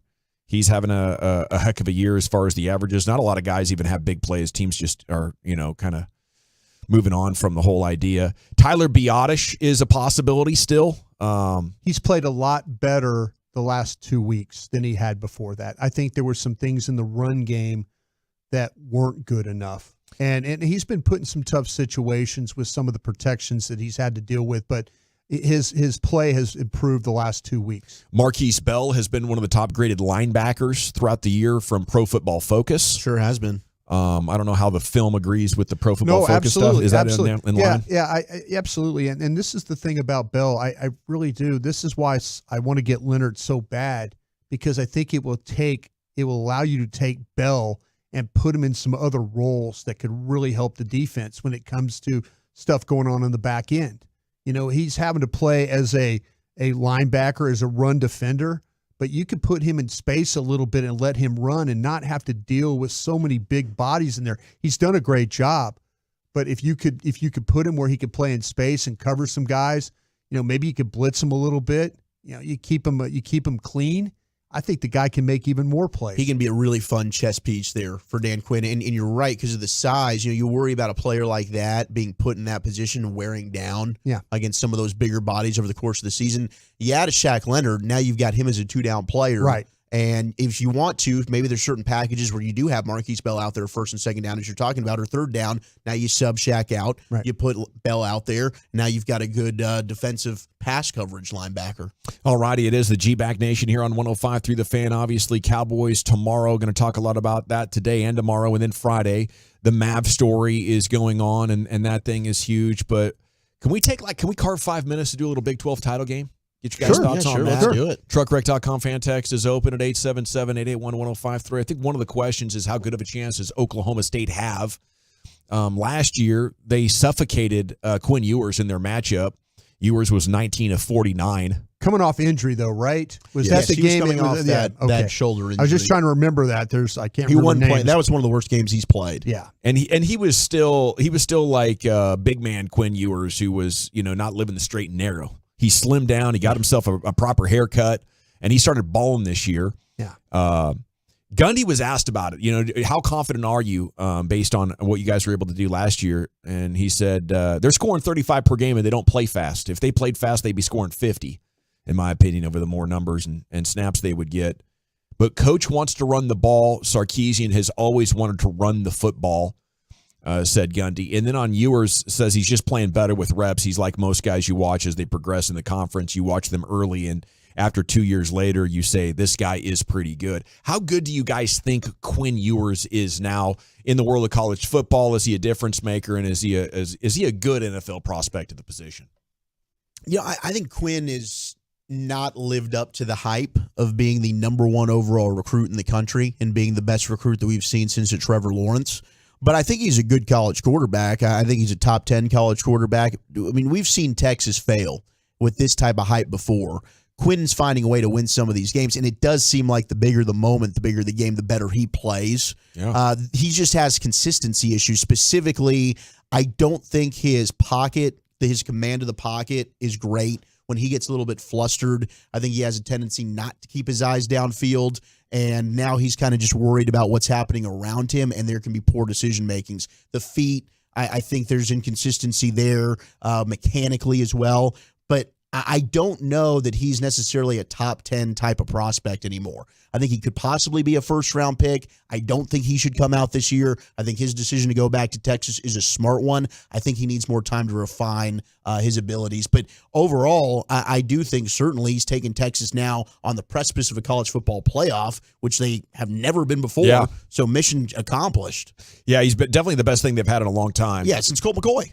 I don't know how big his hands are yet, Brian, so I'm not sure how you're going to feel about that. But he's a big, husky dude. I think some of these northern NFL teams would like to get a look at him. I'll tell you what, I think that, he started off his career at Ohio State. Yeah. So he kind of got that feel for playing in that part of the country. But I'll tell you the thing that I got to see him play live at the Texas OU game, and it's unfortunate. He had some tip balls and some mistakes. I mean, I think some play calling got to him a little bit down there. They got down the goal line and ran 4 plays, and it didn't work out very well for him there. But, man, there were things that he was doing, like moving around in the pocket and sliding forward and kind of manipulating like we always talk about, and his ability to kind of throw on the move. Yeah, just kind of like sidearm sling it. He can flick it. Yeah, he's got rare arm talent. He absolutely does. And what I like about him is that it's like he's not looking at a guy, but then all of a sudden he just kind of almost Mahomes-like, where his ability to like see something out of the corner of his eye moving forward and then flick it sidearm to get it there. I think there's been they've played. It's funny. Texas has played in a lot of close games this year. They have. They've given up a lot of leads. They've given up, but he's managed to play at a very high level.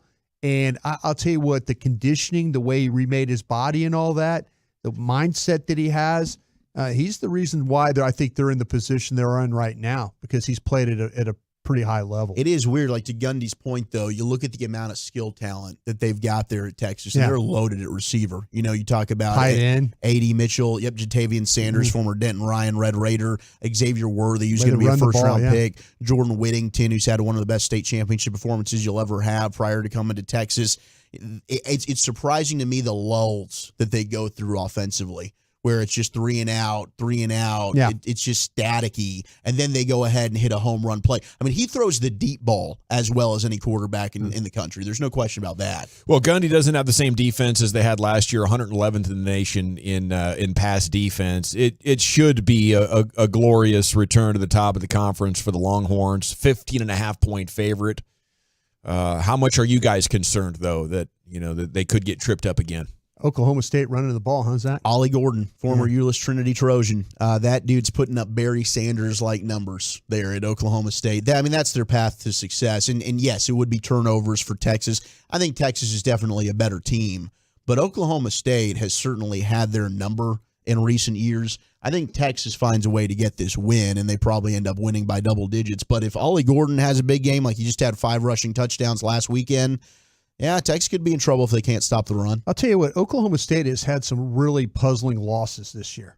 They lost early South Alabama game. They lost to Iowa State. I mean, there's no shame to losing to Iowa State, but that was a game that you played at home, and it was right off after the South Alabama game.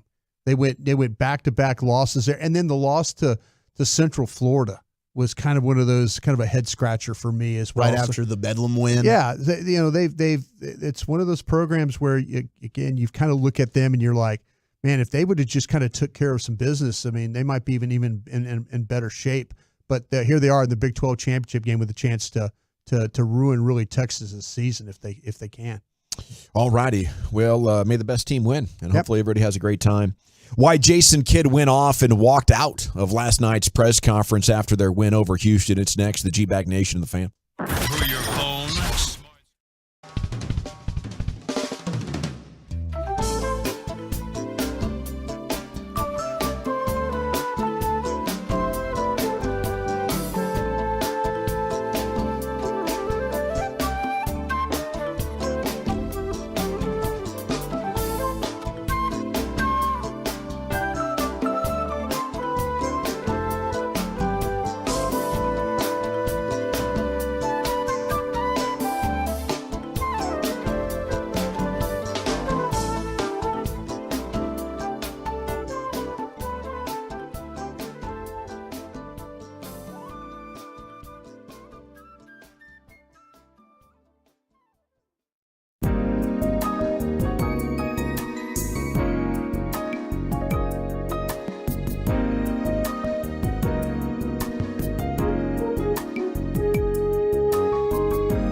Yeah, buddy. Welcome back. It is the G-Bag Nation here on 105.3 The Fan.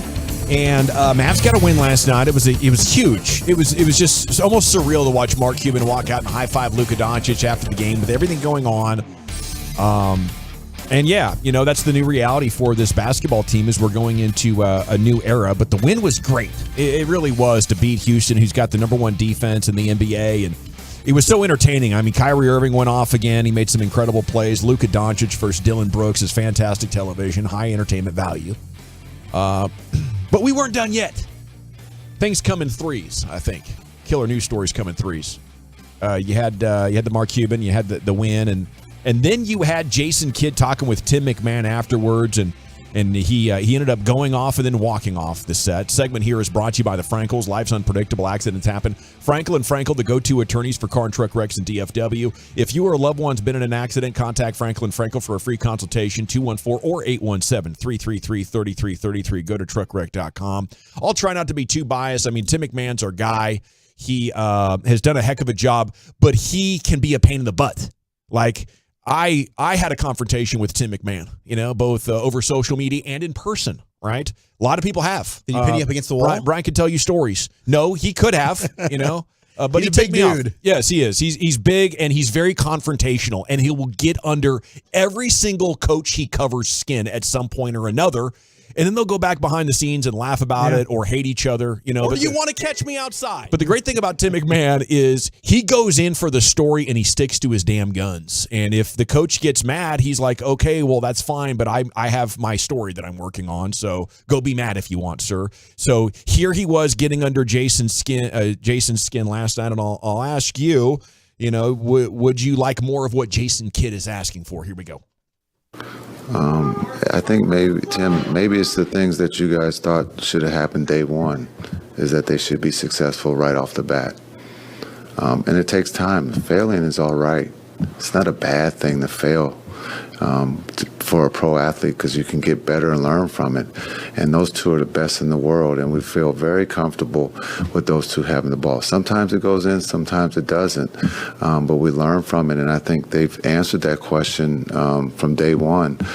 As you just mentioned, they're one of the best, if not the best, in clutch time. But that was a big thing you guys wanted to make a big deal about last year. But you're not making a big deal about it this year because it's going good, right? So write some positive shit. I just asked you a question. And I'm giving you a answer. Like, you guys, there's all right to write positive stuff. People will read your positive shit. You don't always have to be negative. Right? Like, it's just the world's already negative enough, right? So let's see some positive stuff on some positive people that are doing their job on a nightly basis. Making it a lot easier to do that this year. Well, we're only into this year. We can't go back to last year, right? Like, that's the problem. Have a good night. So then he walked off and leaves. 972 Jason Kidd is right. The truckwreck.com fan text is open at 877-881-1053. The question was about how are things going so great. I think that was a positive question after not going well last year. I think Tim McMahon has been stressing the defense as a flaw for this team that needs to be fixed, and he's right about that.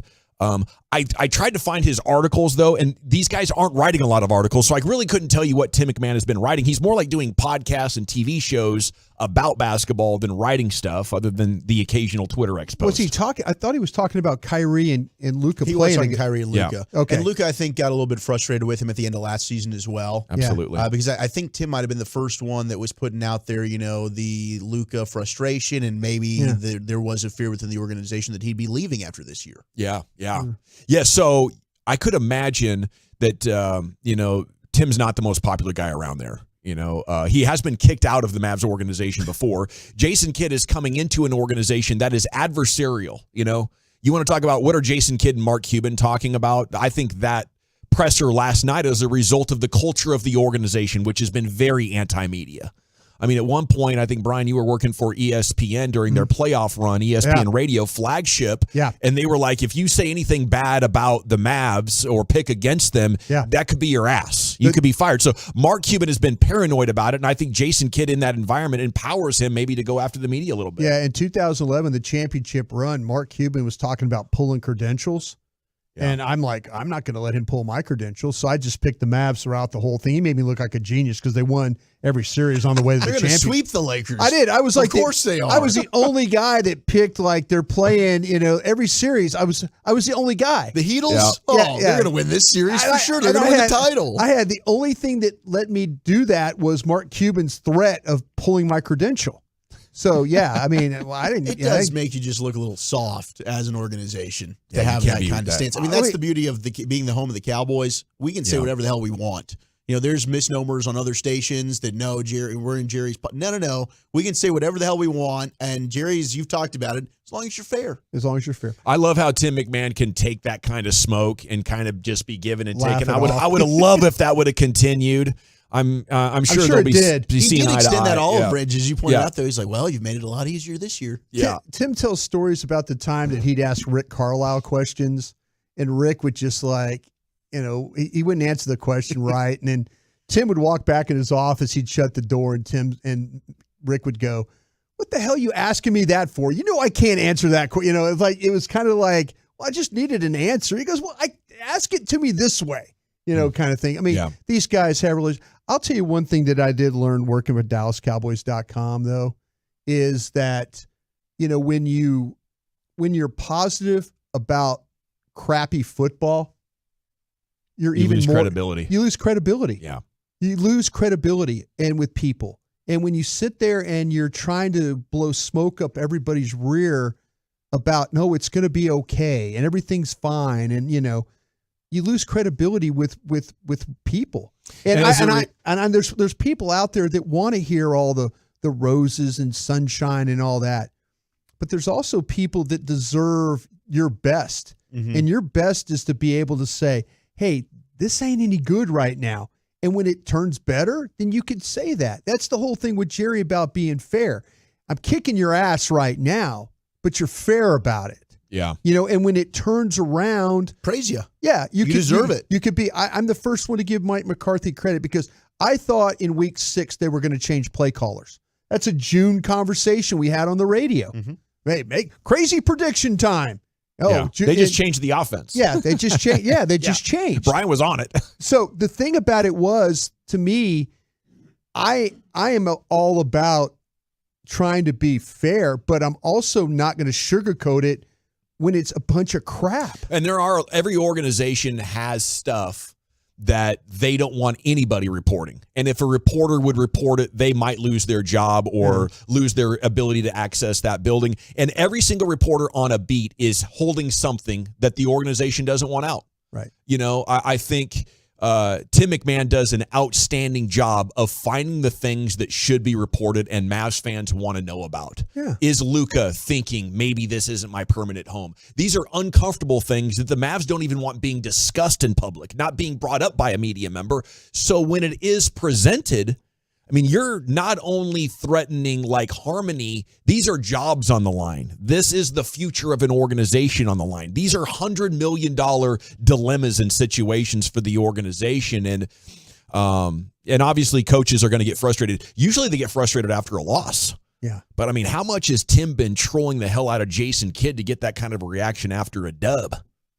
I mean, Tim. He's been harboring those Tim is a godsend. For a while. And hey, say whatever you want on the text. He's an amazing reporter, and he's tough like an East Coast or Northern reporter, and he's one of the rare ones we got. So I'm sorry if it's odd to you that a reporter is tough doing his job when usually they're like glad handing and asking cupcake type of questions, but that's real reporting. And I can't say he's totally in the wrong for how this is going down. The whole thing with Jane Slater. And that exactly. Jane Slater had it, and she reported that the front office wasn't happy with Mike Nolan, that they were probably going to make a move there, and all of a sudden, she reports that, and then now, everybody's mad at her about it, but it was the absolute truth, and all of a sudden, Jerry Jones is like, damn, I I want to fire Mike Nolan here, but I can't now because it makes it look like the media got me to fire Mike Nolan when everybody knew in the damn organization that she was right. That's insane. If you look at how that dynamic played out, they'll be like, oh, Jerry at least acknowledges the importance of the media. Yeah. But you want to play games like that. And then when she had a story right, you actually keep two bad coaches, him and Tom Sula. Yeah. Just to say, no, the media wasn't right. Yeah. That I think puts a great magnifying glass on the animosity that exists between organizations and writers. And see, it's a very difficult tightrope. There's people in organizations that hate when I went after Jason Garrett. Yeah. And I'll tell you why. Because when Jason Garrett gets fired, people below that get fired too. Right. The football operations guys. Other families are affected. Yeah, and so I'm just trying to be honest about, hey, they need to make a change here. But you know what? I've been in football long enough to where I've gotten fired and it affected my family. But you move on, you go on and do other things.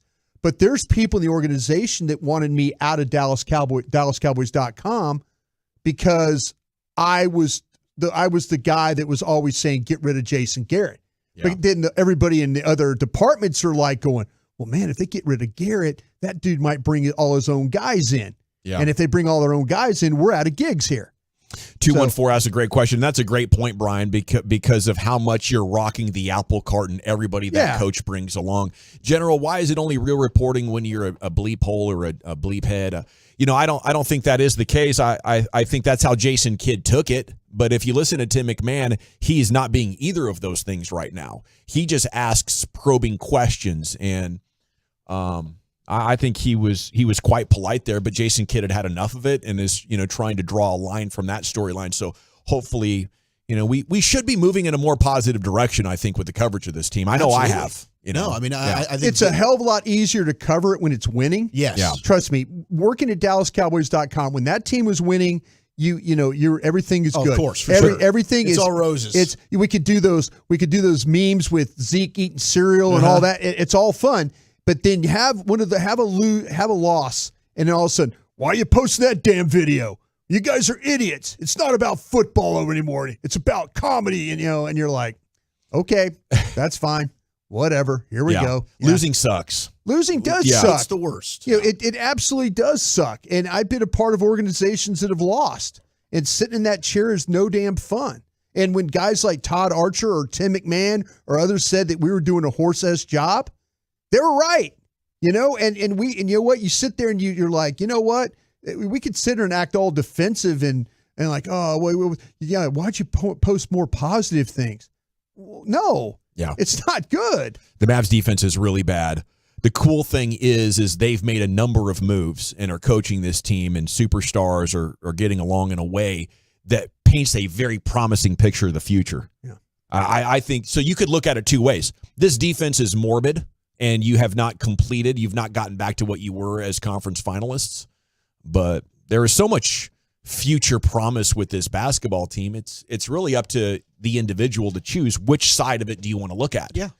Coming off the conference finals, if you roll this kind of result out, maybe be like, what happened to the defense? This is miserable. But after last year, I'm enjoying the hell out of this. Well, the number, and I saw Nick Angstad from Locked On Mavericks. She does an excellent job, and Reg actually pops on there with him once a week as well.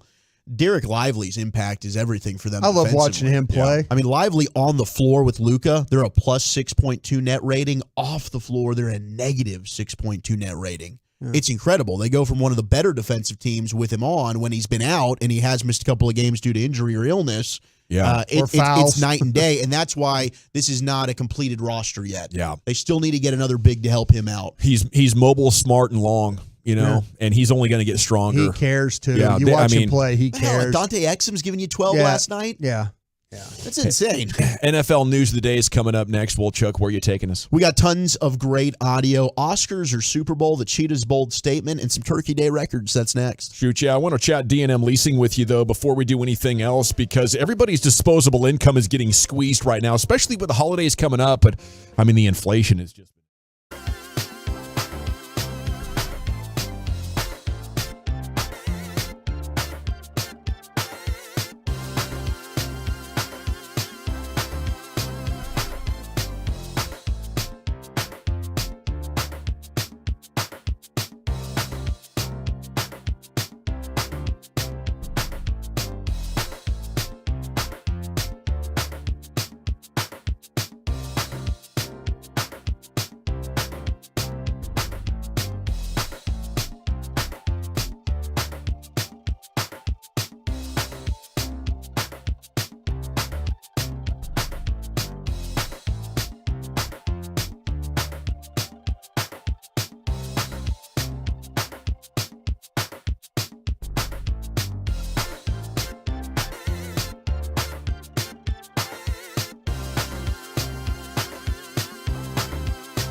Chevrolet and Grapevine's one-time Equinox offload.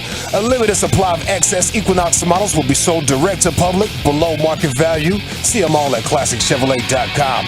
But don't wait. In less than 10 days, they could be all sold out at Classic Chevrolet. Find new roads. Go! Oh, thank you very much, Lucius. It is the G-Bag Nation here on 105.3 The Fan. Hope you're having a great day. Yeah, a lot of texts coming in now. 214, if the legislator is smart, they won't allow gambling here. And the person on the 214 is right. Of course, they spelled won't, W-A-N-T. But that's neither here nor there. I think there's some people out there, and that is why Texas has not legalized gambling up until now.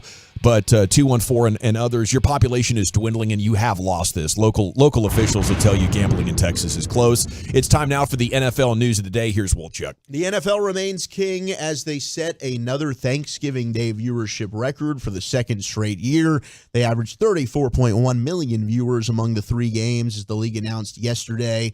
They broke last year's record of 33.6 million, and no surprise, the most watched game was indeed your Dallas Cowboys against the Washington Commanders on CBS with 41.8 million viewers. So congratulations to the National Football League. Also college football, you had Michigan-Ohio State set a record number for the viewership from the big game this past Saturday as well. But the NFL continues to just collect all the eyeballs. I heard this was the first time ever that big noon kickoff beat college game day. I believe it. First time ever. Yep. And they're both were at the same location. That's crazy. They're both sitting there at the big house in Michigan. Yeah. But my cousin says only weirdos watch the college game day. Yeah, I can see that. I don't know. He says a lot of things. I kind of like it for He's getting rich on Jordan Under Pool. The unders. Jordan Pool on the under. Yeah, he's getting rich off of that right now. He's talking a lot. Good for him. Deshaun Jackson's retiring as a member of the Philadelphia Eagles today. Congratulations on a good career for Deshaun Jackson, who certainly was a Cowboy killer. But I'll never forget that game, Monday Night Football, thinks he's trotting in for a touchdown, decides, let me go ahead and just throw this ball away at the 1 yard line. Cowboys end up winning by a touchdown on Monday Night Football. Thank you very much for that memory, Deshaun Jackson. Eagles also expected to have their all-pro tackle Lane Johnson back in action for their NFC Championship game rematch on Sunday against the Niners. You guys leaning either way with this one? Are we thinking San Francisco or are we going Philly? Just who you think wins. Not who you want to win, just who you think wins. The game's in San Francisco? No, it's in Philly. Philadelphia. I'm going to have to say I think San Francisco is going to win this game, but it could go either way.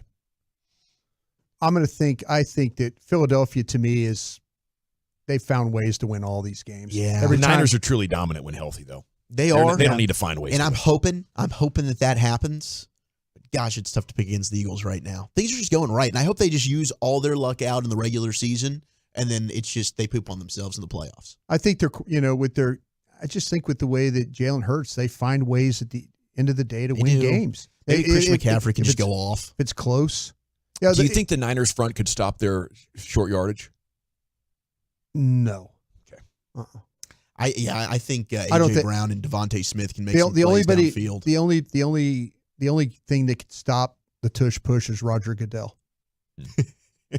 I'm here for it. We're just going to go ahead and banish the rule. That's the only thing that can get it out of here. Get it out of the game. Is Stephen Jones still chairman of the competition committee? It would be weird if he brought it up. Yeah, it'd be weird if he brought it up. But we need you to drive this home, Steve. Yeah, we do. Steve, we got you. All right, so speaking of the Eagles, Bradley Cooper. By the way, the 49ers, they need to throw the ball on Philadelphia. I agree. That's how you do it. Well, Debo's calling out James Bradbury saying he's trash. Let's go ahead and make it happen, Debo. Why don't you go out there and run all over him? Throw the ball in Philadelphia. That's how it works. I'd like to see San Francisco win, but I think if I had to pick right now, I'd probably go with Filthy at home. But, gosh, it's disgusting, that game. They're going to block that thing up and get the ball out quick, just like they did against the Cowboys. I hope so. How can we get there in time? Yeah. And the guy's going to be running at full speed when he catches the ball and make three guys miss. They need the big Brock Purdy game. They certainly do. Now, you've got Bradley Cooper, who was on with Howard Stern, and it was an amazing interview. But Bradley Cooper is a big-time Eagles fan. He was just at the game this past. Sorry? It was all right. You didn't like it? No, I ain't like it. It was all right. I mean, it's probably not one of Howard's best, but I just always like Howard interviews. I do sometimes. I don't know. Not one of his best? That man losing his fastball, bro. He don't want to admit it. Hell yeah, he is. Crap.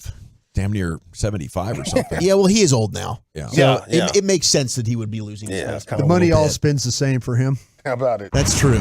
And shout out to Works Robin. 3 days a week. That's all he does. Well, as soon as Robin decides she wants to retire, then Howard will probably retire. Oh, never, Howard. Never. No, I'm always she's here making forever. $10 million a year. Why would she retire? Robin's the best. Yeah. But so Bradley Cooper's on with Howard Stern, and Howard asks, "Hey, would you take 3 Oscars or the Eagles to win a Super Bowl?" What do you think of his response here? Here's the big question, and I really want you to answer this in a serious manner. Okay. Sophie's Choice for 2024. You win the Oscar, not only for Best Director, but Best Actor, and Carey Mulligan wins Best Actress. Or the Eagles have a Super Bowl victory. What Eagles do you Super choose? Bowl victory. What? Wow. What? Eagles. I You're know. lying I'm now, sick. aren't you? I You're don't lying. think so, bro. No. The I'm Eagles. not lying. You know you live in New York now, right? Yeah, switch allegiances. Don't be an Eagles fan anymore. But he made, of course, Silver Linings Playbook, where he was an Eagles fan, which is a fantastic movie if you haven't seen it. But you guys, like, if we had an opportunity to win a Marconi for our show, or the Cowboys win a Super Bowl, you know, me being sick in the head, I'm taking the Cowboys Super Bowl. I don't know if anyone else on the show would agree with me on that. What about you, General? I don't think I could agree to that. No. You know, I think if you're getting a guarantee of something, it's just not worth it. I'd rather take the personal accomplishment. I just don't know if I'd ever see it otherwise. I won an Emmy working for the Cowboys, so I don't know. So would you switch? Would you go Emmy for the Super Bowl? I would, you know what? I would give up an Emmy for the Super Bowl just for the fact that so my son could see the Cowboys win a Super Bowl. Gosh, I just got to see it happen, man. Yeah. But I don't know if Marconi though. That's a big honor. It's a big honor in radio. It really is. Yeah. What are you thinking, Lucius? Would you give up anything? Give me some money. Yeah. I'll give it up for some money. I might give it up for $200, bro. Don't mess with me. I'm just looking to buy dinner for the week. Yeah, right. All right, for a Lucius. couple nights. Meatball sub. Yeah, Lucius. you got 3 of them, buddy. Come on. I'll take it. All right, we have Tyreek Hill, who was on with CBS Sports, and they were promoting one of their soccer shows. And, of course, it's in Miami, home of now Lionel Messi and Miami FC. But they're asking the Cheetah about this year's current Miami Dolphins team, and Cheetah's really confident about this year's Dolphins. In fact, he kind of compared them to the Super Bowl champion Chiefs team he was on. What do you think? Is Tyreek Hill on brand here? Tyreek, do you think you can go all the way? All the way to the Super Bowl? Yeah. Of course, man. We got the perfect team to do it. You know, the way our head coach prepares us each and every week, man, it's next level. And he keeps each and every one of his guys in tune with the game plan and how we keep attention to detail each and every week. So it's a beautiful thing to see. Like the way we practice, like the way we play for one another is something that I've never seen before in a team. Like I won a Super Bowl, and I feel like this is probably the better team than when we won a Super Bowl back when I was on KC. Obviously, man. So, but all we got to do, though, is we got to come out, obviously. We got to practice. We got to prepare. And we got to make sure we show up on game day. You feel me? Like, Yeah, I know. It can look good on paper, but we obviously got to get it done on Sundays. I think that was Clinton Dempsey on the set that was just shocked. Like, wait, you think they're better than your Super Bowl champion Chiefs teams? You don't have Patrick Mahomes. You do know that, right, Tyreek Hill? I don't think they're probably better. What do you think there, Brian? I mean, the Dolphins are right there, probably considered the same as the Cowboys, where they've beaten up on the bad teams, but they haven't yet beat a good team yet. I think his Chiefs team would have beat this Dolphins team handedly. Me too. Yeah. But I get it. You got to be confident if you're Tyreek Hill. Oh, no, you have to absolutely be confident. The funny thing about it is when you get interviewed by people who have accents, do you feel like you have to like use the accent too? That you sometimes you kind of fall into you fall into the you have to use the accent that they're like if asking. I'm talking to somebody about pecan pie, if they say pecan or they say pecan, now I'm calling it whatever they just call it. If you all of a sudden tomato. Yeah, all of a sudden I find myself when I'm on like the Cowboys UK podcast, I'll start talking like I'm actually from London. Yeah, absolutely. I'll start answering their questions with a British accent. Cheers, yeah, man. I was in Hawaii. I was in Hawaii with my buddy, and we noticed early on they said yeah. So we started singing Yeah. And it only took like 48 hours before that was our official deal. You just trend right into it. Jonathan Taylor's going to have thumb surgery. He's going to miss 2 to 3 weeks, according to Jim Irsay of the Colts. And this was outstanding. In New Jersey, fans could not get enough of Tommy Cutlets, as they're calling him, Tommy DeVito, the Giants' now starting quarterback.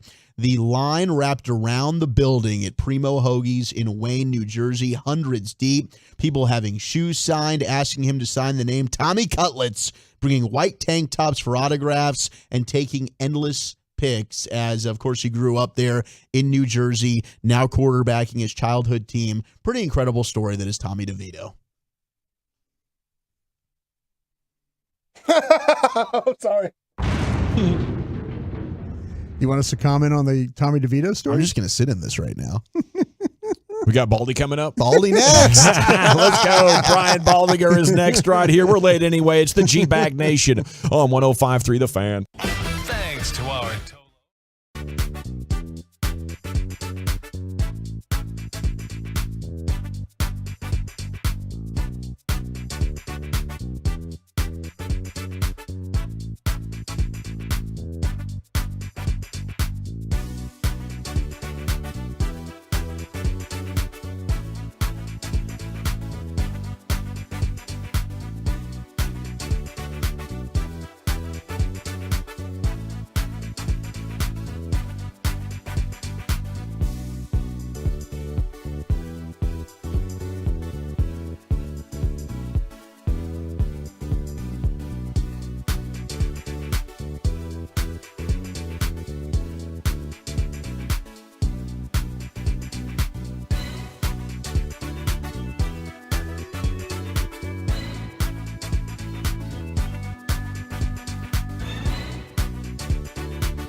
Fan Studios, secured by DFWSecurity.com.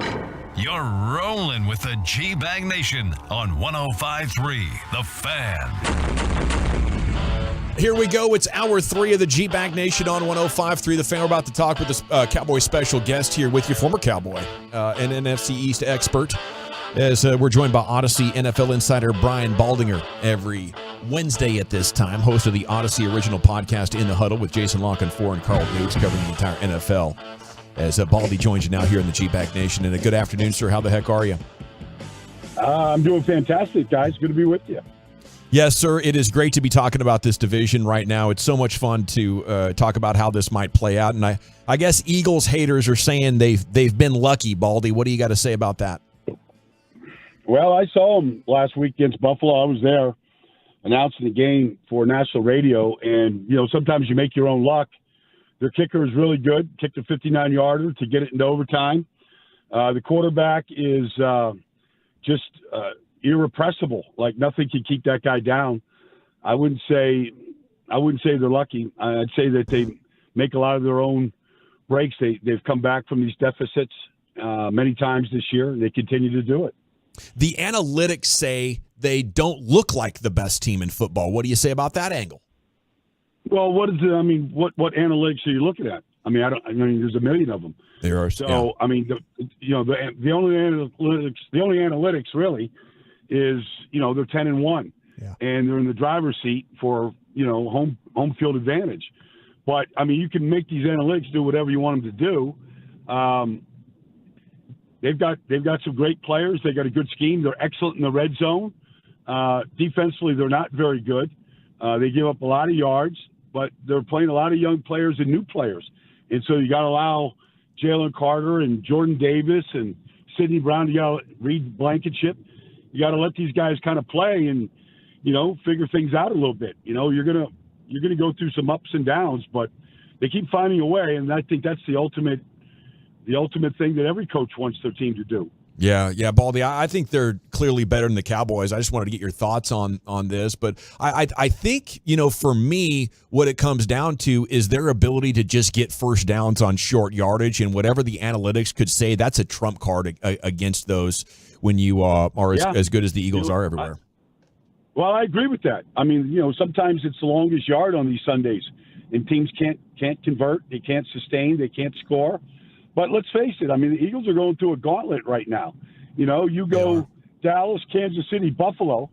I mean, that's a tough stretch. In San Francisco on Sunday and Dallas next week, they knew it was going to be a tough stretch.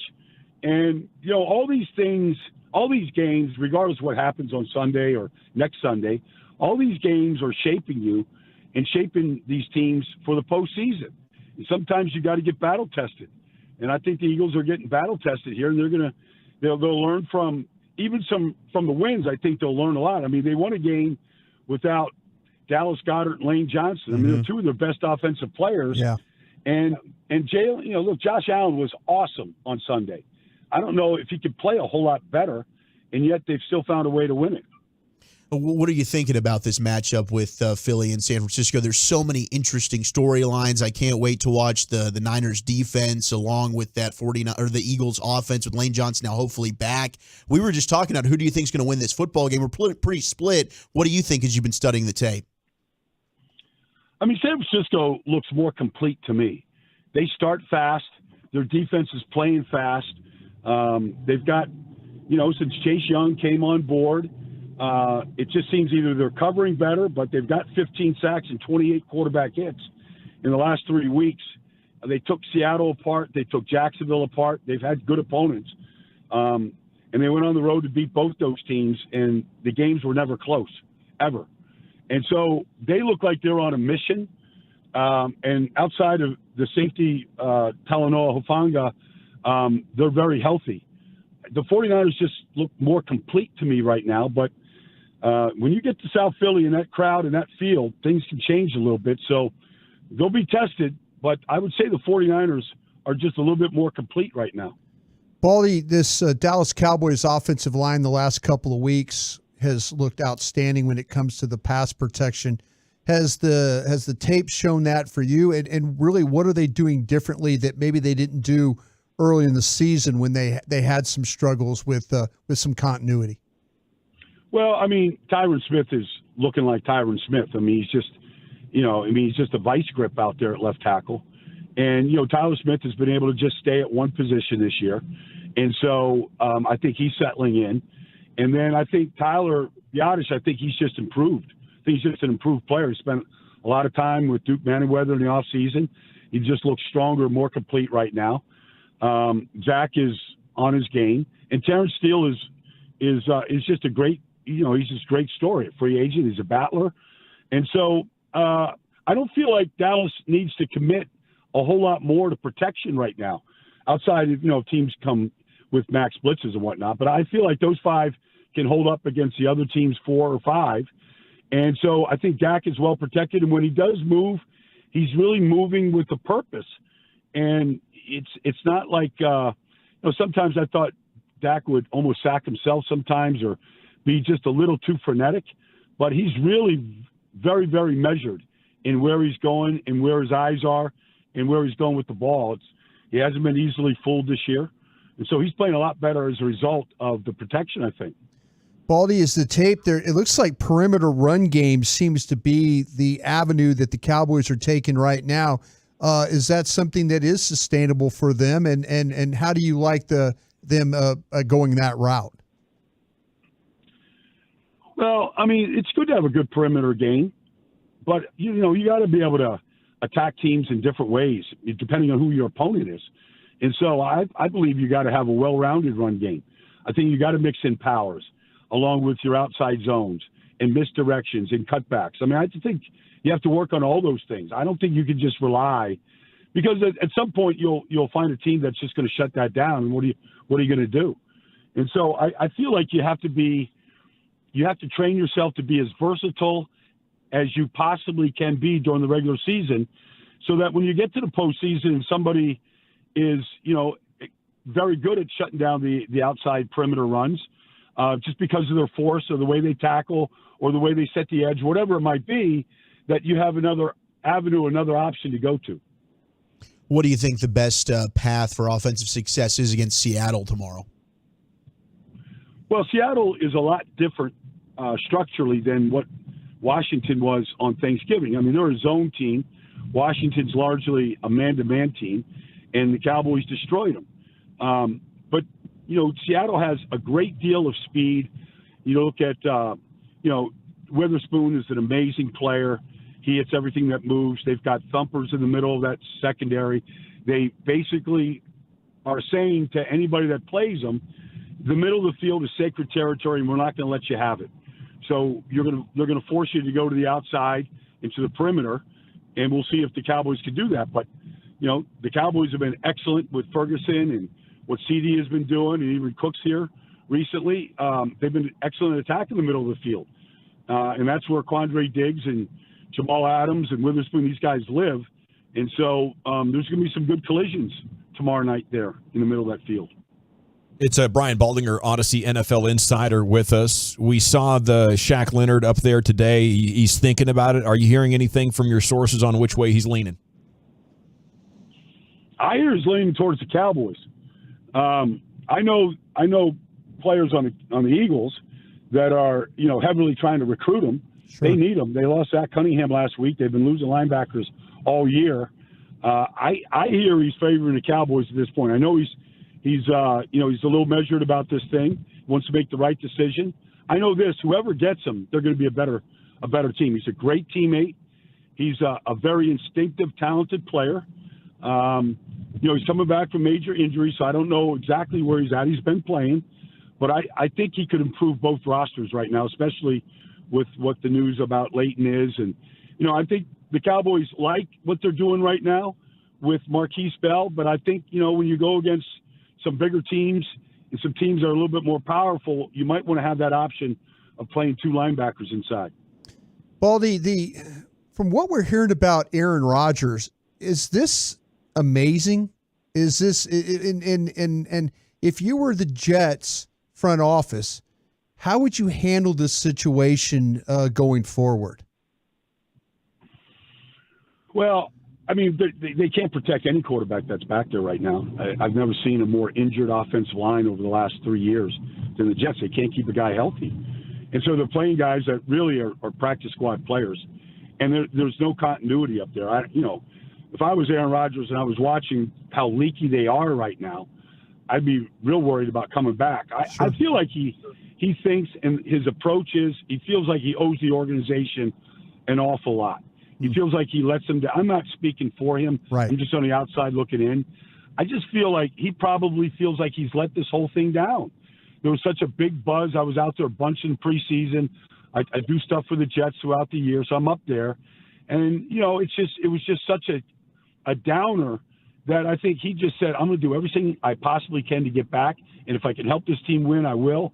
But, it's 3 months out right now. It's still very early to see. I know they put him on the 21-day window, which is fine. But, look, they're playing a quarterback. Honestly, I don't know if he's an NFL quarterback, and so they benched their starter. He's at number 3. I don't know that they have a quarterback on the roster that's an NFL quarterback right now. And they have an offensive line that can't protect one if they did. So, until they get healthy up front, if I was Aaron Rodgers, I'd be a little tepid about actually stepping back on the field if he gets cleared to do so. Baldy, I was wondering your thoughts on Tom Brady and saying the current NFL product is mediocre, as somebody who, of course, played in it in a much more physical era, but then also studies it as well as anybody right now. Certainly other people have come out and either voiced their opinion and saying that they agree or disagree. I wonder where you lay on that. Well, you saw, a 40-0 win against the Giants week 1. We saw that awful Black Friday game with the Jets in Miami. If you don't have a good offensive line and a proven quarterback, you could be one of those teams that just lays stinkers on Sundays. And if you go up against a really good team like Dallas, or Miami, if you go up against, you're just going to get games that are almost unwatchable right now. Now, if you get great quarterbacks and really good teams like Buffalo and Philadelphia last week, you can't leave your TV for a second. It's just that entertaining. And we've seen a bunch of those games, but we've seen a bunch of stinkers. And I think Tom's sitting back as a fan watching some of this stuff going, this is a diluted product. We don't have enough good quarterbacks. We can't keep offensive lines healthy. And the result is we get some tremendous mismatches on Sunday. I think that's a lot of it. And, some of the offensive line stuff he's talking about is, it's hard to become a better offensive line. It's hard to be a good left guard if you can't practice being a left guard. Mm-hmm. And you really can't practice being a left guard in a pair of shorts, and a winter cap. And that's kind of what these teams are doing to practice right now. So his point is well taken. And teams around the league feel it, especially teams that look, Cowboys are healthy this year, but they weren't last year. And the result was Dak was a mess. And now he looks fixed because the line has been healthy, and they've got good players up front. But it's hard to play quarterback in this league behind leaky offensive lines, and I think Tom is speaking a great deal about that aspect of it right now. It's Brian Baldinger here with us. It sounds like you got a pretty nice little motor there under the hood, Baldy. What are you driving around the streets of Philly right now? It's a good car, man. It's a good driving automobile, let's say that. Okay. Let's talk a little bit of Cowboys here with you. Getting some mismatches. You talk about those mismatches. Holy cow, the average margin in their wins is 30 points, but they don't have the quality wins. How do you look at a team that has gotten to this late in the season, not beating a playoff team, and set expectations for their next 5 games are going to be tough? Well, I mean, that's the next 5 games is basically going to prepare them for whatever playoffs, seed they get. They still have a chance for a number 1 seed if they beat the Eagles and 49ers take care of business. They have an outside shot. But regardless, they're going to have that opportunity to go get quality wins. So they mean a lot. Now, they played really well against Philadelphia on a Sunday night, but they didn't win it. So, it looks like some of the issues they had early in the year, which were, the red zone was the dead zone for a number of weeks, that looks like it's getting fixed. They look a little bit more creative, and they're responding a lot better down there. That's good. It would be, good to see Tony Pollard just have, a really great game all the way around. That would probably make everybody feel a lot better in Dallas. but they're going to get tested. That end of the schedule is no joke.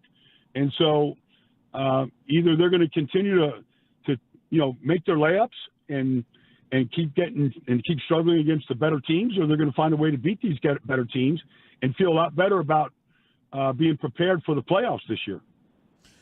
Talking about Dak, you just mentioned him. It seems like we've talked a lot about how this offense has looked so much better post-bye week, post that 49ers game. What are some of the differences that you've seen? It seems like they're really pushing the ball downfield a lot more, vertically, the motion. Is McCarthy just kind of changed the way he's play calling right now and trusting Dak more? I wonder, when you've been watching this, what stood out to you? Well, I think they've got more people involved. I mean, obviously Jake Ferguson has really come on. And I thought they were almost playing without a tight end early in the year, but he's really developed. Brandon Cooks has become a part of the offense the last 3 or 4 weeks, and he was a little bit invisible for a while. And so while, CD carried him for a long time, and if he gets man coverage like he got against Philly, he'll destroy teams. He's just that good. But it looks like they've got a lot more options to go to right now. They're getting more guys involved, and I think Dak is seeing the field really, really well right now.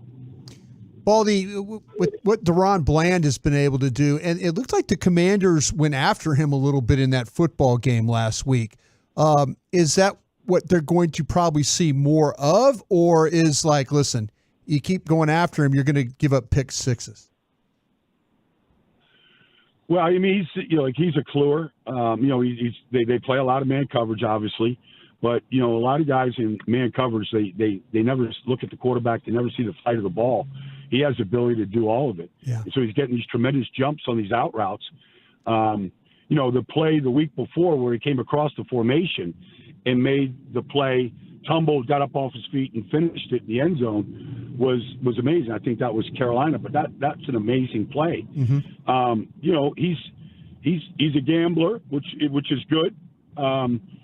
Sometimes, you get the right receiver out there and they double move you or whatever. You might have to lick your wounds a little bit, but regardless, he's been just absolutely amazing. And we saw some of it last year, but we've seen it at a whole different level this year. And to have 12 interceptions in a short period of time and the touchdowns that he has, I don't care who it's against. Yeah. It's eye-opening, and it's got everybody's attention. And if it continues, then you have to. Too fast. You have to think that he's a candidate for the Defensive Player of the Year. Right on, Baldy. We love your thoughts as always. Enjoy the rest of the ride. We'll talk to you next week. Okay, guys. Take care, man. There he goes, Odyssey NFL insider Brian Baldinger making the getaway here. Make sure to follow In the Huddle on the Odyssey app or subscribe. Bad boys. Wherever you get your podcast. Yeah, Cowboys fans might want to lock him up after some of those thoughts on what you gonna do. How Baldy good. gets out of the car, no shirt on. I pay your salary. Yeah. All righty. Woolchuck's Top 10 at 420 coming up next. Where are we going? Top 10 historical movies of all time in honor of Napoleon, which is now out in theaters. That's next.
Yeah, buddy. Welcome back, Nation. Brian Baldinger just joined us, Odyssey NFL insider, former Cowboy, former Eagle.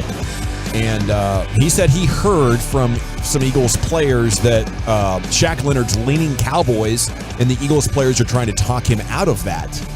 So that was his perspective on that story. Great interview if you want to go back and listen to any of that on the Odyssey app or the TuneIn app, 1053thefan.com, Twitch, YouTube. It's time now for the Wooly Bullies Top 10 here at 420. Segments brought to you by the Frankels.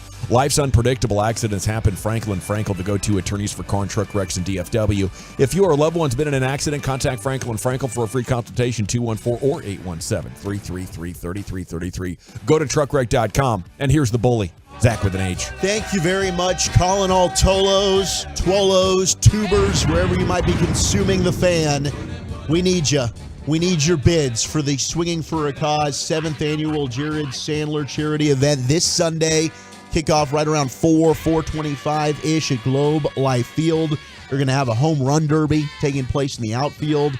There's going to be a football quarterback challenge, basketball shootout, a PK shootout, putt-putt, pickleball, bar games. If it's wiffle ball, home run derby, I might win it. You might. I'm going to put you on notice. Well, come on out here and see if you can beat Gavin Dawson and bid to hang out with us at our table, the G-Bag Nation, 877-881-1053. Call in, get your bid in. The minimum bid will be $1,000. But if you want to bid $4,000, it's benefiting a great cause. You also get entry to the VIP meet and greet at 4 o'clock, including Darren Woodson and other celebs. There's rumorooskies that you're going to have current World Series champion Rangers there as well, maybe a John Gray sighting. You get access to the designated VIP bar and a chance to throw some pitches in the visiting bullpen with a radar gun. And you're going to get to hang out with Lucius Alexander. I can't tell you how many times we go out there. People are like, where's Lucius? Why did Well, Lucius is going to be there this time. So there's no excuse. All right, call in. You can also DM Lucius. Or Lord myself. willing, and the creek don't rise. Place your bid. Absolutely. Yeah. All right, let's talk some movies, shall we? I'm going to go see Napoleon tonight. Cool. And, I talked to Basky about this yesterday. He said it was actually pretty good. I'm nervous about this movie. Why? It doesn't look that good to me. Really? I think this could be a dud. Ooh. But I don't know. Joaquin Phillips bother you some way? I love Joaquin Phoenix. I think he's a great actor. I said Phillips, didn't I? I don't know that he's a great fit here for Napoleon. Just threw it out there, yeah. I don't know about that. Good try. But we'll see. I'll have a report back tomorrow, but it got me thinking, what are the top 10 greatest historical movies ever? And there's a lot, boys. There are so many movies about history that have come out. Patton's number one. Patton, fantastic film, absolutely. Of course, some of the honorable mentions. And Patton didn't... Battle of the Bulge. Gettysburg got an honorable mention. Gangs of New York, Troy, Master and Commander, Ben-Hur, 300. 300 was so good when it came out. Lawrence of Arabia, if you want to go way I back. assume a lot of these history movies, I assume it's going to be pretty good. I'm hoping it's good, man. Maybe I'm just trying to give myself... It's a Ridley Scott movie. And it's Ridley Scott. It is. Yeah. Maybe I'm just going low expectations, and then I end up being won over. Lowered expectation. But my fellow movie watcher, Lucius... I love movies. This is my bag, bro. I know. I know you've probably got a list of several. I wrote down a list, but I'm only going to do 4. Oh, come on. Then we'll just, we'll have fun with the rest. I'll give you my 2. Yeah. My number 1 is Malcolm X. Oh, my God. Spike Lee, you did your thing. Fantastic. That was good. Denzel Washington should have got an Oscar for that right there. They hold him. JFK. Oh. The JFK movie, I like that joint. Yeah. Tombstone is good. In the top 10 here. And number 4, I have not seen the movie yet. It is out, but I have read the book. Killers of the Flower Moon. It was really good. Oh, was it? It was really good. I think it's going to be one of them ones, man. And I was also nervous because the runtime, it's like 3.5 hours long. Yeah, I love a good long movie. I'm good with that. Did you see Oppenheimer? Yeah, not yet. Both I was going to rent it. It's $20. I was like, nah. It'll show up on probably like Apple TV. Is it like a 3-hour movie? Oppenheimer's 3 hours. I'm down with that. I love it. Fantastic. And Killers of the Flower Moon. Just sits in the restroom for 4 hours. I sure do. Every morning, don't come in here. Dog scratching on the door. I'm fine. It was really good. We got text coming in Inglourious Bastards. Fantastic movie. I loved it. Definitely would be in my top 10 history films. I kind of flipped it at the end right there, didn't they? Did. All right. They did. Gladiator getting texted in. Braveheart getting texted in again. Okay, 512 said saw Napoleon this weekend, and it did not disappoint. I'm excited. Let's go. 13 Hours being texted in as well. There's a lot. Got a love story in there, Wolchuk. 817 says too much of a love story in that Napoleon movie. That's what they did with Pearl Harbor. Pearl Harbor turned into a love movie. That is just vicious. Hollywood should be fired for doing that. We're just trying to make it for everybody, right? There's something for the ladies to be invested in as well. Yeah, how about history? Yeah. Let's try and keep He's it a short historical. dude. The ladies really like that guy? Joaquin? These actors are Napoleon. No, was Napoleon. Short, you're right. Short guy. I mean, they like power. Yep. I don't think it matters what you look like. Hey, was he really short? I think he really was short. Or compared, because I keep hearing like compared to his time, he wasn't that short. That might be true. I don't know, man. That could be true. Somebody caping for Napoleon. But I have always just heard He was just insecure about his height, I heard. He was actually 5'10". Rudy's a good one. Midway being texted in. Black Hawk Down. Shawshank Redemption. Ford versus Ferrari. Absolutely. Oh, that was a really good movie. That's so good. Rush was really good. I thought that movie was fantastic. If you want Rocky racing movies. 4. James Hunt, Nicky Lauda. Rocky, of course. You kidding me? That's US historical Russia. as hell. And it was, yes, with the I mean, you had a Gorbachev in there. He did. Yeah. Miracle's a historical film. Yeah. Right? Terrific one. Again. Michael Ruzioni. Herb. Number 11, just on the outside looking in, is The By Patriot. the way, okay, The Patriot's a terrific movie. Patriot's really good. Yeah, that was a great movie. Joaquin Phoenix, I'm always surprised that he wasn't one of those actors that passed away, you know? Well, because he was out there with them boys. Yeah, he was out there with those guys, wasn't he? Was out there. He was the survivor. Well, because his brother did, right? River? Okay, that's where it, That might be and why. a guy named Joaquin got it too. Yeah. So, I mean, good on him for surviving. He plays a hell of a villain. Oh, he was so good in Joker. Yeah. He was absolutely fantastic. And then there's another movie where he falls in love. It's like an AI type of thing. It's a great movie, and he's a fantastic actor. Yeah. But we'll see. I mean, I'll have my report back. Was he good in Napoleon? I don't know. He might be too tall. Number 10 is Apollo 13. Tom Hanks, Bill Paxton, That is Kevin amazing. Bacon. That was an amazing story. Ron Howard movie. Man, Ron Howard's in his bag. You want to go in the Ron all Howard the time, all the time. Dude, that dude, A Beautiful Mind. Did you That's a ever see? fantastic Did you film. ever see one episode of Happy Days? Yeah, I saw a couple episodes Did of you? Happy Days. Okay, that's Yeah. Ron As a Howard. kid. You don't know about Opie Cunningham. Yeah, you don't. Yeah, But Opie no, I mean, before that. I'm yeah. not going to sit here and just stand on the table for Happy Days. I didn't see enough of it. Okay. But I saw some Isn't it episodes. crazy when we see Henry Winkler every year at Yeah. Nobu that he was the coolest guy in the world? Fonz. Yeah, Fonz. That's a sex symbol right Hell there yeah. in the 50s and Gosh, 60s. Henry Winkler. Number 9 is Dances with Wolves. Kevin Costner, Mary McDonnell, Graham Greene. That's a long but also very good movie. I believe Kevin Costner also directed that. Dances with Wolves is in there? Yeah. I think he won a Oscar for I that. think he didn't did. I mean, there's historic, and then there's Yeah. like a scene that plays out in history. Well, That's what I thought of with Dances with Wolves. It counts does it? as a historical film. Like Cool. even number 8, historically accurate, no, but based on a historic person, Braveheart. Loosely based on history. Loosely based. Braveheart comes in at number 8. I thought it would be higher. I mean, Braveheart for me, look, obviously, being Jewish, can't really co-sign with Mel Gibson and some of his thoughts, but that dude makes phenomenal movies. And Braveheart's a top 3 movie of all time for me. That movie's great. William Wallace, right? I am William Wallace. He did this other one, We Were Soldiers, about Vietnam. Also Dude. great. Yeah. No doubt. Number 7 is Black Hawk Down. Josh Hartnett, Ewan McGregor, Tom Sizemore. That was also Ridley Scott. Number 6 is Tombstone. Yeah. Favorite line in Tombstone, Gavin? I know there's so Wyatt many. Bailey, We Cross? I don't know. There's just so many great ones. You can do some or just stand there and bleed. Doc Holliday's a Dallas boy, by the way. Hell yeah. Nice. Dallas, a whole lot of outlaws out here. And the cast. Bonnie and Clyde. Bonnie and Clyde. Yeah. Bonnie and Clyde. Uh-huh. Yeah, that'll count. Dallas is an outlaw town now. Number 5 is Gladiator, also Ridley Scott. Russell Crowe. Joaquin Phoenix was in that. And gosh, he was a bitch in that movie. Hated it. He was the emperor, right? He was. He was a pain in the butt in that. Just a whiny butt bee. Number 4 is Glory. Was he kissing all over his mother in that one? He was. There was Okay, weird yeah, stuff going yeah. on in that. Maybe his sister. I think it was like in love with his sister. Yeah. Traveling was kind of hard to do. You got to Yeah. get where it was close. Number 4, Glory. And Glory's an underrated movie. Denzel and Morgan Freeman. Oh, Matthew yeah. Broderick. Yeah. That's a Civil War You talked movie. about that the other day, right? Glory's fantastic.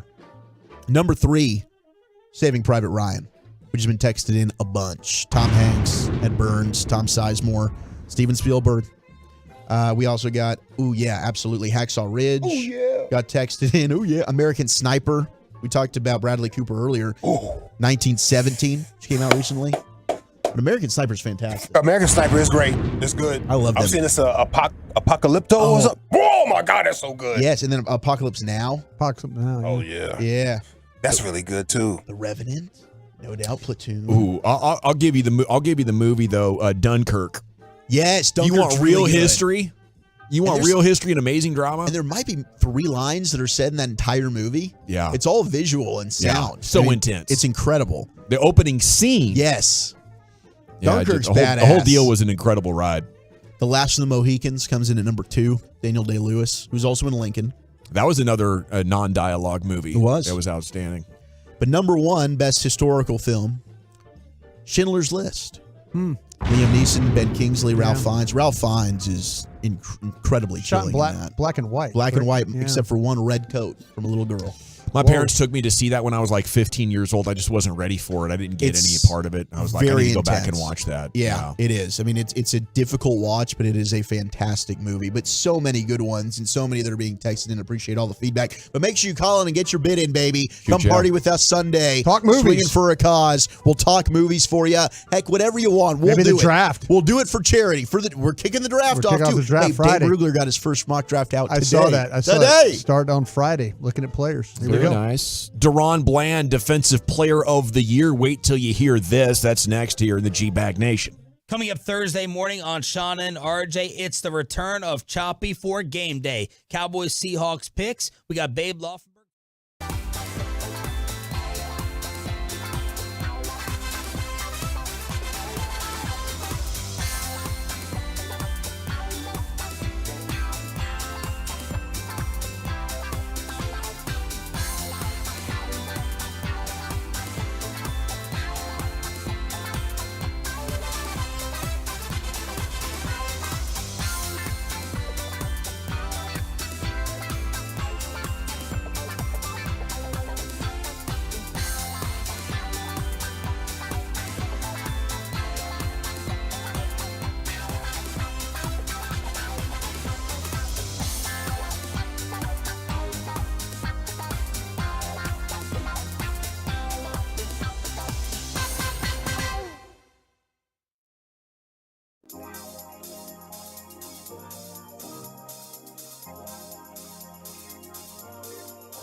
field is on its feet. Turn it on and leave it on. The Fan.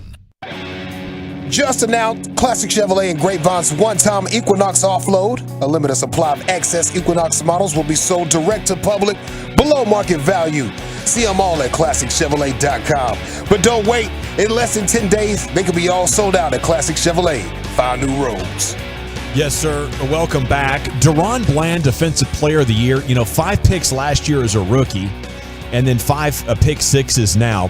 Rondé Barber, all-pro corner with Tampa in the 2000s, Super Bowl champion. Is he a Hall of Famer? Rondé Barber, Hall of Famer? Absolutely. Yeah, Rondé is. Absolutely. Went on to Trey Wingo's podcast with the 33rd team, and he went off just a carpet bombing of information here about Deron Bland, some great opinions. He talks about his credentials as an MVP candidate in this historical context.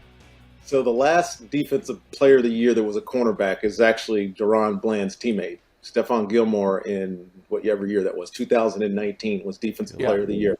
His stat line was 6 interceptions, no touchdowns. So from the 90s on, Rod Woodson won in 93, 94 was Dion, so back-to-back corners. The next one was Charles Woodson in 2009. He led the league in interceptions. He had 9 interceptions. He had 3 touchdowns that year. This guy is through 11 games, has 5 touchdowns, and I think he has the lowest passer rating against of any qualified corner right now. Now, remember, Deron Bland played at Sacramento State. He had 2 interceptions, had a COVID year, transferred to Fresno State, had 2 interceptions. He's got 4 college interceptions. He's got 5 touchdowns in him. And by the way, we might want to consider that the dude is a good player. Last year when Jordan Lewis got hurt, who was the nickelback, the third corner, Deron Bland came in and had 5 interceptions last year. So the guy can obviously play. I did a study on him a couple of days ago and just went back and just watched his 5 touchdowns. He had 1 in the very first game of the year playing nickel because Lewis wasn't back yet against the Giants. And then he had 1 against the Rams. He had another one, obviously, against the Commanders. The one he had against Carolina, he's playing man-to-man. He chased the dude across the field. And if you want to go back and look at a guy that should be in consideration, watch that interception. There's just a level of difficulty on these picks. They're all different. A lot of interceptions can happen where you're just getting the ball thrown to you by bad quarterback play, but I don't think any of the Deron Bland picks have been those.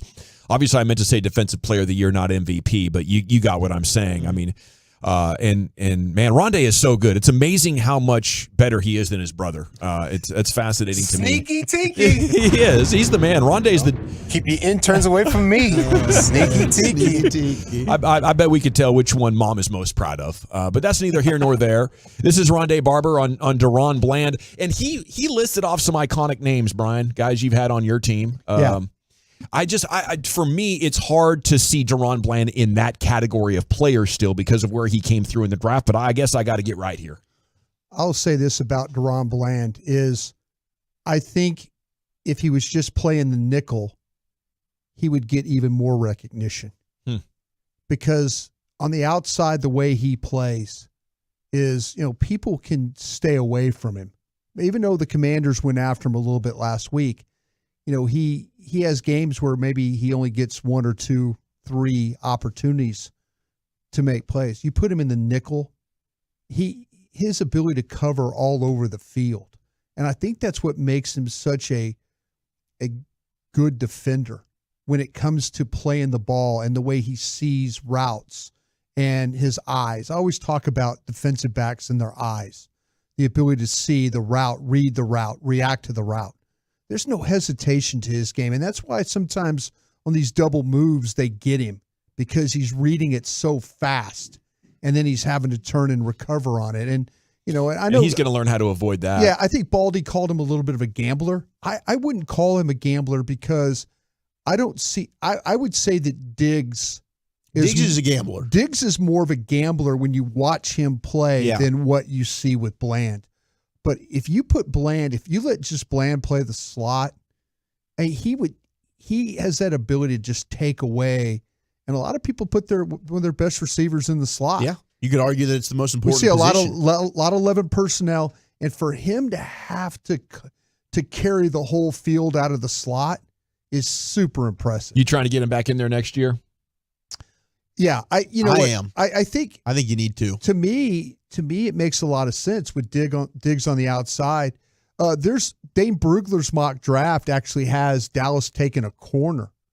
That would be cool. So late first round. Yeah. So all of a sudden here you got Diggs, a potential first round corner, and then Bland playing in the slot. I think it's harder to find a great slot player than it is to find somebody playing on the outside. Well, I could go a lot of different ways in the first round. That would be cool, though. And, making this a strength along with the pass rush, I could see this defense continuing to get better and better over the next 2 to 3 years. There's still plenty of youth. I wonder how they're going to look at Gilmore. Is that a guy you want to bring back? And what's that salary going to be at that age? I think that might be a very manageable signing. I think so, too. And I think Stephon Gilmore would like to come back. I think he likes it here. I think that's definitely a person that I would want to bring back here. And then you have exactly what you had last year. Hopefully Diggs recovers, ready to rock. Gilmore on the outside, then you can kick Bland back inside. Cut 2 here. We have more Rondé Barber on with the 33rdteam.com. He talks about what Duron does other than scoring. The fact that he makes it look easy, and there's only one way you make interceptions, especially interceptions for touchdown, look easy. It's your preparation and then seeing the opportunity and taking it. The guy is incredibly instinctive. 2 of his interceptions, one against the Commanders and the one against the LA Rams, were both cut splits, literally the same route. It almost looks like the exact same play. But he anticipated it before the snap, and he's running the route for the receiver. He made it look easy. Yeah. So for me, that's how you know that this guy is on the top of his game. And he's 24 years old, second year in the league. And he's already got this understanding of how to play in Dan Quinn's defense. I mean, he's pretty special, man. 5th round draft pick that nobody could have guessed would be this good, and he's lighting it up right now. It's fun to watch. It was kind of was it COVID that made him available and made him slip through the cracks just because how weird college football got, the lack of production, the lack of measurables. Why was he in the 5th round? I'll tell you this. I know that when we evaluated him, we talked about him in quite a bit. Because we were trying to just, you get down and you're looking at traits, and you saw, at Fresno, his ability. It wasn't all about the size and all that, but it was about his ability to play. He was like a sticky man cover guy. Yeah. And so we're thinking, okay, what are traits? 5th, 6th, 7th round. This guy's ability to play one-on-one. Yeah, you couldn't have guessed or projected the interceptions or his ability to turn people over the way he does. But you could have predicted the way that he lined up and denied receivers the ball. He was sticky. Yeah, the thing was, Cowboys had a 3rd round grade on him. Yeah, is that true? Yeah, okay. Yeah, they were very high on him. They were very high on him, and fortunately it worked out for him. That COVID draft was really strange for a lot of people because scouts couldn't go in and really evaluate like they had before. Zoom face-to-face interviews. And on top of that, he had just switched to corner when he gets to college. Yeah. So these last 4 years, he's probably learned a ton and developed traits. He's learned a ton. The thing that's so interesting about his story is that you wonder what other Pac-12 teams were thinking about him. I always say this, that he could have played at USC or UCLA or Washington or Oregon, one of those places. And so if you're watching him and you're one of those recruiters out in the Pac-12, you're going, God, what do we not see in this guy? When you watch him play. And, hey, Fresno plays really good football. Yeah. They play great football in the Valley. They beat Pac-12 teams on the regular. They do. They go in there and they can play toe-to-toe with anybody. But I'm sure there's some Pac-12 coaches right now, when they watch Duron Bland, they're like, what did we not like about him? You're reminding yourself. What do we not like about him? All right. Well, we like a lot about Bobby Carrella, Mavs reporter and insider, and he's set to join us and talk about the win, where the Mavs go from here, and the new ownership group. Just so much Mavs conversation to be had. We'll jump into that. Expressway's coming up at 5:20, LA Live at 5:40. Your 5 o'clock hour is next here in the nation. Miss any show segments? Tisk, tisk, tisk. But fear not. You can go back and listen.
Dallas-Fort Worth. Always live on the free Odyssey app. From our fan studio, secured by DFWsecurity.com, you're rolling with the G-Bag Nation on 105.3 The Fan. Welcome to the Nation. Yeah, buddy, it's hour 4 of the Nation, and Bobby Carella, Mavs.com, is going to join us, talk about where this basketball team goes from here on and off the court. General at your service. Salute to you, and thanks for making us part of your day. There's Brian Broaddus, former Cowboy scout, NFL executive, Super Bowl champion, #1 influencer on Cowboy social media, at Brian Broaddus on the Twitter X. You have Lucius Alexander in the Pimp Cup at Master Control, as per usual. Zach Wolchuk is here. Eric Chiafalo is with family, and you can send him some love on social media. He'll be with us tomorrow for the pregame show and the pre itself. There will be live at AT&T Stadium. We'd love to have you come by the broadcast position. Carter Freeman's coordinating your video at 105thefan.com, Twitch, and on YouTube. As here we go, Bobby Carella joining you now here on 105.3 The Fan. And a good evening, Bobby. How you doing? I'm good, fellas. Not much to talk about, I'm sure. So this is going to be a very low-key little segment here. What a bombshell yesterday, dude. How did that news hit you? Very unexpectedly, kind of came out of nowhere. And so I was just as surprised as anybody else. I mean, probably even more surprised, honestly, just being around this team for so long and knowing, how much pride and how much joy Mark has in owning the Mavs. And I mean, this is just something that I literally, never really thought was going to happen. So I was in between bites of chicken in the media lounge, and I'm not sure I finished my dinner last night. Yeah, I mean, there was so much to dig into and look into and get ideas on. How much clearer are you 24 hours later as far as the why this happened now? I mean, it was pretty easy to infer, I think, just based on, the Adelson family that is reportedly purchasing the team. Obviously, they put out a statement today kind of confirming their intention to do so. Now, it's got to be approved by the league and all of that stuff, so we'll see what happens over the next month or so. But, they're a family that's obviously very intimately involved in the gaming industry in Las Vegas, and, they own some casinos out there, and Mark has been pretty transparently talking about building a casino in Dallas for a long time, and there's some legislative hurdles, obviously, to overcome before he can do that or before the Mavericks can do that or anyone else can do that. But with the amount of money and influence that family has, and obviously with, I think public sentiment is generally heading toward that direction soon too, I think it just makes a lot of sense, the timing and the direction that they want to take this thing and everything. So, it's pretty easy, I think, to put the puzzle pieces together, but that in no way dulls the shock or anything. I mean, it's still and Cuban just said just a couple of years ago, I will never sell this team. What changed in his mind? Did it become worth it to sell the team to get into the casino game? Yeah. Maybe. I really don't know. I don't have a very intimate understanding of his thought process or anything. I think it certainly, I'm just some guy, but I would say it probably helps expedite the process a little bit. The legal aspect and the legislative aspect. Whenever you partner with a very powerful family and people with a ton of experience and expertise in that area, so I would say it's pretty well connected to that. But otherwise, I'm really not sure. Bobby, this is probably a terrible question for you, but is there any? Don't preface it that way. No, I know, but and I'm going to ask you something that you probably can't answer. But let's score this question, though, guys. Dorian Finney-Smith. Yeah, I love that possibility. Is there any chance here that the new owners though would be absentee owners, and this team will not get the support, that they're doing this for something else other than making that's a good question, Brian. Making the Dallas Mavericks a championship contender? Yeah, I mean, I think that's a very interesting question, and that kind of speaks to what Mark Stein was talking about yesterday whenever he first broke the story, that this is a pretty unprecedented thing in the NBA, or really probably in professional sports in general. There are teams within this league and within other leagues whose owners or ownership groups kind of stay away from it. They cash the checks, they do what they need to do, pay people and all that stuff. And then the general manager or the VP of basketball ops or whatever actually runs the ship. From what Mark is reporting and, from what Mark Stein and from what Mark Cuban is saying, this is a pretty unique partnership in that, the family will own the organization, but that, Mark is still going to have a pretty loud voice and maybe even the last, final say in basketball ops decisions and, roster moves. And I'm sure he'll be involved in the financial aspect in that respect too. But, I don't know. We'll see. I mean, I don't think, just given how valuable sports franchises are, and especially with this unique situation where we could be on the precipice of some big change legally and all that stuff in Texas, I don't think it's really possible to be an absentee, just a complete absentee owner anymore. But that said, if Mark really is the where the buck stops in terms of basketball decisions and everything, it will be really interesting to see how that dynamic plays out. But I'm sure that's something that over the next, few months or few years we'll come to understand a little better.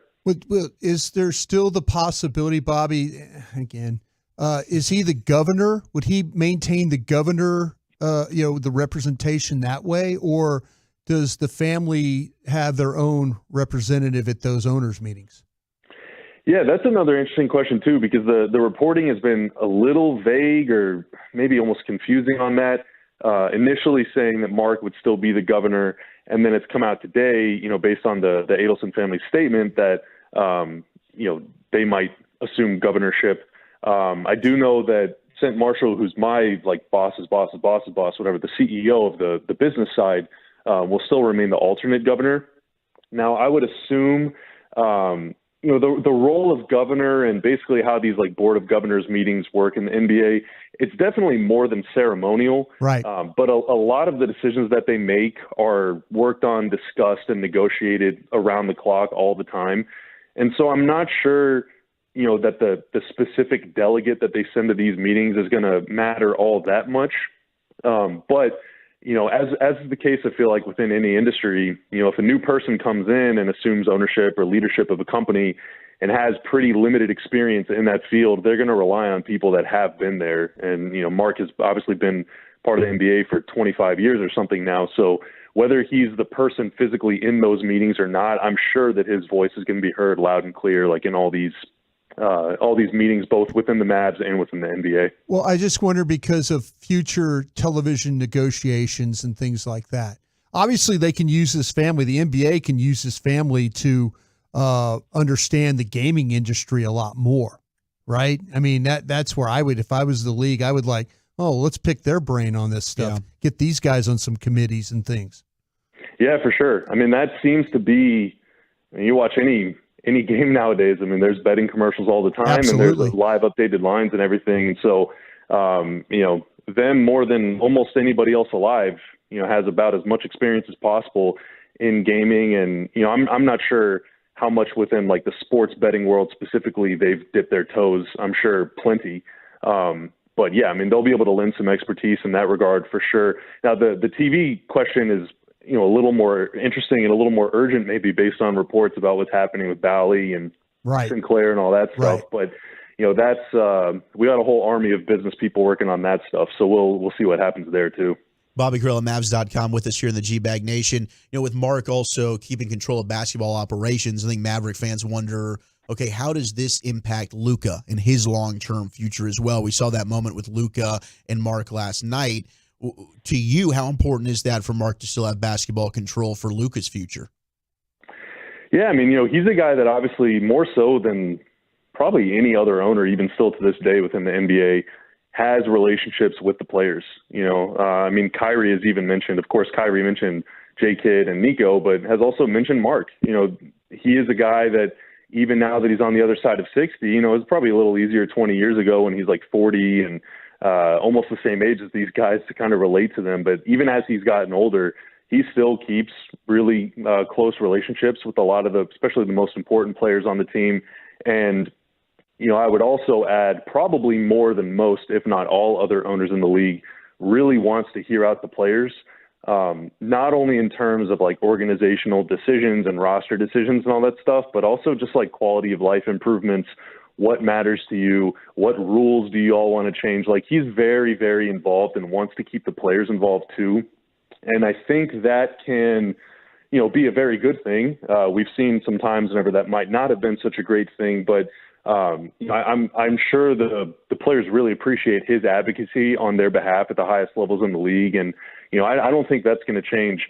And that's a good thing, I think, to go from, you would not want to go from, I guess I should say, a guy who's super involved and really wants to hear you out and will fight for you to, for lack of a better word, an absentee owner. I think you get used to it and you want to keep it that way. So I think it's really important that, he'll still be around and visible in that respect.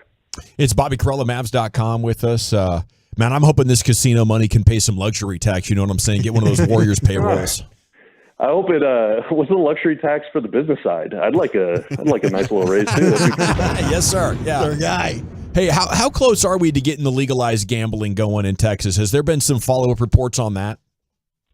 Yeah, I don't know. I mean, I thought that there was pretty solid momentum going that direction the last couple of years, but I think it was maybe Dan Patrick, the lieutenant governor, who's kind of against it. But I think with any decisions like this, I'm not a political reporter. I just know a little bit about basketball, but I think these are ongoing discussions behind the scenes and have been the case for a while now. And so I suspect that the timing is more than just a little coincidental. Yeah. I know that we're voting on a whole bunch of other stuff, I think next fall.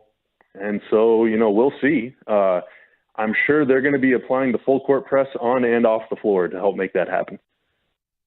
Bobby Carell here, Mavs.com. Now, will you be allowed to gamble on games? Ooh. I really don't know. I mean, our whole general deal that the NBA kind of delivers to employees of teams is no betting, no fixing, no tipping. And that goes for players. That goes for people like me, the least important people in the organization. I suspect that'll remain the same. However, I mean, I think Tillman Fertitta, who owns the Rockets, also has some connections to Vegas, and other owners around the league do. I mean, the conflict of interest is certainly going to be notable moving forward. I mean, if teams are owned by people that have a vested interest in the gaming industry, it'll be really interesting to see how the league navigates that.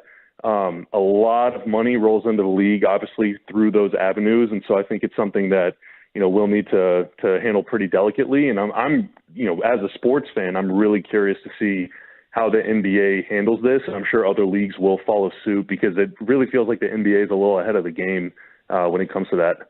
It is fascinating, and there's so many things going on, including the casinos in Oklahoma paying elected officials over the years to keep it out of Texas. But I can't imagine, to your point, there's no way Mark Cuban finalizes this deal if he's not very sure it's happening, right?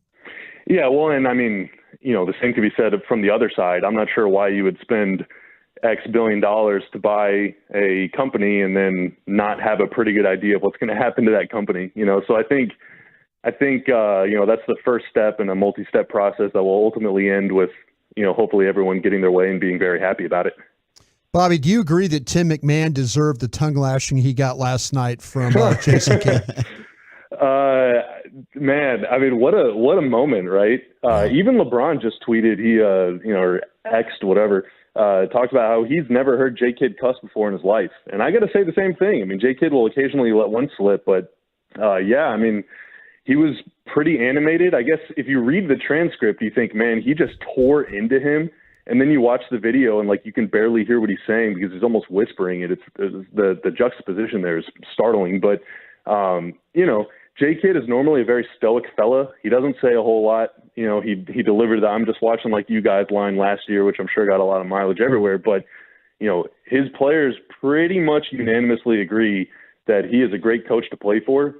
And I think that was a little taste of maybe the support that he gives them. He doesn't publicly do things like that a whole lot. He does choose his spots. And so it's kind of, cool to see him go to bat for the players a little bit there. I'm not sure that Tim deserved the tongue lashing. I think Tim McMahon is a great guy, but it's all a game. Bobby, you're lying right now. Don't lie to us out here. No, he's a great dude. Great. I love Tim McMahon. Yeah, I do too. Can they get this? I don't want to be accused of being negative, Bobby, but can they get this defense fixed in-house, or do they need more bodies for it? Add some positive bleep. Come on, Gavin. What the hell are you doing over there? They won last night. They did allow 115 points, but they won last night. It's a really tough question. Just fundamentally, you're giving a lot of minutes to Luka, Kyrie, and Tim Hardaway. So, you're going to have a small-ish backcourt. Those three guys are big-time offensive players. They're big-time scorers. Defense is definitely the thing that they also do while they're out there. It's not kind of their calling card. So I think, in some respect, you can only go so far if you're going to be playing all three of those guys together for a whole lot of minutes. The other two guys on the floor are going to have to do a lot of heavy lifting, and those three guys will have to, really dig in and contribute in their own way. I think the way that they can best turn this thing around is by, trying to continue to stagger those guys' minutes so that it's only ever maybe two of them on the floor instead of all three of them, except for in the high leverage moments when it really calls for it. And then everybody else really stepping up. I still think they need a little more positional size. I'm not sure you're just going to magically grow a guy on a tree that's already on your roster that can slide in and do those things. I think Omax, Prosper could develop into that guy somewhere down the line. But I think it's going to have to be through free agency or the trade market. And, that stuff will heat up here within the next month or two as more guys are eligible to be traded. And then the deadline approaches in February. So we'll see if they want to try and take a swing on somebody.